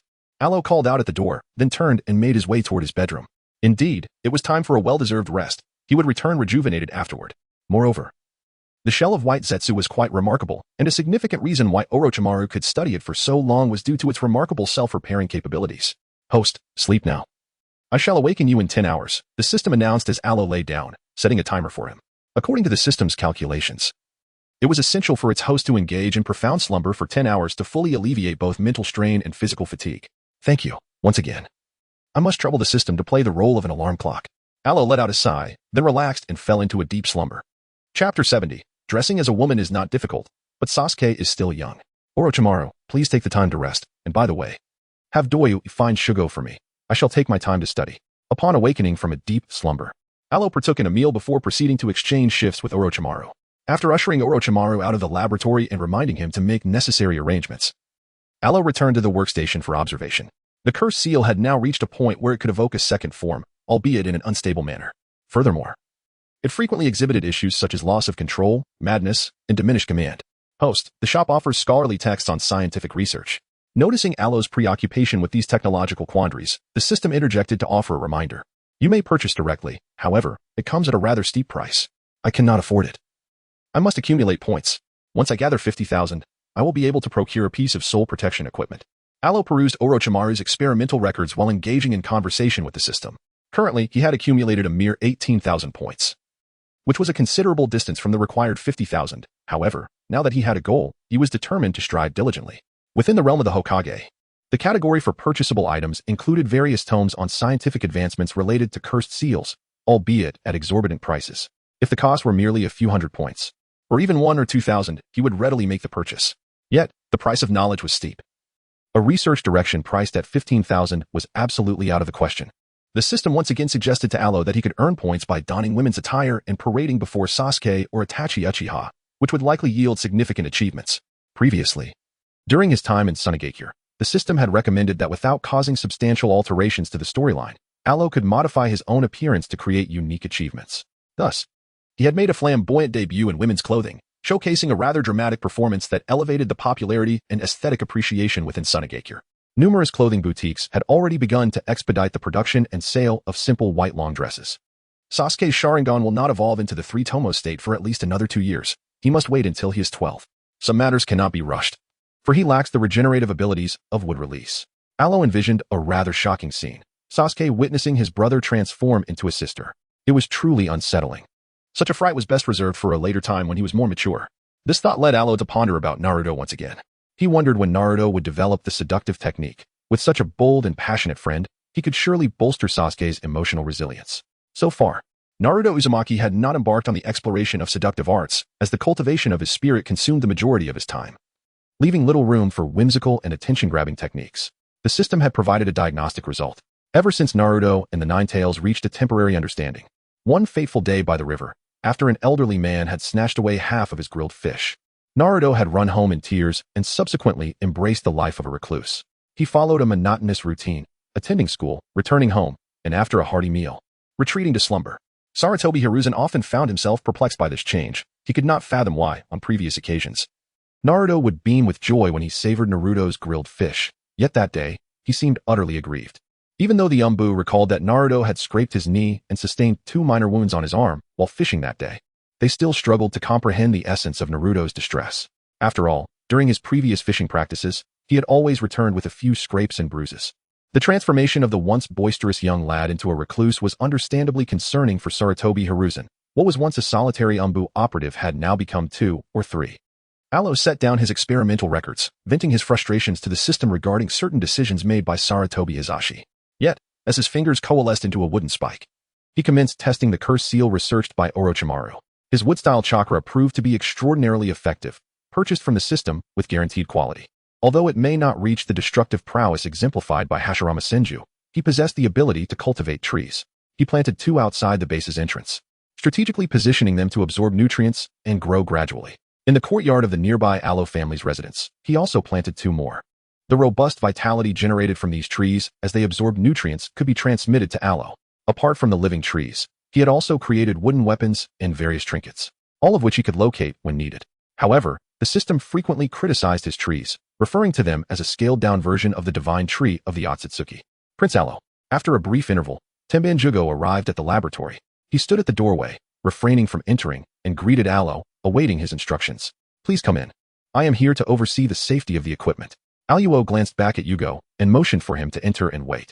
Though Yugo's innate sage techniques were formidable, his destructive power was equally savage. A single misstep could demolish the entire place. Hence, unless safety was assured, Yugo kept his distance from the laboratory and avoided proximity to valuable items. Earning money was arduous, and Lord Orochimaru's burden of sustaining their livelihood was immense, a notion that had gradually been understood and accepted by everyone over the past year or so. With a quiet hum, Yugo stepped inside. As the heavy door sealed shut behind him, an overwhelming pressure suddenly weighed upon him. For there, suspended within the nutrient chamber, lay Kimimaro in deep slumber. Surely, this time, Kimimaro's illness can truly be cured? At present, the cursed seal still required refinement. Kimimaro was in an adaptation phase. Once the resealing was complete, his lifespan would likely extend. The internal decay ravaging his body would no longer torment him. Alo followed my gaze and beheld Kimimaro. At that moment, Kimimaro lay serenely immersed in the nutrient solution, his hands crossed over his chest, and his shoulder-length hair splayed out. He looked rather striking, exuding a peculiar sense of sanctity. Well then, before the teacher returns, let me examine the previous seals. I have crafted numerous weapons. Yet these 2 sealed kunai remain somewhat useful. The rest have merely been relegated to mere ornaments. Alo set aside his experiment, turning to gaze at Tianping Chongwu with a somewhat mischievous smile. Regardless of whether it was a wooden sword, wooden knife, or wooden shuriken, all the weapons he had gifted remained untouched, never once utilized. Only Tianping Chongwu would wield the weapons he bestowed, albeit for the purpose of sealing, which imparted a slight sense of accomplishment to Alo. During a recent combat test, he nearly lost control and resorted to using the 1,000 blades for sealing. Tianping Chongwu removed his outer garment, turning his back to Alo to facilitate inspection. 2 shimmering 1,000 blades, adorned with glimmering red characters, were affixed along Chongwu's spine. Additional seals and activations were still necessary. For now, this would suffice. Once Jumuru recuperates, it would then be your turn. Alo withdrew a kunai and swiftly replaced it with a new one. As the seal on the kunai was broken, it began to sprout under Alo's command, transforming into a small, flourishing branch. The power of ninjutsu is indeed remarkable. Just a tiny morsel consumed, and after conversion, it can multiply exponentially while maintaining the same quality. However, this is not without its drawbacks. Much like Senja Hashirama's would release, insufficient control can lead to calamity. Lord Orochimaru requires rest, and Prince Alo should also take a respite. As Doya mentioned, Kimimaro is growing frustrated, stabbing the walls with his bones due to your unwillingness to rest. Teppei, naturally delighted by the concern shown towards him, recalled Doya's words of caution during their journey. The need to earn a living while conducting numerous experiments, tirelessly toiling day and night, was all for their sake. Thus, he felt no urgency. He could afford to wait patiently. Chapter 71. It is said that Alo was reprimanded by the teacher. Who would have thought that Kimimaro had such a peculiar hobby? Alo envisioned a rather endearing scene of Junmaru, conflicted and hidden in a corner, poking the wall with a bone. It was also mentioned by Doyu, though I did not witness it myself. Tempi Jugo honestly reiterated that he was uncertain whether such an event truly occurred. It was merely hearsay. Nevertheless, it is of no consequence. If he possesses such a hobby, it will eventually come to light. For now, you should take a moment to rest. Once the teacher awakens, the creation of new seals will commence. Alo gently patted Chongwu on the shoulder, urging him to lie down and rest. It was one of Junmaru's little quirks, akin to his occasional use of wood release to create a wooden sign to hang outside. The cursed seal would have to wait for Orochimaru's arrival for further study. Alo, holding a newly sprouted twig, settled onto the sofa to slowly examine the energy fluctuations within it. With his innate sage body, if he could help Chongwu stabilize this power, the potential for future growth would be immensely promising. However, it was regrettable that the cultivation speed of the sage body was exceedingly rapid, its power overwhelmingly strong. Yet Chongwu's control could not keep pace. What was this? After a brief respite, Orochimaru felt sufficiently rejuvenated and came over to continue his research. Upon entering the laboratory, He noticed Aloe sprawled on the sofa and curiously approached, only to discover the peculiar twig. This twig was undoubtedly created by Aloe. Yet its aura was distinctly unlike Aloe's own power. It resembled the thousand-hand seals previously used by Chongwu for sealing. This sage body was indeed formidable. If Chongwu's soul strength could match it, he would stand a chance of becoming a new generation of superpower. Aluo handed the small branch to Orochimaru, then stood up and walked over to Yugo. Right in front of him, he began articulating both his strengths and weaknesses. Moreover, the situation with Yugo's scales was crystal clear in terms of resolution, yet frustratingly unattainable. Previously, he had the system examine it. Yugo's soul couldn't be forcibly extracted. The only way forward was through natural aging and consistent training, which would yield gradual improvement. But the progress was excruciatingly slow, at least in Aluo's eyes. It was unbearably sluggish. So, you're interested in researching matters of the soul? Orochimaru examined the branch before placing it into a vial of medicinal solution, setting it aside for future study. The cursed seal could enhance chakra, amplify physical strength, and even strengthen certain Kekkei Jinkai, or secret techniques, each in their own way. But these enhancements were confined to the body. When it came to the soul, the only method of reinforcement was the cultivation technique Aluo had taught him. No, this is about improving control. As of now, I still don't have a second method to strengthen the soul. Aluo shook his head, having already made up his mind. There was no point in wasting further time on settled matters. Practicality was far more valuable. As long as Kimimaro remained stable, his soul's strength would naturally grow with age. Master and disciple conducted a thorough examination of Kimimaro, confirming no new complications had arisen. They then extracted a sample of his cells and chakra to advance their research on the cursed seal. During this process, their discussions grew heated over differing research approaches, giving Kimimaro a first-hand glimpse of how these two argued. Once the preliminary extraction was complete, Kimimaro was released from the lab. On his way to the dining hall, he encountered Taiyuya. Still reeling from the earlier spectacle, he cautiously inquired over their meal whether Lord Orochimaru and Prince Aluo often quarreled like this. When Aluo and Orochimaru, after yet another sleepless night perfecting the new cursed seal, finally arrived at the dining hall, they were met with oddly curious glances from everyone. Rumors, how dreadfully potent they could be. After consulting with Taiyuya, Aluo dismissed everyone to their tasks. While dining, he cast a sorrowful glance at Orochimaru, who was smiling, and sighed deeply. They had merely been discussing matters. How had it escalated to him being reprimanded by Orochimaru's sensei? Rumors even circulated that after Tenju left the laboratory, Aluo might have been beaten. Perhaps it was because Orochimaru had picked up the wooden Kusanagi sword during their discussion about would release, which Tenja happened to witness as he departed. A student punished by his teacher for neglecting his studies. Orochimaru's serpentine eyes narrowed in amusement as he observed Aluo's aggrieved expression, thoroughly entertained. Though he found the rumors absurd, Aluo's indignant glare was simply too amusing. He wondered if his other student, Sasuke, would be equally endearing when sulking. They were, after all, identical twins, likely quite similar. Once Kimimaro's condition was treated, Orochimaru mused. He could discuss with Aluo about visiting his other student. As a teacher, it was only natural to ensure his pupil's well-being, certainly not out of any desire to witness the brothers' interactions. After finishing the meal under Aluo's exasperated gaze, master and disciple retired separately. The next phase of the curse mark required only Aluo's on-site observation and testing during implantation. Returning to his room, Aluo lay on his bed, first visiting Sasuke and Konoha for a chat, then checking on Naruto and the Nine Tails. Before heading home, he slipped into Konoha's hidden corners to observe Hiruzen Sarutobi and Danzo Shimura. Though Hiruzen claimed to forbid disturbances, Danzo still maintained contact with root operatives. The two old men were performing an act, their coordination as seamless as ever.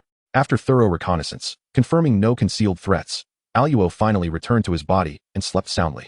The next morning, Aluo awoke to a truly hectic schedule. He needed to compile the knowledge acquired from Sunagakure, present it to Orochimaru, and engage in further research discussions.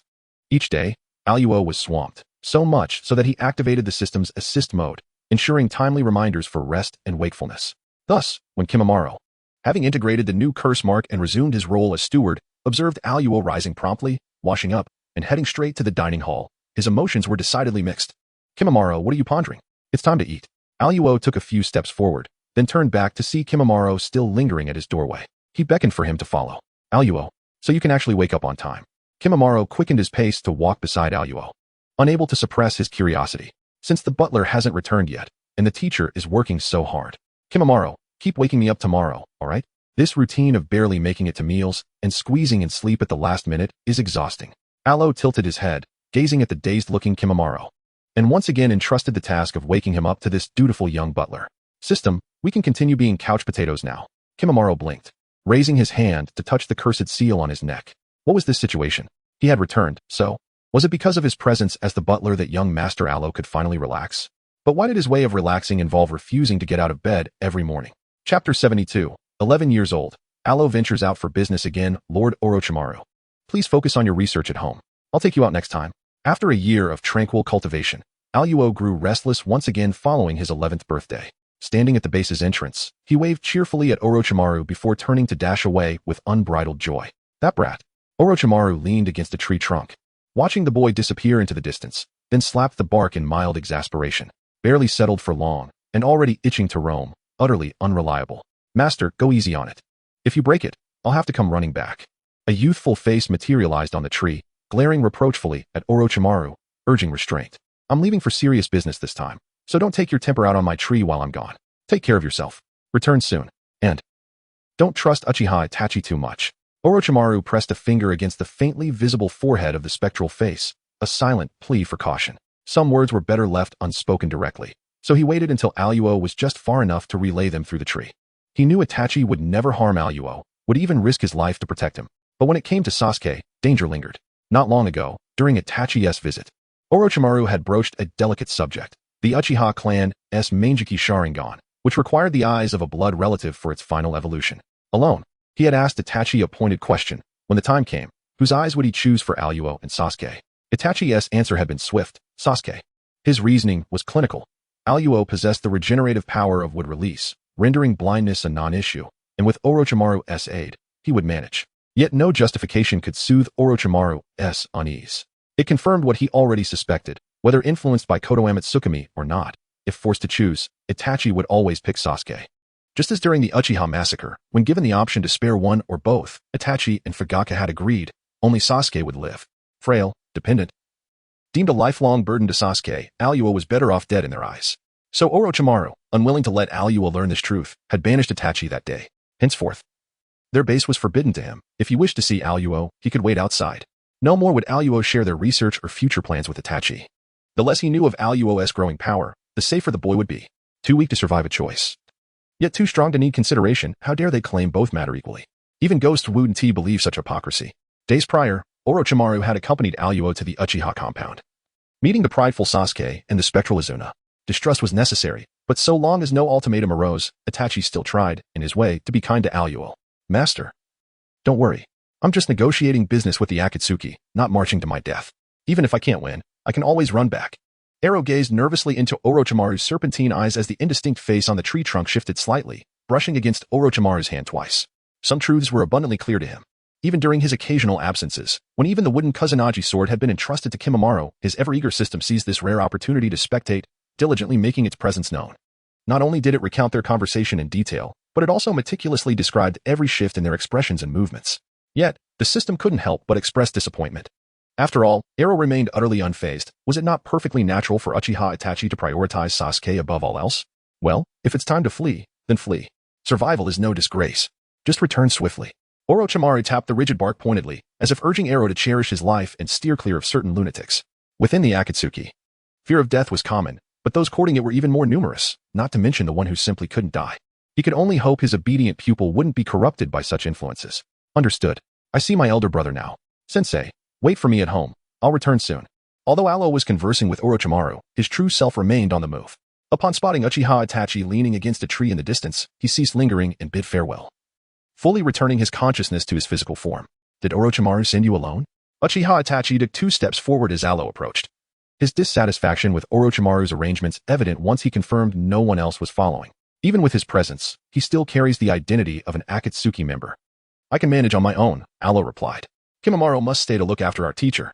I've instructed him, if Orochimaru remains in the laboratory for more than 2 days without rest, to drag him out by force. As Arrow explained the reason for not bringing Kimimaro along, his footsteps continued forward without pause.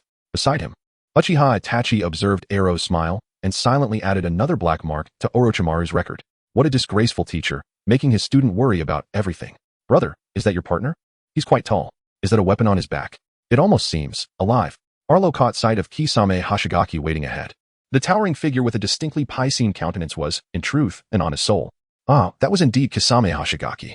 Itachi Uchiha observed his younger brother's sparkling gaze, then glanced at Kisame's slightly awkward expression, realizing an introduction was in order. Yet what aspect of Kisame Hashigaki could possibly elicit such adoration from Arlo? The boy's radiant smile bordered on the verge of leaping into the man's arms. Kisame Hashigaki, one of the 7 ninja swordsmen of the mist. Arlo had read about him. A formidable warrior, his power rivaled that of the tailed beasts. Aluo ran over, circling Kisame twice before reaching out to tug at the towering figure. He began recounting some documents he'd seen at Orochimaru's place. Not that exaggerated. Kisame Hashigaki scratched his head sheepishly at the praise. Being compared to a tailed beast, that was going too far. Still, the kid was undeniably adorable, nothing like that scheming. Unsettling Orochimaru. Chapter 73. Encounter on the Road. A cloud ninja from Konoha's Umbu. Mr. Kisame. Isn't it boring working with my big brother? He barely talks, right? And during missions, does he always rely on his eyes? Ero walked alongside Kisame Hashigaki, inquiring about matters concerning Uchiha Itachi. These questions caused Itachi himself, standing nearby, to avert his gaze deliberately, offering Kisame no hints whatsoever. Thus, Kisame had no choice but to speak the unvarnished truth. Itachi-san rarely engages in combat. Occasionally, he overexerts his eyes. He speaks sparingly, yet never fails to remember the locations of dango shops along the way. A prodigy of formidable strength, yet equally formidable in temperament, such as the partner I've been assigned. Beyond his usual attentive care, Kisame harbored unspoken complexities regarding this arrangement. Now that a willing listener had appeared, he divulged certain details about the man, particularly his neglect of proper meals, his obsession with sickeningly sweet dango, and the reckless strain he placed on his eyes. So that's why? Ero murmured in realization. No wonder Aniki thought to remind me about these things. Turns out they're all habits of his own. Aluo listened to Kisame Hashigaki's account, casting a disdainful glance at Uchiha Itachi as a silent warning for him to be more cautious. You're still young, he remarked, unfazed by the reproachful look. Uchiha Itachi offered a rather commonplace justification. Our elder brother is only 5 years older than me and Sasuke, and even now, he's merely 16, with a soft scoff. Aluo quickened his pace momentarily before deliberately slowing down again, matching the speed of the two behind him. 16. The realization struck him. Uchiha Itachi was only 16 at this point. In Aluo's perception, 16 was still the age of youth, barely beyond adolescence. The protagonists in this world are all so young, he mused inwardly. The system interjected softly. Every world operates by its own rules. There's no need to dwell on matters of age. Aluo sighed. Perhaps the reason I struggle to embrace the fervor of this world is that my own mindset has grown too mature. Arlo swayed the bone sword in his hand with practiced ease. Outwardly, he appeared as a carefree youth enjoying his journey, yet in truth. Host, given your habit of constantly returning home to visit your brother, can you truly claim to be mature? The system, though accustomed to its host's shamelessness, couldn't help but feel disdain. Since when does a mature individual kick pebbles while walking? Even if one of those pebbles happens to strike a hidden shinobi, it doesn't make the act any less childish. System, enough with the sarcasm. That shinobi, he's from Konoha, isn't he? Alo halted his steps, observing a ninja reluctantly revealed amidst the grass by the roadside. This ninja bore the forehead protector of the Cloud Village. However, he was indeed an operative from the Hidden Leaf, a member of its clandestine forces. Several years prior, following the Uchiha clan's tragic demise, this individual had been observed surveilling near the Uchiha estate.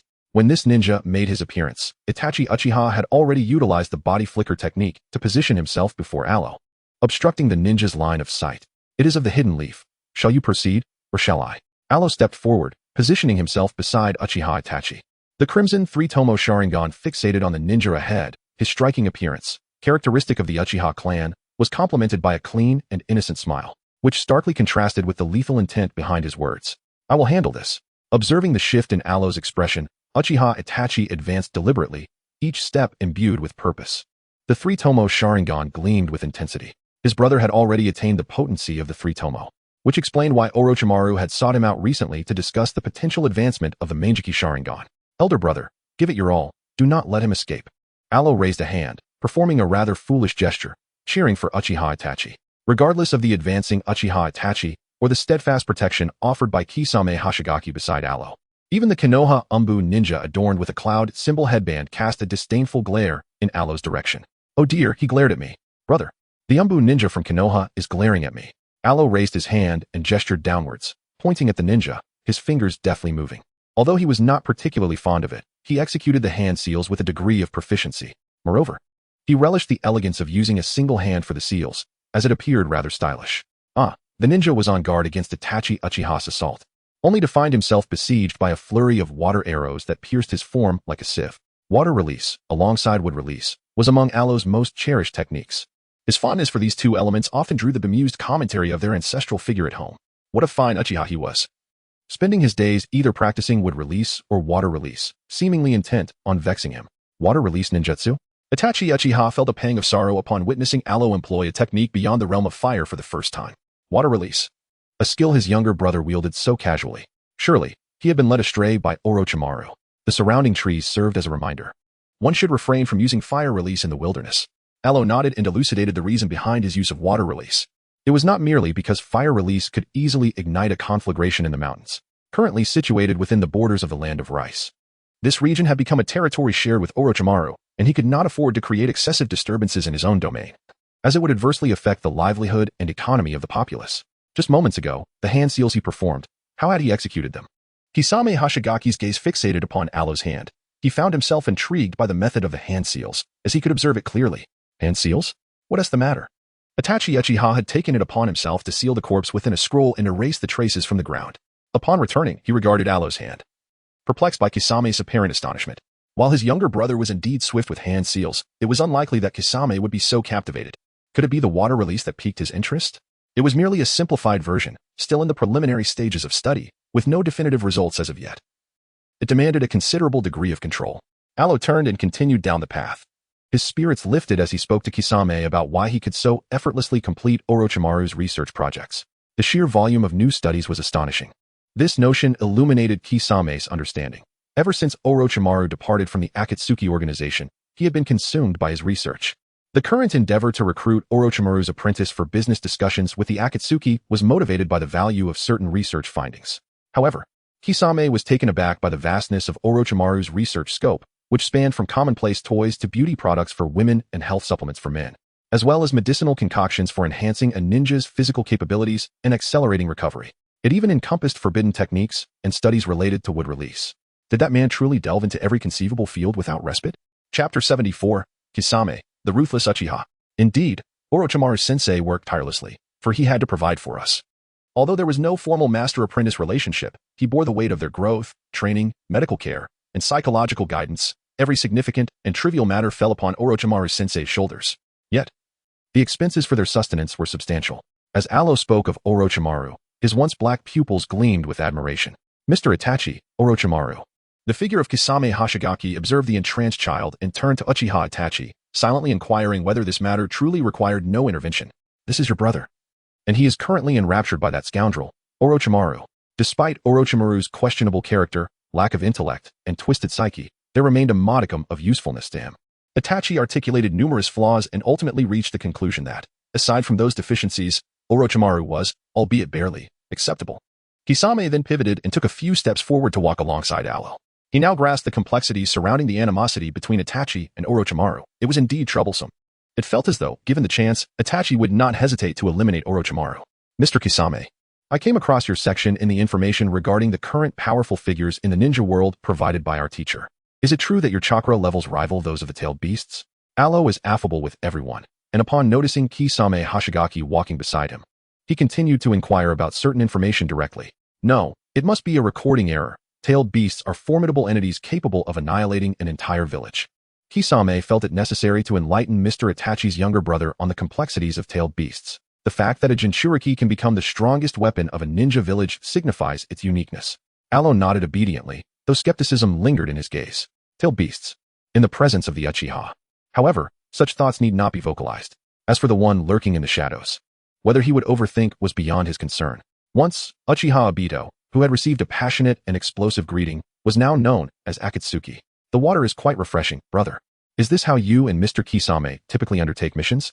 After walking for quite some time, Alo perched himself on a stone by the river, observing Kisame skillfully catching fish in the water while glancing at the waiting Uchiha Itachi. Poor Kisame, tasked with a mission, must not only engage in battle but also ensure the safety of his comrades and manage their meals. Such responsibilities are undoubtedly burdensome. If they could procure food along the way, he wouldn't need to exert himself. Can you eat dumplings now? Uchiha Itachi, glancing at Alo who had his feet submerged in the water, suddenly recalled that he had brought some provisions. However, Alo had rarely tasted overly sweet foods in his childhood due to health constraints. During his time with Orochimaru, he had never encountered anything sweet, leaving him uncertain whether it was a matter of preference or lack of exposure. I can eat, but is there anything with a spicy flavor? Alo harbored no interest in excessively sweet dumplings. He preferred the subtlety of light flavors and the invigorating zest of spicy dishes. As he pondered the available flavors when contemplating purchasing dumplings, Uchiha Itachi was certain that he did not observe any spicy options. However, Unbeknownst to him, Kisame was aware. Once we arrive at the hidden rain village, I shall take you to a noodle shop where most of the flavors are indeed spicy, Kisame remarked. Stepping out with the fish he had caught, while sharing insights about the culinary delights in the hidden rain village.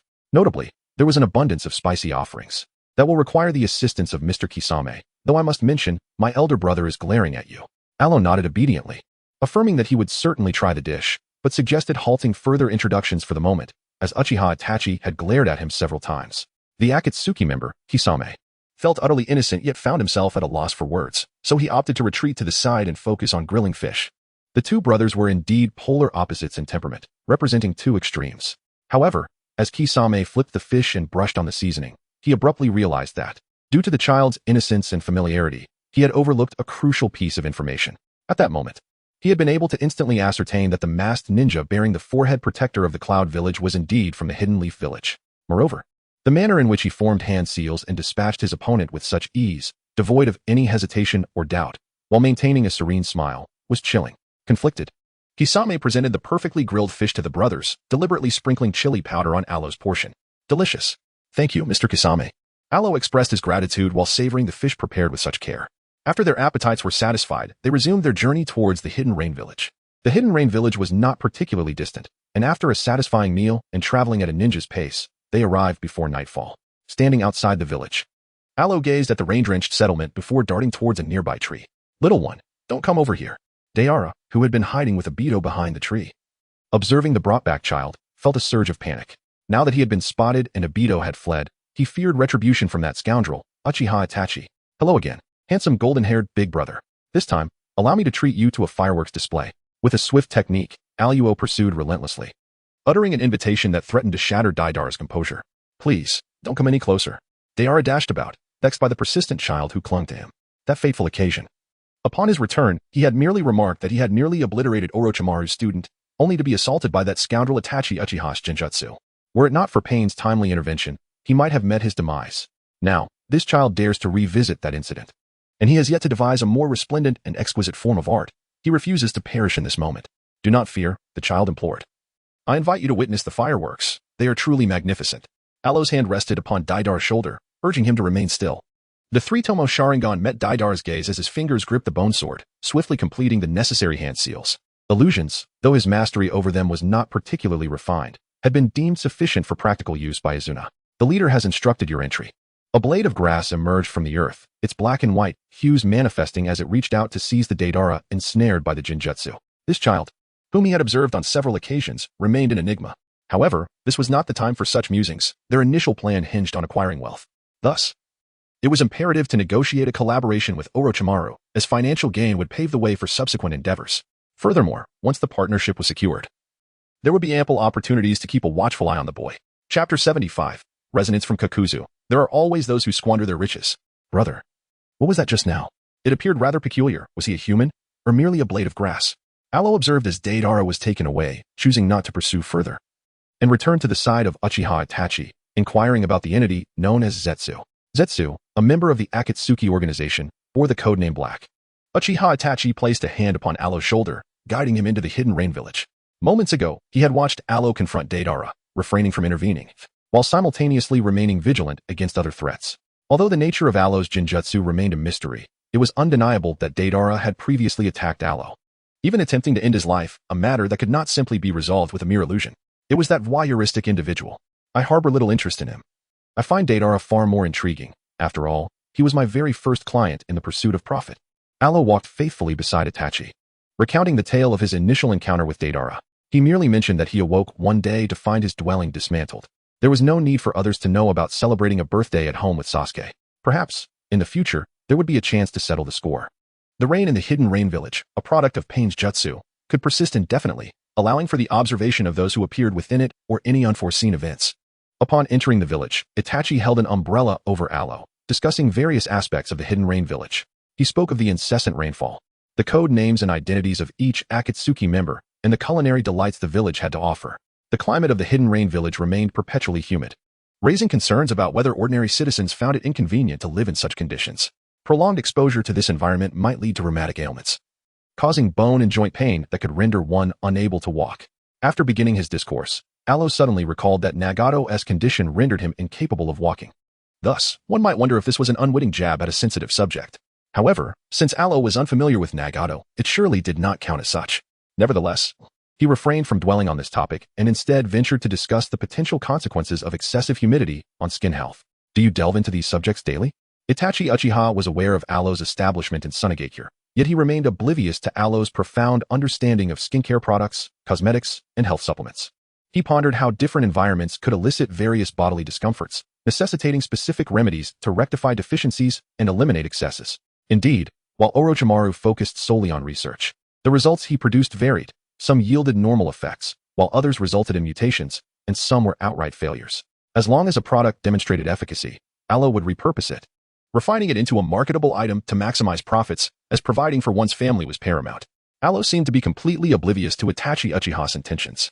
As he walked along the path, he spoke candidly about their methods of earning money, unabashedly revealing to the eavesdropper that he was selling various defective and substandard goods. Can defective products really fetch a considerable price? Kakuzu appeared beneath a roof at the roadside, gazing at Alo as if he had encountered a god of wealth. If defective goods can be sold profitably, then finished products must undoubtedly yield even greater profits. They are deemed defective merely because they do not align with the teacher's objectives. However, they possess intrinsic value, and such value can be translated into currency. Alo tilted his head, maintaining a slight distance while walking and elucidating the concept of defective products. Defective items are not synonymous with worthless goods. Are those sold at the Sand-Hidden Village shop truly defective? Kakuzu kept a little distance, accompanying him onward. He was the principal representative for this collaboration, as no one in the Akatsuki organization could be deemed reliable when it came to financial matters.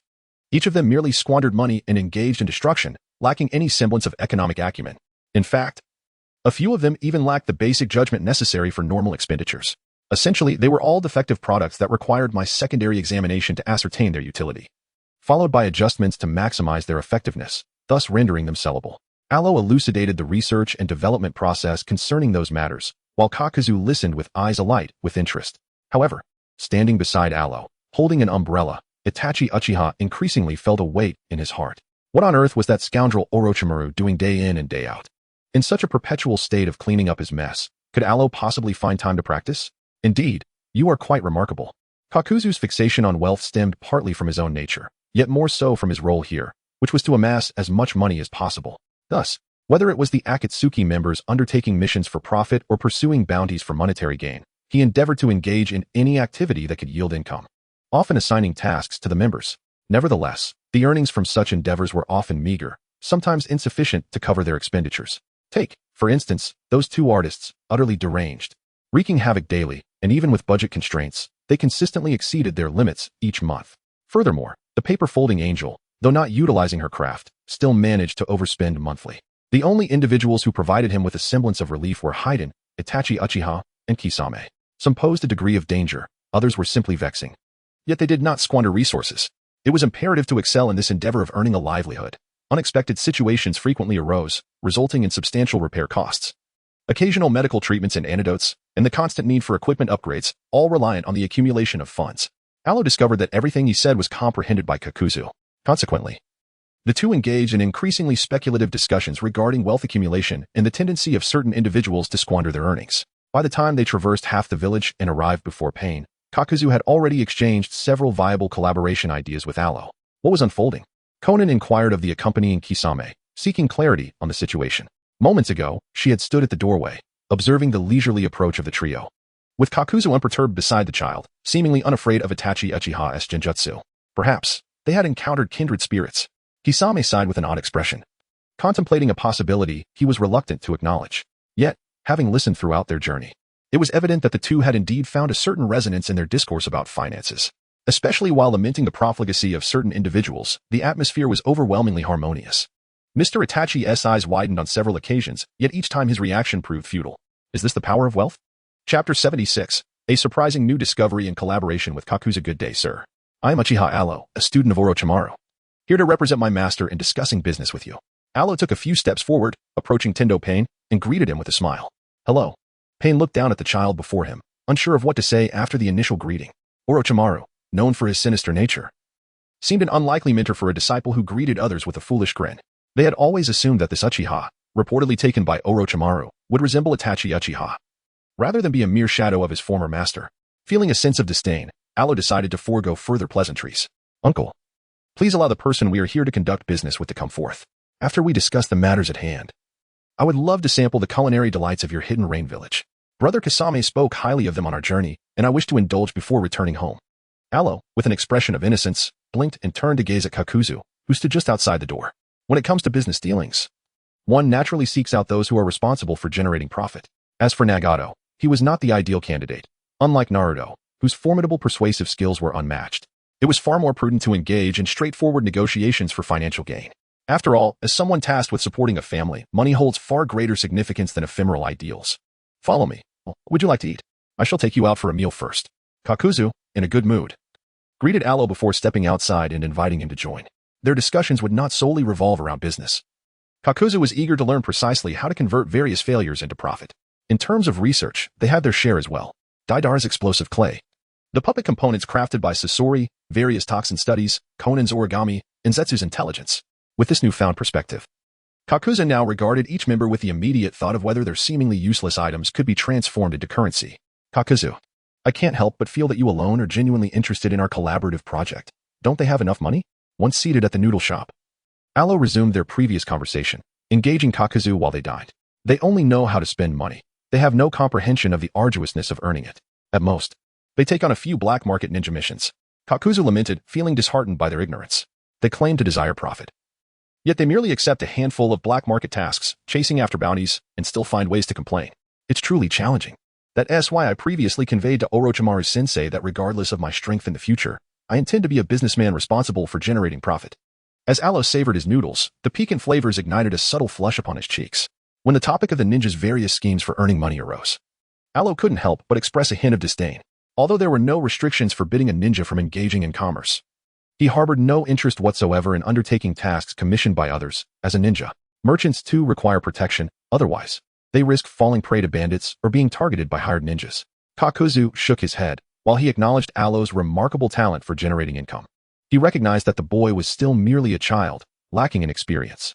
The wealth of merchants is substantial, yet it also renders them more vulnerable to covetous eyes. Many of the assassination contracts he occasionally accepted from the black market were aimed at affluent individuals. Perhaps my innate abilities are exceptional, coupled with my diligent efforts, allowing me to strike a balance where I can earn money without impeding my personal growth. The only lament is my youth. Given more time, I could enhance my strength and accumulate even greater wealth. Aloe pointed to himself. After a serious analysis, he concluded that he was indeed quite remarkable. Rather than mock him, Kakuzu nodded earnestly and began to contemplate the advantages he had accumulated over the years. As they savored a bowl of noodles, the two refrained from discussing business, for the noodle shop was hardly an appropriate venue for such matters. After their meal, their idle chatter came to an end, and they departed the establishment. Arriving at a conference room of the Akatsuki, they retrieved various documents and business plans to conduct a formal negotiation for collaboration. The parties involved were Kakuzu from the Akatsuki and Aloe from the Orochimaru clan. Other observers were strictly prohibited from entering, allowed only to listen, but not to interfere, whether it be Pain or Itachi Uchiha. None were permitted. Is it true, Itachi-kun, that due to his frail health, the elders of your Uchiha clan demanded his elimination at birth? Konan leaned against the wall outside, observing the calm and rational discourse between the dark-haired boy and Kakuzu within. She approached Itachi, seeking gossip from this knowledgeable individual. Previously, rumors circulated that the third son of the Uchiha clan was a worthless child, incapable of harnessing chakra, living only to bring shame to the family. Back then, she merely absorbed the gossip of Konoha, lamenting the flaws of large clans. This child was born weak. Surviving was already a feat, yet being the son of the clan leader, he was targeted nonetheless. Itachi cast a glance at Konan, offering no response. He was present during those events, but the affairs of his family did not warrant becoming fodder for idle gossip. Perhaps it stemmed from the Uchiha's pride, which disallowed the existence of the inept. He recalled that fateful night when he vanished from the Uchiha household, having declared that the worthless should not live, lest they become a burden to others. Kurizetsu emerged from the wall at the opportune moment, providing additional information. After conversing with Deidara, he learned that this boy possessed the Flying Thunder God technique and was suspected to have been implanted with the first Hokage's cells by Orochimaru, enabling him to wield a limited amount of wood release. An Uchiha child capable of wood release, awakening the three-tomo Sharingan at the age of 11. This was far more perfect than any Uchiha he had previously selected. The perfect piece he had anticipated had appeared unbidden. What could this mean? The conference room door swung open, revealing Aloe standing at the threshold, his three-tomo Sharingan fixed on Kurizetsu, who had deliberately timed his arrival to deliver this message. Aloe, Itachi stepped forward, eager to approach, but Alo had simultaneously appeared on the opposite side. Korezetsu, trapped within the wall, was yanked out by Alo, who held a bone sword against his neck with one hand. The speed was astonishing, so swift that others merely sensed a fluctuation in chakra before positions had been exchanged. Chapter 77. Korezetsu. This child is unlike the Uchiha. Hey, don't be rash. I speak no falsehood. It was on that night that Itachi Uchiha gazed upon your corpse. I was present. You may inquire if he uttered such words, and Akatsuki was there too. Korezetsu raised both hands, appearing visibly startled. Nevertheless, the information must be conveyed. Akatsuki? Who? Alo did not visit Uchiha Itachi, his focus lay elsewhere. Obito Uchiha. It seems that within this timeline, it should not yet be the moment for Obito to make his appearance. Initially, he was merely inactive. But the revelation of certain information during the night of the Uchiha massacre, which he failed to control, led to his subsequent frequent outings. The system has provided an explanation. It is possible that upon being discovered by Itachi Uchiha, who realized he was not Madara Uchiha, Obito decided to liberate himself prematurely. I shall not bear this blame. Alo asserted that he would never concede to the notion that, in a corpse-like state, he could lead someone astray. Nevertheless, regardless of the circumstances, Afei had emerged with a spring in his step, while Hei seemed to have fixated on him. The trajectory of this world had already veered off course, rendering any concern about the original plot unnecessary. Afei, after all, was merely a prospective member of the Uchiha clan on that fateful day. He had aided in the demise of numerous Uchihas. Those who caught his eye met their end, their eyes extracted posthumously. Hei and Bai continued to maintain the FAAD of being terrified as they provided Alo with a detailed introduction to the available information. So there are still other surviving Uchihas. Brother, why had you not mentioned this collaborator before? Had I known earlier, I could have afforded them more attention. Alo sheathed his bone sword and withdrew to stand beside Uchiha Itachi. He had long been aware of those matters and had no intention of settling any scores with anyone. He merely needed to await the moment when Sasuke sought revenge, to accompany him and vanquish their foes together. Uchiha Alo, how can you remain so composed? The arm of Kuro and Shiro rose, pointing at Alo and then at Uchiha Itachi, utterly perplexed by the young one's thought process, given the knowledge already possessed. What was there to be astonished about? Surely, you were gathering intelligence. How could you be unaware of such matters? Alo smiled as he gazed at the black and white figure, thrusting his bone sword forward playfully, retracting it as he observed the other's evasive maneuvers. Are you not afraid that one day he might take your life again? The question, posed with such nonchalance by Alo, irked the black figure, yet he was intrigued to understand why this child remained so unconcerned. After all, it was a matter of life and death. The stories from Konoha suggested that Uchiha Fugako had sacrificed his life to ensure this child's feigned demise. Such notions were merely the fanciful fabrications of those foolish villagers. Although he remained unaware of how Uchiha Luo had survived, he was certain it had nothing to do with his father's protection. That family had indeed wished for this child's demise, even if he desired my death. It does not alter the fact that he is my elder brother.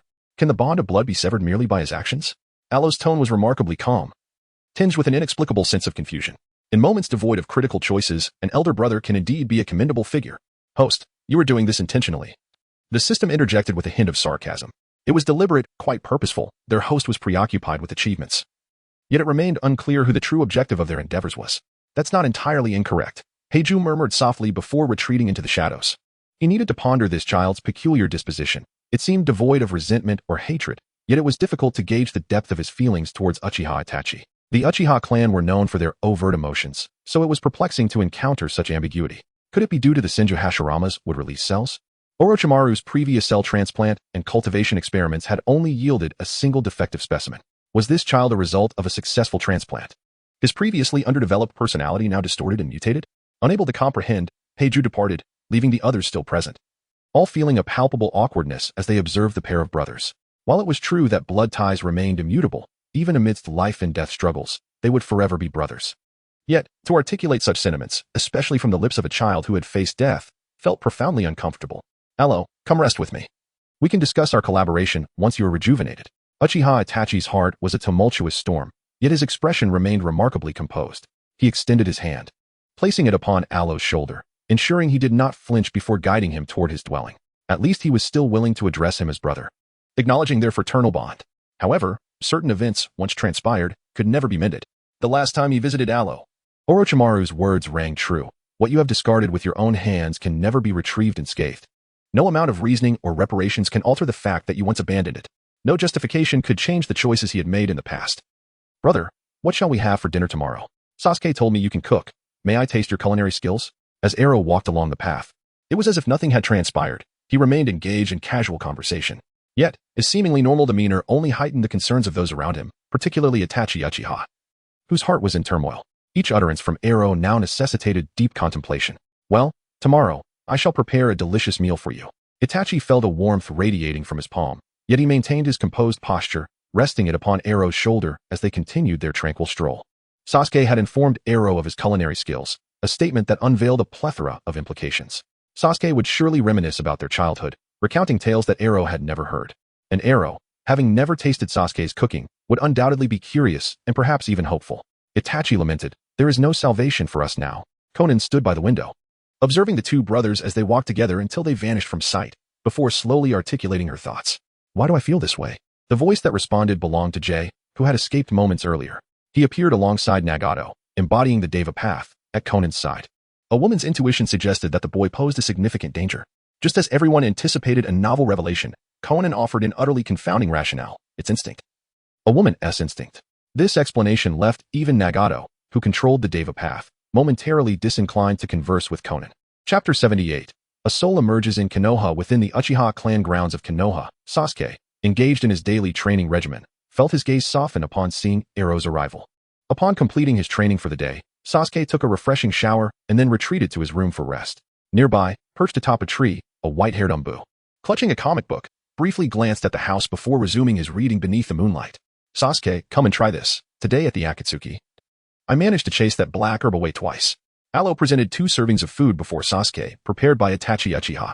He had stored them in the system space and brought them along. As for the system's insistence that such items could not be stored, he chose to ignore it. After all, it had never explicitly stated that it was impossible. For now, it was crucial not to confront him directly. Your safety was of utmost importance. Sasuke observed Alo's joyful demeanor and merely reiterated the need for him to prioritize his own protection, leaving the matter at that. His younger brother was exceptionally talented, and as the elder sibling, Sasuke was diligently striving to learn from their ancestors. Even if he could not surpass him, he was determined to remain as close to Alo as possible. Lifting his bowl, Sasuke took a few bites, only to pause abruptly. "Go ahead and eat. I've already had my fill." Alo sat across from Sasuke, smiling as he urged him to continue eating when their eyes met awkwardly. The cuisine prepared by Itachi Uchiha was undoubtedly distinct from that which Alo could create. In the past, Alo would occasionally bring some food to Sasuke, offering him a slight change in flavor. This time, however, Sasuke assumed it would be the same as before, only to discover a different taste upon taking a bite. "Do not place too much trust in him," Sasuke remarked, lowering his gaze and resuming his meal. Even though the food was made by that individual, it was brought by Alo and therefore should not be wasted.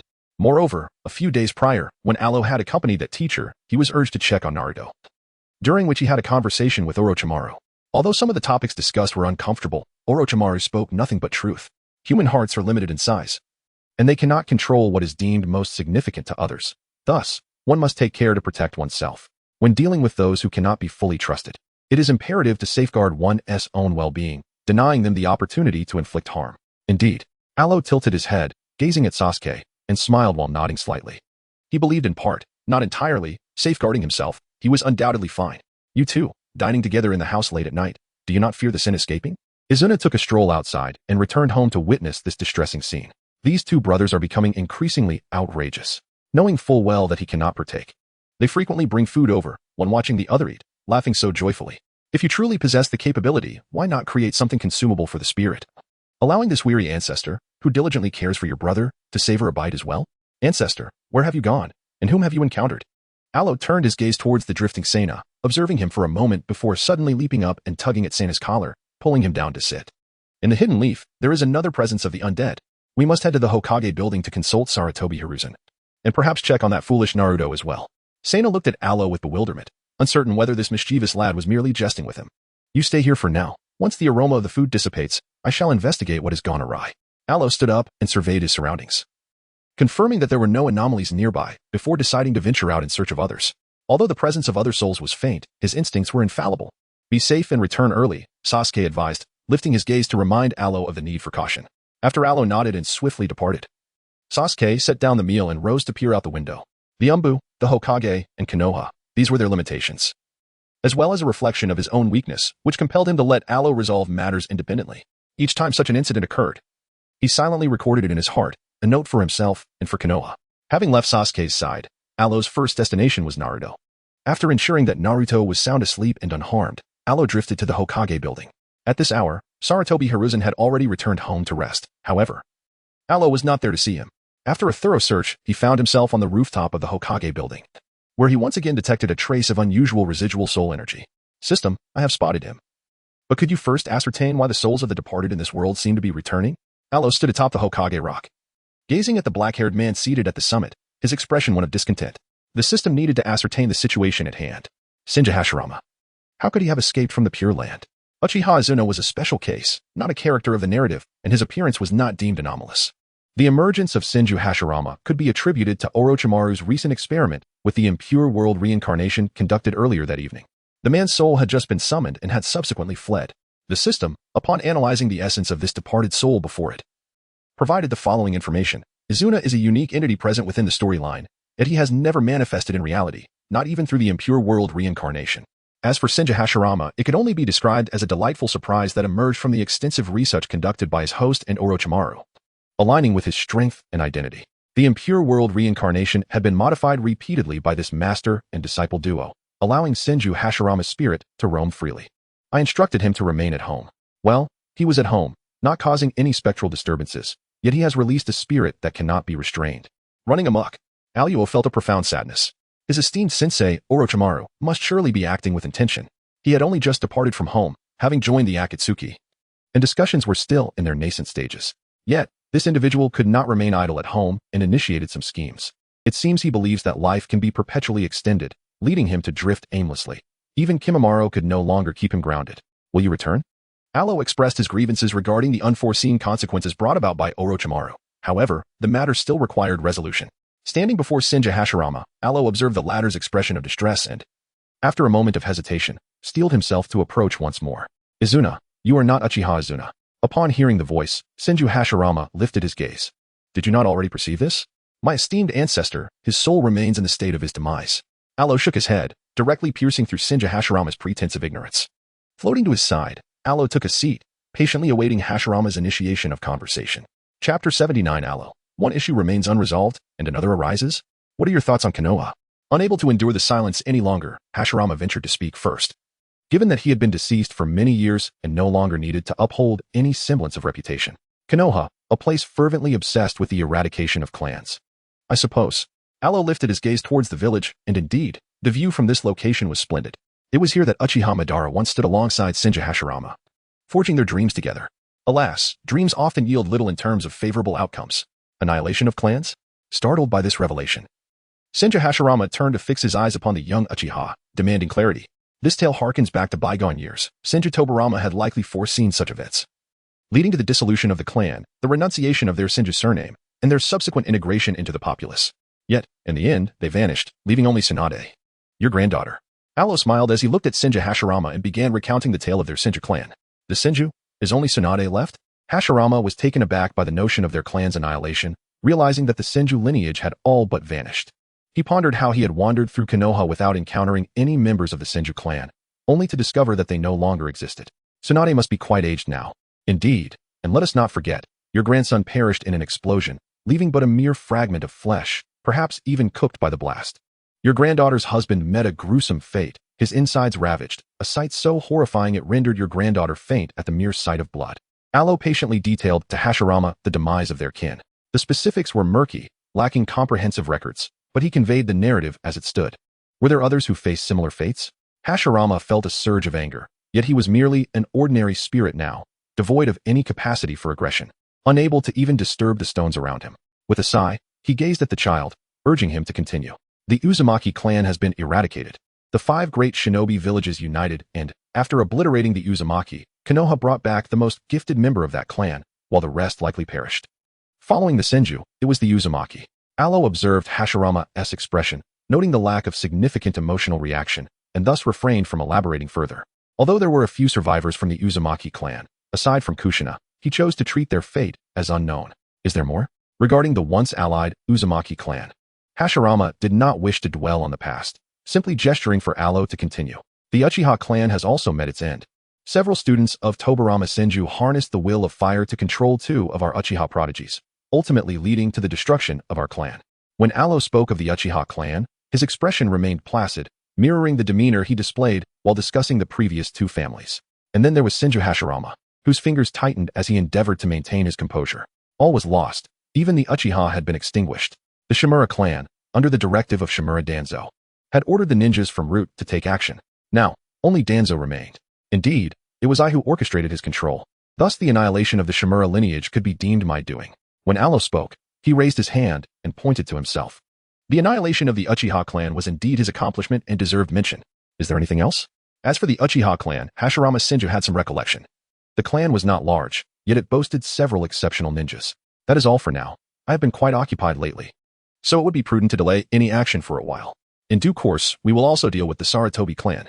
By the way, the Hyuga clan may also face extinction, though that remains uncertain at this moment. I need to have a thorough discussion with their prodigious youth. During the Uchiha massacre, they deployed numerous ninjas. There be a Kugan vigilant throughout the night, fearful that any of our clan members might escape. When Alo mentioned the Hyuga clan, a brilliant idea suddenly struck him. The notion of annihilation could be a collective endeavor. After all, there exists an individual within the Hyuga clan who possesses such potential. The one who shattered Sasuke's blissful childhood would remember all the participants distinctly and would strive to return the favor. You are deceased and should not meddle in the affairs of the living. Senju Hashirama felt discomfort upon hearing this, yet after a moment of silence, he endeavored to counsel the young one. Matters of the living should be left to the living to resolve. The deceased may merely glance and then return to the Pure Land. Indeed, the deceased ought not to interfere in the affairs of the living. So as the departed first Hokage, should you return to the Pure Land, or remain here to witness how I, a living being, gradually bring about the downfall of Konoha? I intend to obliterate Konoha, to see certain Hokages fade into obscurity, their souls dissipated, and their infamy solidified. Alo extended his hand and picked up a small stone from the ground, tossing it playfully in his palm. Observing the astonished Senju Hashirama, he spoke with a gentle smile. Slowly articulating his intentions, Konoha shall be obliterated, shall vanish, becoming a cursed land that elicits disdain at the mere mention of its name. This, indeed, is the outcome he desires. Konoha, a place we painstakingly built. You may seek vengeance against those who participated, but why must you destroy this tranquil haven? Senju Hashirama reached out, attempting to grasp the still quivering hand, yet found only emptiness in his grasp. Realizing his powerlessness, he sighed with a sorrowful expression, striving to convey to this child the profound significance of Konoha's existence. For this place is utterly flawed. Once, you aspired for your children and descendants to enjoy a life of peace and stability, yet you relinquished the village forged from generations of enmity, only to annihilate the very families you sought to protect. Is it not absurd? For millennia, the prominent clans have fought yet endured, only to perish due to your misguided protection. Alo was certain that Senju Hashirama could not reach him and continued to provoke his opponent with taunts. However, when juxtaposed with the purpose of founding Konohagakure and the results decades later, it truly appeared to be nothing more than a farce. The host, Orochimaru, attempted once again, this time with Senju Tobarama, who was also rushing towards Konoha. The system was engrossed in admiring its host's performance when a sudden surge of spectral energy prompted it to issue a notification. What is Orochimaru up to? Is he becoming addicted to this? Alo had initially intended to continue speaking, but now he felt an overwhelming desire to return home and confront Orochimaru to inquire about his true intentions. After allowing one to escape, was he now going after another? Would Uchiha Madara soon appear as well? What was happening? Senju Hashirama curiously glanced over, noticing the child's expression had shifted to one of astonishment. The arrival of the white-haired Senju was indeed troublesome. Alo cast a disdainful glare, contemplating that had it not been for the necessity of awaiting Senju Tobarama, he would have relished the opportunity to return and grasp Orochimaru by his serpentine tail, whirling him about like a tempest, while he was absent from home. Let the mischief unfold.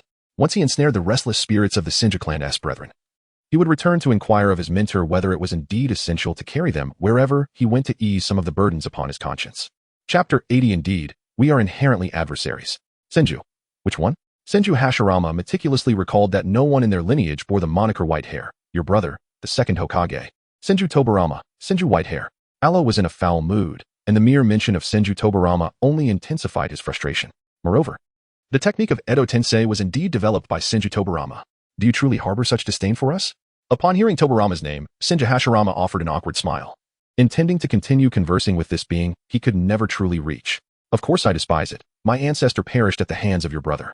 Furthermore, it was your clan's relentless targeting of the Uchiha that led to the subsequent annihilation. Alo cast an odd glance at Senju Hashirama, engaging in casual conversation. The system had just alerted him that Hashirama intended to detain him, subsequently summoning Tobarama with the aim of dragging him to the Pure Land. Such matters were evident without the system's intervention. He could clearly discern Hashirama's intent to eliminate him. He would continue to articulate remarks designed to unsettle and even infuriate Hashirama, serving as bait to ensure that the brothers would not flee to an unreachable location. Patience was key. Once Tobirama arrived, it would be the opportune moment to seize both of them.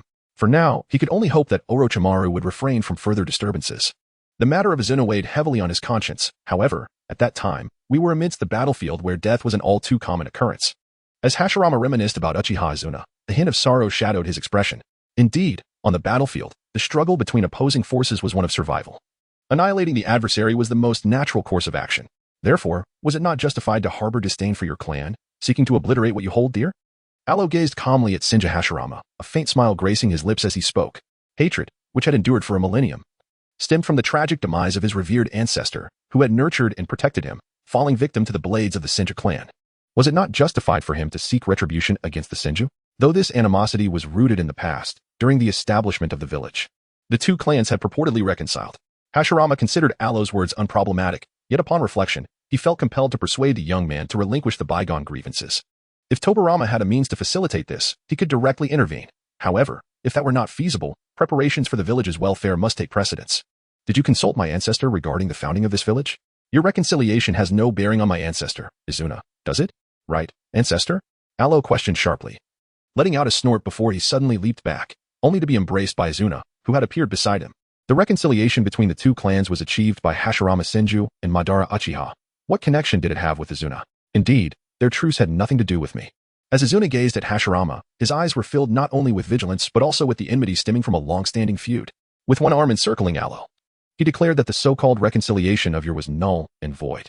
Ancestor, how could you use your power while keeping it a secret from me? Alo had no intention of allowing them to engage in lengthy conversation. Sensing that Hashirama was about to mention Uchiha Madara, he adopted a playful demeanor, raising his head to glare at Izuna, blaming him for concealing his ability to utilize the Flying Thunder God technique.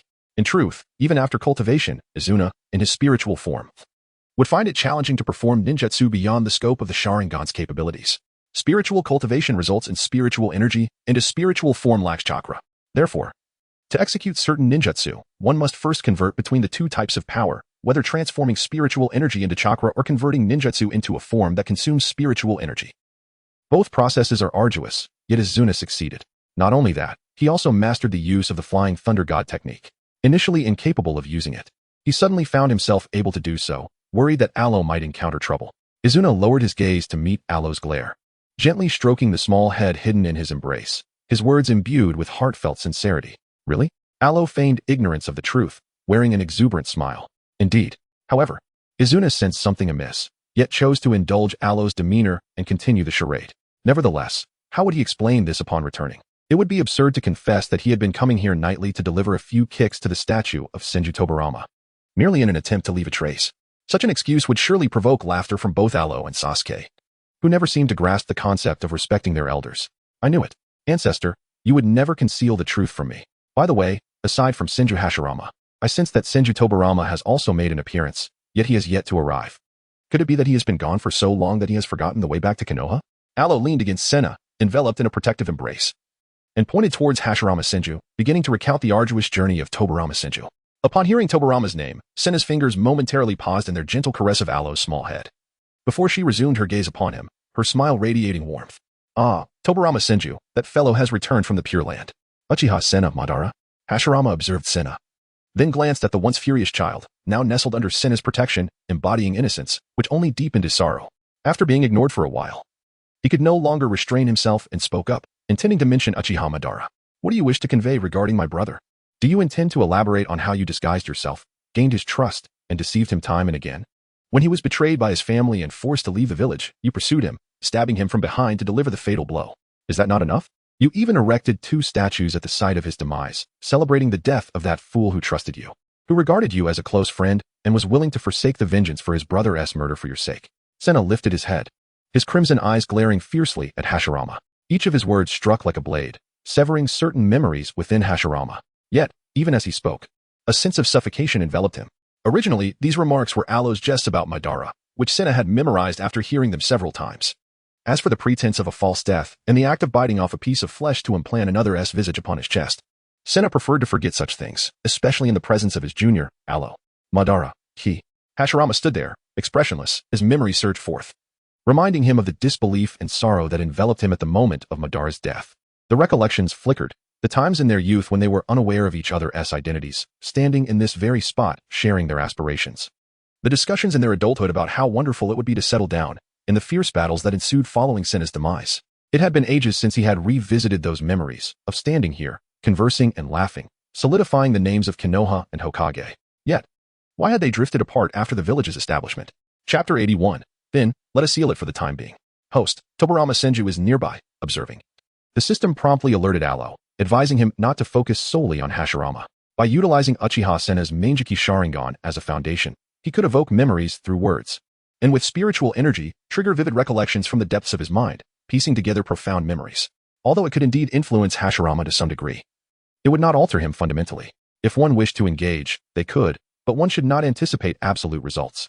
Therefore, host, it is best to attend to more pressing matters.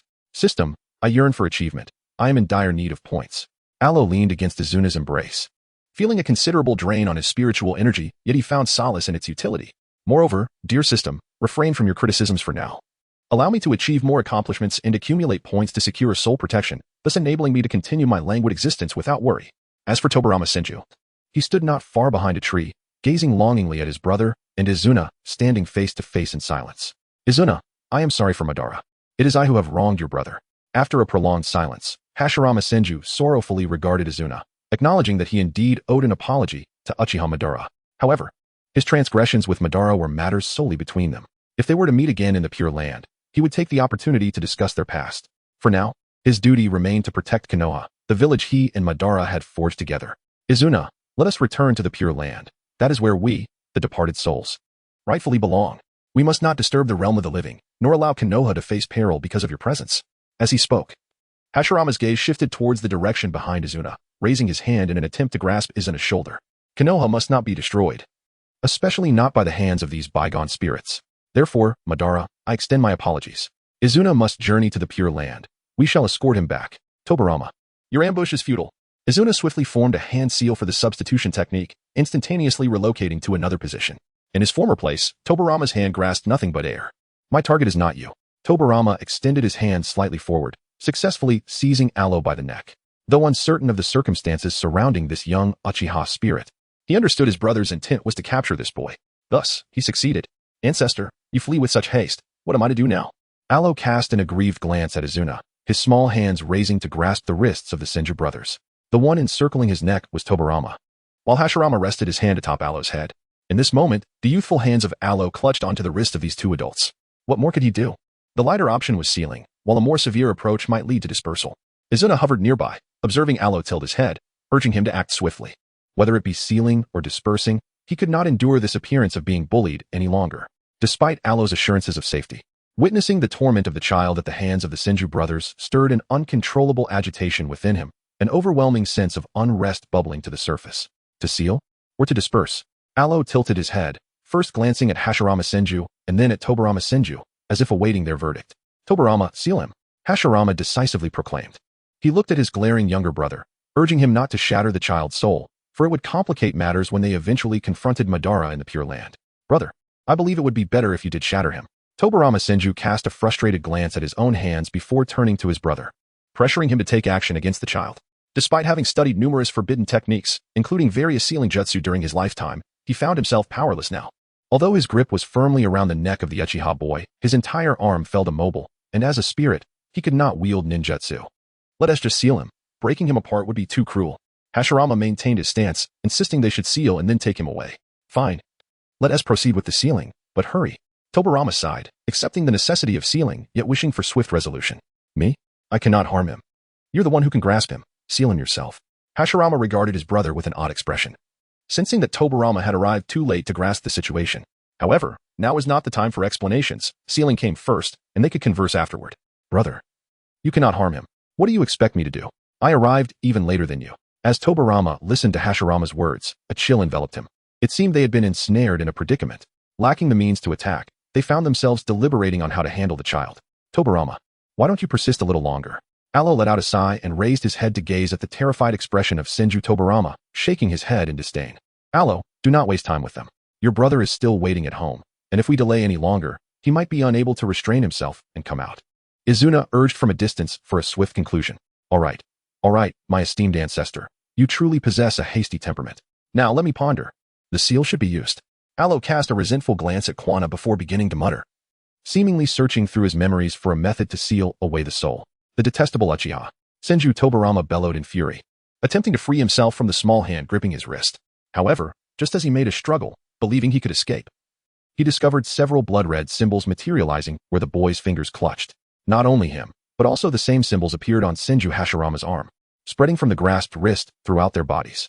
The crimson symbols coiled around the souls of the Senju brothers like a noose, gradually tightening. What name might this jutsu bear?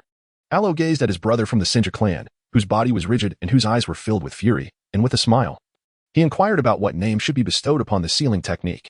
Konoha, cannot. Senju Hashirama was still preoccupied with thoughts of Konoha. He hesitated for a moment, attempting to articulate something before being sealed. Well, never mind. Coming up with a name is quite laborious, so perhaps it need not have one. As if completely oblivious to Hashirama's words, Aloe relinquished his fixation on the naming. At that moment, the crimson chains entwining their souls swiftly tightened, coiling and constricting until their essence was reduced to the size of a fingernail, and then it shrank back into the palms of Aloe's hands. The sealing was complete. But I am utterly exhausted. Aloe. Senna observed Aloe as he finalized the sealing of those two souls, and before he could approach, he noticed Aloe's eyes flutter shut, and he plummeted downward. The ethereal energy, which had been in a state of flux, erupted and twisted the instant he released his suppression, coalescing into a translucent giant clad in black armor. It was Susanoo, albeit a mutated version. Within the palm of this Susanoo lay Aloe, who had succumbed to slumber. Chapter 82, Kakashi in the Shadows. He beheld the realization of new achievements. Uchiha Senna's Guardian, reward, 8,000 points. Senju Hashirama Sealing Spatial Journey, reward, 8,000 points. Senju Tobarama's Sealing Spatial Journey, reward, 3,000 points. The consecutive achievements filled Aloe, who remained in a sleeping state, with an exhilarating joy. He was indeed fatigued, yet he had not pushed himself to the brink of collapse. He had anticipated that sealing the two brothers of the Senju clan would yield achievements, but he had not foreseen that Senna's unconsciousness would trigger such a surge in spiritual energy. What he desired, a mere soul protection gear, required a hefty sum of 50,000 points. Now, with this endeavor, he had accrued 19,000 points, coupled with the previous 18,000, leaving him only 13,000 points short. He hoped that the Akatsuki organization would generate more achievements, for not everyone's worth would be so high. Presently, the disparity in points for the same sealing technique between Senju Hashirama and Senju Tobarama became evident. Aloe, if you do not awaken soon, you will frighten Sasuke. You surely do not wish for him to activate his three-tomo Sharingan at this moment, or perhaps even awaken the Mangeki. Senna, cradling Aloe in the air, retracted the manifested Susanoo, attempting to rouse him. Not far from him, the eruption of his Susanoo, despite being in a spiritual form, had caused some tangible effects, shattering half of the Hokage rock in Konoha. The statues of the second Hokage, Senju Tobarama, and the third Hokage, Saratobi Hiruzen, were reduced to rubble. Half of Hashirama's statue lay in ruins, its remaining visage marred by cracks. The only statue still relatively intact was that of the fourth Hokage, Minato Namikaze, which, despite numerous fissures, compared favorably to the others. At that moment, the ninjas of Konoha, including the Umbu, the Hokage, and the elders, gathered around. The Hokage issued commands for an investigation, leaving behind sensory ninjas to search for any potential clues. Well, it's time to go home. Aloe responded drowsily, resting his head against Izuna's shoulder, making a slight movement to indicate his continued wakefulness. Izuna glanced down, fixating on the child nestled in his embrace, observing him intently. He understood well that the moment news of Sasuke's peril reached him, the boy would awaken, regardless of his fatigue. Truly, what an irksome sibling attachment. Ancestor, could you perhaps proceed at a more leisurely pace? Allow me a moment to recuperate. After all, Sasuke is still young, and we must not let him awaken the three-tomo Sharingan too soon, for the earlier it manifests, the greater the toll on his fragile body. Aloe gently patted Senna's arm, urging him to slow his pace. You are still half a day younger than him. Despite understanding the situation, Senna couldn't help but voice his annoyance. Day after day, these two mischievous boys seemed to take delight in teasing him, relishing the fact that he couldn't locate his brother. Half a day was merely a conceptual expression, equating to just over 2 hours. Moreover, I am able to utilize this ability due to my remarkable regenerative capacity. While I may not possess the extraordinary self-healing prowess akin to that of Hashirama Senju, I can still facilitate a remarkably swift recovery of my body. Upon mentioning this, Aluo suddenly opened his eyes, casting a disdainful glare at Izuna. Some individuals are truly foolish. You little brat, why are you staring at me? It was my brother's folly, not mine, and he even gave up on avenging me because of it. This is infuriating. If Orochimaru can summon those two, when will he manage to bring my brother back? If I cannot deliver a few blows to him, I shall never swallow my indignation. Izuna understood the meaning behind Aluo's glare. Initially, he had hoped to quiet the boy down, However, the more they discussed, the angrier he became. He was already contemplating taking the initiative to retrieve his brother from the Pure Land. A single beating would not suffice to relieve his frustration. He envisioned starting with a reanimation technique, allowing him to inflict pain repeatedly while ensuring his brother could not perish, thus venting his anger sufficiently. His corpse was no easy find. Having faked his death to deceive Hashirama, the last known location of his demise was known only to Kagaya and Black Zetsu. Alo chuckled softly, then, with a resigned expression, conveyed that this was indeed an impossible task. Let us wait patiently, since they believe my brother to be of value. They will eventually summon him. You should refrain from provoking that dark entity. It has existed for millennia and has orchestrated countless schemes, harboring innumerable hidden tactics. Izuna merely offered a light-hearted complaint, not genuinely intending for Alo to seek out the deceased. Let us leave it at this for now. Although it frustrates me greatly and I long to see my brother again, I cannot place Alo in jeopardy. Despite this young man having already undertaken numerous perilous endeavors, I am mindful of the situation. We have arrived home, and dear ancestor, please do not frighten my brother. Alo gazed at Sasuke, who stood in the courtyard, and nudged Izuna, urging him to be cautious and refrain from uttering anything that might frighten Sasuke. I understand, you little rascal who is perpetually afraid of angering your brother. Izuna retorted, playfully slapping Alo on the back, propelling him toward Sasuke. If he was to avoid saying anything inappropriate, then he might as well not join the fray. Whatever needed to be said, let that boy explain it to Sasuke himself. Sasuke looked at the figure before him, tilted his head up to the moon, softly calling out his brother's name before lying down on the ground, appearing to have fallen asleep. Nearby, a hurried Umbu ninja, witnessing the scene, attempted to approach, but was halted by a hand. No need to go over, he occasionally does this. He wakes from nightmares and stands in the courtyard for a while, missing his brother. The fox-masked ninja with white hair leisurely stowed a small comic book into his ninja pouch, raising a hand to prevent the newcomer from advancing. The tales of Uchiha Sasuke's nightmares following his brother's disappearance, his wild training sessions in the courtyard, filled with longing for his sibling and resentment toward his elder brother, were no longer extraordinary occurrences. That useless young master of the Uchiha clan? The mask obscured his expression, yet the newcomer's tone dripped with mockery, clearly disdainful of the once prominent Uchiha heir. Whether he was truly useless was debatable.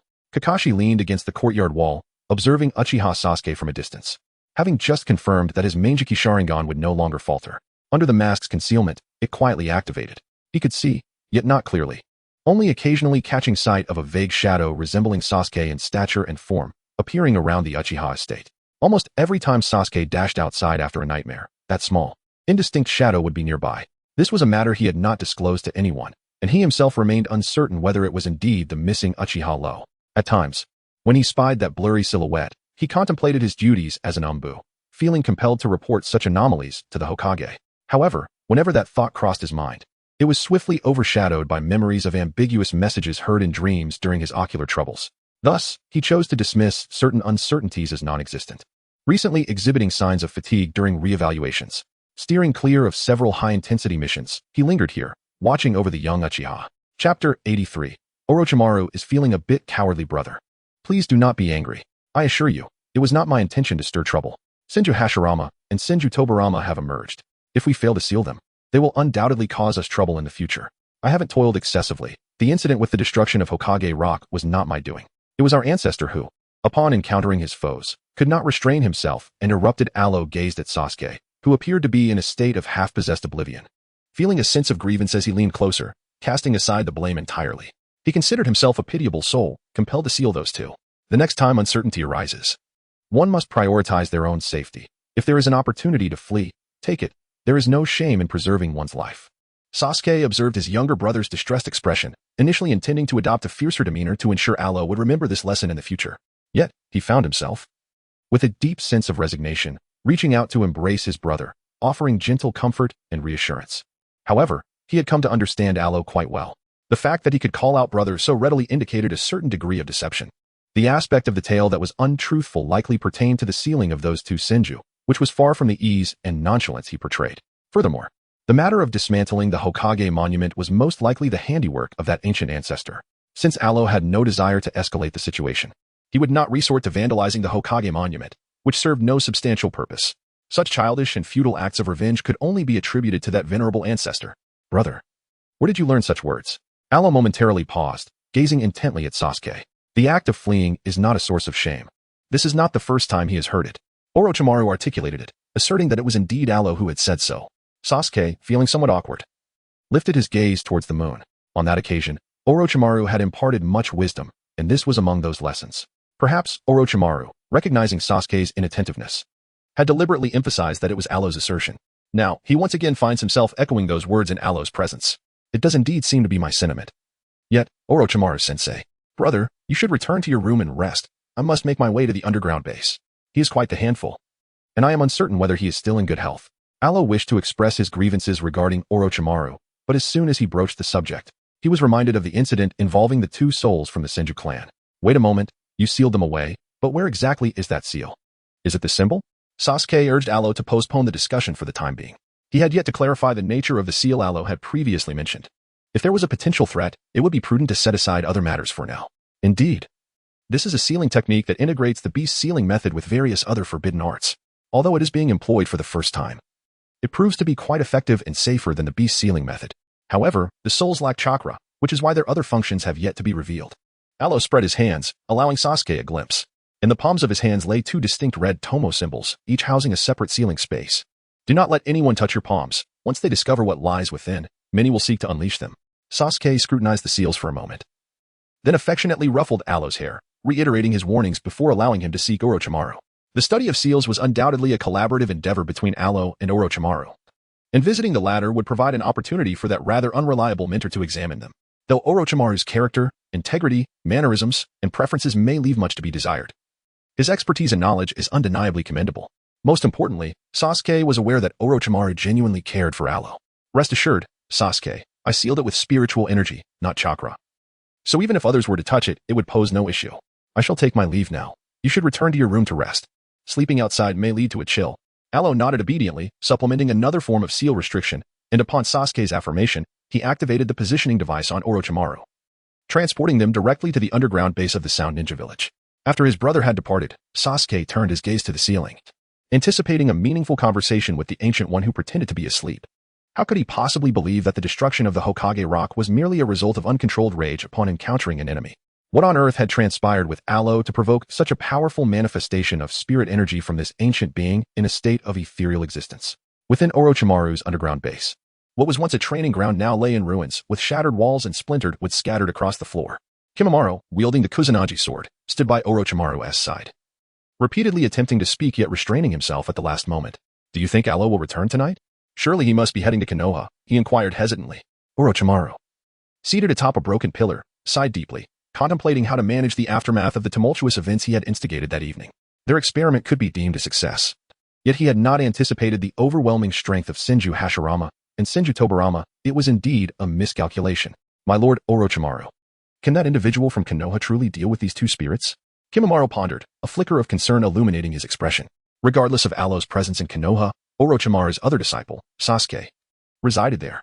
Should these two spirits be unleashed in Konoha, what if they could not be controlled and inadvertently harmed Sasuke? Alo would undoubtedly be driven to madness. The spirit of the Uchiha clan was formidable. In its ethereal form, even the combined might of the Senju brothers would prove ineffective.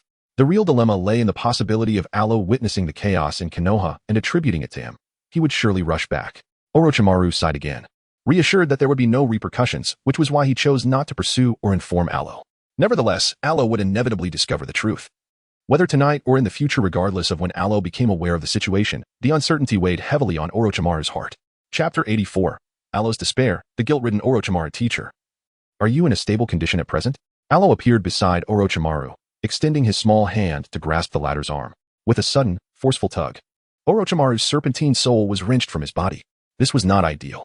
Orochimaru had been contemplating how to articulate his thoughts. Now, with his soul forcibly extracted and confronted by Alo's large, penetrating eyes, he found himself at a loss for words. It seemed undeniably true that he had indeed taken a perilous risk. They had ventured to Konoha with the intent to kill me. Alo stared for a moment, his eyes reddening as he lowered his head and released his grip, allowing Orochimaru's soul to return. He found a clean spot to sit down, his expression tinged with melancholy as he recounted how Hashirama Senju and Tobirama Senju had attempted to seize him, even harboring intentions to kill. Orochimaru's soul re-entered his body, only to emerge cautiously once more, gently approaching Alo and enveloping the child's soul in an embrace. Fortunately, nothing disastrous had occurred. He had previously underestimated the situation, believing that the two souls lacked chakra and thus could not pose a threat, which led him to think that Izuna Uchiha could easily handle them. He had forgotten that Hashirama Senju was once the god of ninjas, possessing sage body while alive, and that his soul might possess certain extraordinary powers. Furthermore, Tobarama Senju had pioneered the technique of impure world reincarnation and developed the Flying Thunder God technique, with his intentions towards the Uchiha being far from benevolent. Given their presence in Konoha and their encounter with Alo in his spectral state, should they become aware of Alo's animosity towards the village? It was he who had inadvertently placed Alo in peril. Teacher, I almost couldn't return. Woe is me. Alo turned away, burying her face in Orochimaru's shoulder, weeping softly in a voice tinged with grievance. Host, you certainly know how to instill guilt in Orochimaru, the system observed with amusement, taking the opportunity to mock its host for their lack of shame. It was indeed you who awaited the Senju brothers to seize the achievement reward. Yet now you have the audacity to weep as if you have been wronged. Look at your hands. The brothers sealed within your palms are the ones who truly deserve to lament. Otherwise, what? If I strike him, will he learn from it? Alo wept sorrowfully, while internally lamenting the incessant troubles caused by Orochimaru. For a mad scientist, the allure of perilous experiments could never be diminished by their inherent dangers. When under his watchful gaze, Orochimaru might exhibit a modicum of restraint, yet the moment an opportunity arose, he would invariably succumb to the temptation of experimentation. It was precisely because he understood this that he resorted to subtle admonishments, hoping to instill in Orochimaru a sense of caution, encouraging him to ponder the consequences before embarking on any hazardous endeavors.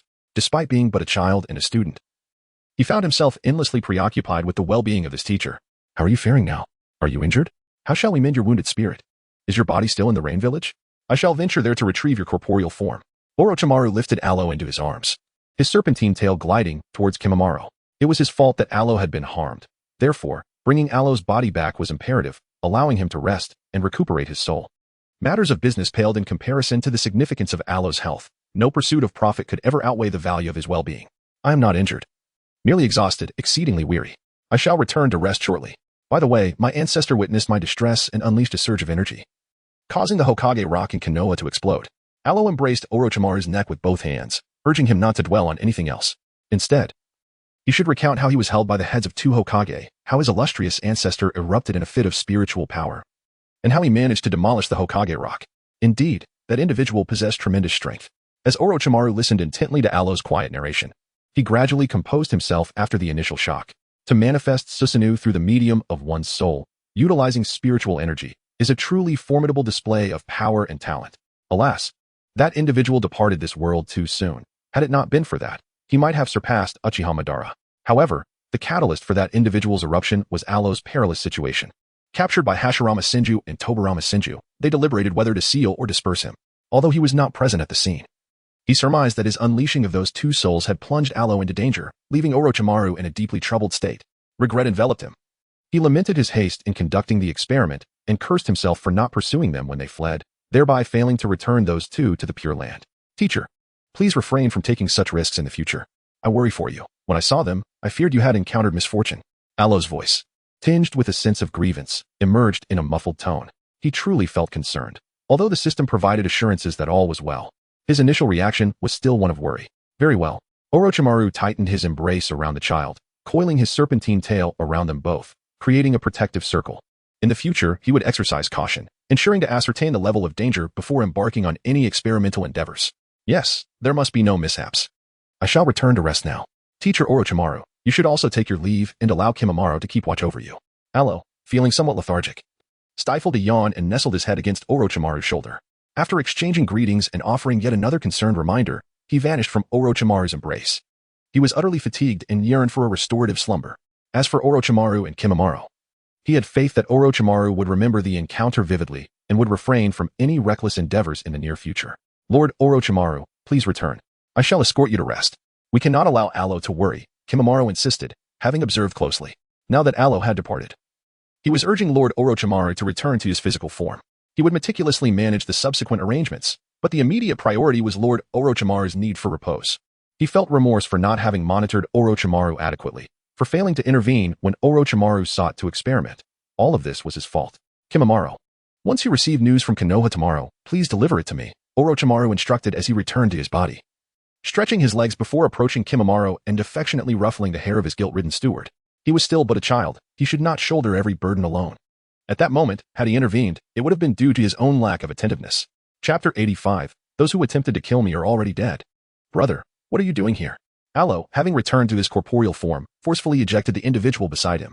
Only then did he groggily open his eyes. Observing Uchiha Itachi standing against the wall, and innocently inquired why he was present in this confined space. I only have one bedroom. Uchiha Itachi approached the bedside. Gazing at Alo, who was desperately attempting to feign normalcy yet appeared so fatigued that he could barely clutch the blanket, this night promised to be anything but tranquil. In this unfamiliar setting, the hurried return after leaving food behind indicated that something must have transpired back in Konoha. However, he was at a loss for how to inquire further, for he had unraveled a particular truth today. Alo harbors neither resentment nor hatred towards him. Yet this absence of animosity is not rooted in their fraternal bond. Rather, it stems from Alo's perception that this elder brother holds little significance. The brother, bound by blood, is not the brother he acknowledges. The fraternal affection cultivated over the years was irrevocably erased on that fateful night. Elder brother, our ancestral lineage shattered the Hokage rock. Alo squinted his eyes, caught in a state that bordered on slumber, and suddenly spoke of the events that transpired in Konoha. He briefly recounted the incident. And just as Uchiha Itachi seemed poised to inquire further, Alo closed his eyes and fell asleep. Let him rest. Itachi's eyes fluttered open and shut as he gently draped a blanket over Alo. Sitting on the floor beside the bed, he gazed at Alo's serene slumber. His heart a tempest of turmoil and conflict. The matter that incited the fury of their venerable ancestor, leading to the destruction of the Hokage rock, could not be trivial. Tonight's events were undoubtedly significant. Moreover, it was highly probable that something had befallen Alo, prompting that uncertain figure, possibly their ancestral progenitor, to unleash an extraordinary power in a spectral state.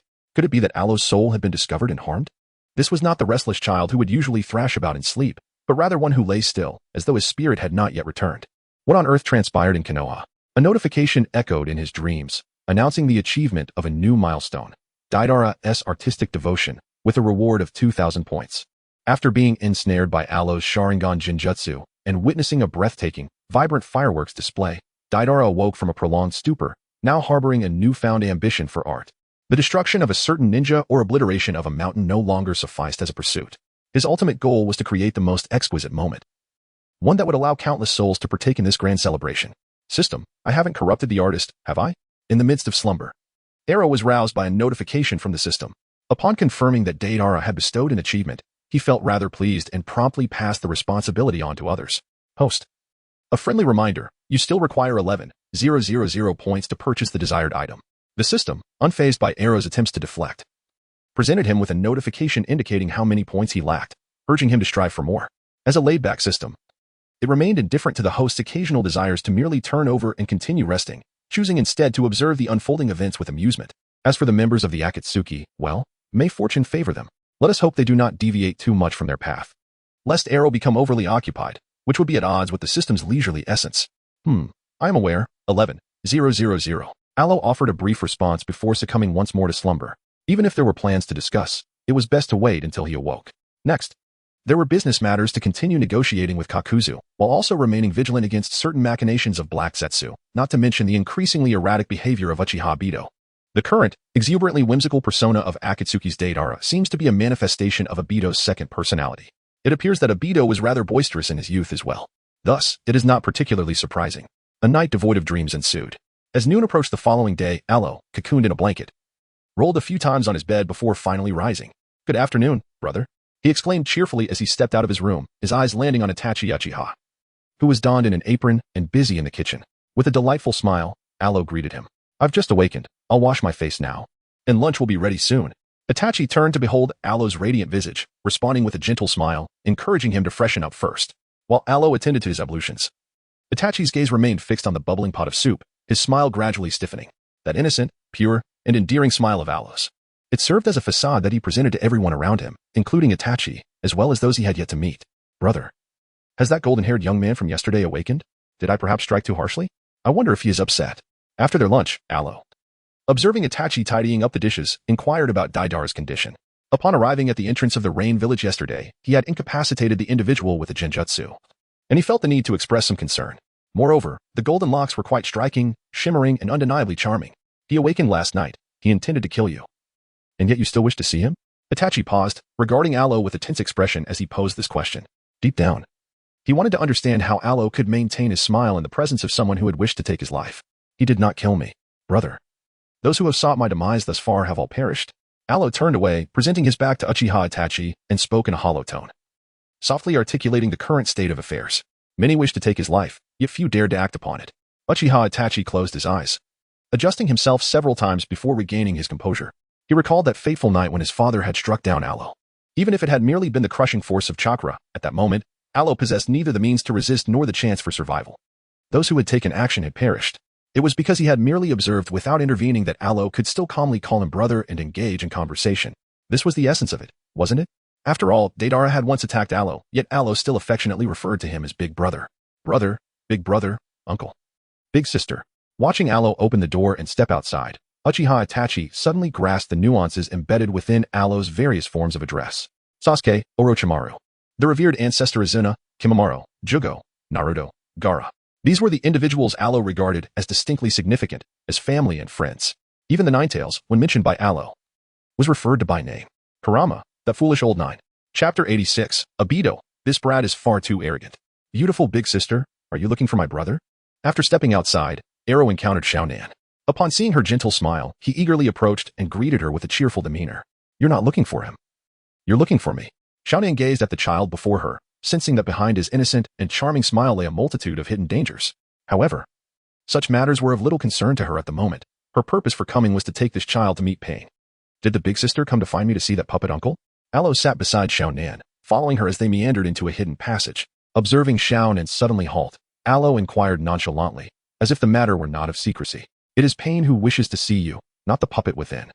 Xiaonan's heart tightened slightly, yet she dismissed it as mere coincidence, recalling that the child had encountered Sasori outside the Rain Village the previous day. Indeed, Pain is that puppet master, a living corpse, quite formidable.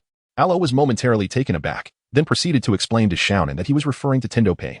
However, the mood of Xiaonan was of little consequence at that moment. Before them, a stone door creaked open, revealing Pain and the masked figure, Abido, standing within. Today marked the occasion of their meeting with Alo. Uchiha Abido regarded Alo as he entered, leaning against the wall and scrutinizing him with a single Sharingan eye. Filled with scrutiny and suspicion, he recalled vividly that this child had once been utterly lifeless. He had not only witnessed the child's demise but had also approached the corpse to conduct a thorough examination. Indeed, my ancestor Izuna has expressed a desire to converse with you. Perhaps you could find a suitable time to discuss matters with him, so that I, as a mere child, need not relay messages back and forth. Wouldn't you agree? Alo gazed at the closed door, casting a glance at the nearby Tendo Pain. His smile vanished, and his gaze towards Uchiha Abido turned frigid. Uchiha Madara? Although this was merely a substitute summoned by Uchiha Madara, his dashing and gentle ancestor had certainly been displeased by this matter. You say who? Uchiha Abido's pupils quivered, and it took him a moment to ascertain once more. Izuna, it seems. Uchiha Madara's brother? Is he still alive? Wasn't it said that Izuna had his eyes plucked out by Uchiha Madara and subsequently perished? I declare, my dashing ancestor, Uchiha Izuna, is eagerly awaiting a conversation with you. Alo raised his head and gazed at Uchiha Abido, urging him to listen intently.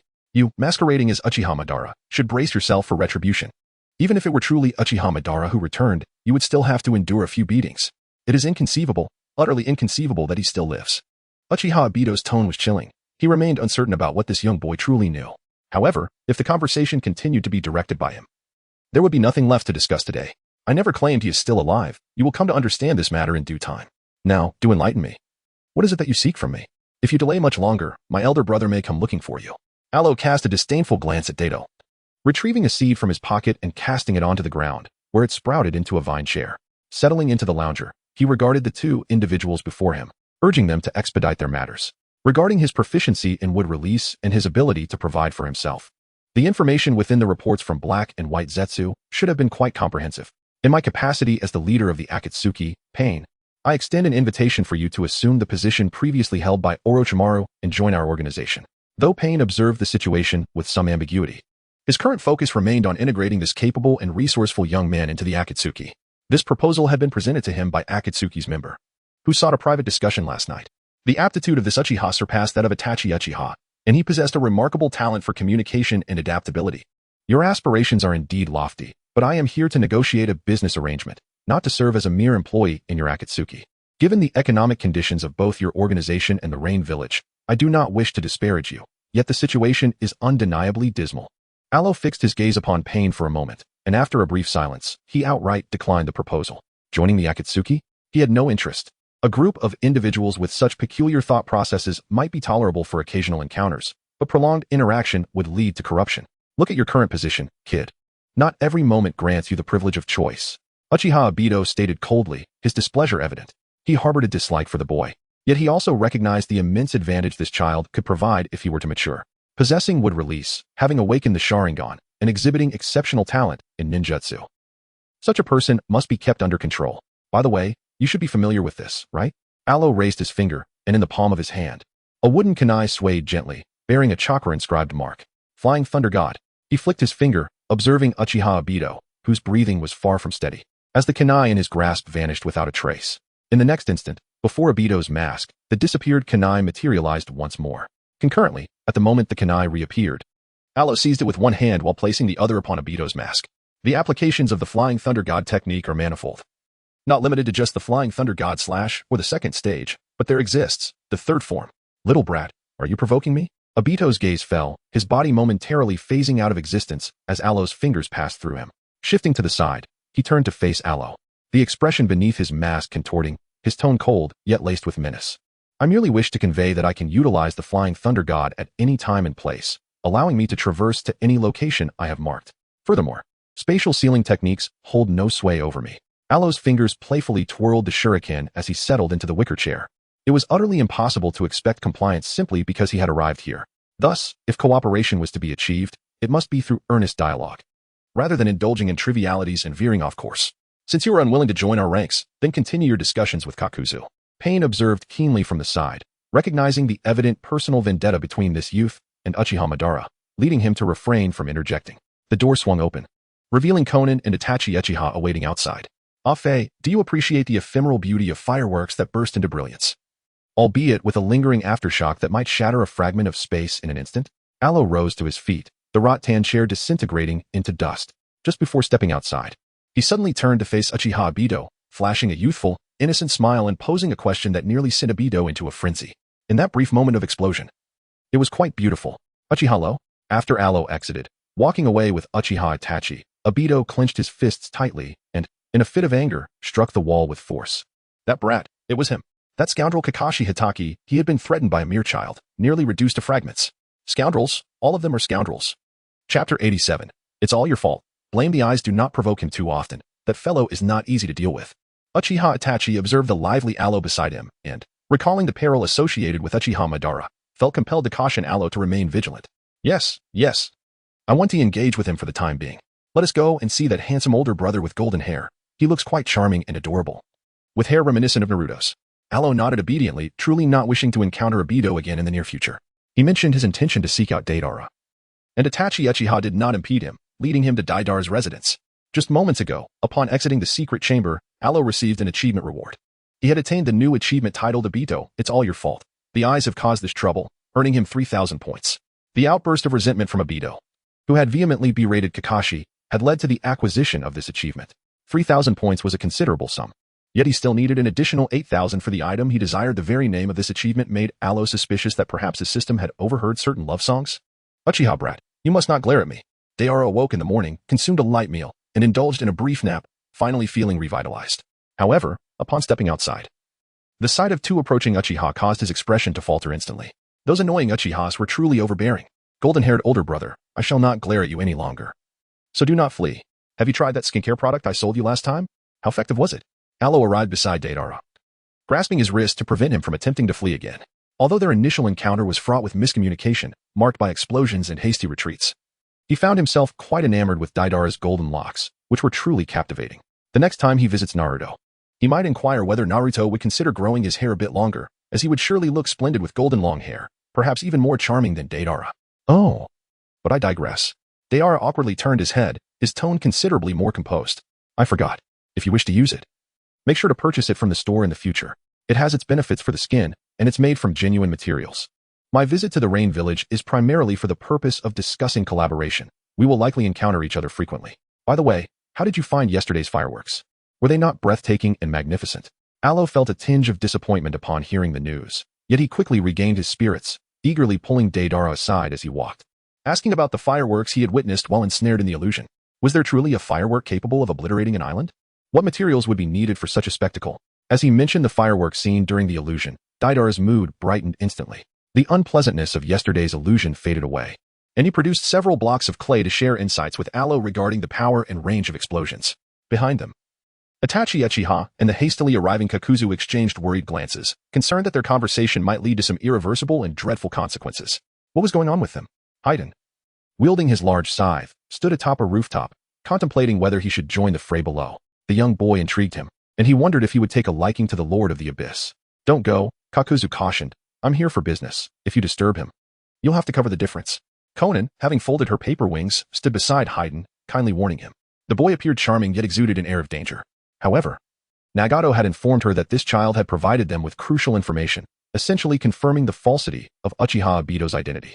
Yet, even with the knowledge that Obito was a fraud, what could be done? Their plans had progressed too far to be halted or altered now. The four meandered through the Hidden Rain village. Along the way, Deidara enthusiastically introduced Alo to various shops, detailing what each sold and their usual customer flow. Occasionally, he would recommend his favorite stores with particular enthusiasm. During their exploration, he grasped Alo's arm and led him to a clay figurine shop, encouraging him to select a piece from the assortment on display. After surveying the commercial landscape of the Hidden Rain village, Alo entered one of Kakuzu's establishments, clutching a cat figurine. Upon entering, both Deidara and Itachi were promptly ushered out, leaving only the money-obsessed elder and youth to engage in discussions over a plethora of documents for several hours before reaching a conclusion. Kakuzu, let me tell you, while you may be older and shrewd, your ambitions are still too modest, Alo earnestly advised during their dinner together. Having previously interacted solely with ninjas and unscrupulous merchants, your understanding of profit-making has been limited to ninja missions and bounties. But now, things are different. Young Master Alo would appreciate it if you shared any new avenues for making money. We can all prosper together. If I make money, you can be assured that a portion will certainly go to you as well. Kakuzu's heart swelled with excitement at the thought of profit. Money. The idea of earning from the 5 great nations in their respective hidden villages, while not overlooking the small nations and villages, invigorated him. A new achievement was unlocked. Kakuzu's advancement, broadening perspectives for wealth. Reward, 2,000 points. Another new achievement, albeit like Deidara's, only yielded 2,000 points. Though modest, any profit was welcome. With 6,000 points still required, Alo felt invigorated. After a long discussion with Kakuzu post-dinner, he finally returned to rest under Itachi's watchful gaze just before dawn. That night, Alo remained obedient and did not wander, though his restless sleeping posture persisted. As he tossed and turned, occasionally kicking and punching the air, Itachi leaned against the wall, unable to suppress a slight smile at the sight of his younger brother's vibrant slumber. Chapter 88. He became fixated on Shinji Tobarama. Alo, heed my words. Avoid the dango from that shop. It's far too rich on a new day. Deidara led Alo out for some fun, warning him against visiting the dango shop that Itachi favored. Not far behind them, Itachi's gaze was menacing as he observed. Yet it failed to dampen the playful spirits of the two youths. Golden-haired Deidara and black-haired Alo slipped into a barbecue restaurant, eagerly placing their orders. Big brother and Kisame, come join us. When Alo was placing the order, he did not forget to call out to Uchiha Itachi outside, along with Kisame Hashigaki, who had just arrived and was conversing with Itachi. Come in. Upon hearing his brother's call, Uchiha Itachi turned and entered, causing Kisame, who had intended to discuss the latest mission, to pause momentarily before following him inside. Brother, are you about to embark on a mission? If so, do not worry about me. I shall be well cared for by Deidara. I can also seek out Uncle Kakuzu, or perhaps Sister Konan. Please do not let my presence hinder your duties. Alo savored the grilled meat placed before him by Uchiha Itachi, taking a moment to express that he had already become well acquainted with many members of the Akatsuki organization. Tomorrow morning, he would accompany Kakuzu to the Land of Water. He inquired when Itachi intended to visit Orochimaru. Itachi observed his exuberant subordinate, who appeared utterly unconcerned, reveling in the pleasures of amigacure, and felt a throbbing headache wash over him. While it was true that Alo had companions for entertainment, the current reality was that certain individuals were unable to reach him. Should an opportunity arise, they would undoubtedly seize it without hesitation. I shall linger a while longer, perhaps for 2 more days, before embarking on a journey to the Land of Wind. It has been quite some time since I last visited Gaara, and I find myself longing for him, as well as for the delectable cuisine prepared by Temari, which is characteristic of the Land of Wind. Surely, she must have acquired some culinary skills by now, Alo mused, unperturbed in sharing his future plans. His recent business discussions with Kakuzu had proven largely successful, and he had transported some of the goods using space-time scrolls. Although he had only received a portion of the payment, as long as Kakuzu remained alive, their collaboration would persist, fostering a long-term relationship that would benefit all parties involved. In the initial stages, he would rely on Black and White Zetsu to relay messages, subsequently coordinating with Kakuzu for the transfer of funds. However, this arrangement would only be temporary. Once stability was achieved, he envisioned operating under a similar model with Sunagakure. This time, his journey would not be limited to Sunagakure. He also planned to traverse both major and minor nations before the plot unfolded, to observe the current state of the relatively stable shinobi world. By the way, once you arrive in the Land of Water, do remember to send a signal. I still need to replenish Kakuzu's supplies, and in passing, see what the Land of Water has to offer, he suddenly recalled, uncertain if Kakuzu would remember the matter he had previously mentioned. Alo handed a wooden shuriken to Uchiha Itachi, instructing him to crush it with chakra upon receiving it. so that he could sense its presence when the time comes. The Flying Thunder God technique would facilitate Uchiha Itachi's retrieval. The Flying Thunder God, indeed, is a remarkably efficient and convenient ninjutsu. Reflecting on ninjutsu, Alo was reminded of Shinji Tobarama, who resided within the ceiling space. Although this individual may not possess the prowess of the first Hokage, and the points awarded for his achievements are rather meager, he bears a deep-seated animosity towards the ancestor of Izuna and has propagated the notion that the Uchiha are inherently malevolent. Nonetheless, none of this can overshadow his extraordinary talent. In the realm of research, while Orochimaru excels in development and refinement, it is Shinji Tobarama who possesses the innovative spirit, capable of forging new paths.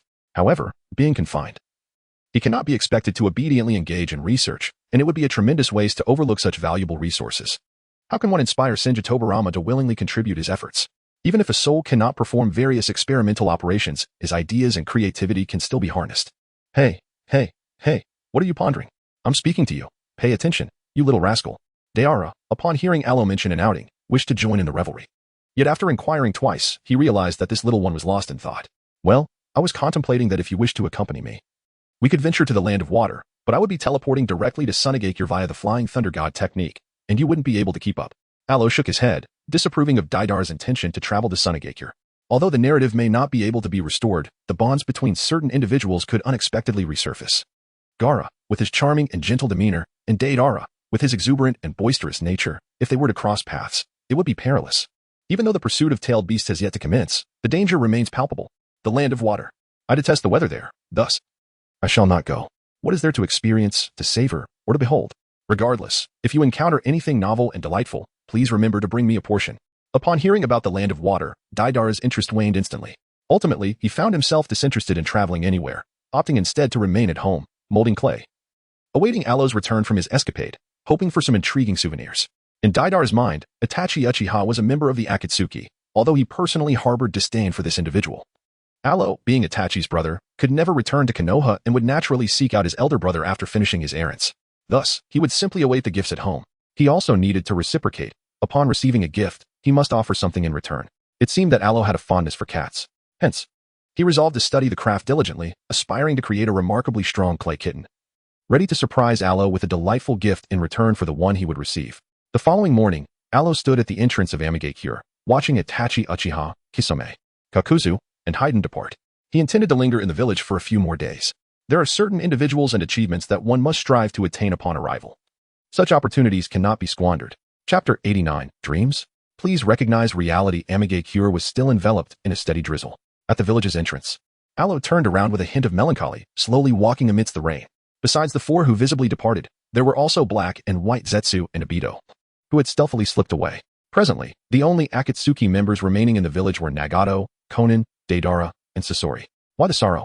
Konan tucked away her water-resistant paper wings and gently descended before Alo.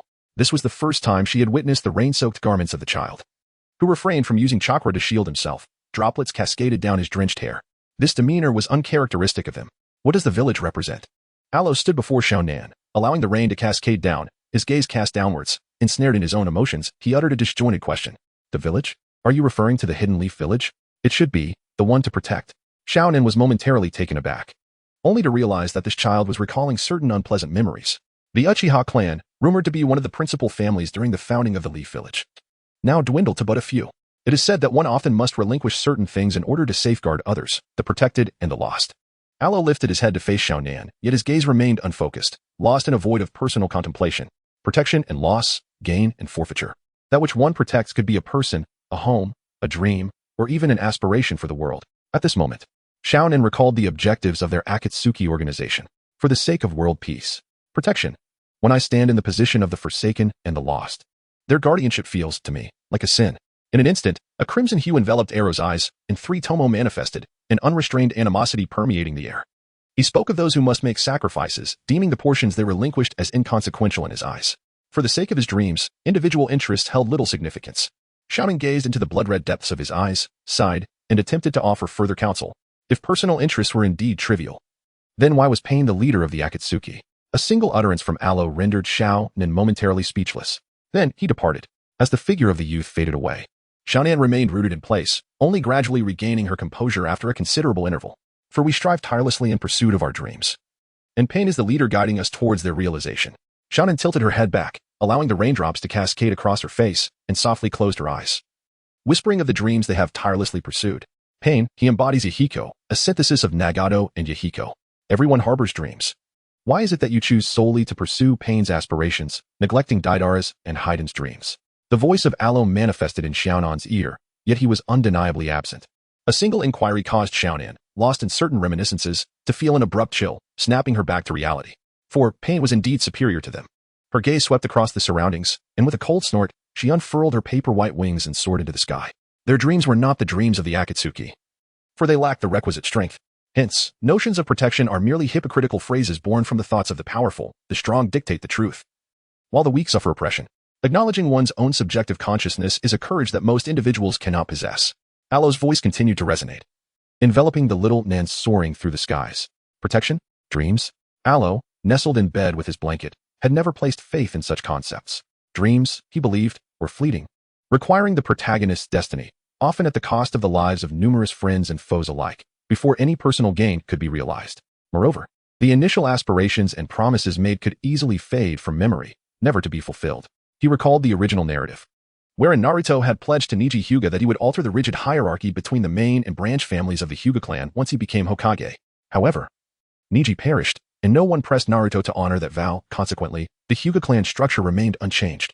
Additionally, a significant factor lay in the fact that, in the original plot, Naruto's wife and sister-in-law belonged to the main family.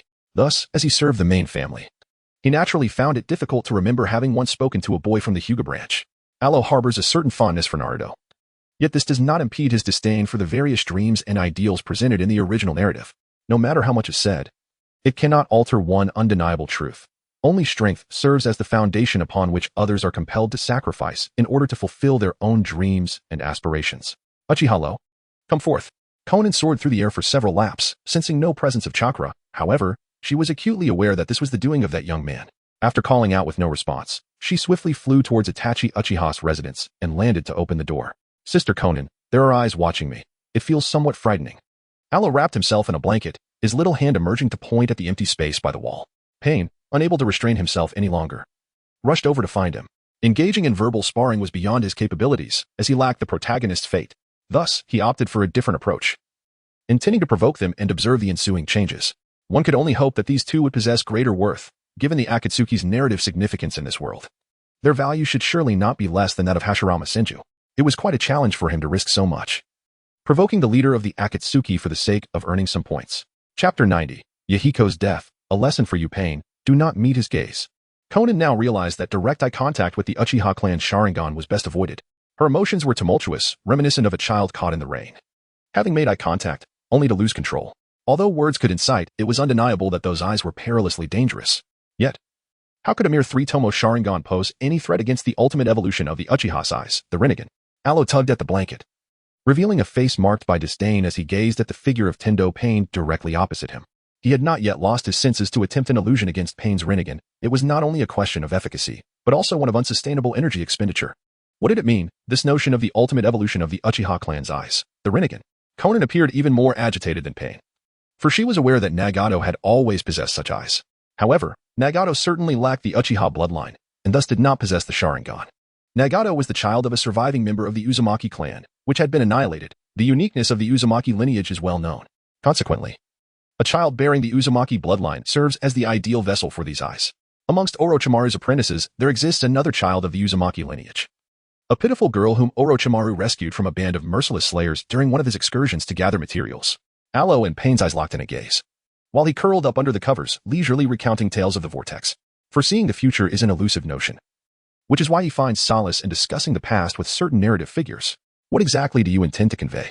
Konan approached Pain's side, casting a cold glance at Alo, eager to decipher the child's meaning. I merely feel discontented. My ancestor, Izuna, would undoubtedly be quite displeased with the fact that someone is impersonating his brother and having his eyes, which were transplanted while he was still alive, given to a stranger. Thus, it is imperative for you to understand the original owner of these eyes and, furthermore, to stir up some trouble for Obito Uchiha and Kagaya. Alo's hand, resting outside the quilt, brushed through his still damp hair, as he began to elucidate how those eyes had come to be in their current state. You were correct in your previous assertion. Power forms the foundation of all things. As it stands, you lack the capability to seize these eyes from me. After a moment of silence, Pain regarded Aloe seriously, articulating his understanding of the present circumstances. Furthermore, he urged this Uchiha youth to refrain from interfering with his plans. Seizing the eyes would be futile. My ancestral spirit has long since departed, and he holds no desire for the Rinnegan. The once splendid Sharingan has been reduced to this. Much to his disdain, Aloe sighed and expressed his disdain for the Rinnegan. The Sharingan is so aesthetically pleasing. Why resort to the unsightly would-release cells? In their occasional conversations, he and Izuna had mentioned several times their unanimous opinion that the circular design of the Rinnegan was quite unattractive, significantly detracting from one's appearance. Souls. Can souls continue to exist? Does that mean one can converse with the deceased? Conan gazed at Aloe in astonishment, as if she understood why he could immediately discern that Pain was not a living being. This was Yahiko's corpse. If Yahiko's soul still lingered here, then could a living corpse truly harbor a soul in a state of tranquility? Aloe was uncertain of where Yahiko's soul resided, yet he was currently engaged in a ruse. So he spoke carelessly. At the very least, he would extract some flesh and blood from Yahiko's remains and attempt a form of impure resurrection, hoping to see if he could draw forth the departed spirit. Under ordinary circumstances, retrieving Yahiko's soul from the Pure Land should pose no significant challenge. However, if that proved futile, other possibilities would need to be contemplated. Could it be that he could be brought back to life? Conan's thoughts took a sudden leap. And upon gazing at Pain, a new idea began to form. If the body was indeed alive, might they not be able to facilitate the soul's return and thus achieve resurrection? Even if the soul were to return, what would that accomplish? He had perished before your very eyes, and the current Akatsuki was not entirely under your control. Did you intend to witness him become a sacrificial offering once more, merely to showcase the value of death? Aloe, with unreserved candor, shattered Shannon's hopes. He too wished for Yahiko's revival, yearning for the trio to reunite once more. Alas, the system emerged, unequivocally informing him that, after thorough examination, the reunion of the three was an impossibility. To resurrect Yahiko, Nagato would have to employ the Rinnegan, a feat that would ultimately lead to his demise. Thus, the trio could never be complete. What did this signify? Pain reminisced about Yahiko's death at that moment. He seemed to grasp the concept, though not entirely. It is said that the Uchiha clan's Sharingan can only be awakened by witnessing the death of one's most cherished individual. Furthermore, the initial state of the Rinnegan, once transplanted, represents a dormant power yet to be unleashed. Aloe spoke slowly, ensuring that Nagato and Conan could fully comprehend. The demise of Yahiko was, from the very outset, a necessity. It served as the key to awaken Nagato's Rinnegan powers. At that time, either Yahiko or Conan had to perish.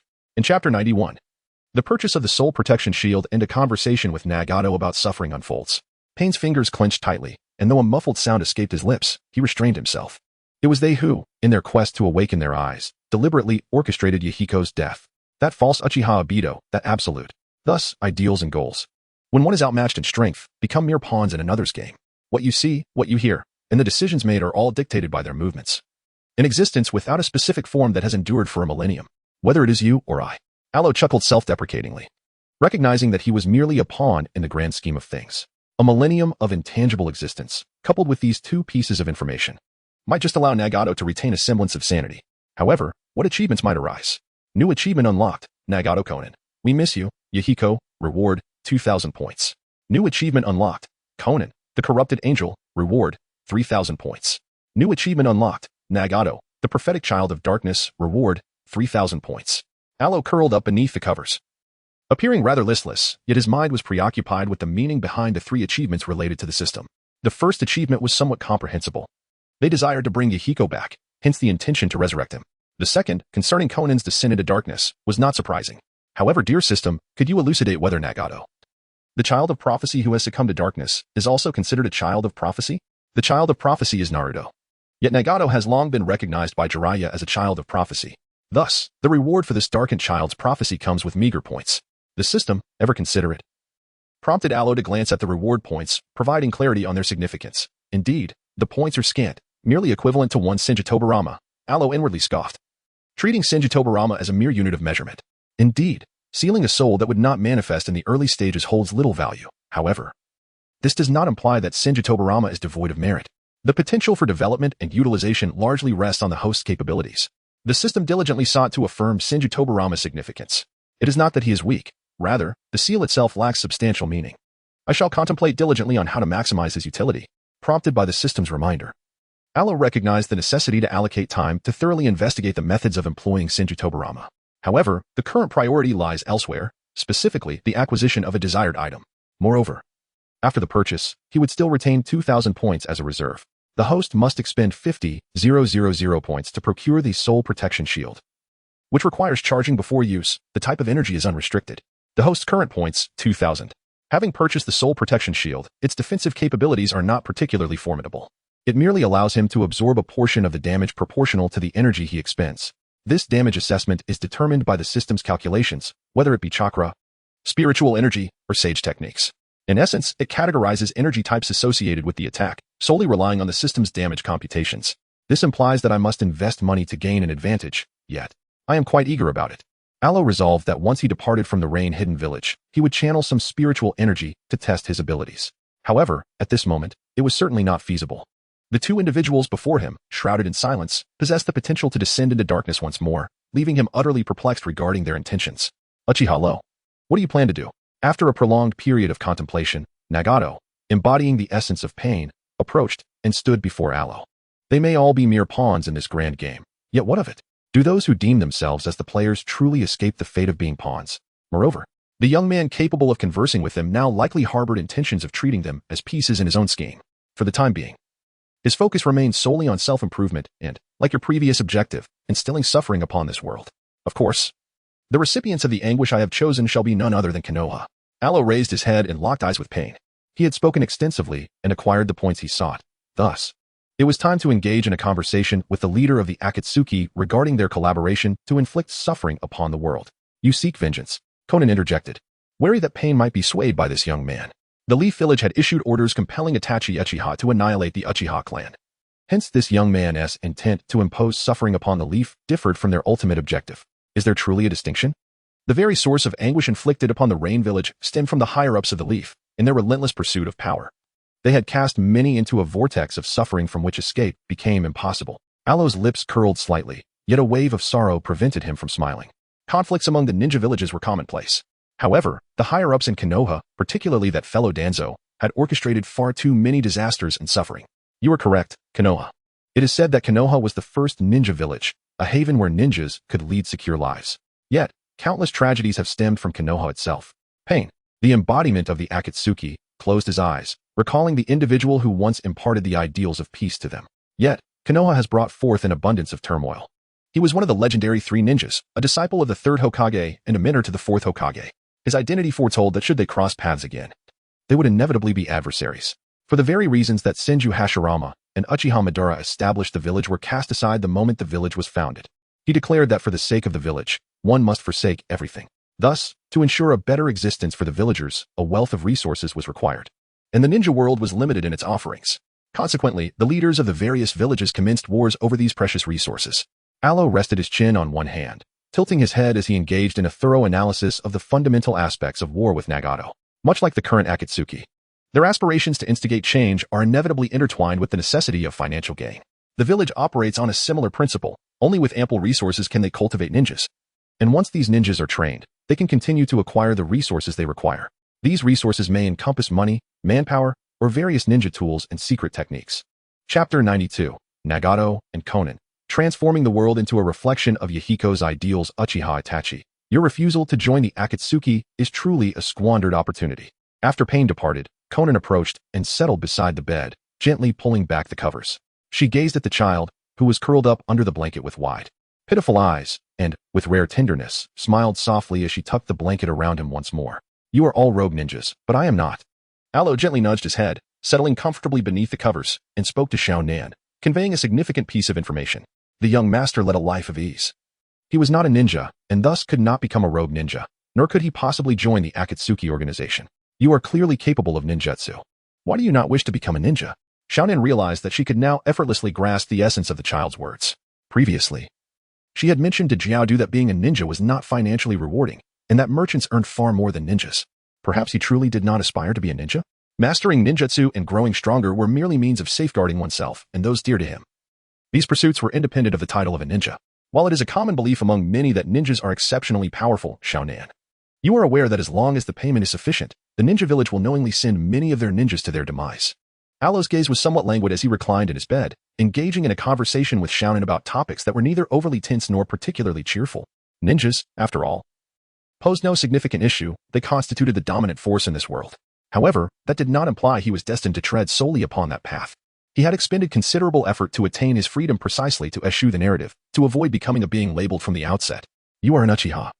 The Uchiha clan has always been regarded as a formidable lineage of ninjas. Xiaonan perched on the edge of the bed, gently patting Aloe's hair, unconvinced that this young lad could truly escape the identity of a ninja.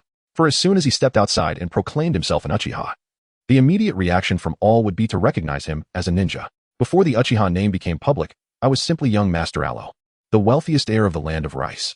Aloe laughed joyfully. Although his identity has only made a modest impression in the land of rice and the land of wind, he is confident that soon he will expand his chain of stores across various nations, both large and small. The land of water has Kaku and others engaged there, and he plans to undertake ventures in nearby smaller countries as well. His sights are set solely on the land of earth and the land of lightning. As for the land of fire, he prefers to avoid it for the time being, as it would inevitably lead him to interact with Konoha. Until Sasuke graduates from the Ninja Academy, he does not wish to cause any disturbances. Previously, he had inquired whether Sasuke aspired to become a ninja, to which Sasuke replied that the Uchiha clan must always have a ninja. Thus, he is determined to see Sasuke become a ninja, to seek revenge for the Uchiha family under that guise. Aloe has always endeavored to protect Sasuke's aspirations, so he does not mind waiting a few more years. Well, everyone has their own ambitions. Should the day come when he wishes to become a ninja, Amigakure also has ninjas. One need not necessarily become a rogue ninja. Orochimaru has already established Otogakure, providing numerous choices. Konan found herself quite fond of this child. It turned out that the previous awkwardness stemmed from the child's exceptional performance, while her instincts had sensed a facade. Now that everything is clear, when she looks at Aloe, she perceives merely a slightly proud yet endearing child. Especially now. He clearly still requires care, a child who kicks off the covers while sleeping. Whenever I have that thought, I might give it a try. After all, I have many options and the freedom to be whimsical. Sister Konan, would you like to go check on Nagato?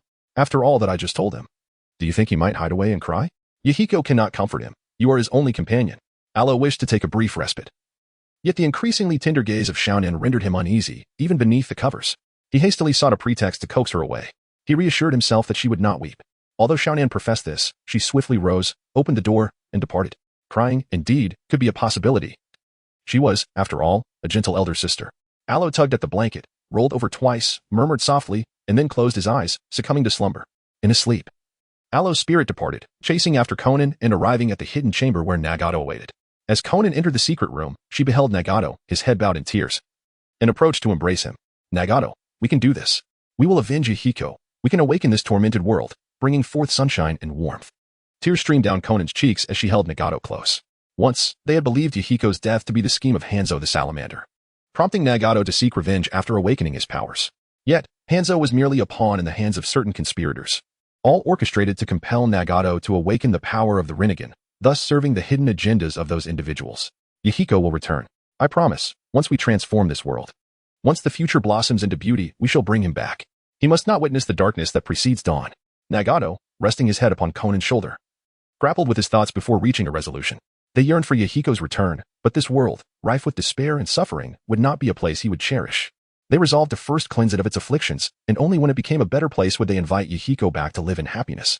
Nagato, I will remain by your side. Together, we shall walk this path, and when the world transforms into something beautiful, we will reunite with Yahiko, the three of us together. Konan nodded in agreement, sharing the same sentiments as Nagato. Having grown up together, their bond was so profound that words were often unnecessary. Aloe lingered nearby, conducting a thorough examination of Nagato's frail physique before discreetly departing. With the achievement secured, he took a brief respite. For tomorrow, he would be ready to embark on his journey. The chain store in the Land of Wind was also nearing its grand opening. Chapter 93, Sunagakure. Gaara awaited his sister Temari, as he once again intruded upon her. A few days after departing from the hidden rain village, Aloe arrived at the hidden sand village and swiftly made his way to the home of Tamaki.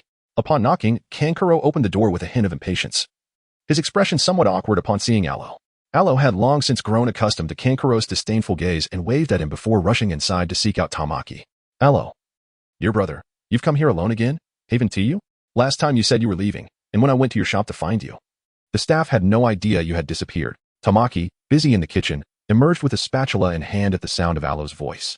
There was an unforeseen incident. You see, my teacher slipped away again, and I had to return home to catch him. Please don't be upset, beautiful Tamaki. This time, I have brought you a gift, an exclusive item that hasn't even been officially released yet, designed to enhance the radiance of your skin. Aloe presented a small gift box, cradling it as he approached Temari. When it comes to bringing joy to others, Aloe has always excelled, regardless of gender. After all, with his striking appearance, sweet words, genuine smile, and timely gifts, he possesses a charm that is hard to resist. You mischievous boy, next time, Make sure to send a message. Your sister worries about you. I shall graciously accept this gift. Since you are here, could you do me a favor? Please deliver these cookies to Gaara. That foolish Kankuro has once again been driven out by Gaara. Temari chuckled as she received the gift and set it down. Then produced a bag of freshly baked bear-shaped cookies, asking Alo to take them to Gaara. As for Kankuro, it would be better for him to stay home and enjoy his cookies. I truly worry that if he goes over, he might not only fail to deliver the cookies, but could also end up getting a beating from Gaara. Alright, Temari, are you planning to cook something delicious for lunch? If Gaara hasn't eaten yet, I'll bring him along. Alo, clutching a cookie, cast a glance at the kitchen and then, under the radiant gaze of Temari, dashed out the door. Gaara, Temari said, she invited us for lunch. These cookies were made especially for you, and she didn't prepare any for me. Alo stepped out and soon arrived at Gaara's residence. Gaara lived alone in a rather secluded area, but it was only after Temari expressed her desire to move closer that they became neighbors, separated by merely 2 walls. When there are no missions to undertake, Temari often busies herself in the kitchen, preparing meals for both Kankuro and Gaara, and Alo is never forgotten during his time in Sunagakure. However, the act of delivering these meals occasionally fills Kankuro with a sense of melancholy, as he fears that Gaara might inadvertently use his sand to toss him aside. I heard everything. You don't always have to support them. Gaara leapt down from the second-floor windowsill. Those words carried a hint of disdain. He earnestly accepted the cookies and opened the package, inviting Alo to share in the treat. He understood that Alo genuinely wished for his well-being and happiness. Family, in his eyes, seemed somewhat inconsequential. Yet, out of consideration for Alo, he refrained from disregarding the heartfelt sentiments expressed to Temari on his behalf. Thus, the current arrangement emerged. He could accept her culinary offerings, albeit with occasional displays of irritation, but sharing a meal together would only happen when Alo was present. When Alo is absent, Shamar cannot help but feel an overwhelming sense of fear upon seeing him, while Kankuro is even more timid, ready to flee at the sight of a mere grain of sand. They are indeed making an effort, and besides, the cookies are delightful, favored by Gaara. Alo picked up the adorable bear-shaped biscuit, savoring it leisurely as he reclined back, embraced by the softness of the sofa. It tastes delightful. Gaara joined him on the sandy, plush couch, placing the biscuit between them, indulging in casual conversation while enjoying their treat. In truth, they approached the moment with sincere intent. A relaxed attitude was sufficient. It was not a negative endeavor, merely an experience to be relished. If they found joy in it, they would cherish it. If not, they would simply move on. Alo nestled into the spacious sofa, gazing at Gaara's dark circles, and chuckled softly. Despite the opportunity to rest, those dark circles remained stubbornly persistent, endearingly so. Well, it was tolerable, not entirely displeasing. Gaara, with a vacant expression, pondered for a moment before nodding in reluctant agreement. At least it was not utterly mundane. The two engaged in quiet conversation in the courtyard, sharing cookies until Temari called them in for dinner. The fact that Alo could befriend Gaara, along with the 3 children from the Kazakage's family, who were capable of basic interaction, was precisely the outcome that the higher-ups of Sunagakure wished to witness. After dining at Temari's home, Alo and Gaara ventured out for a leisurely stroll, with Temari and Kankuro remaining behind to prepare for their mission the following day. In the Wind Country, the affluent were rather few, thus, establishing these shops necessitated the protection of ninjas. Over the past 2 years, Gaara had begun to engage with various affairs of the Wind Country, and due to Alo's business endeavors, he possessed a greater understanding of these matters. The pair wandered through Sunagakure until they reached a secluded spot, where they settled atop a mound of yellow sand to rest. Merchants assign tasks to ninjas, and ninjas earn their livelihood. Ninjas accept missions to safeguard merchants or their establishments, enabling merchants to continue prospering. This symbiotic cycle rendered Alo's shop highly esteemed in Sunagakure, with ninjas eager to undertake tasks issued by this affluent young gentleman. The ongoing establishment of new shops and numerous escort routes involved direct task assignments to the village. Alo merely awaited the arrival of those he hired. Was this not splendid? Ninjas earn their income, allowing them to patronize my family's shop, where our goods cater to the needs of all demographics. If one possessed wealth, they could acquire whatever they desired. Alo harbored hopes that the ninjas could attain wealth, for only with riches could they enhance the profitability of their own enterprise. While there exists a plethora of products accessible to the common populace, the majority of Orochimaru's research predominantly leans towards the ninja-centric series. Consequently, the earnings the ninjas accrue from this source are largely reinvested into Alo's establishment. The deeper one delves into this realm, the more apparent the allure of their products becomes for the ninjas. Are you planning to expand your store to other locations? Gaara inquired quietly after a moment of contemplation. Unable to suppress his curiosity, he was aware that Alo's aspiration was to establish a store in each of the 5 great nations. Presently, the shops across the various regions of the Wind Country had been nearly completed, merely awaiting the grand opening. He wished for Alo to amass considerable wealth, yet he feared that Alo's ventures into other ninja villages would leave him with little time to visit. Yes, those smaller nations have already secured partners to manage operations, but for the larger nations, I must personally assess the environment. Alo spoke of the progress he had made thus far. A gentle breeze swept through, and he leaned against Gaara, tilting his head to gaze at the setting sun. The vast desert, the golden sands, the sun descending. Wherever one may venture, heed the call for safety, though you may not be weak. Harm can sometimes arise from unexpected quarters.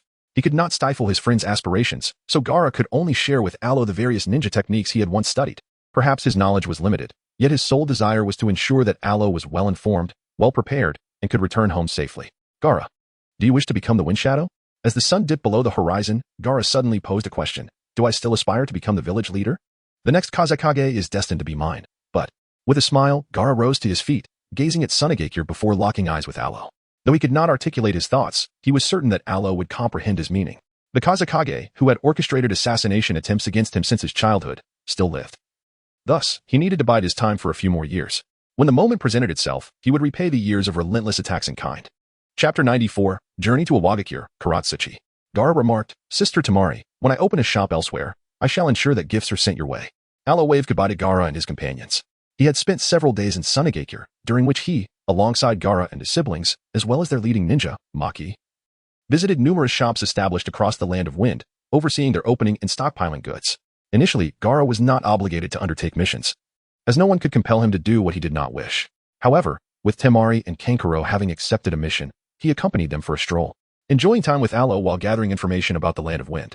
Maki, who had previously led Temari and Kankuro, remained unchanged. This time, he escorted Gaara's team directly to the agreed-upon location at the border of the Land of Earth. Alo's next destination was Awagakure, as he aspired to expand his chain of stores throughout the entire ninja world, an endeavor that required acceleration. Young Master Alo, we are the ninja from Awagakure assigned to this mission. I am their team leader, Karatsuchi, announced a young kunoichi with short black hair, clad in fishnet stockings. Upon seeing Alo approach the border, she greeted him with a radiant smile. It was her first mission as a team leader, and she was determined to execute it flawlessly. Moreover, this young master, rumored to be exceptionally wealthy, had a charming smile. Hello, Karatsuchi. I am Alo from the Land of Rice, a merchant. I hope to rely on your guidance for our upcoming journey. Alo encountered Karatsuchi, who greeted him with a charming and delightful smile, sweetly calling her sister. This familiar demeanor caused Temari, who was not far behind and had yet to turn away, to furrow her brows in irritation. That mischievous little rascal. Temari had long recognized that Alo was quite the charmer, sweet-talking everyone he met. With a huff, she turned and departed. Gaara cast a fleeting glance at the Awagakure ninja team before also turning to leave. Meanwhile, Kankuro wore an expression of deep perplexity, unable to discern whether Temari was genuinely upset. In truth, she was not angry at all.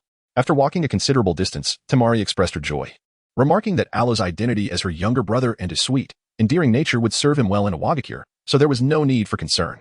Indeed, Alo's experience mirrored her words. Throughout their journey, Karatsuchi frequently inquired if he was hungry or thirsty, and after a while, she would check if he was tired, suggesting that a ninja should carry Alo if he grew weary. Sister Karatsuchi, if you have something to say, please just say it directly. Your questions along the way have exceeded those of my family's steward, and it makes me a bit apprehensive. As Alo paused for a rest during the evening, he observed Kuroto approaching with 2 roasted rabbit legs in hand and softly inquired about her intentions. Her exuberance along the journey had been somewhat unsettling. I did not mean to frighten you. I merely wish to convey the seriousness with which the ninjas of Awagakure treat their clients, Kuroto explained, handing one of the rabbit legs to Alo before taking a seat beside him to elucidate her genuine intentions.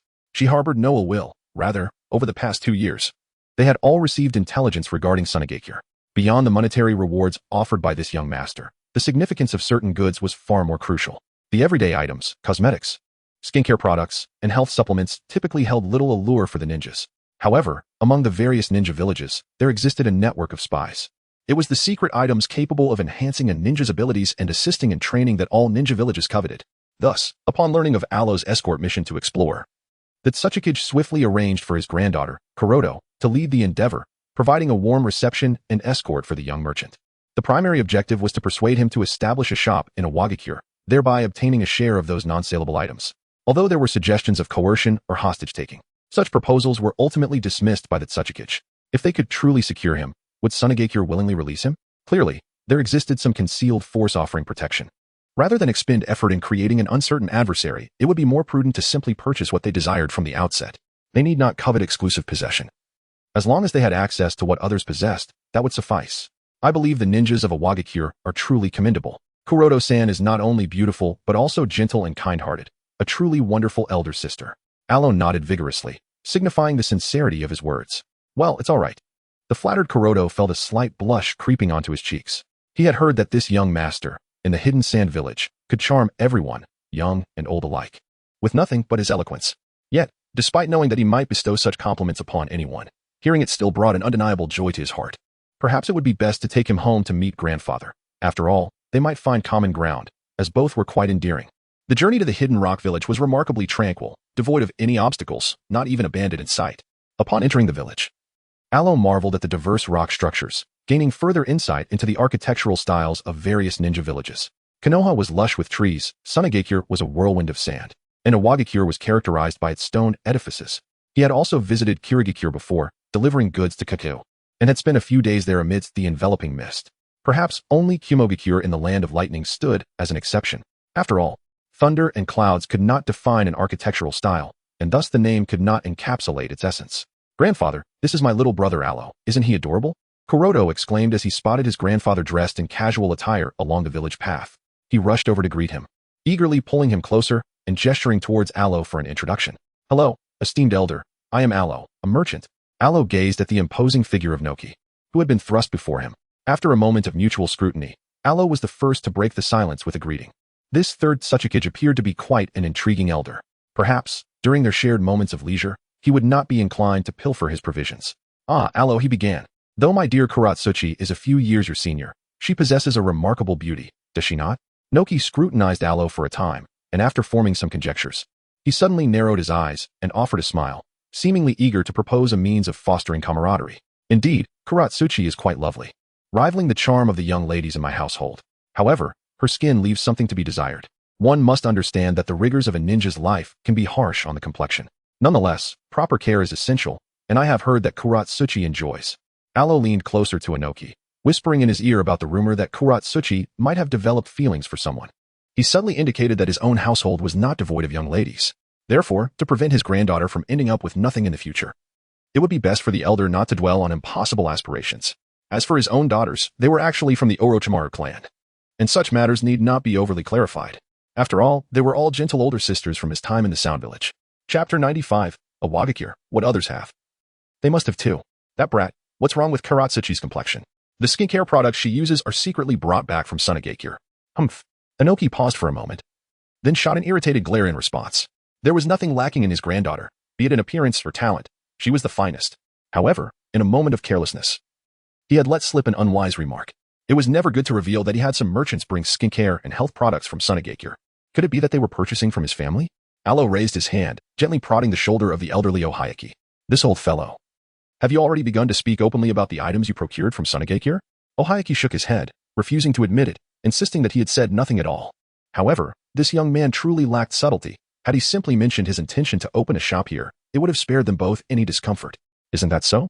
I had thought that perhaps the health supplements from our family would be of use to you, old man. But it seems that the sales in Iwagakure may not flourish as anticipated." Aloe tilted his head, surveying the numerous intersections around him, where a steady stream of people bustled about. After a cursory observation of the villagers of Yenin, he had gained a general understanding of their attire and complexion. Economically, they seemed to be marginally better off than those in Shine Village. Who says it's no longer needed? "Oh dear, my back," the irritable Diyimu exclaimed, jumping in frustration and clutching his waist as he lamented. His aging back had indeed been a persistent source of trouble. Previously, he had covertly procured some health supplements for alleviating elderly back pain from Shine Village. Although their efficacy was minimal, it had nonetheless been a pleasant discovery for him. Now, that insufferable young lad was undoubtedly trying to provoke him. Surely, one cannot take advantage of another simply due to age. Aloe took 2 steps back, distancing himself. "You little rascal, do you not understand the virtue of respecting the elderly and cherishing the young?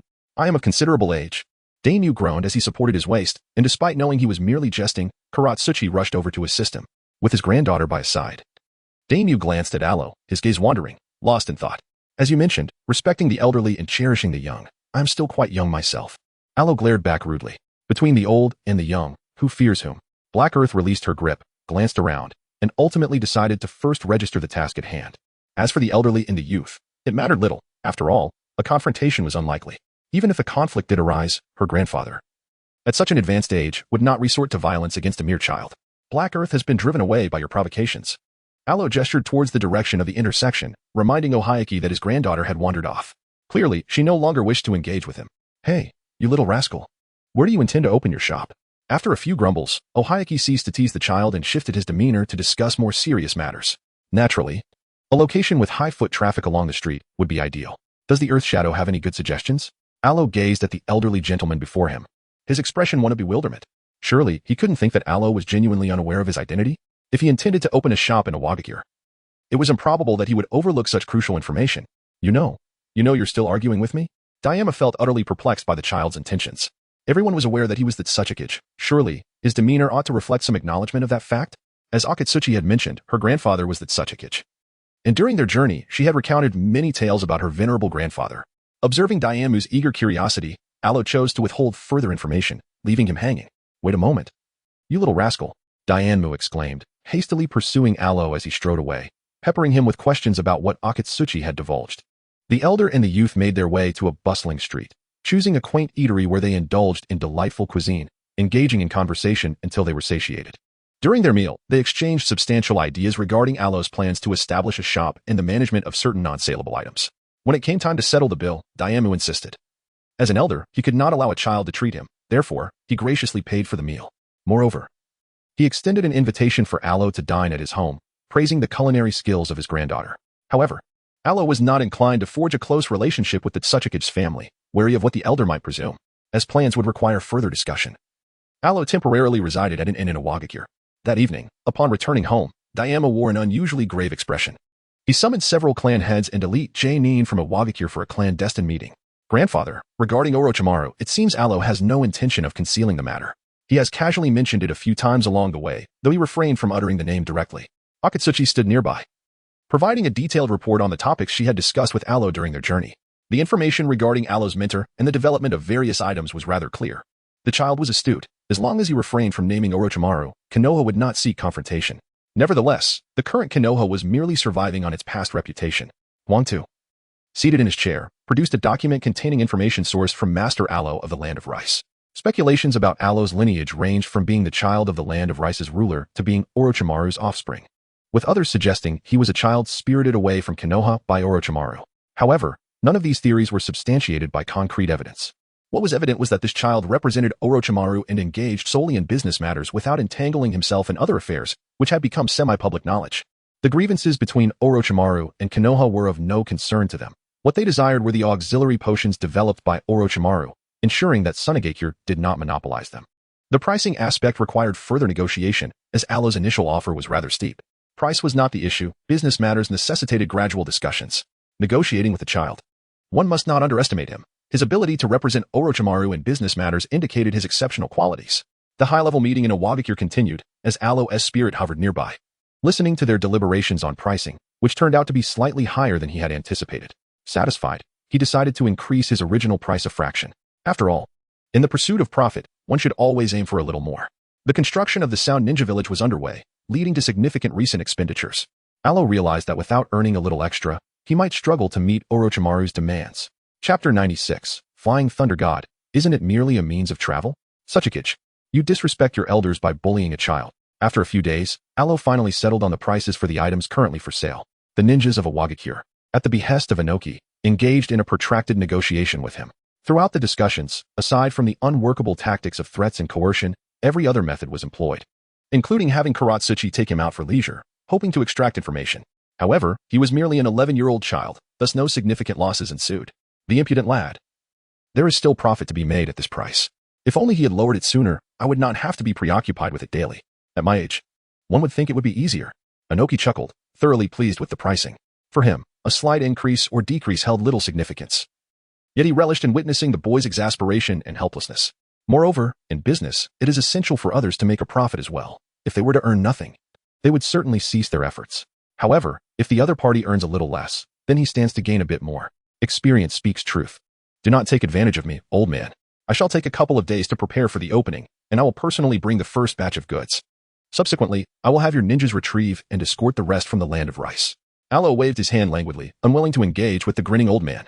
You little rascal, don't run away. Come to my house for dinner tonight. Daimyo, observing Aloe who had already opened the door, reminded him not to forget their dinner invitation before swaggering away with an air of self-satisfaction. This elderly gentleman had little fondness for walking. Sister Haitoi, could you please hang a curtain between me and Grandpa during dinner? Watching him eat tends to upset my stomach. Aloe stepped outside, casting a disdainful glance at Kuratsuchi, who was unreservedly expressing her disdain for Inoki. Just block him with a dirt wall.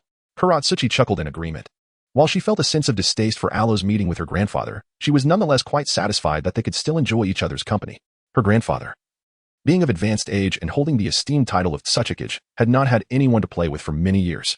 Years ago, Deidara had been in a similar situation. Despite their quarrels and disagreements, they could still come together to share laughter and conversation. She pondered about that fellow, wondering how he was faring now. How could he have turned into a rogue ninja?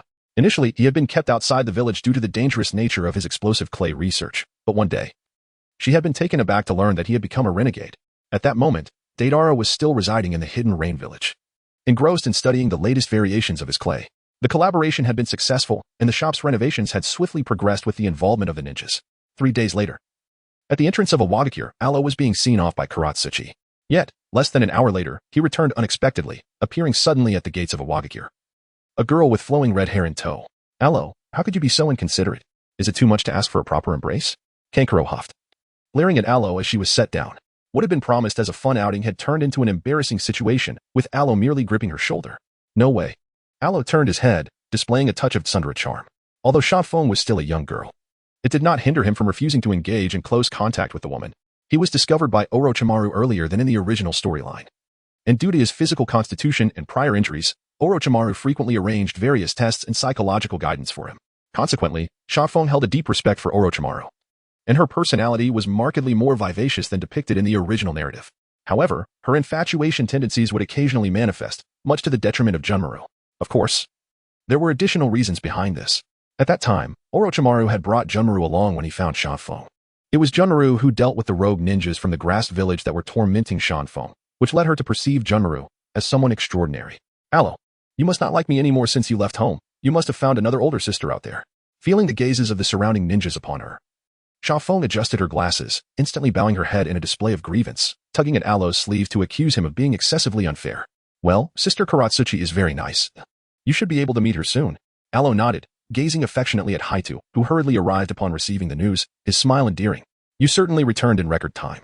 Haito observed Aloe, who had already changed into a new outfit and brought along a girl, uncertain if the child had genuinely made it home. In such a brief span, no matter how swift one might be, accomplishing a round trip seemed implausible. The Flying Thunder God technique is quite effective. I happened to bring our maid along. She has never ventured outside and seems a bit timid.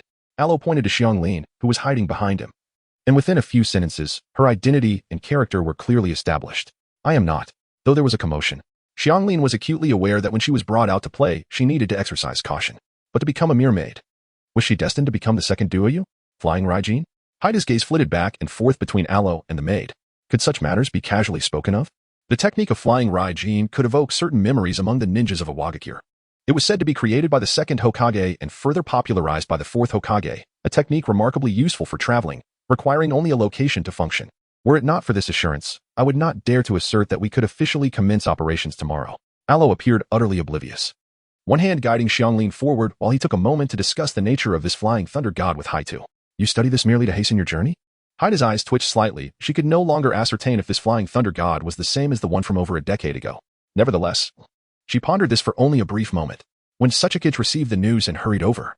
The old and young engaged in a discussion regarding the suitability of the Flying Thunder God for travel, ultimately reaching a conclusion. This affluent young master's extravagant lifestyle and indulgences were beyond their comprehension.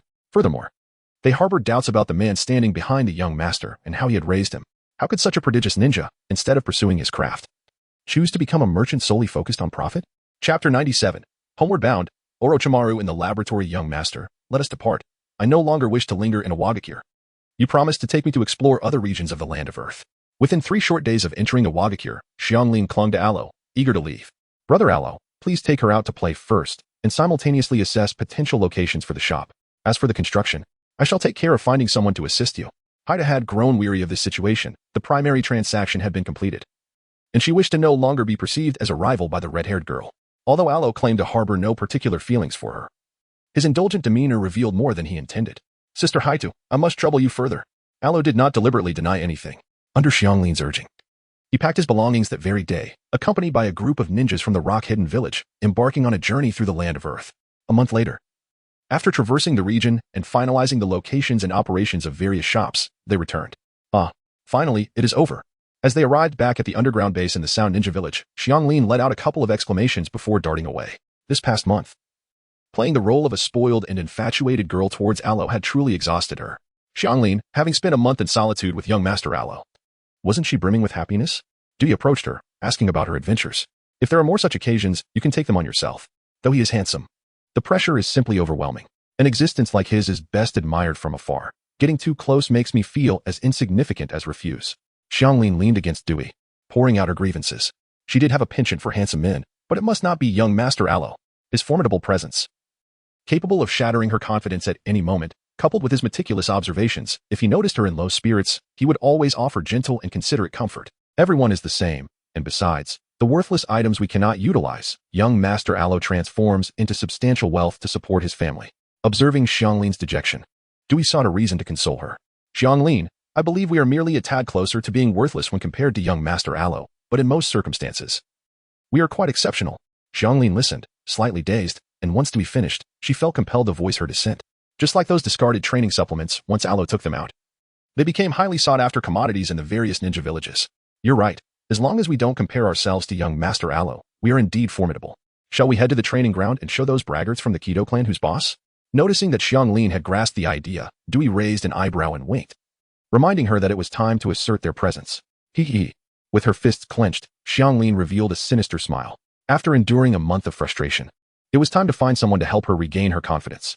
From a lovesick girl to a fierce woman, Shuiwei, clutching a pile of documents, emerged after the two girls departed. Since he had been brought here a few months prior to assist Orochimaru, he had kept his distance from those two girls. Not too violent, really, it's just that they lack the strength. Zhongwu walked beside him, observing the distant corridor where the two had vanished. As for the notion of them being violent, at least he thought it wasn't excessive. Even during sparring sessions, one had to control their strength. Much like anyone else. I can't be bothered to discuss this. Young Master Aloe has returned. Should we inform him directly about the experiments from Orochimaru? Shuiwei shot Zhongwu an exasperated glance, unwilling to engage in such topics with him. In his presence, only 3 individuals could spar with him normally. However, Orochimaru must have been in the lab for 2 days without rest. By the way, Junmaru is also in the lab. It seems there are no results. Zhongwu pondered seriously, realizing that this matter needed to be addressed. You go inform that young master. I'll put these down and head to the kitchen to have the chef prepare the meals. I'm a ninja, after all. It feels as though I'm merely a caretaker for everything. Shuiwei, clutching the documents, swiftly departed, muttering under his breath about how terrifying his life had become. Yet, being cared for and looked after felt quite pleasant. It had been several years since anyone had shown him such concern, ever since his brother's incident. I understand. I will go take a look. Aloe had just returned to his chamber, taken a refreshing shower, and changed into a clean outfit. Upon stepping outside, he spotted Tenpa. Upon hearing that Orochimaru had not opened the laboratory doors for 2 consecutive days, Aloe pinched his fingers, resolved to have a serious conversation with Orochimaru. Although he had frequently returned home during his long journey, now that he was back as the child who had ventured far, it was high time to engage in a meaningful dialogue with his mentor about maintaining a healthy body. Orochimaru-sensei, what on earth are you up to? Aloe directly utilized the Flying Thunder God technique to arrive beside Orochimaru, intending to inquire about the nature of his prolonged experiments. However, he was met with the sight of a pure white eye swaying within a petri dish. Was it the Byakugan of the Hyuga clan? The Byakugan of the Hyuga clan originates from the main branch of the Hyuga family, not Hinata Hisashi, as the elders of their clan belonged to the main branch. Orochimaru gazed at Aloe, who was perched upon his arm, and affectionately ruffled his hair while recounting the origins of this Byakugan. In the Hyuga clan, the main and branch families have a unique relationship. Should a member of the branch family perish, the eyes of the caged bird would be destroyed. Moreover, even if they were to be extracted while alive, they would be rendered useless. Only the eyes of the main family can be extracted, cultivated, or transplanted. Thus, was it indeed a cunning plot by Hinata Hisashi and Hinata Hayashi? Aloe had long harbored the intention of seeking a conversation with Hyuga Niji. Now, gazing at the still vibrant Byakugan, he felt it was indeed time to embark upon certain plans. Within the clan, there existed numerous main families. Yet they compelled the father and son to inscribe the fate of caged birds. Moreover, after enduring torment and ultimately perishing, they were sent forth as mere substitutes. In such a clan as the Hyuga, it was reasonable to assume that Hyuga Niji would harbor a profound desire for vengeance. In a family of this magnitude, it is not unusual for a twin, the elder sibling designated as the heir, to feel apprehensive of a younger brother endowed with superior talents. Orochimaru may remain uncertain whether this constituted a conspiracy, yet the demise of Hyuga Hisashi could never have been voluntary. He was well acquainted with Hisashi, the man's talents, even under the constraints of being a caged bird, did not fall short of those possessed by Hyuga Hayashi.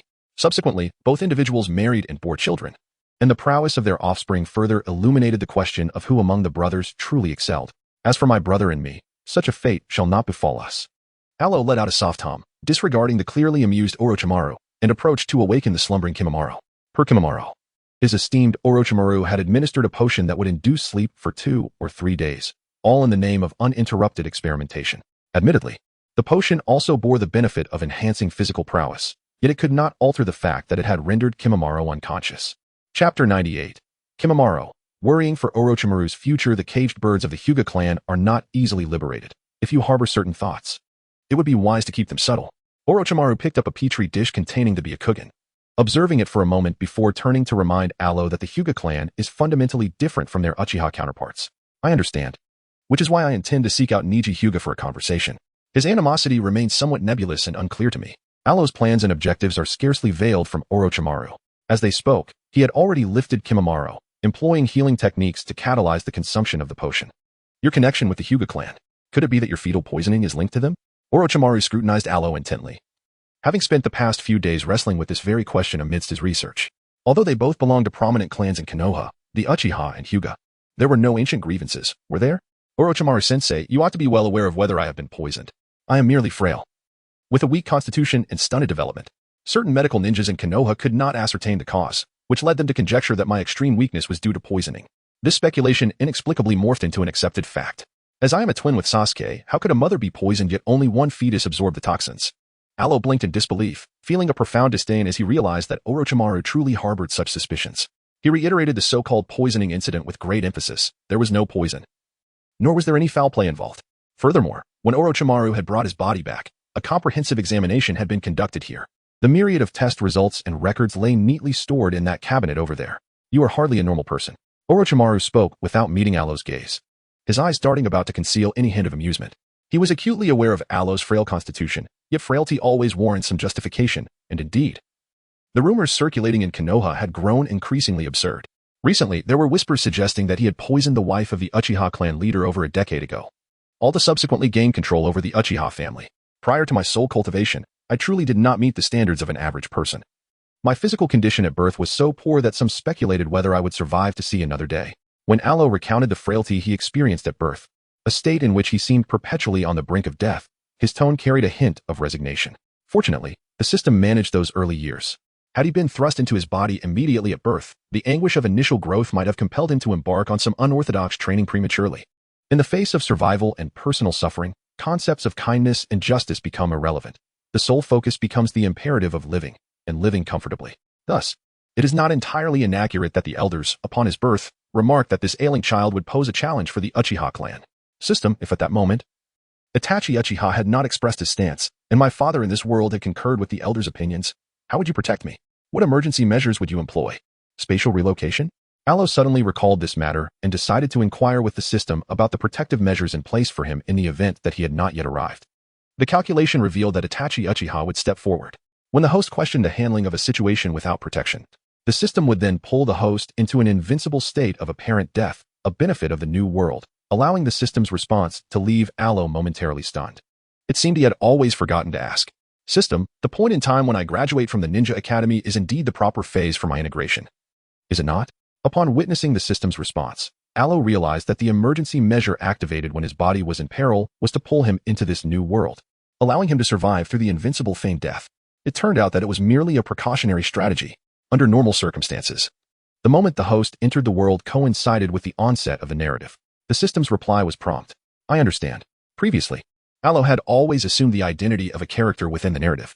However, this time, after encountering the system, he experiences the novelty of possessing his own corporeal form for the first time. This led him to mistakenly believe that entering this world prior to the commencement of the storyline was a standard procedure. Alo, what thoughts occupy your mind?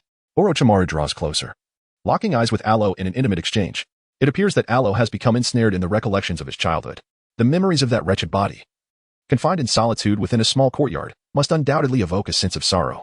Teacher, Orochimaru-sensei is the finest of mentors. Alo raised his head, wrapping his arms around Orochimaru, his tousled little head rubbing against the elder's arm. When a little affection could resolve matters, there was no need for excessive words. Indeed, I shall become the finest teacher. Orochimaru gazed down at his disciple, whose face was nestled in his embrace, further solidifying his earlier contemplation. Memories of childhood were bittersweet for Aloe, often evoking sorrow, yet the child seemed reluctant to reveal this to him. Nevertheless, the notion of being the best teacher? Although he prided himself on being exceptionally good to Aloe, perhaps even surpassing the typical father-son bond, declaring himself the best was indeed a heavy burden. Yes, Orochimaru-sensei is the best. Aloe buried his face, repeating the phrase, as if a starved child had finally received the affection they craved. Jummaru sat at the edge of the bed. Observing the affectionate scene between the master and disciple, the words he wished to express caught in his throat. How many times had this occurred? Whether it was Orochimaru's foul mood or Aloe's, their method of mutual consolation invariably involved embracing and soothing one another. Fortuitously, Itachi Uchiha was absent. Otherwise, the piercing gaze of his Sharingan would have been directed at them, radiating menace. Moreover, there was Sasuke Uchiha, though he had never met him. Jummaru could surmise what the Uchiha's brotherly obsession entailed. Once Sasuke arrived, Orochimaru would likely find himself once more under the withering glare of the Sharingan. Chapter 99. Would release for housing? It was actually for planting trees. Orochimaru-sensei, you were quite unfair to Jummaru, even if you're enhancing his physique. It seems a bit excessive. While Ero was enjoying his meal, he took a moment to remind Kimimaro of how excessive it was to directly incapacitate someone.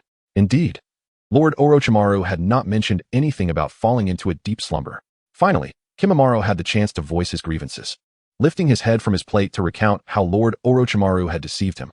Although Lord Orochimaru's interests were of great significance, it is essential for the human body to rest. One should not disregard their well-being for trivial matters.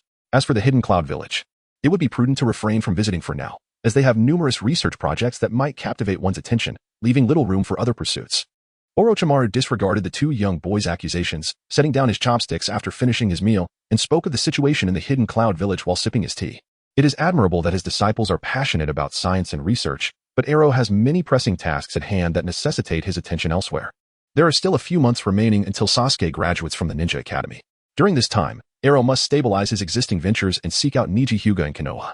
Although he himself is unsure why he is fixated on the Hyuga clan, it is not surprising given Ero's previous aimless wanderings in Konoha, where any interest could easily be piqued. For now, it is best to avoid the Land of Water and other minor nations, as they are handling their own affairs. Our focus should remain on maintaining stability in the Land of Wind and the Land of Earth. Aloe poured himself a cup of tea, cradling it in his hands as he leisurely took a sip, discussing with Orochimaru their current progress in generating revenue. The market is already established. Henceforth, they would manage the quantities, occasionally selling a little more or a little less, allowing for a gradual sale. As for new products, there is no rush for the time being. Once they have upgraded items, they can sell off the outdated ones. You previously mentioned that the Sound Ninja Village should be built on solid ground. Do you intend to commence this now, or wait until you have extracted Sasuke from Konoha? After their conversation about finances, as Orochimaru was preparing to return for rest, he suddenly recalled another significant matter. The Sound Ninja Village, which he had founded and already established under the banner in the Land of Rice, could not remain hidden forever, despite his identity being suppressed by Konoha. Yet, he did not wish to disrupt Aloe's plans. Once the location of the Sound Ninja Village is secured, Aloe's identity as his disciple would inevitably be revealed. I shall rest for now. Tomorrow, I will go and inspect it. What a pity it is that the house I constructed using wood release will likely remain uninhabited by anyone. Aloe raised his hand and shook it gently, revealing a wooden shuriken. Gazing at the shuriken, he let out a resigned sigh. His wood release technique was suitable for surveillance and confinement. But if it were to be used for constructing a dwelling, it would likely result in solitude. He could indeed create a house for himself, aware of anyone who might venture near, regardless of his presence. Orochimaru's eyes twitched. He knew this young man was once again fixated on the notion. Had he anticipated his student's interest in building a house, he would have refrained from mentioning that experimental failure from Konoha. While wood release was indeed a legitimate technique, employing it for construction seemed rather unnecessary. They certainly had the materials and manpower. Building a house in the conventional manner would be swift and efficient, without the need to expend chakra. Perhaps it was worth reconsidering. Constructing a residence that others would hesitate to enter did possess its appeal. Aloe's radiant smile caused a deep sense of conflict within Orochimaru. However, he was not merely jesting. After a 2-day respite, Aloe and Orochimaru ventured to the designated area for the construction of the Sound Ninja Village. After perambulating through the locale and conducting thorough inspections, they selected an appropriate site. Aloe promptly employed wood release to erect a dwelling. Master, he remarked, I prefer not to have neighbors nearby. This tree will continue to flourish. And deep beneath the surface lies a promising ley line, with its roots already entwined. Aloe perched upon the wooden fence, feebly gesturing for Orochimaru to join him for a moment of conversation. The wooden cottage comprised 3 rooms and a hall, nestled within a modest courtyard, where a small tree stood by the wall. This delicate sapling, barely 3 meters tall and as slender as an adult's wrist, bore 3 fragile branches, each adorned with merely 2 or 3 tender buds. Yet, This was merely the surface. Beneath the earth, several meters deep, an intricate network of roots spread out, enveloping the designated area of the Sound Village, with several primary roots delving even deeper into the ground. At the terminus of these roots lay a concealed, unique ley line, rich in energy. The system had just informed him that this ley line possessed a spiritual energy concentration rivaling that of the three great sacred lands. Henceforth, regardless of his presence, this tree would absorb the energy from the ley line, transforming it into spiritual energy that he could harness to enhance himself. Take care of yourself and stay safe. Orochimaru observed the tree clinging to the fence, his serpentine eyes clouded with inscrutable thoughts. He recalled Aloe's previous mentions of the god tree's descent, the Otsutsuki, the sage of six paths, and Kagaya. Gazing at the tree now, and reflecting on the myriad pieces of information Aloe had divulged, it was difficult not to speculate further. He had much to express, yet ultimately, he could only wish for the well-being of this child. Indeed, I shall be fine. Aloe rested her head against Orochimaru's arm as the master and disciple gazed ahead. This area is destined for development, gradually transforming into the vision they both yearn for. The Sound Village shall no longer reside solely in the shadows. Centered around this very tree of mine, our Sound Village's headquarters will rise in this location, complete with a mission center, civil affairs department, and more. Aloe took out a sheet of white paper and, at its center, drew a tree, gradually adding details around it. Beside him, Orochimaru occasionally offered suggestions, making revisions. In Chapter 100, Aloe donned women's attire, provoking Sasuke's furious activation of his three-tomo Sharingan. Who is Aloe? By a small river in Konoha, Sasuke, practicing his great fireball technique, lifted his gaze towards a long-haired girl approaching across the water, utterly stunned. His brother. The surveillance in Konoha has become exceedingly troublesome. Aloe approached Sasuke and settled down on a stone beside him, feeling quite helpless about the situation of disguising himself in women's attire to infiltrate Konoha. There is no need to go to such lengths. Sasuke glared. Although his brother looked rather charming in women's clothing, he understood that Aloe must have resorted to this method out of sheer necessity. It was all Konoha's fault. Meanwhile, the envoy from the land of rice was engaged in negotiations with the Hokage, and here I was, merely taking a stroll. Where could our esteemed ancestor have wandered off to? Aloe casually swept back his long hair and began to explain to Sasuke the reasons behind his unexpected presence. Money, after all, must be earned. With his plans for the hidden cloud village temporarily set aside, he had turned his ambitions toward Konoha and the land of fire. In the higher echelons of the sand and rock villages, it was common knowledge that the young master Aloe was a disciple of Orochimaru.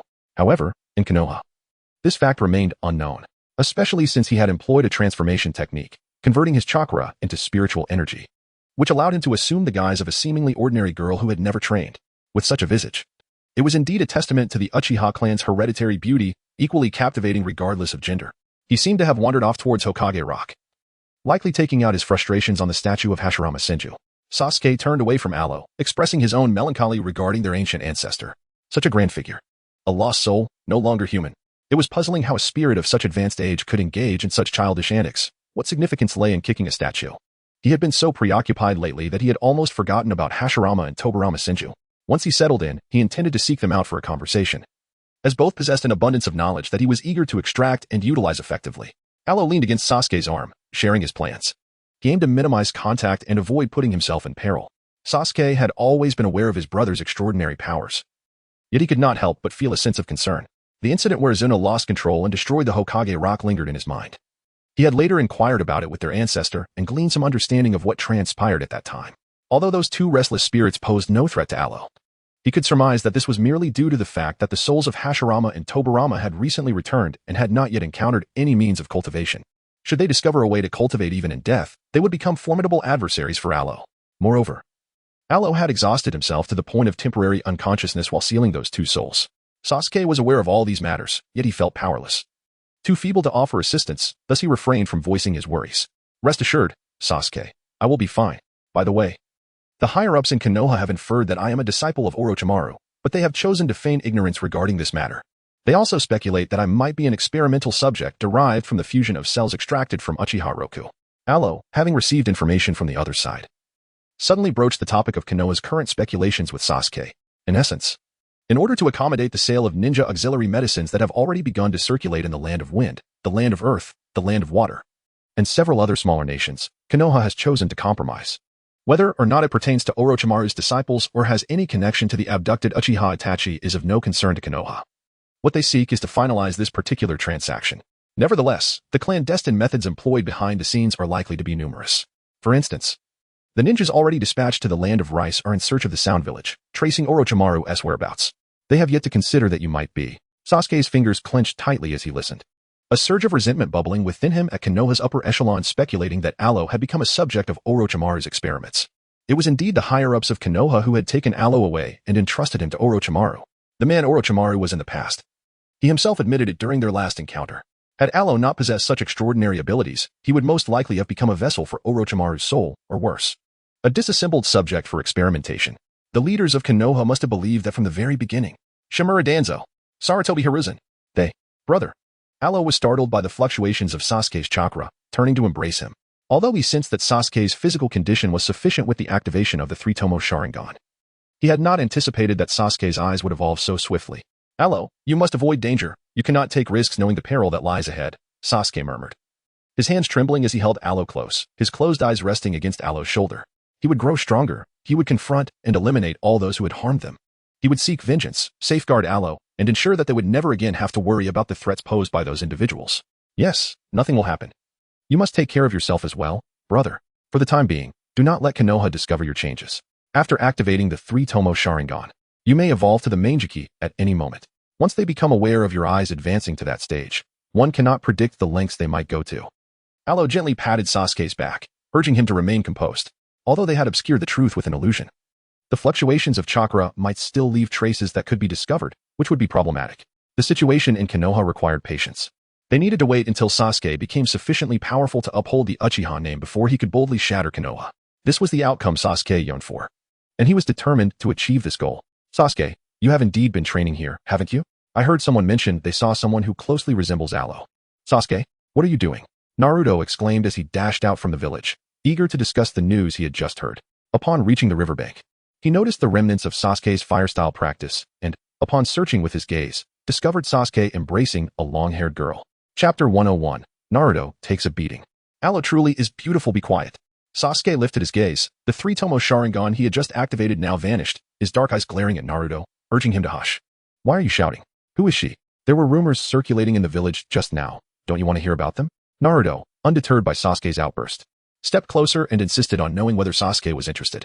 After all, he had rushed to find Sasuke after hearing the news, only to find him at the riverbank with a girl. Naruto, you really have a knack for this, bringing along 3 Umbu. Alo sighed, the 3-tomo of her Sharingan swirling as she manipulated the Genjutsu to replace reality for the 3 nearby Umbu. Previously there was only 1. But now Naruto had brought 3 more, hypnotizing 4 elite Umbu ninjas at once. Even though she could draw upon the chakra of the 9 tails to sustain herself, it would still be exhausting. What? Alo? You're actually a girl? What they said was true. Alo has really returned as a girl, Naruto exclaimed, his eyes wide as he confirmed that the figure before him was indeed Alo, who often used her spiritual form to train him and play with him. However, the realization that Alo was now a girl made a strange sensation surge within him.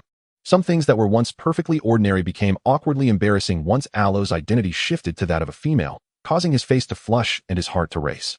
Idiot. It's just a transformation technique. Sasuke observed Naruto's increasingly peculiar expression and swiftly pulled Alo behind him, glaring at Naruto in an attempt to bring him back to his senses. Just because Alo had transformed into a girl did not mean that Naruto could entertain such thoughts. I don't know. I have no chakra, Naruto mumbled, his head bowed in quiet explanation. Yet, he couldn't help but think she was truly beautiful, more so than any girl he had ever seen. But he dared not voice this thought, fearing he might incur the wrath of both Sasuke and Alo. Sasuke, don't be angry. Naruto, why don't you tell us what you heard in the village? Alo tilted his head, peering from behind Sasuke, observing the dejected Naruto who was looking down, urging him to address the matter at hand. The mere fact that Naruto had overheard a conversation in the village pertaining to him was, in itself, a troubling issue. Upon returning home from school, I found myself by the window, listening to a conversation about a girl resembling Uchiha Itachi, who, it seemed, had been created as a new being following the disappearance of Uchiha Itachi, subjected to experimentation. Naruto elaborated on how he had hurriedly sought out Sasuke after catching wind of this village gossip from his own window. Did they truly believe we lacked the capacity for critical thought? Sasuke's fingers clenched and relaxed as he endeavored to maintain a calm demeanor. Yet, he genuinely felt that the higher-ups in Konoha were, to some extent, rather dim-witted.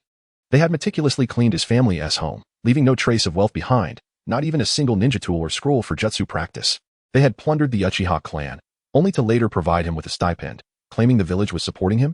The same could be said for Naruto, of the Uzumaki clan. Even if they were unaware of events beyond the village, the wives of both the 4th and 1st Hokage hailed from the Uzumaki lineage. What significance does this surname carry that the villagers remain oblivious to?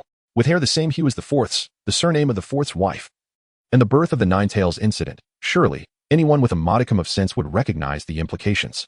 Prior to Naruto's birth, that Hokage's wife was frequently seen shopping about. Yet, despite such glaring information, Naruto was vilified by the townsfolk as a demon fox. Were the higher-ups in Konoha, the ninjas, and these villagers truly lacking in intellect?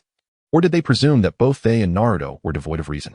Perhaps it was due to their long-standing control that had consistently yielded the desired results, leading them to believe that their brainwashing would perpetually remain effective. Aloe raised his hand to shield his eyes. Upon his arrival in this world, he had voiced his fair share of complaints.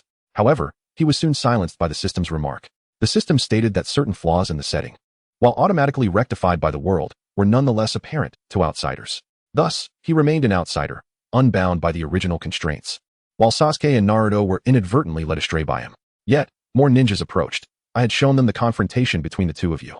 Naruto had spoken of what he heard, prompting Sasuke to strike him. You two could engage in your scuffle at your leisure, and when I was no longer visible, it would signify that I had withdrawn. As Aloe received the system's notification that the third Hokage was approaching, he swiftly manipulated the illusion to orchestrate a performance between the two. I've longed to teach him a lesson, Sasuke declared, nodding as he clenched his fist and swung it towards Naruto's face. Naruto, struck and wearing an expression of indignation, quickly shifted into character, retaliating with punches and kicks. And the two soon found themselves tussling from the riverbank into the water. Before long, they were extracted from the river by the hurriedly arriving Irika Umino. Why are you two fighting? Irika lamented, feeling utterly disheartened. After school, he had intended to tidy up at home before heading out on a blind date, only to be interrupted by the Umbu, who informed him that Naruto and Sasuke were at it again. Dressed casually, he ran to the riverbank, realizing his romantic prospects were once more dashed. Humph. Sasuke merely scoffed, ignoring everyone around him. You jerk, Sasuke. Why did you hit me? Irika-sensei, let me tell you. Sasuke has gone too far. I was just at home when I heard. Naruto's performance flourished as he detailed why he sought out Sasuke, how he was struck, and how he retaliated in frustration. His pitiful gaze allowed Sarutobi Hiruzen, who lurked in the shadows, to grasp the unfolding situation once again. Meanwhile, the Umbu had already reported back and concealed themselves in various locations, preparing to continue their surveillance shortly. Chapter 102. Achievements of the Triple Threat. Cross-dressing is the most profitable achievement unlocked. Cross-dressing. Brother startled to teary eyes. Reward. 10,000 points achievement unlocked. Cross-dressing. Naruto blushing subtly. Reward. 10,000 points achievement unlocked. Sasuke. Brother wronged. I unleashed the 3 Tomo. Reward. 3,000 points observing the consecutive achievement rewards. Aloe, concealed within a tree by the riverbank, expressed his distaste with a slight smirk. System, admit it, you are absolutely intent on encouraging me to don women's attire. After a long day of diligent effort, Ero found that Sasuke had awakened the Mangeki Sharingan, yet the rewards for his ocular evolution paled in comparison to the earnings from his cross-dressing antics meant to intimidate others. While it wasn't entirely about instilling fear, there was an undeniable sense of discomfort associated with his attempts at being coy and clingy. Host, please be aware that Sasuke's ascension to the Mangeki Sharingan is a customary progression. The system adamantly refuses to acknowledge that it is merely observing the spectacle. Furthermore, Sasuke's awakening of the Mangeki Sharingan, driven by anger and resentment, is a perfectly normal occurrence, one that cannot be compared to the sealing of the spirit of Senju Tobirama. It's just Senju Tobirama. How could it possibly compare to my brother?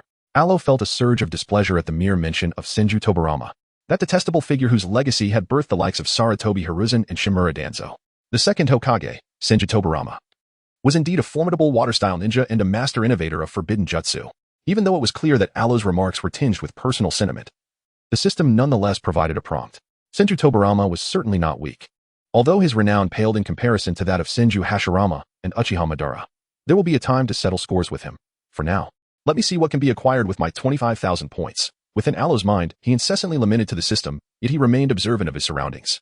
Upon witnessing Sasuke and Naruto being escorted away by Irika, he began to ponder the acquisition of something beneficial for himself. As for Sarutobi Hiruzen and several Umbu stationed beneath a nearby tree, they were of little consequence. At present, he felt akin to a mere tree. The host had the autonomy to select from a plethora of options available for purchase at the cost of 25,000 points. The system presented Aloe with a comprehensive display of items he could procure, categorized into 2 major classifications, allowing him to peruse them thoroughly. As for the items related to the ninja world, I shall forego those. I prefer to continue pursuing enhancements of the soul. My stay in this world is likely to last no more than a decade or so, and once the narrative reaches its conclusion, I doubt I will remain here any longer. Aloe possesses a clear understanding of his circumstances. Thus, he is now intent on acquiring items that he can genuinely utilize. Promptly selecting the category of cultivation, In truth, he believes the nomenclature of this cultivation category deserves a rebranding, for he has merely been enhancing his soul. Although he could also augment his physical form, it has always been customary that regardless of the strength of his current body in this world, upon entering the next, it will entirely be transformed into materials, reshaped, and subsequently developed anew. The stronger the host's current body, the higher the initial strength during the subsequent world's reconstructions, ensuring that the host's points are not squandered. Furthermore, while the host will indeed depart, numerous alternatives remain available. Points can be spent to purchase additional time or to take another individual along, both of which are feasible options. The system promptly relayed 2 messages, alleviating Alo's concerns. With his own body, many limitations have been lifted. Even though the body may undergo repeated transformations, it remains fundamentally Alo's own. In a state where both soul and body are intact, it is not entirely impossible for his bound host to traverse with 1 or 2 souls, or, if points permit, to acquire some spatial abilities to contain certain souls and bodies. However, all of this hinges on the condition that the other party consents. And there will be a discernible hierarchy of master and servant involved. System, you are attempting to tempt me. You surely wish for me to don feminine attire to earn more points in the future. I assure you, I shall not be deceived. After a brief silence, Alo discerned the nature of the situation and began to express his grievances, lamenting the system's mercilessness. System, it would suffice for you to simply allow me to be idle. Why must you present such temptations? I might genuinely fall for it. The system, embodying lethargy, questioned whether the host's efforts to earn points bore any significance. It asserted its identity as a lazy system, albeit not one that encourages the host to remain idle. Furthermore, the emergence of achievements lay beyond its control. If the host's cross-dressing could yield accomplishments, then so be it, for the host was indeed devoid of limits. By empowering the host, the system could alleviate its own burdens. After all, escapades that jeopardized the world consumed the very energy of the system, which necessitated replenishment. I shall earn those points. Just wait. I will seek out all 12 of the Konoha rookies to gather enough points to acquire this item. Alo has set his sights on a coveted item, yet regrettably, he cannot afford it at the moment. The soul cultivation enhancement, priced at 66,000, is beyond his means, as he possesses only 25,000.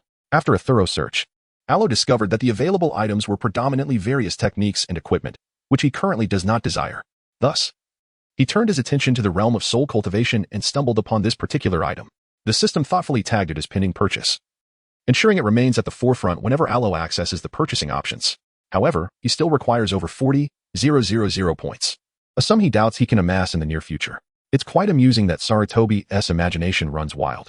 He genuinely believes I was transformed by Orochimaru, undergoing a complete gender change and a reconstruction of my memories after Ero finally departed from Sarutobi Hizashi. He emerged from the trees, utilizing the flying thunder god technique.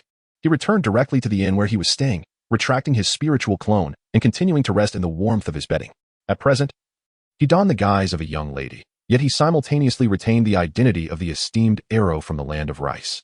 This current persona was adopted for the sake of convenience while traveling, masquerading as a young lady of noble birth. Although Ero himself felt that this fabricated identity was glaringly obvious, he understood that as long as the benefits were substantial enough, such absurdities would be conveniently overlooked. Accompanying him were his butler, Jumaru, the maid, Doyo, and a jounin sent by the Sound Village to escort him, while he returned to rest. Jumaru and the accompanying jounin remained at the Hokage building to converse with the third Hokage. The sole aspect that troubled Ero was the internal essence of this jounin. It was only just before their departure that he mentioned accompanying them to Konoha for a visit. Orochimaru. Chapter 103. Strolling through Konoha, Lee collides with someone Ero. What is happening? Izuna had heard the news and rushed over to check on Ero. This little rascal had returned just a few days prior with his spirit intact. How could it be that after just 2 or 3 days of absence, he was now said to have transformed into a young girl? It's merely a transformation technique, coupled with a concealment of spiritual energy. Look, ancestor, isn't it quite charming? When Naruto saw me, his face turned crimson. Alo lifted the quilt and descended from the bed, spinning around twice in place for Suena to observe. That lad. Noticing Alo's lack of reluctance, Suena felt reassured. However, what could be the reason for Naruto's sudden blush? Surely that mischievous boy couldn't be harboring any inappropriate thoughts? After all, Alo is a boy. And even though he is currently utilizing a transformation technique, Naruto should be well aware that Alo is inherently male. Perhaps it would be amusing to tease him a bit. Ancestors above, has there been any communication from the higher echelons of the Hokage regarding the arrangements? Alo noticed that Izuna's focus was awry, prompting him to hastily steer the conversation towards more conventional topics. However, true to the essence of his heritage, Izuna displayed no emotional fluctuation regarding Alo's cross-dressing. What they sought were the finished products, intending to negotiate the price down further. The fact that one was a student of Orochimaru held little significance. When profit was at stake, even Orochimaru himself could engage in discussions without fear of external scrutiny, as long as there were no overt missteps. Izuna gently ran his fingers through Aloe's silky hair, letting out a sigh as he recounted the information he had gleaned from the high-level meeting in Konoha prior to his arrival. From the beginning to the end of the meeting, the only notable contribution came from Shimura Danzo, who expressed a desire to confront Orochimaru. The other attendees deliberately chose to overlook the fact that the Sound Village was founded by Orochimaru. Feigning ignorance when necessary was a common tactic employed by Konoha's elite. Having observed numerous high-level meetings, Izuna had long since seen through their facade. The discussions were fundamentally about his esteemed teacher, Soul. Aloe blinked and smiled, nodding slightly. This time, he returned early to rest, allowing Junmaro to stay behind and negotiate with them, thereby providing Orochimaru an opportunity to bargain. For years, he had been the one running the business to earn money. While Orochimaru had not participated at all, it was time for him to indulge in the experience. Had Orochimaru's soul shifted to another body again? Izuna paused, reflecting on the information related to Orochimaru. That legendary shinobi. Was it not said that Orochimaru no longer needed to change bodies, could exist freely, and even utilize White Zetsu as a vessel for his soul? There was no need for a change. White Zetsu had several bodies, and controlling them to alter appearances was as effortless as changing clothes. Remembering the various bodies Orochimaru had been experimenting with at home, it was akin to designing garments, each uniquely different, ready to be donned as needed. Moreover, White Zetsu's remarkable regenerative abilities meant that as long as the cellular structure remained intact, he could manipulate them at will. Indeed, he could manipulate them. Izuna sighed sadly. His attempts to critique Orochimaru's body-swapping habit, akin to changing outfits, had become futile. Such a character, yet he was Aloe's mentor. Over the years, Aloe and Sasuke's growth had largely depended on Orochimaru's guidance. Even if Sasuke frequently complained that Aloe was the one earning to support Orochimaru, the various auxiliary medicines and the organized knowledge stemmed from Orochimaru's years of research and collection, growing up with only his brother's care and lacking parental affection. Aloe's willingness to toil for the family also illustrated that Orochimaru truly provided the semblance of care and love that Aloe had missed. If there ever came a day when he ceased his antics, that would indeed be peculiar. As Aro reclined upon the bed, he felt a mixture of helplessness and joy regarding Orochimaru's increasingly fervent obsession with research. It brought him a sense of accomplishment to facilitate Orochimaru's scientific endeavors. Yet it was rather unfortunate that the latter often forgot that Aro was, indeed, a living being. Poor Kimimaro, his body had recovered. Yet he was likely to grapple with persistent sadness and helplessness in the future. Aro cautioned him not to emulate Orochimaru. It was best to retain one's original form. Transformations were acceptable on occasion, but one should not seek to exchange their body entirely. Aro was well aware of Sasuke's temperament. Should he become infuriated, the outcome would be unpredictable. Izuna lay beside Aro, reminiscent of their days at home, where the two souls would lounge on the rooftop, watching Sasuke train. Gradually, they began to unwind, engaging in light-hearted conversation. However, Aro remained vigilant, reminding Izuna to refrain from learning unreliable habits, even disregarding the feelings of their esteemed ancestor. One ought to consider Sasuke's well-being. Typically, when Aro returned, Sasuke exhibited a stable demeanor. Yet, whenever Aro experienced any changes or recounted past dangers, Sasuke would reveal his extreme and chaotic side after Aro's departure, which left even this wandering soul feeling somewhat weary. Aro affirmed, "Indeed, I have no intention of exchanging my body.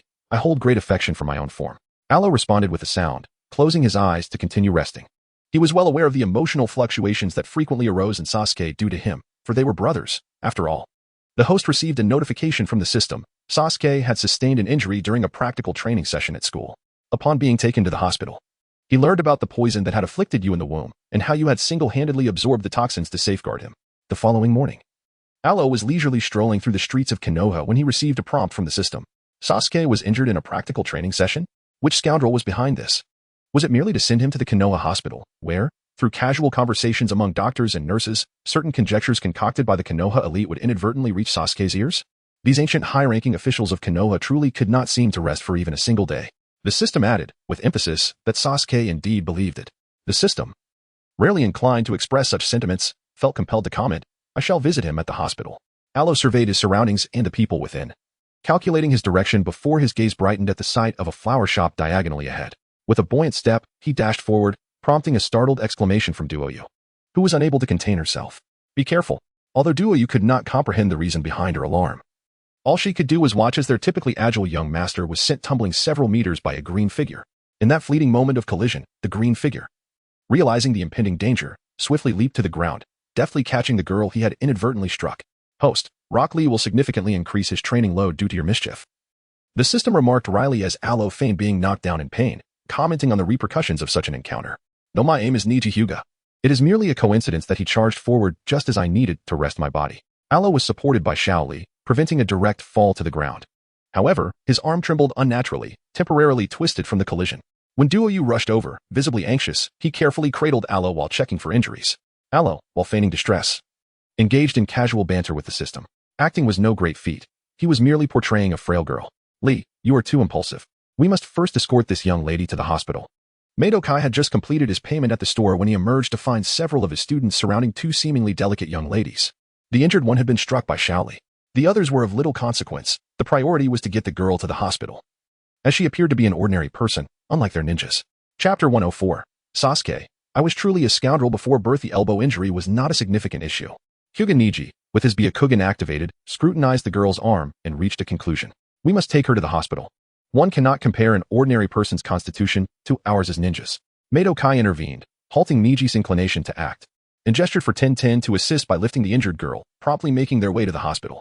Duoyu followed closely, internally lamenting Alo's remarkable acting skills while disapproving of the ninjas from Konoha who snatched and ran. Upon arrival at the hospital, Alo was first taken for a comprehensive scan before receiving treatment for the twisted arm. Meanwhile, the girl lay quietly, occasionally trembling in pain, but in reality, her spirit had already left her body, indignantly glaring from another ward in the hospital.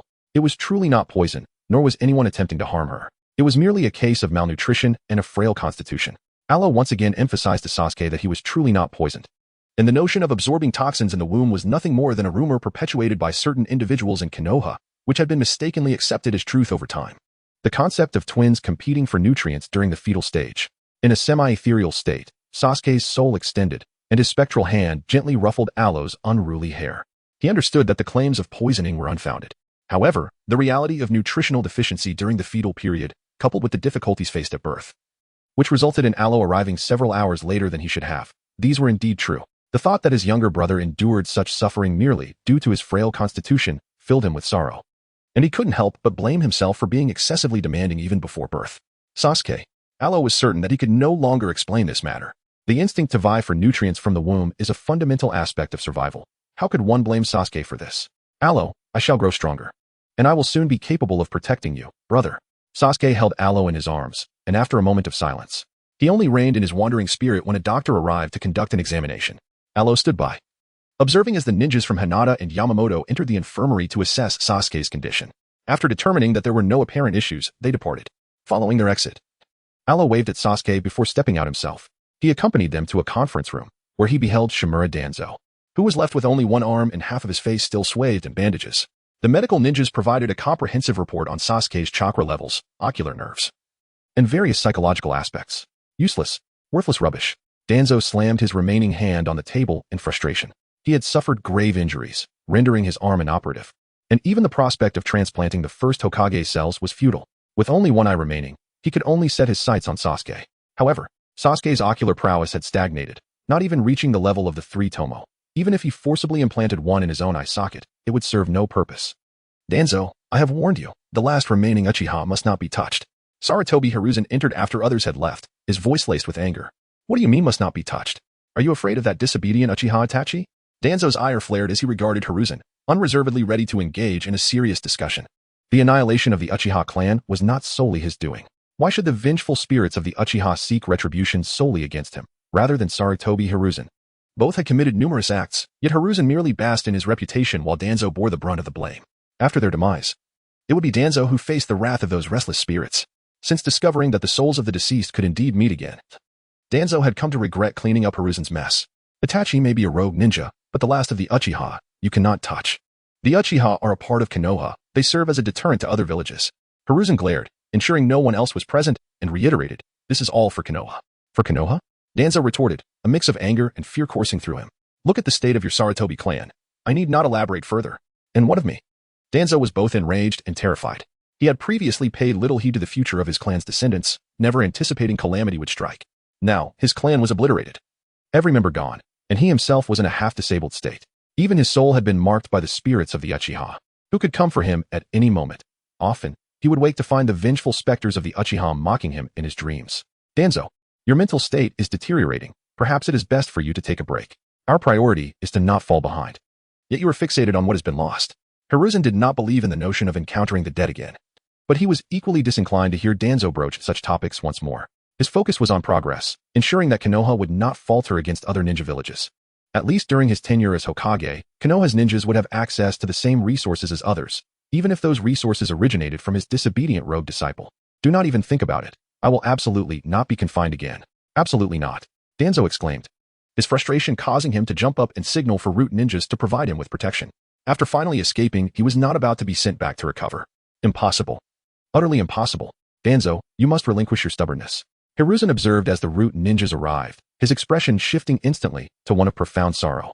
Turning away, he exited, his demeanor tinged with a hint of despair. Chapter 105. Aloe's identity is discovered. Kimimaro, my arm hurts. Aloe emerged from the hospital, where he had received treatment for his sprained arm, and at the entrance, he spotted the hurried approach of Junmaru. Supported by Moya, the so-called delicate young lady lamented to her family's steward. Steward, Master Aloe's arm has been healed. There are no issues whatsoever. A shinobi from the Sound Village stepped forward, grasped Aloe's arm to inspect it, and then returned to Junmaru with a conclusion that left Aloe wide-eyed. I understand what you require, young master. The dress you are wearing is ill-suited for carrying you back to rest. Perhaps I should carry you instead. Junmaru heard this, but nonetheless approached their young lady, contemplating how best to care for Master Aloe. To onlookers, this scene might appear exceedingly awkward and chaotic, yet among their own, expressions remained serious, devoid of laughter. Wait a moment.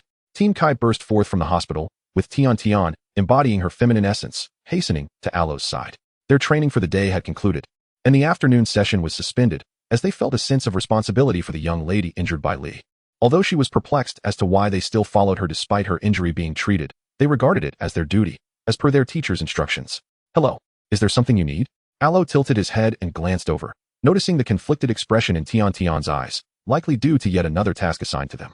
Previously, he had observed Shimura Danzo as the latter issued directives to the ninjas of the root, before returning to his own body. It was during this interval that the third Hokage had presumably assigned a separate mission to Team Guy. It appears that, due to my companion's accidental injury to you, we would like to invite you to dinner as a means of offering our sincerest apologies. Tian's mind raced with conflicting thoughts. Yet she endeavored to find reasons to establish a rapport with this individual. At the very least, they needed to become acquainted before they could ensure her protection. The young master from the land of rice? Why was it that he resembled a delicate and fragile young lady, so vulnerable that a mere touch could cause harm? Such a gist was hardly amusing. Do you have any distinctive culinary delights in the Hidden Leaf Village? Aloe did not refuse. Instead, he gazed at Tian, then turned his attention to his eager disciple standing a few meters away. He seamlessly shifted the topic to what they would eat.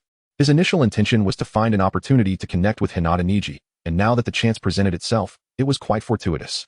Tian's eyes instantly sparkled as she glanced back at her two companions who gave her a thumbs up, then approached Aloe to introduce the various culinary delights of Konoha. There were dumpling shops, barbecue restaurants, sushi establishments, and of course, Ichiraka ramen. The group of 8 strolled along the street before settling on a barbecue restaurant. Upon their arrival and after taking their seats, Duoya and Tian, the two girls, jostled for positions beside Aloe, while the remaining members found their places around the table. Sir from the Sound Village, would you like something to drink? The owner of the barbecue restaurant, having taken their orders and served fruit juices to the young patrons, looked at the Sound Village Jonin seated next to Might Guy with a hint of concern. He had only learned of the Sound Village's presence moments ago, and had never heard of it prior. However, the Jonin's pallid complexion suggested he was not in the best of health. Water will suffice. Orochimaru, cloaked in the guise of this youthful Jonin, wore a gentle smile, his otherwise strikingly handsome features marred only by his excessive paleness. Thus, when the owner's daughter delivered the barbecue and discreetly stole glances at Orochimaru, Aloe's eyes brimmed with amusement.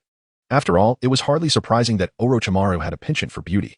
Master Aloe, it feels rather strange, doesn't it? Even though she is a girl. Why do they call you master? Tian, after heating the grill, placed the slices of meat onto it, eager to inquire about Aloe's flavor preferences. However, as soon as she spoke, she felt a pang of discomfort. Why was it that a perfectly fine girl had to endure such a title? In truth, she was Master Aloe, and several years prior. Duoyo observed Aloe's downcast eyes and sighed softly, providing a brief explanation. Her narrative revealed to the group that Master Aloe had experienced memory loss years ago, forgetting everything except for the fact that someone had always addressed him in this manner. Consequently, everyone endeavored to keep Master Aloe happy, perpetuating the title. The distinction of Aloe's gender mattered little to them, for they had always presented Aloe in a boyish manner. It was only due to recent physical changes that they were compelled to revert to feminine attire. The initial information was conveyed rather straightforwardly, but the subsequent details about Aloe's transformation were whispered between Duoya and Tian. Of course, this hushed conversation could not evade the keen ears of ninjas. Could it be? Hinata Niji, overhearing nearby, felt a sense of unease but recalled hearing someone refer to Master Aloe before. Just as he was about to voice his thoughts, he found himself at a loss for words. Uchiha, the younger brother of Uchiha Sasuke, had often accompanied his brother to school, where certain girls had used such terms. Now, scrutinizing Aloe closely, Niji became increasingly convinced that this was indeed Uchiha Sasuke's sibling. Yet, it remained a mystery as to why he had lost his memory and transformed into a girl. Or perhaps, he had always been a girl. And the Uchiha clan's massacre had necessitated his disguise as a boy for protection? Unable to fathom the underlying reasons, Niji began to piece together the information at hand. The Uchiha clan's past was entwined with the arrival of this individual in Konoha, just as Uchiha Sasuke had been injured severely enough to require hospitalization. His identity seemed to be unmistakable. As Niji pondered this revelation, the nearby Umbu had already relayed the information to the Hokage. Sarutobi Hiruzen stood atop the Hokage tower, surveying the recently restored Hokage rock, gesturing for the Umbu to withdraw. Uchiha-ro, that child is indeed Uchiha-ro. It seems that Orochimaru has healed the frail body of that child. Alas, he cannot extract chakra, cannot train in ninjutsu, and is utterly incapable of awakening the Sharingan. This Uchiha is, to put it bluntly, considered a failure among ninjas. As for the transformation from boy to girl, I have heard Danzo mention that Orochimaru possesses the ability to change genders. It would not be surprising if he were to alter the gender of the child he adopted. Chapter 106. Sarutobi Asuma, a wealth of gratitude. Thank you for your hospitality. After enjoying the barbecue, Aloe waved goodbye to Team Guy at the entrance of the restaurant and cheerfully returned to the inn, which was not far away.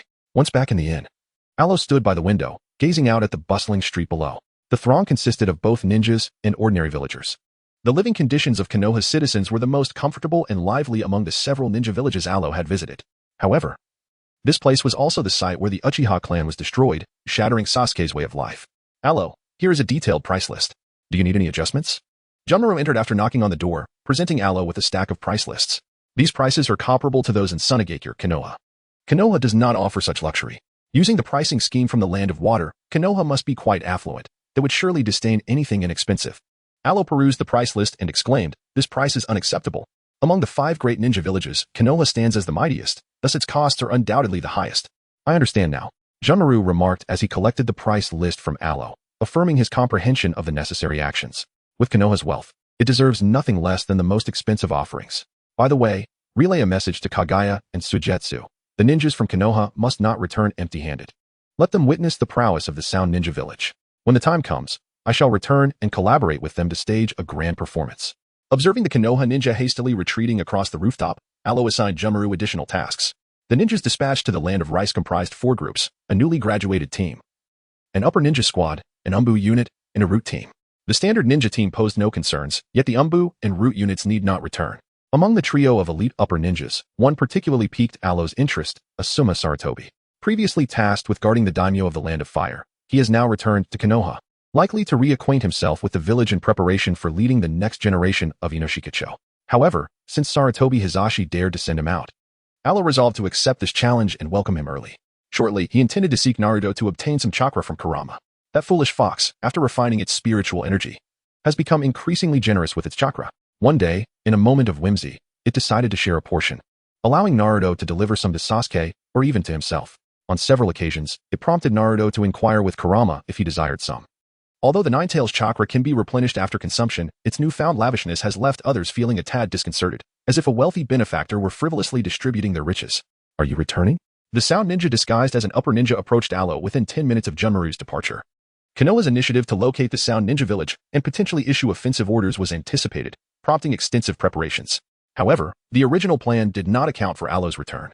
Due to Asuma Sarutobi, my esteemed teacher, I intend to present a grand gift to your mentor. Aloe turned and leaned against the window, casting a glance back at Orochimaru. Although he wore a sweet smile that was quite fitting for his current outward persona, those blood-red eyes betrayed an unmistakable malice. Sarutobi Asuma represented the initial step in his scheme against Sarutobi Hiruzen. A son, a grandson, reputation, village, and the life of Sarutobi Hiruzen, along with the soul that follows death. All these elements were intricately woven into his plans. The sequence could be adjusted, yet none could be omitted. You may accompany me back. Dealing with him alone could prove troublesome. Orochimaru pondered momentarily, recognizing that Sarutobi Asuma possessed considerable combat prowess, having earned his place among the 12 guardians of the Land of Fire, with both status and strength being of paramount importance. No need. Teacher, you should enjoy your time in Konoha. I merely intend to observe. His demise will not implicate our Sound Village. After all, this man's head holds significant value, and there will be those eager to seize this opportunity for profit. Aloe reminisced about a portion of the original narrative, deciding not to deliberately disrupt it. At most, he would merely hasten the timeline. The other preparations were merely precautionary measures. As for Kakuzu, the thought of that individual, whose very being was consumed by greed and avarice, caused Orochimaru's serpentine eyes to glimmer. That man. Even now, he could not fathom how Alo could genuinely enjoy amicable exchanges with such a character. Well, as for the pursuit of wealth, he never shied away from toil, and he could still offer me a share of the profits. Alo contemplated the price set by Asuma, estimating the potential profits that could be garnered. Kakuzu, indeed, had a penchant for wealth. However, in this long-term, amicable partnership, one could expect fair compensation. As for Hayden's complaints about dining without settling the bill, resorting to labor to pay off debts, perhaps at that moment, he simply found himself with nothing pressing to attend to, idleness begetting idleness. The Kakuzu of today, however, would not engage in such trivialities, for he was occupied with numerous lucrative endeavors awaiting his attention. Notably, he would share the dividends with you. Suddenly, Orochimaru experienced a moment of enlightenment. It was not that Kakuzu was particularly congenial, but rather that Alo could profit from their association. Having such a money-minded student brought him immense joy as he, a spendthrift at home, reveled in the prospect of financial gain. The next time he encountered Itachi Uchiha, he could certainly discuss this matter with him. Chapter 107, Asuma. The walking 35 million within a forest in the land of rice, outside the under-construction Sound Ninja village, the red-haired Karen stood with one hand on her hip, observing as Jugo and Suigetsu dispatched several masked leaf ninjas. Karen, could you lend a hand instead of merely spectating? Suigetsu, reconstituting himself from a puddle of water, expressed his frustration at her inaction. My task is to prevent their escape, and how could a gentle and charming young lady like me engage in such violent acts? Karen replied, swaying her shoulders and twirling on her toes, playfully accusing Suigetsu of being overly harsh. However, when a ninja emerged from the ground, attempting to seize her ankle, this gentle and charming girl transformed in an instant. Do you truly think I am a soft target just because I am standing here without striking? How audacious of you to approach me, perish. The moment her ankle was grasped, intricate red patterns spread across Karen's neck, her furious chakra causing her crimson hair to billow wildly. With a fierce kick against the ground, she sent the ninja flying, creating a crater 2 or 3 meters wide. Impressive, Suigetsu exclaimed, splashing water back onto his face before sprinting toward Jugo. What a ferocious girl, she is terrifying. Oomph. Karen scoffed at Suigetsu's retreat, then crouched down to pull the now half-dazed ninja from the earth. She had initially expected the leaf ninjas to be formidable, yet they turned out to be a lackluster bunch, unable to even activate their cursed seal's second form. How dull. These ninjas barely qualified as chunin. Meanwhile, the jonin from the leaf should ascertain the identities of these corpses over there. The ones that can be exchanged for money should be given to Kakuzu, as he would share the proceeds with us. Alo emerged from the yet-to-be-constructed village, observing Xianglin's disdainful remarks. He briefly recounted the situation regarding the Umbu and Root ninjas of Konoha. Young Master Alo, how are the jonin engaging in battle? Might we also witness it? Xianglin, discarding the corpse she had been carrying to the side, rushed to Alo's side, her eyes sparkling with anticipation, indicating that they were all eager to see what the jonin's combat entailed. Do they all wish to go? Alo had not originally intended to bring them along, but since the matter had been raised, he pondered for a moment and decided to allow these individuals to witness firsthand what a jonin truly represented. Previously, in the training grounds, even though they occasionally observed his battles with Orochimaru or with Kimimaro, those encounters were merely training sessions. It seemed that Kakuzu and the others would not mind if he brought along a few more young companions to spectate. Off they went, and upon arrival, he instructed them to maintain silence so as not to disturb the proceedings. Alo gestured for Chonwoo and Shueisha to join him, leaving the remaining battlefield cleanup to Kaio Tamaru and his companions. Once he had given his instructions, a chakra mark appeared beneath his feet, and with the three of them, he was transported to the woods near the Valley of the End. This was the location he had designated, strategically positioned along the path of the 3 Konoha jonin. Here they come, moving with remarkable speed. As they leapt onto the trees, they spotted figures approaching in the distance. The 3 Konoha ninjas were sprinting ahead, followed closely by Hayden, who was energetically bounding along with his scythe, calculating the potential gains from the upcoming confrontation, and Kakuzu, whose face was contorted in disdain, yet compelled to keep pace. Moreover, there was Uchiha Itachi, his face obscured by a hat, seemingly forming hand signs with his fingers.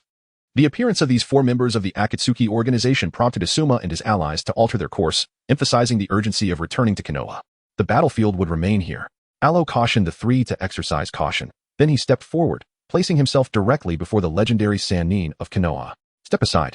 One of the 3 jonin, noticing an obstruction, raised his hand and threw several shuriken. However, several vines emerged, intercepting the attack and effectively barricading their path. You truly lack foresight. Why would you accompany the second son of the Sarutobi clan on this mission? Before Aluo returned, he released the chakra he had borrowed, causing the surrounding trees and vines to grow rapidly. Not only did they obstruct the path ahead, but they also sealed off the area around and above them. His use of wood release had increasingly diverged from traditional ninjutsu, as he had grown less fond of forming hand seals. However, its effectiveness remained paramount. Uchiha Luo. Sarutobi Asuma raised the chakra blade in his hand, gazing intently at the boy just a few meters ahead, and finally recognized who he was. They had ventured out to investigate due to reports of a girl resembling Uchiha Luo in the Land of Fire, necessitating clarity about Orochimaru's affairs. Yet, they could never have anticipated that the girl was an imposter. The boy before them, strikingly similar in appearance to Uchiha Sasuke, was indeed Uchiha Luo. Moreover, his chakra was exceptionally potent. This young boy was already on par with AJ Nin. Sarutobi Asuma, son of the third Hokage Sarutobi Hiruzen. What was his worth in the market?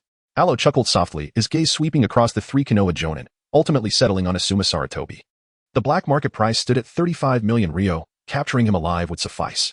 Kakuzu flipped through his notebook, arriving at the page dedicated to Asuma. Noting the rather appealing price. Apart from Asuma, the other two Konoha Jonin also possessed some value, yet they paled in comparison. I shall take responsibility for confining them here. Brother, you and Kisame shall deal with the other two, while the most valuable prize will be entrusted to Uncle Kakuzu and Brother Haiden. Alo observed the troubled expression of Asuma as a tree sprouted from beneath his feet, lifting him into the air. In passing, he assigned opponents to the others, urging them to swiftly eliminate these three Jonin from Konoha. Mr. Itachi, that short one is mine. Kisame was the first to strike, greeting Itachi before charging towards his chosen Jonin. The chakra seemed promising, likely sufficient to satisfy his shark skin for a few bites. It was a race against time. Uchiha Itachi, regarding the adversary left for him, felt no need to activate his Mangeki Sharingan. With a blade in one hand and hand seals in the other, he swiftly distanced the ninja from Asuma. The show was about to commence. Alo, seated cross-legged atop the tree, tilted his head to observe the furious and shocked expression of Asuma, then glanced at the immortal duo opposite him, feeling quite pleased as he pulled out a watermelon. He set up a fruit knife, a fruit platter, and a small tea table, preparing to indulge. Chapter 108, Kakuzu's Persistence. Money over heart, you still have such a fondness for would release. Uchiha Itachi swiftly dispatched the Konoha Jonin before making his way to Alo's side. Observing the surrounding wall of vines, which even encased the upper area with dense branches, he felt an inexplicable sense of discomfort.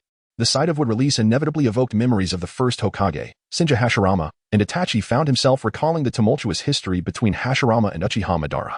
Initially, it was Akatsuki's peculiarities that piqued his interest, followed by revelations regarding Kagaya's sons, and eventually whispers of a millennium-spanning conspiracy.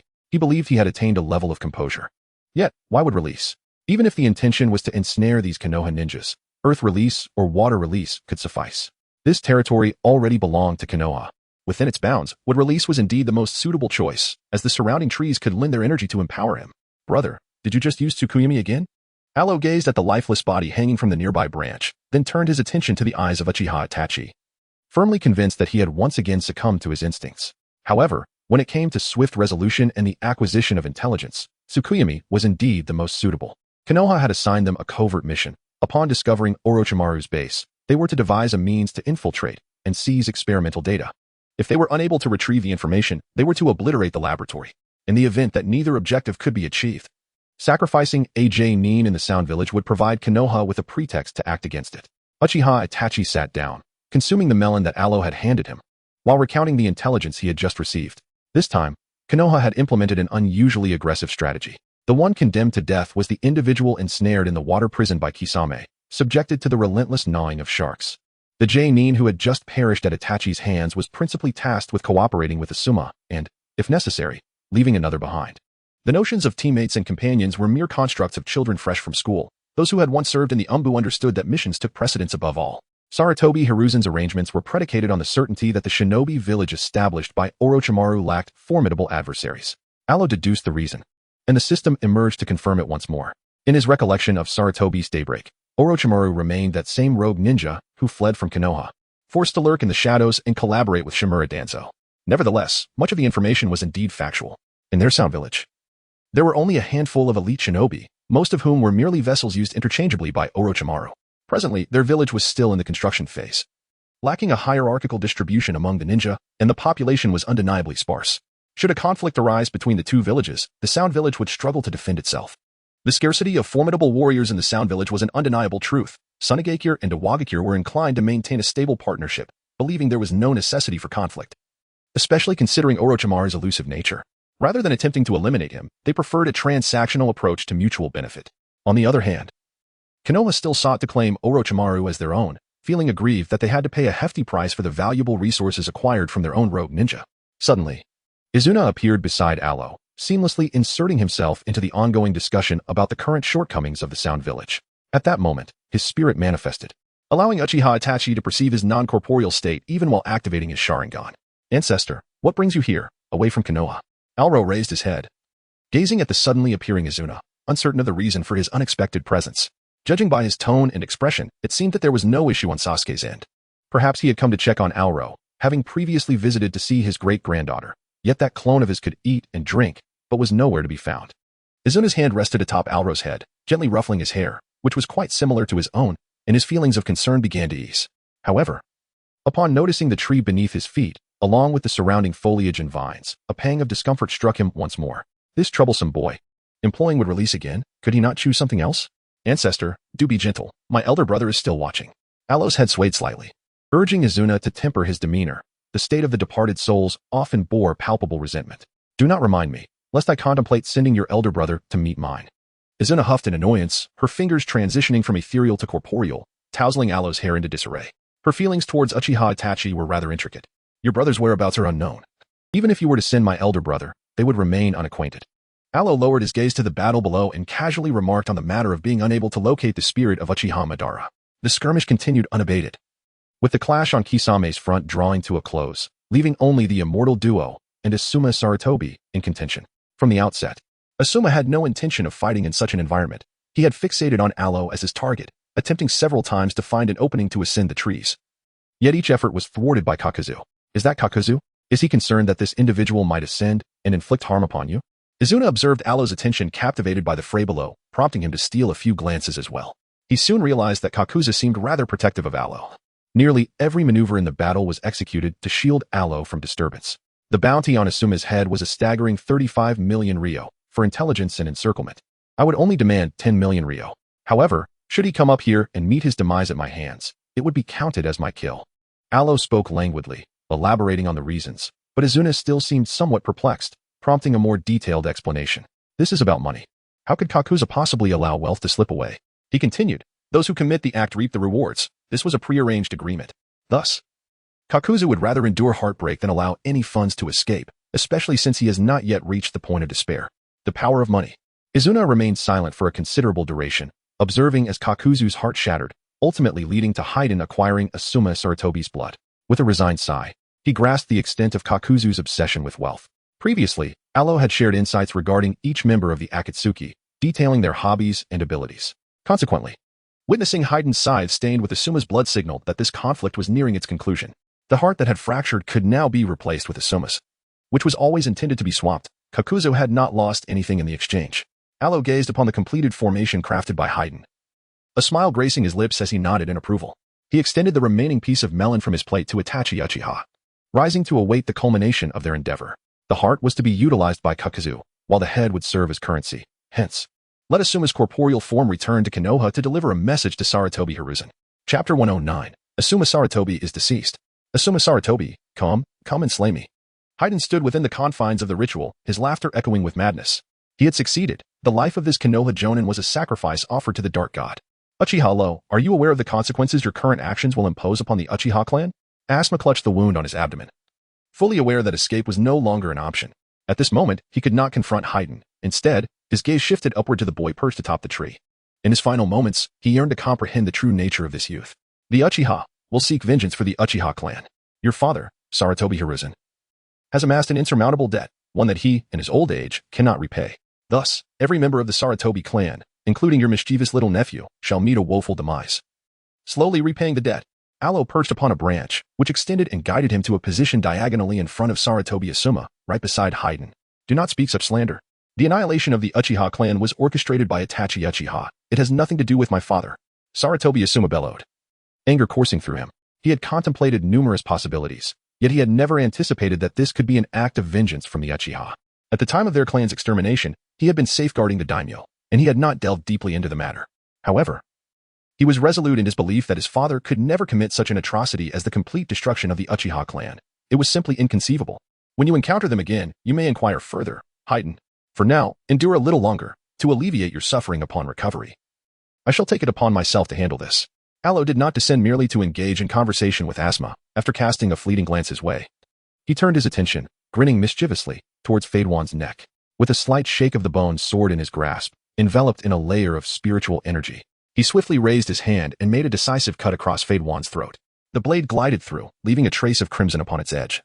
Yet Fade Wan's head remained perfectly aligned atop his shoulders, without the slightest deviation. Is this the end? Though his throat was severed, it did not hinder his ability to converse normally. Upon raising his hand to feel his neck, and as blood trickled down after a gentle prod, Fade Wan finally realized that he had indeed been cleaved in two. Do not move. Let me reattach you first. Aloe observed Fade Wan's outstretched hand, seemingly intent on severing his own head, and hastily employed a healing technique to reattach it. Indeed, it seemed that as long as one could avoid death, everyone could engage in reckless antics. Must curiosity be so insatiable? Nevertheless, he had procured Fade Wan's blood and cells, which he intended to present to Orochimaru for further examination, hoping to uncover any valuable insights therein. I have acquired the heart. What do you intend to do with this body, young Master Aloe? Shall I staunch the bleeding first? Or perhaps transform it into a controllable puppet? Meanwhile, Kakuzu swiftly sealed Asuma's head within a scroll while extracting the heart, seizing the opportunity before it succumbed completely, and affixed it to his own body. Gazing upon the lifeless, headless, and heartless corpse, Kakuzu glanced back at Aloe, contemplating the prospect of providing some auxiliary assistance to this esteemed young master, a valuable client and partner in profit. Offering occasional harmless aid could enhance their cooperative rapport and foster greater opportunities for collaboration. This was all wisdom imparted by Aloe. The body required no adjustments. Should the two corpses prove of no utility, they could remain behind. Soon, he could arrange for Asuma's corpse to accompany the other two back to Konohagakure. Aloe gazed at the rigid form of Asuma's lifeless body, refraining from enlisting Kakuzu's assistance in its disposal. To dispose of the corpse would render it meaningless.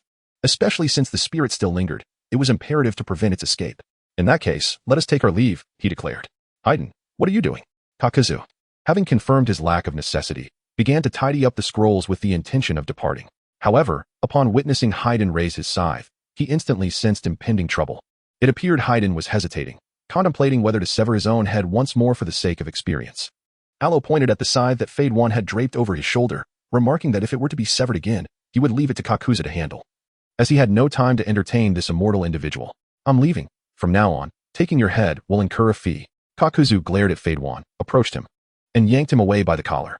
It was precisely because he had performed the task so adeptly and thoroughly that this fool thought he might attempt to slash his throat again. How foolish.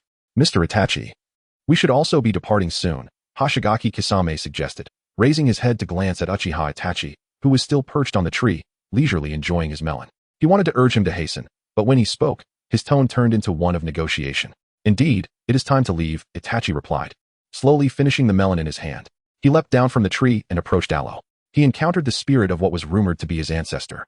Yet the apparition seemed disinterested in him, and he felt no inclination to engage. Brother, you all should return first. I still need to complete this final act. There will be no harm. Aloe lifted his gaze to meet Itachi Uchiha's eyes, his radiant smile starkly contrasting with the gravity of the actions he was about to undertake. Yet, those familiar with his demeanor had long since grown accustomed to this juxtaposition. Aloe, take care of yourself. If danger arises, flee. There is no shame in preserving one's life. Itachi Uchiha fixed his gaze on Aloe for a moment, then gently patted his shoulder, imparting a few words of caution before turning to depart. The four figures clad in black cloaks adorned with red clouds vanished, leaving Aloe standing alone in the emptiness. These words felt so familiar. Aloe gazed vacantly in the direction from which the group had departed, eventually sighing with a sense of resignation. What could possibly lead them to believe that they would be the ones to confront danger head-on? Moreover, was it not he who first uttered these sentiments to Orochimaru? It seems they have all taken a page from that book. Sasuke had mentioned it as well. Izuna's hand withdrew from Aloe's head. He had been standing behind him, his hand resting atop Aloe's, rendering Itachi's touch futile. Although he felt a tinge of childishness in his actions, his spirits remained high. As for those words, they had indeed been heard more than once. Never mind, there is no need to dwell on such matters. There is work yet to be done. Ancestor, would you care to give it a try? It involves transforming spiritual energy into threads, akin to manipulating puppets, just like this. Aloe withdrew all the wooden restraints surrounding him, concentrating his spiritual energy into threads, and employed his puppeteering skills to animate the three headless corpses. Simultaneously, he recalled that the souls of these three ninjas, trapped within, had been temporarily sealed by him, although only Orochimaru could currently utilize the reanimation jutsu. Konoha possessed forbidden scrolls left by Senju Tobirama. If someone from Konoha were to summon Asuma's soul, it would indeed lead to chaos. I'll take charge. Izuna, observing Aloe's actions, followed suit and seized control of the three corpses, directing them towards Konoha as per Aloe's instructions. With this task no longer requiring his direct involvement, Aloe remained in place, meticulously erasing any traces that should not exist. Chapter 110, Naruto's Grievance, Mizuki's desire to leave Konoha once again. It was a serene day in Konoha. Naruto Uzumaki, today is for outdoor training, not for napping. Irika's furious voice echoed by the riverside, eliciting laughter from the other students. Today, several teachers had taken this year's graduating class out for practical training, but mere moments into the session, Naruto had stealthily found a tree, climbed it, and nestled himself in a branch to sleep. "Irika-sensei, I'm just so tired," Naruto lamented softly, opening his eyes to explain his fatigue. Furthermore, Sasuke was still in the hospital, and he was concerned about his well-being. He thought that perhaps if he fell asleep, he might dream of Alo or that uncle from the Uchiha clan. "You sleep every day at home, in class. Do you ever feel awake?" Irika, observing Naruto's drowsy state, felt a mix of anger and helplessness. At some point, the once rambunctious Naruto had grown increasingly subdued. He no longer skipped classes or caused trouble. This should have been a good sign, yet his excessive sleepiness worried Irika. He had taken Naruto to the hospital for checkups several times, but everything appeared normal. Sometimes he wondered if Mizuki's suspicions were right, that Naruto had been psychologically harmed due to some stimuli. He had mentioned this to the Hokage on 2 occasions. But perhaps the Hokage had forgotten amidst his duties, or maybe the examinations had yielded no findings. Regardless, there had been no follow-up. "Naruto, why not go catch some fish? Didn't you say once that you learned to catch fish earlier than the other students? You even know how to grill them," Irika suggested, glancing at the nearby river, hoping this might invigorate Naruto.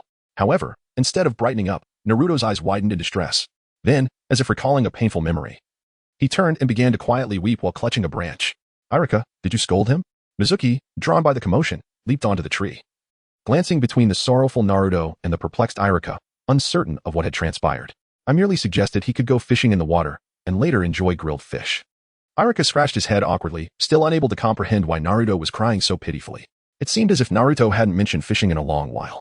"Why not tell your teacher what has changed? Did you suddenly develop an aversion to fishing? Is there something in the water?" Mizuki paused momentarily, then gestured for Irika to hold off, as he felt it was a suitable moment to inquire about Naruto's situation. Noticing Naruto's prolonged distress, he realized something must have deeply affected him. It was only natural for a teacher to express concern for a student, wasn't it? "Naruto, do not be afraid. Your teacher has watched you grow, and if you have grievances, share them with me, and I shall help you." Mizuki spoke gently, his voice soothing. Perhaps it was the tenderness of his tone, or perhaps Naruto had finally found someone to offer comfort and inquire, but it encouraged Naruto to express his troubles. Thus, through tears, he recounted how, by the river, he had repeatedly had his grilled fish taken from him. His narrative was somewhat disjointed, as is often the case with a child feeling wronged, but eventually, Mizuki and Irika pieced together the cause of Naruto's transformation. "Naruto, perhaps that old man simply saw your loneliness and wished to reach out, to play with you." Irika's lips twitched, as his previously warm impression of the Hokage began to crack. He attempted to rationalize, likely trying to convince both Naruto and himself. "I'm starving. If he truly cared, wouldn't he bring me food? Yet he stole my dinner. I suffered numerous injuries just to catch that fish, and when I grilled it, I burned my hands. Yet I never even got a bite." Naruto cried, even more sorrowfully. He understood that Irika-sensei was a kind-hearted person, but that did not excuse the old man for bullying a child under the guise of concern. "Naruto, are you certain that was the Hokage?" Mizuki asked again, not attempting to persuade, but simply seeking confirmation. The Hokage, engaging in such unprincipled actions, though he did not believe in the so-called will of fire. He never imagined someone of such stature could commit such a despicable act. Naruto Uzumaki. He had once met the 4th Hokage and his wife. 2 warm individuals, yet their child had endured such a wretched upbringing. The thought of the 3rd Hokage committing such acts was indeed frightening.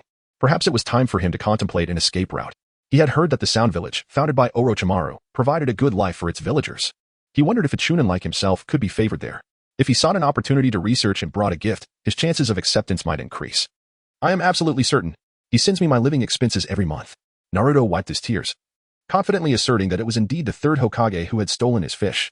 Before they could delve deeper into the conversation, however, they were interrupted by abrupt screams from several students near the river and the woods. "Ah!" The students cried out in alarm. "Run!" Irika grasped Naruto's shoulder, urging him to jump down. Mizuki followed closely, and the 3 quickly rejoined the other students. At that moment, the 2 teachers at the forefront were on high alert, kunai in hand, watching the 3 headless corpses ahead. "Quick, signal!" Irika urged Mizuki to send a signal as he readied his kunai for battle. "I've sent it, but do not engage yet. They are jonin from Konoha, as indicated by their attire." Shuemu signaled and stood alongside Irika, placing Naruto, who was originally between them, behind him. However, Naruto, standing behind them, did not exhibit the fear they anticipated. His expression was vacant, and he was not fixated on the 3 corpses but rather on the spectral figure of Uchiha hovering not far from the bodies. In that moment, he suddenly realized that Aluo had quietly commenced the quest for vengeance against the Sarutobi clan. Chapter 111, Framing and Betrayal, the corpse's self-detonated Asuma. That was Sarutobi Asuma, Among the hurriedly arriving ninjas, someone recognized Sarutobi Asuma by his physique and weaponry. Upon relaying this information, some swiftly departed to inform the third Hokage, while others from various clans began to disseminate the news. The students and their teacher were instructed to remain in place until the Hokage arrived to manage the situation. Meanwhile, in a flower shop within the village, a dark-haired girl accompanied by her maid was serenely smiling at the beautiful flowers before her. As the gathering of people approached completion, it was time to depart. Izuna floated in the air, observing as the number of Konoha ninjas steadily increased. Upon reaching a critical mass, she directed the 3 headless corpses to turn and hasten towards the Valley of the End. Despite being corpses, they would leave traces of blood on the ground.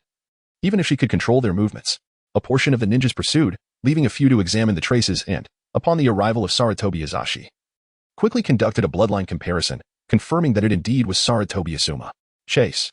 Sarutobi Azashi commanded, observing the kneeling Umbu, his trusted subordinates, who could not afford any negligence in this matter. Thus, the beheaded corpse, transformed into a puppet through bizarre means, was indeed the son who had departed from Konoha just yesterday. The anguish of losing a child struck Azashi with a moment of despair, even for him. He instructed the surrounding Umbu to follow, utilizing the body flicker technique to swiftly catch up with the corpses racing through the forest. As he witnessed the corpse moving in tandem with the other ninjas, Sarutobi Azashi, amidst his fury and sorrow, gradually regained a semblance of composure. Suddenly, after a prolonged pursuit, the 3 corpses came to an abrupt halt. Azashi ordered to stop, suppressing his inner torment as he approached. But just as he was within mere meters of Asuma's corpse, one of the headless and mangled bodies suddenly stirred. Be careful. An Umbu ninja leapt forward, shielding Sarutobi Azashi. As the explosive corpse lunged, the ensuing detonation erupted like a rain of blood, showering the surrounding ninjas and corpses. There was no chakra presence nearby. The sensory ninjas had been conducting investigations, and upon this sudden incident, they needed to report promptly. Yet, each of their findings echoed the same conclusion. No residual chakra lingered in this area. Nor was there anyone present. Hokage-sama, the trees over there seem peculiar. They appear to be new. A patrolling ninja, having noticed the anomaly, hurried to report. Trees would release? Sarutobi Azashi wiped his face, his gaze fixating on the 2 headless corpses still standing as he quickly pondered which would release ninjas could plant trees at such speed. Initially, he surmised it to be the Uchiha clan's revenge, perhaps Uchiha Itachi or a masked figure from the Uchiha. However, if it involved would release, it could not be the Uchiha. Who could it be? Was someone targeting Konoha, with Asuma merely falling victim by coincidence? The information was chaotic, and his previous thoughts scattered. He needed to clarify the identity of the enemy. Asuma's hand, what did it signify? A nearby ninja noticed Asuma's finger twitching and urged everyone to look. As all eyes turned to him, that seemingly uncontrolled finger pointed in a direction. Just as it appeared to sketch some signal, Asuma's corpse, along with the adjacent one, simultaneously erupted. Like the previous explosion, it transformed into a blood rain, saturating the ground. Asuma. Sarutobi Azashi watched his son's body disintegrate into a mass of flesh and blood, ultimately unable to contain his grief, spitting out a mouthful of blood. He felt he had glimpsed Asuma's spirit within the headless corpse, torn apart by an invisible force. Over there, let us investigate for clues. The Hokage, overwhelmed with sorrow, recognized that others still needed to act. Following rapid arrangements, the sensory exploration ninjas spread out, ultimately discovering some residual information in the direction Asuma had indicated. These clues extended to the border, where Konoha ninjas uncovered the initial site of the battle. Konoha dared not declare war against the Land of Lightning. Even with Sarutobi Azashi's son slain, Aloe's spirit hovered in the air, observing the leaf ninjas as they hurriedly gathered various clues. Fully aware of how events would unfold next, if Shinji Tobarama were to learn of such a successor, would he not be infuriated? Izuna had been beside Aloe, watching as he commanded several corpses to self-destruct, and had also witnessed Aloe cast a half-true, half-false illusion on Sarutobi Hiruzen. Having drifted through Konoha for a few years, he had developed a fair understanding of its upper echelons. Truly, they were rather incompetent. Tomorrow, I shall meet him. Ancestor, do you have any words for me to convey? Or any inquiries you wish for me to pose? Raising his hand slightly, Aloe was more inclined to take Izuna to meet this formidable foe. However, given the peculiar nature of the ceiling space, he ultimately dismissed that notion. One must not risk Izuna's safety for potential accomplishments. One's own soul should not be trifled with. You may tell him that if he does not take his duty seriously, you shall torment his brother, regardless of whether it is feasible. Merely treat it as if you were capable. Izuna no longer cared for the ninjas of Konoha. He suddenly considered that since Aloe intended for Shinji Tobarama to act, one must find a way to manipulate that individual. Presently, the only person who could genuinely concern Shinji Tobarama was Shinji Hashirama. Thus, threatening him with Hashirama should prove somewhat effective. I understand. Gazing into Izuna's earnest eyes, Aloe truly comprehended. This, perhaps, was the essence of empathy. If one were to threaten with Uchiha Madara, Izuna would also make certain concessions. Fortunately, Madara's spirit should still be lingering in the liminal space between the mortal realm and the Pure Land. Chapter 112, Dining on Ramen with Team Aloe. You have purchased so many flowers today that they may not fit in the hotel room. Unable to call out young master to the beautiful maiden daily, she resorted to simply addressing him by name. At this moment, walking alongside the dark-haired girl, she cradled a pot of flowers in her hands. Earlier, at the intersection, they had chanced upon a girl who had bought over a dozen pots of flowers, struggling alongside her maid with the heap of flower pots, prompting them to offer assistance. She was fortunate, holding only this single pot. Following behind, Mike Guy and Hyuga Niji each carried 2 pots. While Rock Lee was on the verge of becoming a human flower stand, with pots precariously balanced on his hands, arms, and shoulders, all the while cheerfully engaging in his balancing training. It is manageable. We have rented a 2-story place with a courtyard, which is ample. Aluo's charming smile caught the attention of Tian, who couldn't help but steal a few more glances. Meanwhile, the maid, Dewey, merely cradled a potted flower as she walked alongside. Her gaze almost entirely fixed on the pot, seldom glancing at the young lady of their household. Upon returning to the inn, after instructing them to set down the flower pot for a brief respite, Aluo ascended the stairs to change her attire. When she emerged from her room once more, she affectionately patted Dewey's head. "Young master, let us indulge in some grilled meat later." They assisted in bringing the flowers, and we ought to express our gratitude. Dewey was momentarily taken aback, but soon approached with a smile, cheerfully discussing the plans for later. In Konoha, it was customary for the young lady to engage in leisure with her maid, while the responsibilities of work were entrusted to the butler and the accompanying elite shinobi from the Sound Village. Although Dewey did not inherently possess such a disposition, over the years, she had adeptly learned how to embody her roles with remarkable finesse. She could be a ninja, a maid, temporarily assume the butler's duties, or simply be a companion. In the art of role-playing, she confidently believed she ranked among the top 5 in the Sound Village. Well then, let us make arrangements. I have heard that ninjas tend to have quite an appetite. Aloe nodded, allowing Dweyu to make arrangements as well. Previously, an attempt had been made to create a thought projection, which maintained the body's normal activities.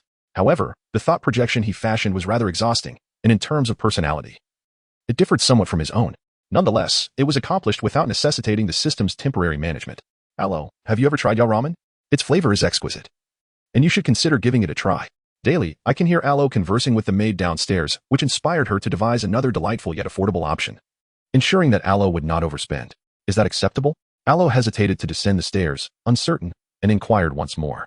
Upon witnessing the affirmative nods from the other 3 members of Team Kai, their dinner plans transitioned from grilled meat to ramen. Ramen does not require a reservation. And after a brief respite, once Kunmaru and the others returned, the group of 8 ventured forth to Ichiraka Ramen in Konoha. The flavor of Ichiraka Ramen was delightful, and the proprietor and his daughter were both dedicated to their craft. As the 8 entered, they swiftly occupied half of the limited seating available. Under the warm welcome of the owner, they inquired about each individual's preferences before commencing the preparation. Kakashi? Kakashi, you reckless fool, how have you gotten injured again? Before the ramen could even be served, Mike Guy darted outside upon catching sight of a familiar figure at the entrance. That should be a friend of Guy-sensei. He might be hurt. Tintin awkwardly glanced outside and offered a quiet explanation. As students of Mike Guy, they were well aware of Kakashi, the name frequently uttered by their teacher. However, recently, Lee had been eager to learn from his master, incessantly chasing Niji for competitions. Well, it is understandable. The life of a ninja is fraught with challenges, and injuries are an inevitable part of their perilous existence. Aloe cast a glance outside before returning his gaze once the ramen was served. In his current capacity, his interactions with ninjas were frequent, and his daily life was inevitably intertwined with their care and protection. Had Aloe ever witnessed a ninja's combat? As the only female member of Team Kai, Tian felt immense pressure, for it was only through her conversations with this young lady that any semblance of normalcy could be maintained. Now that the topic had gravitated here, it was only natural to delve deeper into the discussion. Previously, in the Land of Wind, encounters with ninja ambushes and assassinations were commonplace. Initially, there was trepidation, but over time, one simply grew accustomed to it. Recalling the battles of ninjas, Aloe raised his head to regard the 3 young ninjas, sharing amusing anecdotes from the past. For instance, he recounted how certain ambushers, upon making their entrance, were scattered by the wind, or how they struck peculiar poses when ensnared by chakra threads, or even how the hand of sand would crush them utterly. As someone not of their ilk, he savored the delectable flavors of Ichiraka ramen while elucidating what constituted a ninja's combat: assassination, infiltration, defense, bloodshed, and battle. The harvesting of lives. Aloe had always excelled at painting vivid scenes and evoking emotions, even as he calmly enjoyed his meal. His narration made the trio acutely aware of the vast chasm that lay between them and the high-level missions they aspired to undertake. Is the Land of Wind truly that chaotic? Tian pondered her choice of words, yet she couldn't shake the feeling that the security there was woefully inadequate. It's all quite similar, really. Where there are interests at stake, the situation remains unchanged. Because I possess wealth, many would seek to trade my life for it, or threaten my family should they capture me. Aloe chuckled softly, shaking his head. The motivations behind the attacks on him were not solely financial or related to research materials. Another significant factor was Orochimaru. Among the assassins sent to eliminate him, at least half hailed from the Land of Fire, specifically from Konoha. Most of these ninjas were dispatched by Danzo, with a few, perhaps, being sent by Sarutobi Hizashi to test the waters. Given his status as Orochimaru's disciple, this matter was not a secret among the higher echelons of various nations. Those who were aware understood fully. Thus, Konoha had intentions to take action. However, every ninja sent to confront him, regardless of their allegiance, met their demise. Alo felt reassured. Knowing that Teacher Guy was exceptionally powerful, with their presence, they would undoubtedly safeguard you. On the opposite side, Lee, brimming with youthful exuberance, flashed a bright smile, exuding an aura of vitality as he championed their teacher's prowess.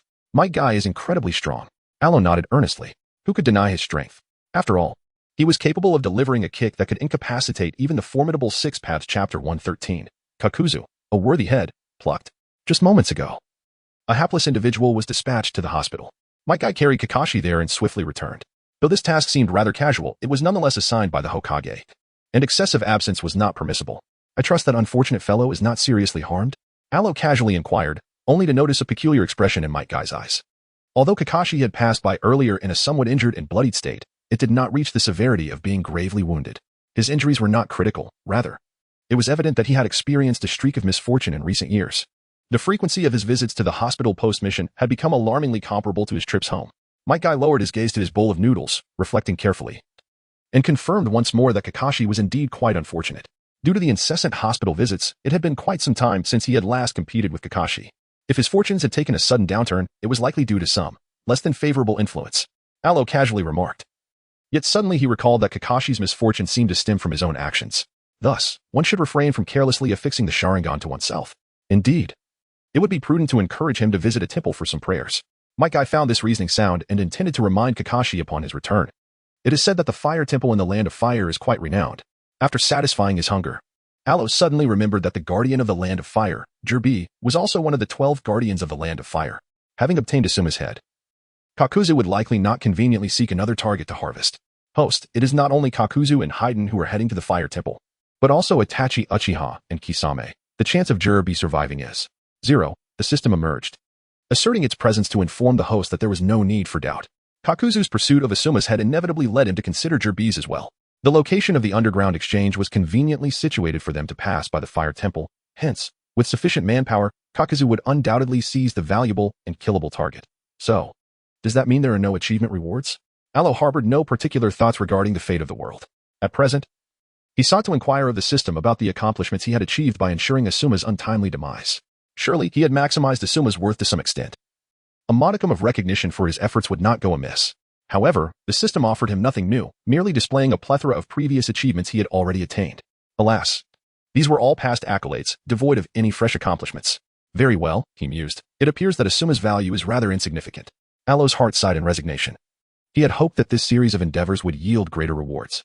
Alas, it seemed he had overestimated the situation. After satisfying his hunger, while he felt a twinge of disappointment for not achieving his goal, he did not dwell on it for long. Following his meal, he wandered through Konoha a couple of times, growing quite familiar with Team Guy, and occasionally exchanging a few words with Niji Hyuga. Feeling that it was time, Alo returned to the inn to rest. After escorting him back, Might Guy received a notification to disperse the students and hurried off to the Hokage building. Back at the inn, Alo lay on his bed, his spirit prepared to venture out and witness the commotion. At that moment, his system unexpectedly emerged, presenting a new achievement, the end of the 12 Guardians of the Land of Fire, with a reward of 5,000 points. The sudden announcement left Alo's spirit momentarily stunned. This achievement, the 12 Guardians of the Land of Fire had dwindled to merely 2 or 3 survivors, with the entire temple's personnel having perished. And the Guardians along with their descendants were no more. The system's explanation illuminated how this achievement came to be. Consequently, certain plotlines involving the temple would no longer unfold. 5,000 points was a substantial reward. He had already amassed 30,000 points, yet still needed 36,000 to reach his goal. I shall join as well. Orochimaru's spirit entered through the window, awkwardly expressing his desire to observe the events. However, he was uncertain if his presence would be detected. Thus he requested Alo to accompany him. Let us go. Alo gazed at Orochimaru, whose spirit had seemingly vacated his body. Devoid of any semblance of a teacher, with a sense of resignation, he grasped Orochimaru's arm and led him outside. Kamihiro, what did you see? He inquired, turning to the one who could not perceive the spirit. Though she lacked the ability to see, she could discern that the vessel Orochimaru had previously inhabited was now devoid of a soul. Nothing significant, His Highness Alo possesses an incredibly strong heart. Kumahiro suddenly addressed him with a respectful title, though he had witnessed this many times before. It always left him with the impression that Orochimaru was in a state of relaxation, being cared for and protected, which was truly wonderful. Yet, he could never quite comprehend how Alo managed to exchange places with Orochimaru so effortlessly and naturally. What the heck? Midoriya, who could not grasp the situation, shot him a disgruntled glare before retreating to her room to sleep. Once again, it was a secret beyond her reach. Kumahiro was indeed an enviable presence. Regrettably, she could not match him in strength. After they concluded this matter, she would seek out Jirobo and Kintaro, and perhaps give them all a piece of her mind. Those rascals surely wouldn't be slacking off anytime soon. There were myriad thoughts swirling in her mind, but upon awakening, she would still be the devoted maid, clinging to her young master, now the esteemed lady of the house. The inn grew quiet under the veil of night, while in the Hokage building of Konohagakure, the atmosphere was unusually somber. The Hokage's 2 sons had suffered loss. One had perished 2 years prior, and now the remaining one was also gone. Even Shimura Danzo sat in silence, an extraordinary absence of response from him. A few Anbu ninjas were reporting to the Hokage, detailing all the intelligence they had gathered. By the window behind the desk, a spirit, a living soul, and a half-human, half-snake entity observed the high-ranking officials and elite ninjas of Konoha. Upon witnessing that all the information pointed towards the hidden cloud village, only to have Sarutobi Hiruzen declare that war was not an option. The expressions of the 3 souls varied, some disdainful, some mocking, and others calm after disappointment. Chapter 114, Team Guy's Mission, Hot Pot by the River Hokage-sama. We have received breaking news. The Temple of Fire has been attacked, and there are no survivors. The news from the Temple of Fire prompted a hurried ninja to rush into the Hokage's office. What? Sarutobi Hiruzen and Shimura Danzo both gasped in shock, slamming their hands on the table. If they had previously perceived Asuma Sarutobi's death as a mere provocation from the hidden cloud village, the complete annihilation of the Temple of Fire elevated the situation to an entirely new level. The adversary's objective might very well be to wage war against the Land of Fire. This assertion, put forth by an elder, immediately captured everyone's attention. Aside from dispatching numerous ninjas for reconnaissance, discussions on defensive strategies and how to manage a potential outbreak of war ensued. Throughout this period, Alo observed quietly as Orochimaru had to return, sent off by Azuna for some arrangements. Though he could have returned on his own, his teacher's nature made it difficult for him to feel at ease without donning a vessel. That night, the Hokage's office was a flurry of activity. With ninjas coming and going, the lights never extinguished. The following morning, as the Hokage building began to disperse, Alo returned to his body and enjoyed a peaceful morning's rest. When he ventured out for lunch, he fortuitously encountered Team Guy at the corner. How serendipitous. Aware of the circumstances, Alo still regarded the 4 with a hint of perplexity. He smiled in greeting, yet his enthusiasm waned due to his uncertainty, maintaining a respectful distance. Alo, what do you wish to eat for lunch? Teacher Guy is treating us. Let us go together. Lee waved at Alo, flashing a broad smile. However, before he could finish his sentence, Niji Hyuga playfully smacked him on the shoulder, effectively interrupting him. Our mission is to ensure your safety, so it's not mere coincidence. We have been waiting for you, Niji stated, recognizing Alo's skepticism regarding their intentions. This task did not require secrecy from the protected, so it was better to be straightforward. I had a feeling it was something like that. Thank you for your efforts. Midoriya, please prepare some food. Let us have a picnic by the river today. Alo gazed at the anxious Xiao Li and Tian, then cast a glance at the serene Niji. His spirits lifted as he approached them with a smile. He entrusted Duo Yu to make preparations while he confidently guided Team Kai as their bodyguards to the Konoha market, where they procured several bundles of vegetables and meat. As it was already noon, upon their return, they proceeded to the riverside for a picnic, at which point Xiao Li was already clutching his stomach, his eyes wide with hunger. The meal would be ready shortly. By a tranquil riverbank in Konoha, Alo observed the pot that had already been set up, now filled with water and ingredients beginning to simmer. The meat was sliced, and the vegetables washed clean and set aside, as everyone settled onto the grassy bank, each preparing their dipping sauces while awaiting the water to boil. Alo, do you really not mind? Tian, seated beside Alo, felt a bit awkward and cautiously inquired. What had initially felt like a friendly interaction now seemed to carry a different weight, as if their roles had shifted. Not at all, it's quite normal. However, what is your connection to the Hokage? Are you perhaps descendants or students of theirs? Alo felt indifferent about this matter. Yet he found himself curious about the identities of a few individuals. No, not at all. Why do you ask? Tian was taken aback. They were merely a team of ninjas, so how could they possibly be associated with the esteemed Hokage? Is that not the case? Your attitude in Konoha is quite lacking. When I was in Sunagakure, the ninjas protecting me were the 3 offspring of the Kazakage. In Iwagakure, it was the students and granddaughter of its Tsuchikage. Alo tilted his head innocently, recounting the treatment he received in other ninja villages. Ultimately, it seemed that the Hokage's demeanor left him quite discontented. The Hokage, a gentleman with 2 sons, had faced challenges in recent years. Just yesterday, he encountered yet another. Young Konohamaru, still quite small, kept his head bowed, cautiously sharing the situation in Konoha with Alo. It was not that the Hokage lacked the will to arrange protection. Rather, there simply was no one available. Yesterday was indeed unfortunate. Had someone been assigned to safeguard me, such calamities could have been averted. After carefully articulating his thoughts, Alo lowered his gaze and quietly expressed his belief that Asuma's demise was a consequence of his absence in providing protection. His words were uttered with great caution, barely audible to Lee across from him, yet Guy caught every syllable. The water had boiled. It was time to dine. Guy was uncertain whether Alo had spoken with intent, but such topics were best avoided. The death of the Hokage's son was a matter too sensitive for discourse, especially at this juncture. First, they would eat. And after their meal, they would venture to the river to catch fish, preparing to enjoy a delightful grilled feast later that evening. Alo lifted his gaze and glanced at Might Guy, then smiled and continued to savor the hot pot.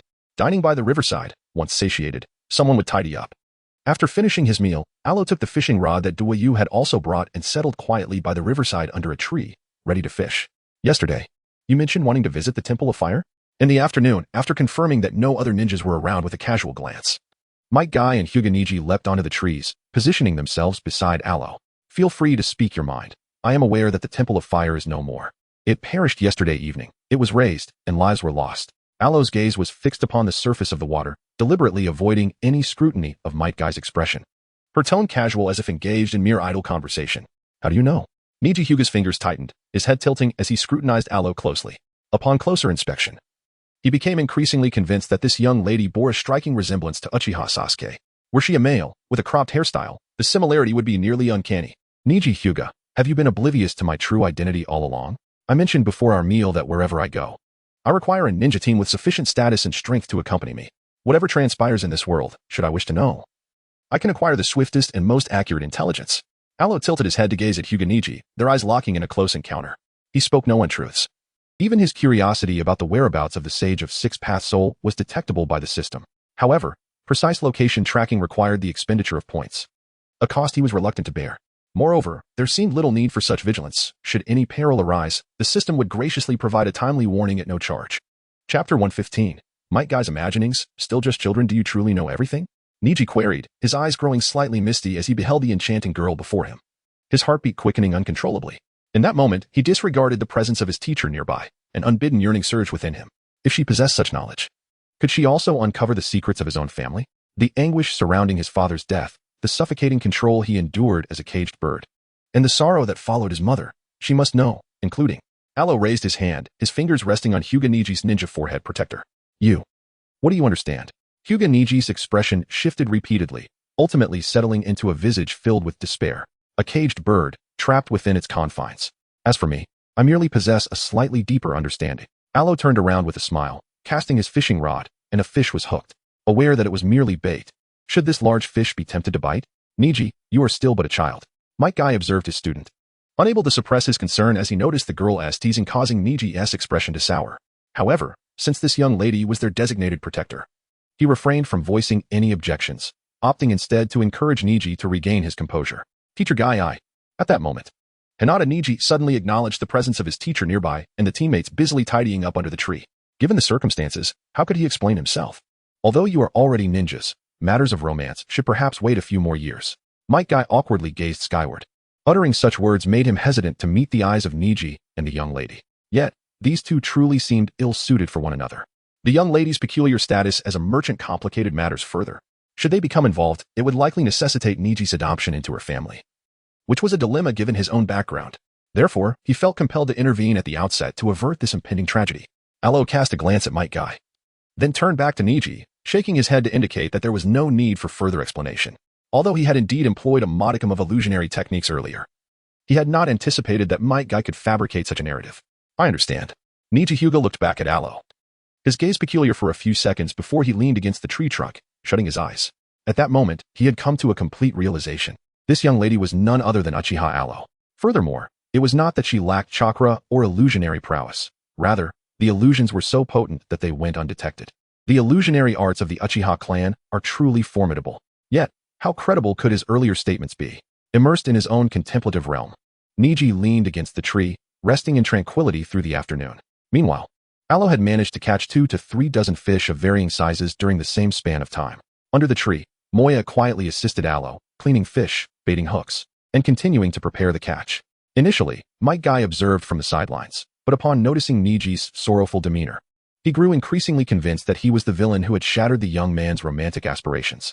Feeling awkward, he leaped down and enlisted Lee for training, leaving Tintin to keep the young lady company in the tree.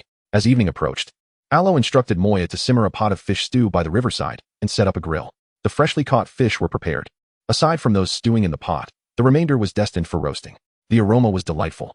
Naruto Uzumaki, Shikamaru Nara, Choji Akimichi, and Kiba Inuzuka arrived at the riverbank just before school was out. Initially, Naruto had no intention of going out, but upon seeing a hint from Uchiha Azuna, he slipped out when Kiba once again suggested skipping class. Once outside, Kiba, curious, inquired why Naruto had suddenly decided to join them. Naruto awkwardly explained that he had previously been in a foul mood, feeling as though he was always targeted and had his food snatched away, which left him feeling frustrated. However, after a heartfelt conversation with Irika-sensei and Mizuki-sensei the day before, he realized he might have been overthinking things, prompting him to give it another chance. Thus, Shikamada remarked that although it was a hassle, they would accompany Naruto to fish and roast the catch to ensure he wouldn't feel sad anymore. Upon reaching the riverbank, they had yet to see anyone, but the enticing aroma of fish stew wafted through the air. Someone is coming. Niji Hyuga leaped down from the tree and stood beside Alo, vigilantly observing the direction from which the sound emanated. They appeared to be roughly of the same age. Alo gazed at the four individuals who had approached, tilting her head towards Tian Tian to share her initial impressions of the quartet. They were younger students. Yet given that classes had not yet concluded, it seemed they must be skipping. Tian Tian observed the group of four who ought to have been in the classroom, and with a smile, pointed out the sole possibility of their presence here. They were indeed playing truant. Not every student has the opportunity to partake in such escapades. At least, Tian Tian had never indulged in such behavior. They were rather endearing. During my own classes, I occasionally contemplated skipping, though I often found others more adept at it than I. Alo chuckled at the mention of skipping class. However, he had never experienced such a thing himself, for his lessons were conducted in a one-on-one format. During those times, it was actually his instructor, Orochimaru, who would stealthily slip away due to Alo's intense dedication to his studies. Chapter 116, Naruto. The performance was abruptly interrupted by physics. How unfortunate. So, you always find yourself outpaced by others, becoming the one who cannot escape. Is that it? Inuzuka Kiba, cradling his companion Akamaru, approached Alo after hearing his words, initiating a conversation across the grill. The aroma of grilled fish and simmering fish soup wafted enticingly. Exchanging pleasantries might just earn him a bowl of that delectable soup, for Akamaru had just mentioned a desire to savor the flavor. Indeed, with so few people around, once he slipped away, I had no choice but to forfeit my chance to skip class. Alo lamented helplessly about the difficult days he once endured. In addition to his studies, he often found himself confronted with the disheartening reality of his teacher reduced to mere shell, compelling him to momentarily set aside his learning to retrieve the fleeing instructor. The challenges he faced were indeed formidable. Are there not many students in your school? Inuzuka Kiba gently patted his dog Akamaru's head, urging it not to stray towards the enticing aroma of grilled fish as he sought to maintain the flow of conversation. However, the rarity of a classroom where one could escape unnoticed was indeed striking. It was exceedingly uncommon. The notion of one slipping away only to be thwarted from continuing the lesson, unlike your situation where four could wander out without consequence. Alo tilted his head, casting a glance towards the three individuals behind Inuzuka Kiba. How unfortunate they were. At least they were better off. Occasionally, they would be caught by the teacher. Not through any intention to skip class, but rather because Naruto was not in the best of spirits, and they wished to accompany him in play. He had expressed a desire for fish. Suddenly, as Kiba inhaled the increasingly tantalizing aroma of the fish soup and grilled fish, a brilliant idea struck him. He took a step back and gently nudged the blushing Naruto forward. Do you wish to eat fish? Aluo gazed at Naruto before him, a playful smile gracing his lips as he waved a nearly cooked fish in front of him. Although he was aware that Naruto was merely acting, the sight of him with flushed cheeks and reddened eyes was undeniably amusing. I'll go catch some fish, Naruto stammered. His face flushed as he lowered his gaze and turned to leave. He felt compelled to feign ignorance, unable to approach the stranger to express his desire for fish. Allow me to treat you. Eat this first, and then you can go catch more. How does that sound? Alo set down the uncooked fish and accepted the well-grilled fish from Doyo, skipping over the grill to stand before Naruto, eating grilled fish by the river. Inviting Naruto to partake. What a delightful first encounter. Thank you this time. Naruto did not refuse. His eyes glistened with emotion as he looked up, on the verge of tears, accepting the grilled fish and hastily retreating to savor it in solitude. With Naruto partaking, the presence of the other three was also a given. When Irika received the coordinates from the Umbu and hurried to find the quartet, they had already mingled with Tintin and Lee. As they enjoyed their grilled fish, they engaged in light-hearted banter about the lack of safety in the ninja school as facilities, the uneven terrain, and the adjustments in training schedules. Irika-sensei, please hold your tongue and follow me. Upon spotting Irika, Naruto leaped up and dashed over, tugging Irika along to a tree nearby. Then, everyone overheard their whispered conversation. "Irika-sensei, did you see that beautiful big sister? That is Alo," Naruto exclaimed, shaking Irika's arm with excitement. "Naruto, that is not Uchiha," or Irika's heart sank further with Naruto's words. Whether or not she was Uchiha or was of little consequence to them. Yet it had been explicitly stated that no one was to disclose any information regarding Uchiha or to the young lady from the land of rice. "However, I feel that it is Alo. We could summon Sasuke." Naruto was about to continue when Irika quickly covered his mouth and whisked him away, leaping into the trees. If Naruto kept talking, it would surely lead to a significant predicament. Who is this Alo they are speaking of? Alo turned around, casting his gaze towards Shikamaru and the others, who wore expressions of bewilderment upon overhearing the conversation. Although he had once been carried to and from school by Sasuke, he had only exchanged pleasantries with Naruto. The other classmates merely observed Sasuke carrying his younger brother, yet the true essence of Sasuke's sibling remained largely unknown to them. Save for a few girls who had furtively peered through windows. There was a classmate of ours who had a relative with the same name. Something unfortunate happened to them later. Shikamaru carefully organized his thoughts, striving to obscure the details. Despite his limited understanding, he sensed that Irika-sensei's intervention was necessary to maintain the secrecy. It was not uncommon for names to evoke memories. Meanwhile, Doyu, who had been listening nearby, approached. Noting that Alo seemed lost in thought, and remarked that it was indeed possible the name had stirred recollections of past events. Upon hearing Duodo's words, Aluo chuckled softly, then returned to his seat to savor the fish soup prepared by Duoyu. While he indulged in the soup, Shikamaru and Niji exchanged glances, both revealing a hint of exasperation in their eyes. The identity of this individual was evidently questionable, and the maid appeared rather peculiar as well. Subsequently, Shikamaru and the others bid farewell, stating their intention to return and accompany Naruto as he faced his punishment. Team Guy remained, sharing in Aluo's meal until he finished the fish soup, after which they tidied the kitchenware and escorted the master and maid back to the inn. Inside the inn, Orochimaru and Kimimaro had already returned. Noticing Aluo's less than stellar condition, they accompanied him upstairs, while Duoyu chose to stay downstairs to rest. As for the shop, renovations would be completed by the following day. Upon returning, Kimimaro would bring along the merchandise and guards, urging Aluo to remain cautious in Konoha. Orochimaru observed the now jovial Aluo, who was watching the spectacle unfold, and began to discuss their next course of action.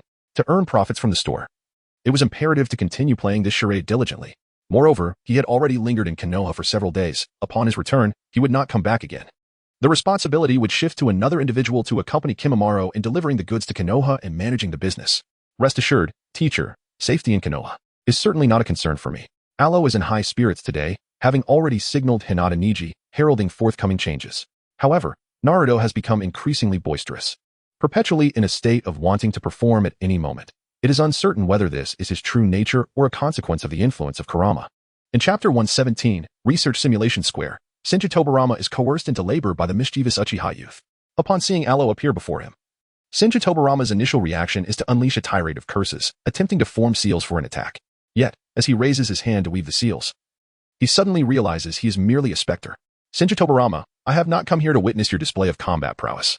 Before you hastily decline my offer to work, allow me to assure you that I possess ample rewards that may sway your decision.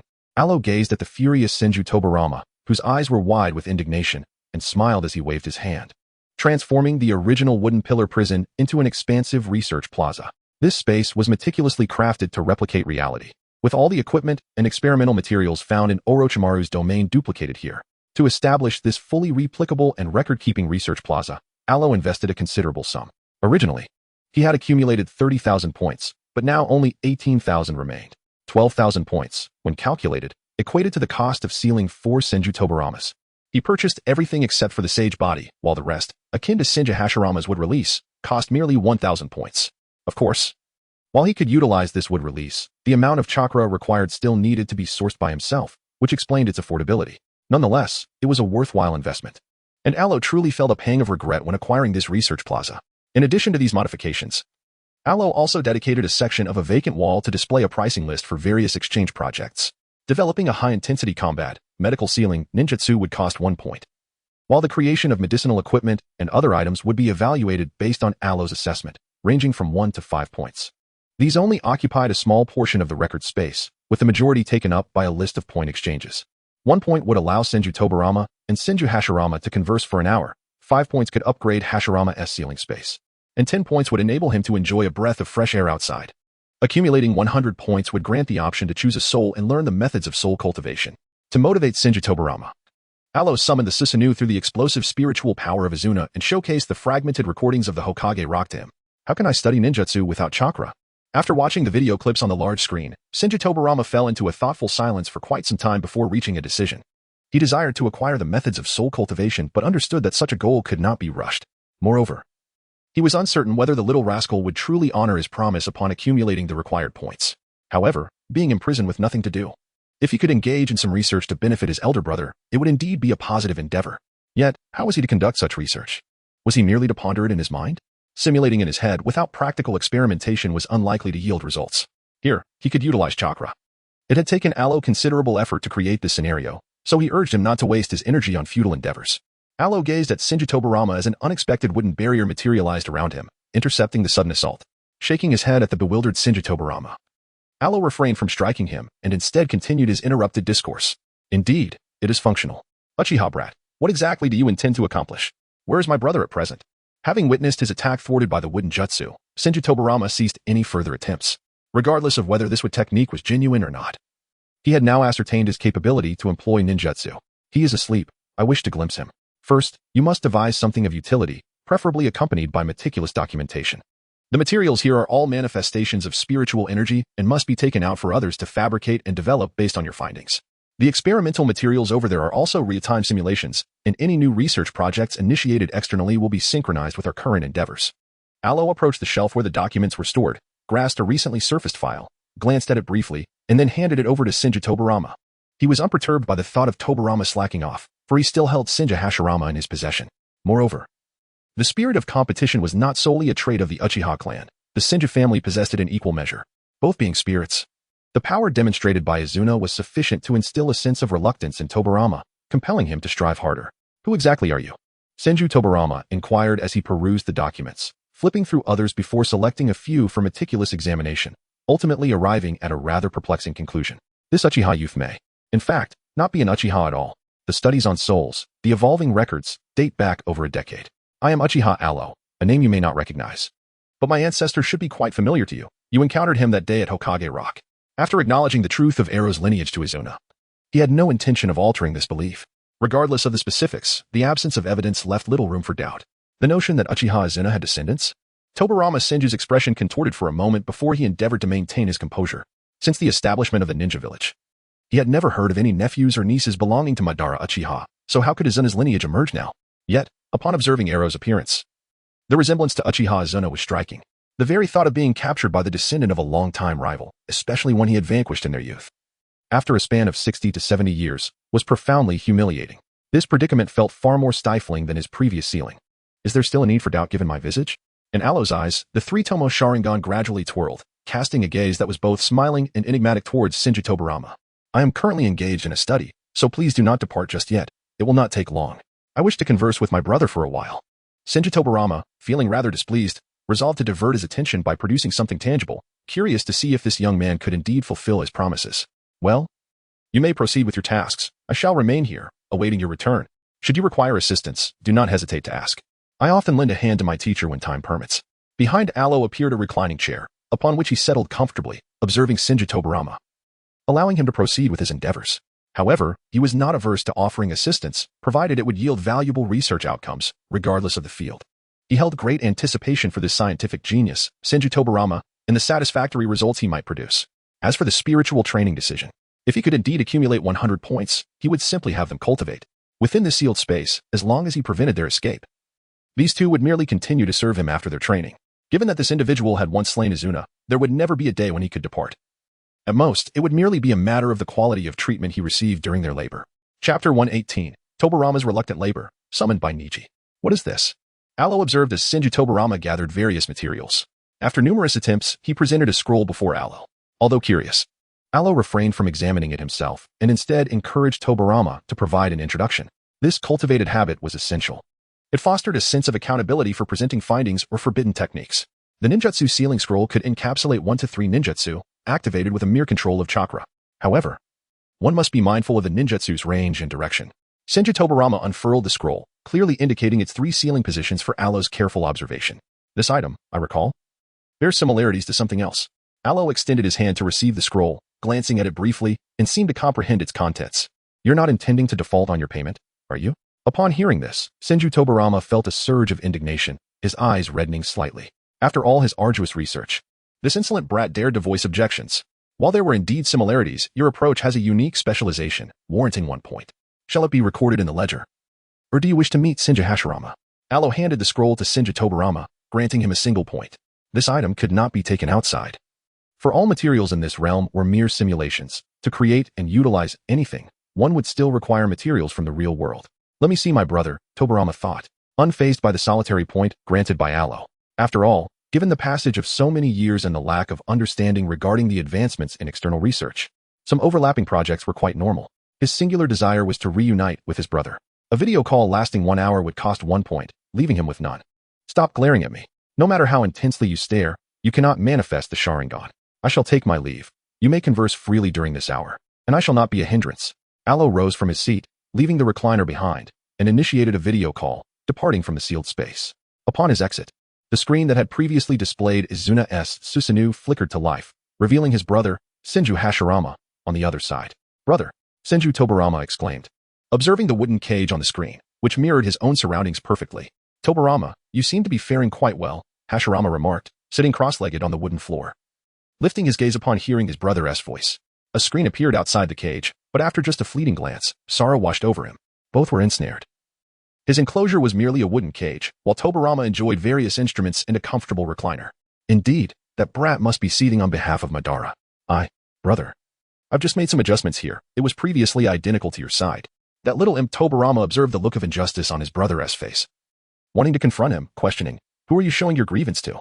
Unfortunately, he could not reach him, separated by a screen. He could only witness Hashirama's palpable discontent within the seal. He comprehended the depth of that little rascal's malevolence. The intention was to let him see. To evoke his sympathy, compelling him into research.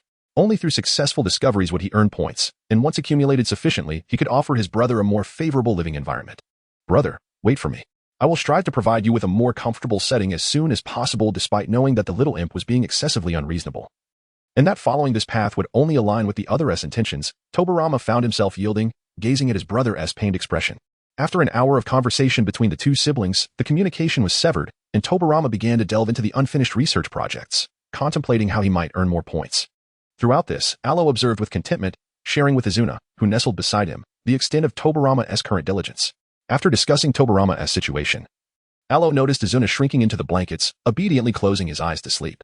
System, I sense that Tobarama's accomplishments are not limited to this moment. It seems likely that further achievements are yet to be unlocked. Alo had succumbed to slumber, yet that did not impede his casual discourse with the system.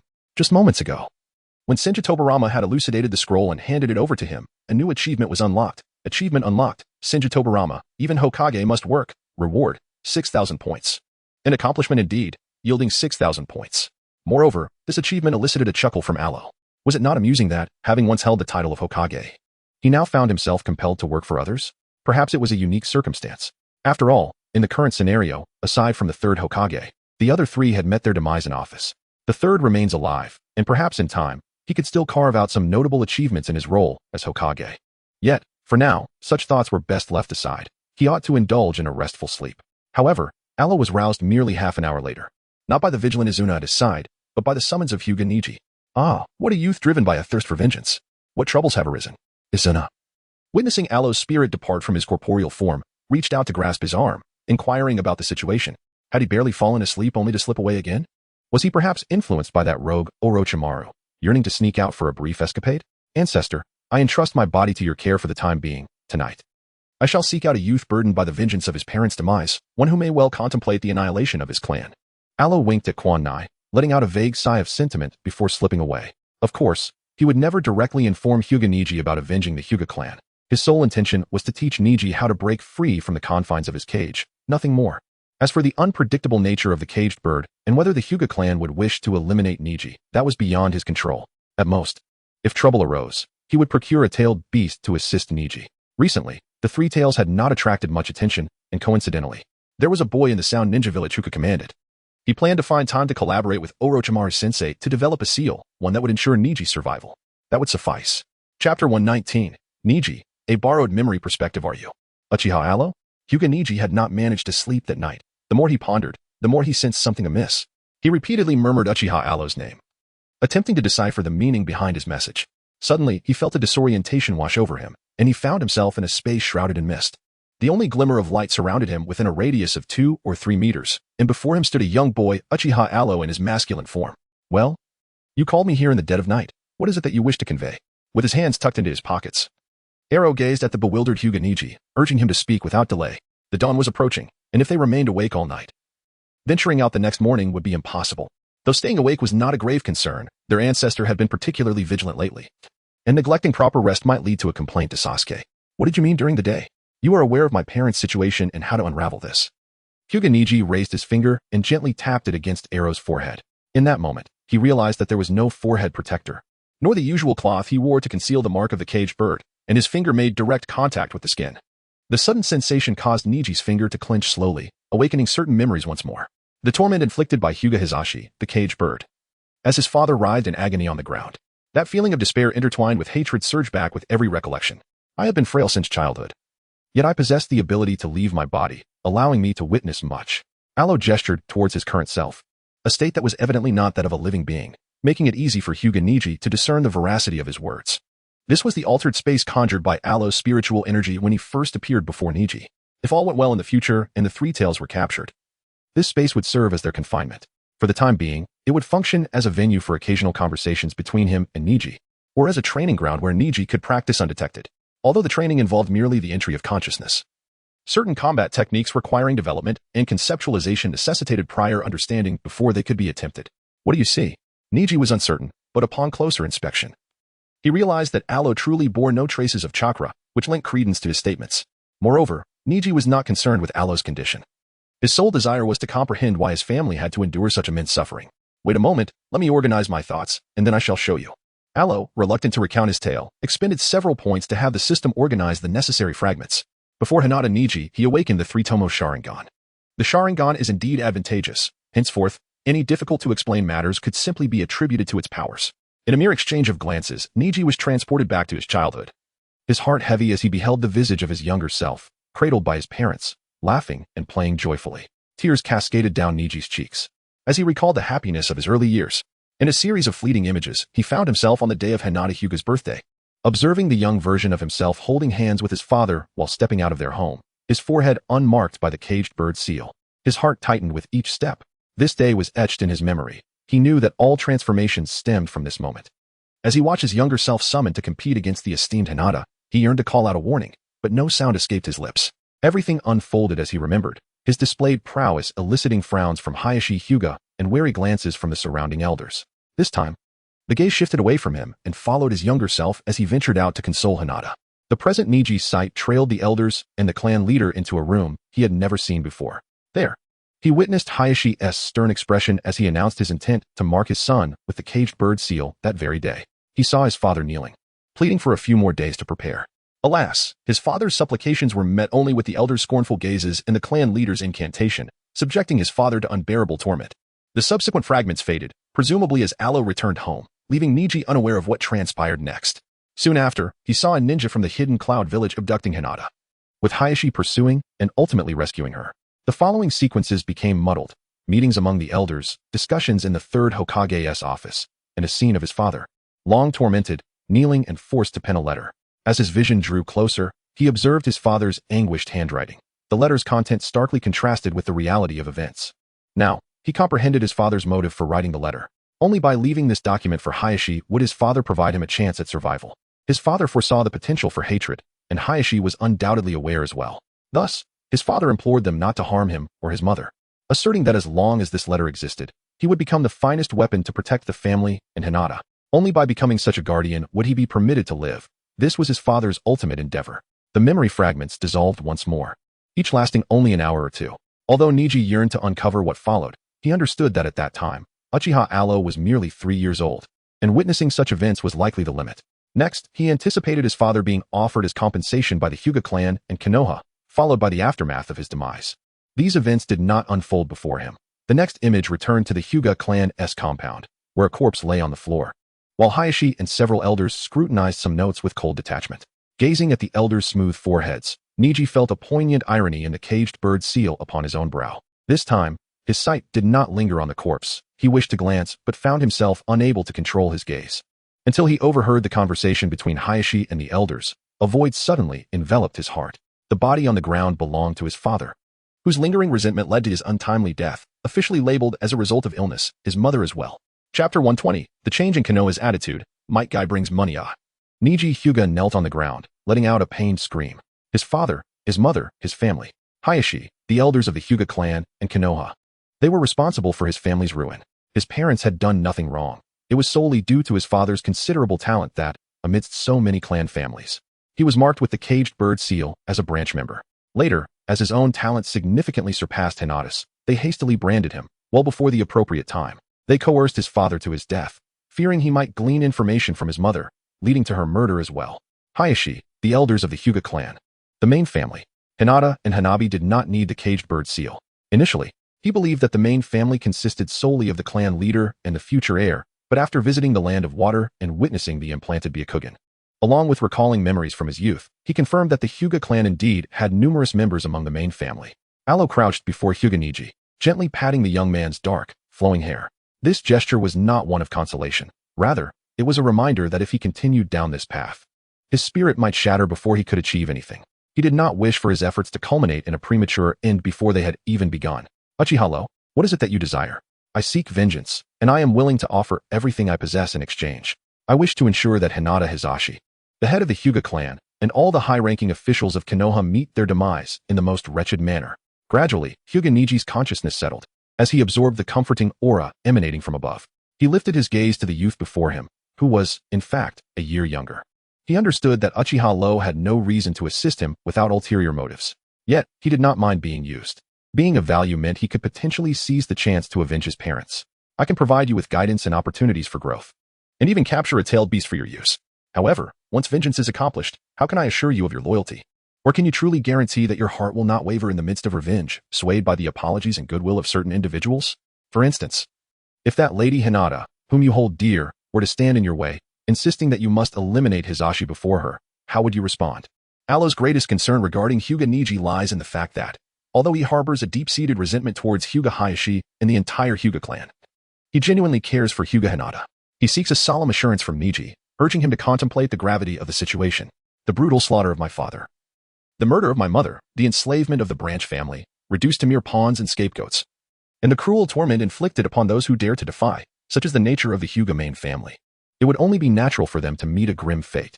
Niji's gaze is frigid. He shows no mercy to any member of the main family. Remember your words. First, try to calm your emotions, ensuring that no one detects any anomaly. In a few days, I shall find an opportunity to guide you in your quest for power. Alo expressed a degree of satisfaction with Hinata Niji's demeanor, instructing him to calm his emotions before venturing out, after which he departed. Seizing the moment, he returned to rest, ensuring that he would be permitted to rise early the following morning to visit the shop. Though the future of Konoha appeared uncertain, he aimed to secure his earnings before any potential downfall.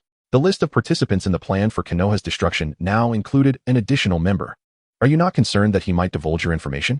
Izuna sat on the edge of the bed, observing Alo's return, grasping his arm as they engaged in light conversation about topics that could be freely discussed. No, he replied, I have placed a silencing spell on him. Not only can he not disclose tonight's events, but he is also barred from revealing my intentions of seeking vengeance against Konoha. Alo smiled at Izuna, suggesting that the esteemed ancestor should not hold an overly favorable view of him. He had never been a virtuous individual, nor did he possess any particular ideological stance. His sole concern was to safeguard those who treated him kindly, to relish the warmth emanating from those around him, and to ensure that his cherished ones experienced joy. Therefore, he remained vigilant against any potential troubles that could arise. At present, aside from Orochimaru's severely twisted personality, which caused considerable unrest that he struggled to manage, all other developments remained within his grasp. Well, being prepared sufficed. A good night's sleep was in order, and he would awaken Izuna at 10 in the morning. Izuna glanced at the clock. It was currently 4 in the morning. 6 hours of sleep would be ample. Moreover, he would keep watch right here. Unless a significant event occurred, even Orochimaru would not dare disturb Alo's slumber. Otherwise, when Sasuke inquired, it would be quite embarrassing for this venerable ancestor. Indeed, let us sleep. You, the elder, may continue your vigilant watch. Alo nodded obediently and then returned to his body, entering a state of deep slumber. When Quino awakened him, he freshened up and descended the stairs, where the entire Kai team was already awaiting him in the living room. They had previously discussed the protective mission, so there was no need to arrange any chance encounters. Alo, you are finally up. What would you like for lunch today? You mentioned treating us yesterday, but it was ultimately you who purchased the ingredients. Teacher Kai insisted that he must treat us today. Tion leaped from the sofa upon seeing Aloe descend, rushing over to clasp his arm and inquire about the lunch arrangements. Meanwhile, the ever-enthusiastic Might Guy nodded vigorously, shaking his wallet to emphasize his point. He proclaimed that treating was not merely a suggestion, it was funded by the Hokage's allocated activity funds. Though he was not privy to the reasons, he sensed something must have transpired, prompting the Hokage to suddenly decide that they should establish a good rapport with this young lady. Chapter 121. Departing from Konoha. The Kai team followed suit. This is my family shop. The rent in Konoha is truly exorbitant. After treating his team to lunch at the Might Kai, Aloe, accompanied by Team Kai, arrived at the shop he had rented in Konoha. The location of the establishment was quite favorable, albeit with a rental price considerably higher than that of Sunagakure and Iwagakure. Although the rent in Konoha is generally steep, it did not deter Aloe from making comparisons and expressing his grievances. The decor was impressively extravagant. Gazing at the nearly completed interior, he pondered numerous descriptors, ultimately settling on the notion of opulence. Every wall and surface seemed to exude value, as if worth a small fortune. I have mentioned before, I am indeed quite affluent. The grand opening is scheduled for 3 days hence, after which I shall take my leave from Konoha. Aloe suddenly announced that he had set a date to depart from Konoha. This news, once uttered, reached Saratobi Hiruzen in less than 3 minutes. The surrounding ANBU acted with remarkable swiftness. Meanwhile, the Konoha hospital began preparations to discharge Sasuke, who, despite only suffering minor injuries, had been hospitalized for some time. Aloe, accompanied by Team Kai, visited his family shop, followed by a tour of the recently restored Hokage Rock. The subsequent events were rather straightforward. Each day began with rising early and venturing out to explore the culinary delights and amusements of Konoha. When Kimimaro arrived with supplies, escorted by several ninjas from the Sound Villages, it marked the official opening of the shop. Achievement unlocked. Cross-dressing habitual transformation, reward, 10,000 points. After Aloe donned an extravagant outfit once more to preside over the shop's inauguration in Konoha, he earned yet another new achievement. While he had no objections to cross-dressing, he would never concede that it had become second nature to him. Absolutely, must not, could not. Are you leaving tomorrow? Hinata Niji suddenly leaped through the window, awkwardly approaching Aloe, who was seated in the second-floor office. After his entrance, 3 curious heads peeked in from the window, eagerly gazing into the room. Yes, I will depart early tomorrow. This time it's an A-rank mission, one that you should not expect to undertake. Aloe set aside the sales record for the day, raised his gaze towards Niji, and broached the subject of their imminent separation. Niji Hyuga furrowed his brow, his fingers gradually tightening into a fist. An A-rank mission was indeed beyond the capabilities of their freshly graduated ninja cohort. Yet, if they could not undertake this task, how could he depart from Konohagakure? Only beyond the village could he pursue the strength they had previously discussed, the power that would fortify him. Niji, even if... Aloe suddenly observed Hinata Niji's emotional state, which was unmistakably intense, prompting him to call out his name and urge him to remain calm. However, the 3 individuals outside, along with the hidden Umbu watching from the rooftop, began to concoct a narrative of 2 young souls harboring mutual affection, forced to confront the anguish of separation. After Niji's reluctant departure, Aloe visited the hospital in the evening to converse with Sasuke, who was about to be discharged, discussing matters concerning Hinata Niji before being urged to return and rest properly. The following morning, accompanied by a maid and a butler, Aloe arrived at the gates of Konohagakure, where he encountered a hurriedly approaching ninja squad. The 2 jonin assigned to undertake this A-rank mission were Noara Hikari and Might Guy. Consequently, the 3 members of Might Guy's team also accepted a supplementary escort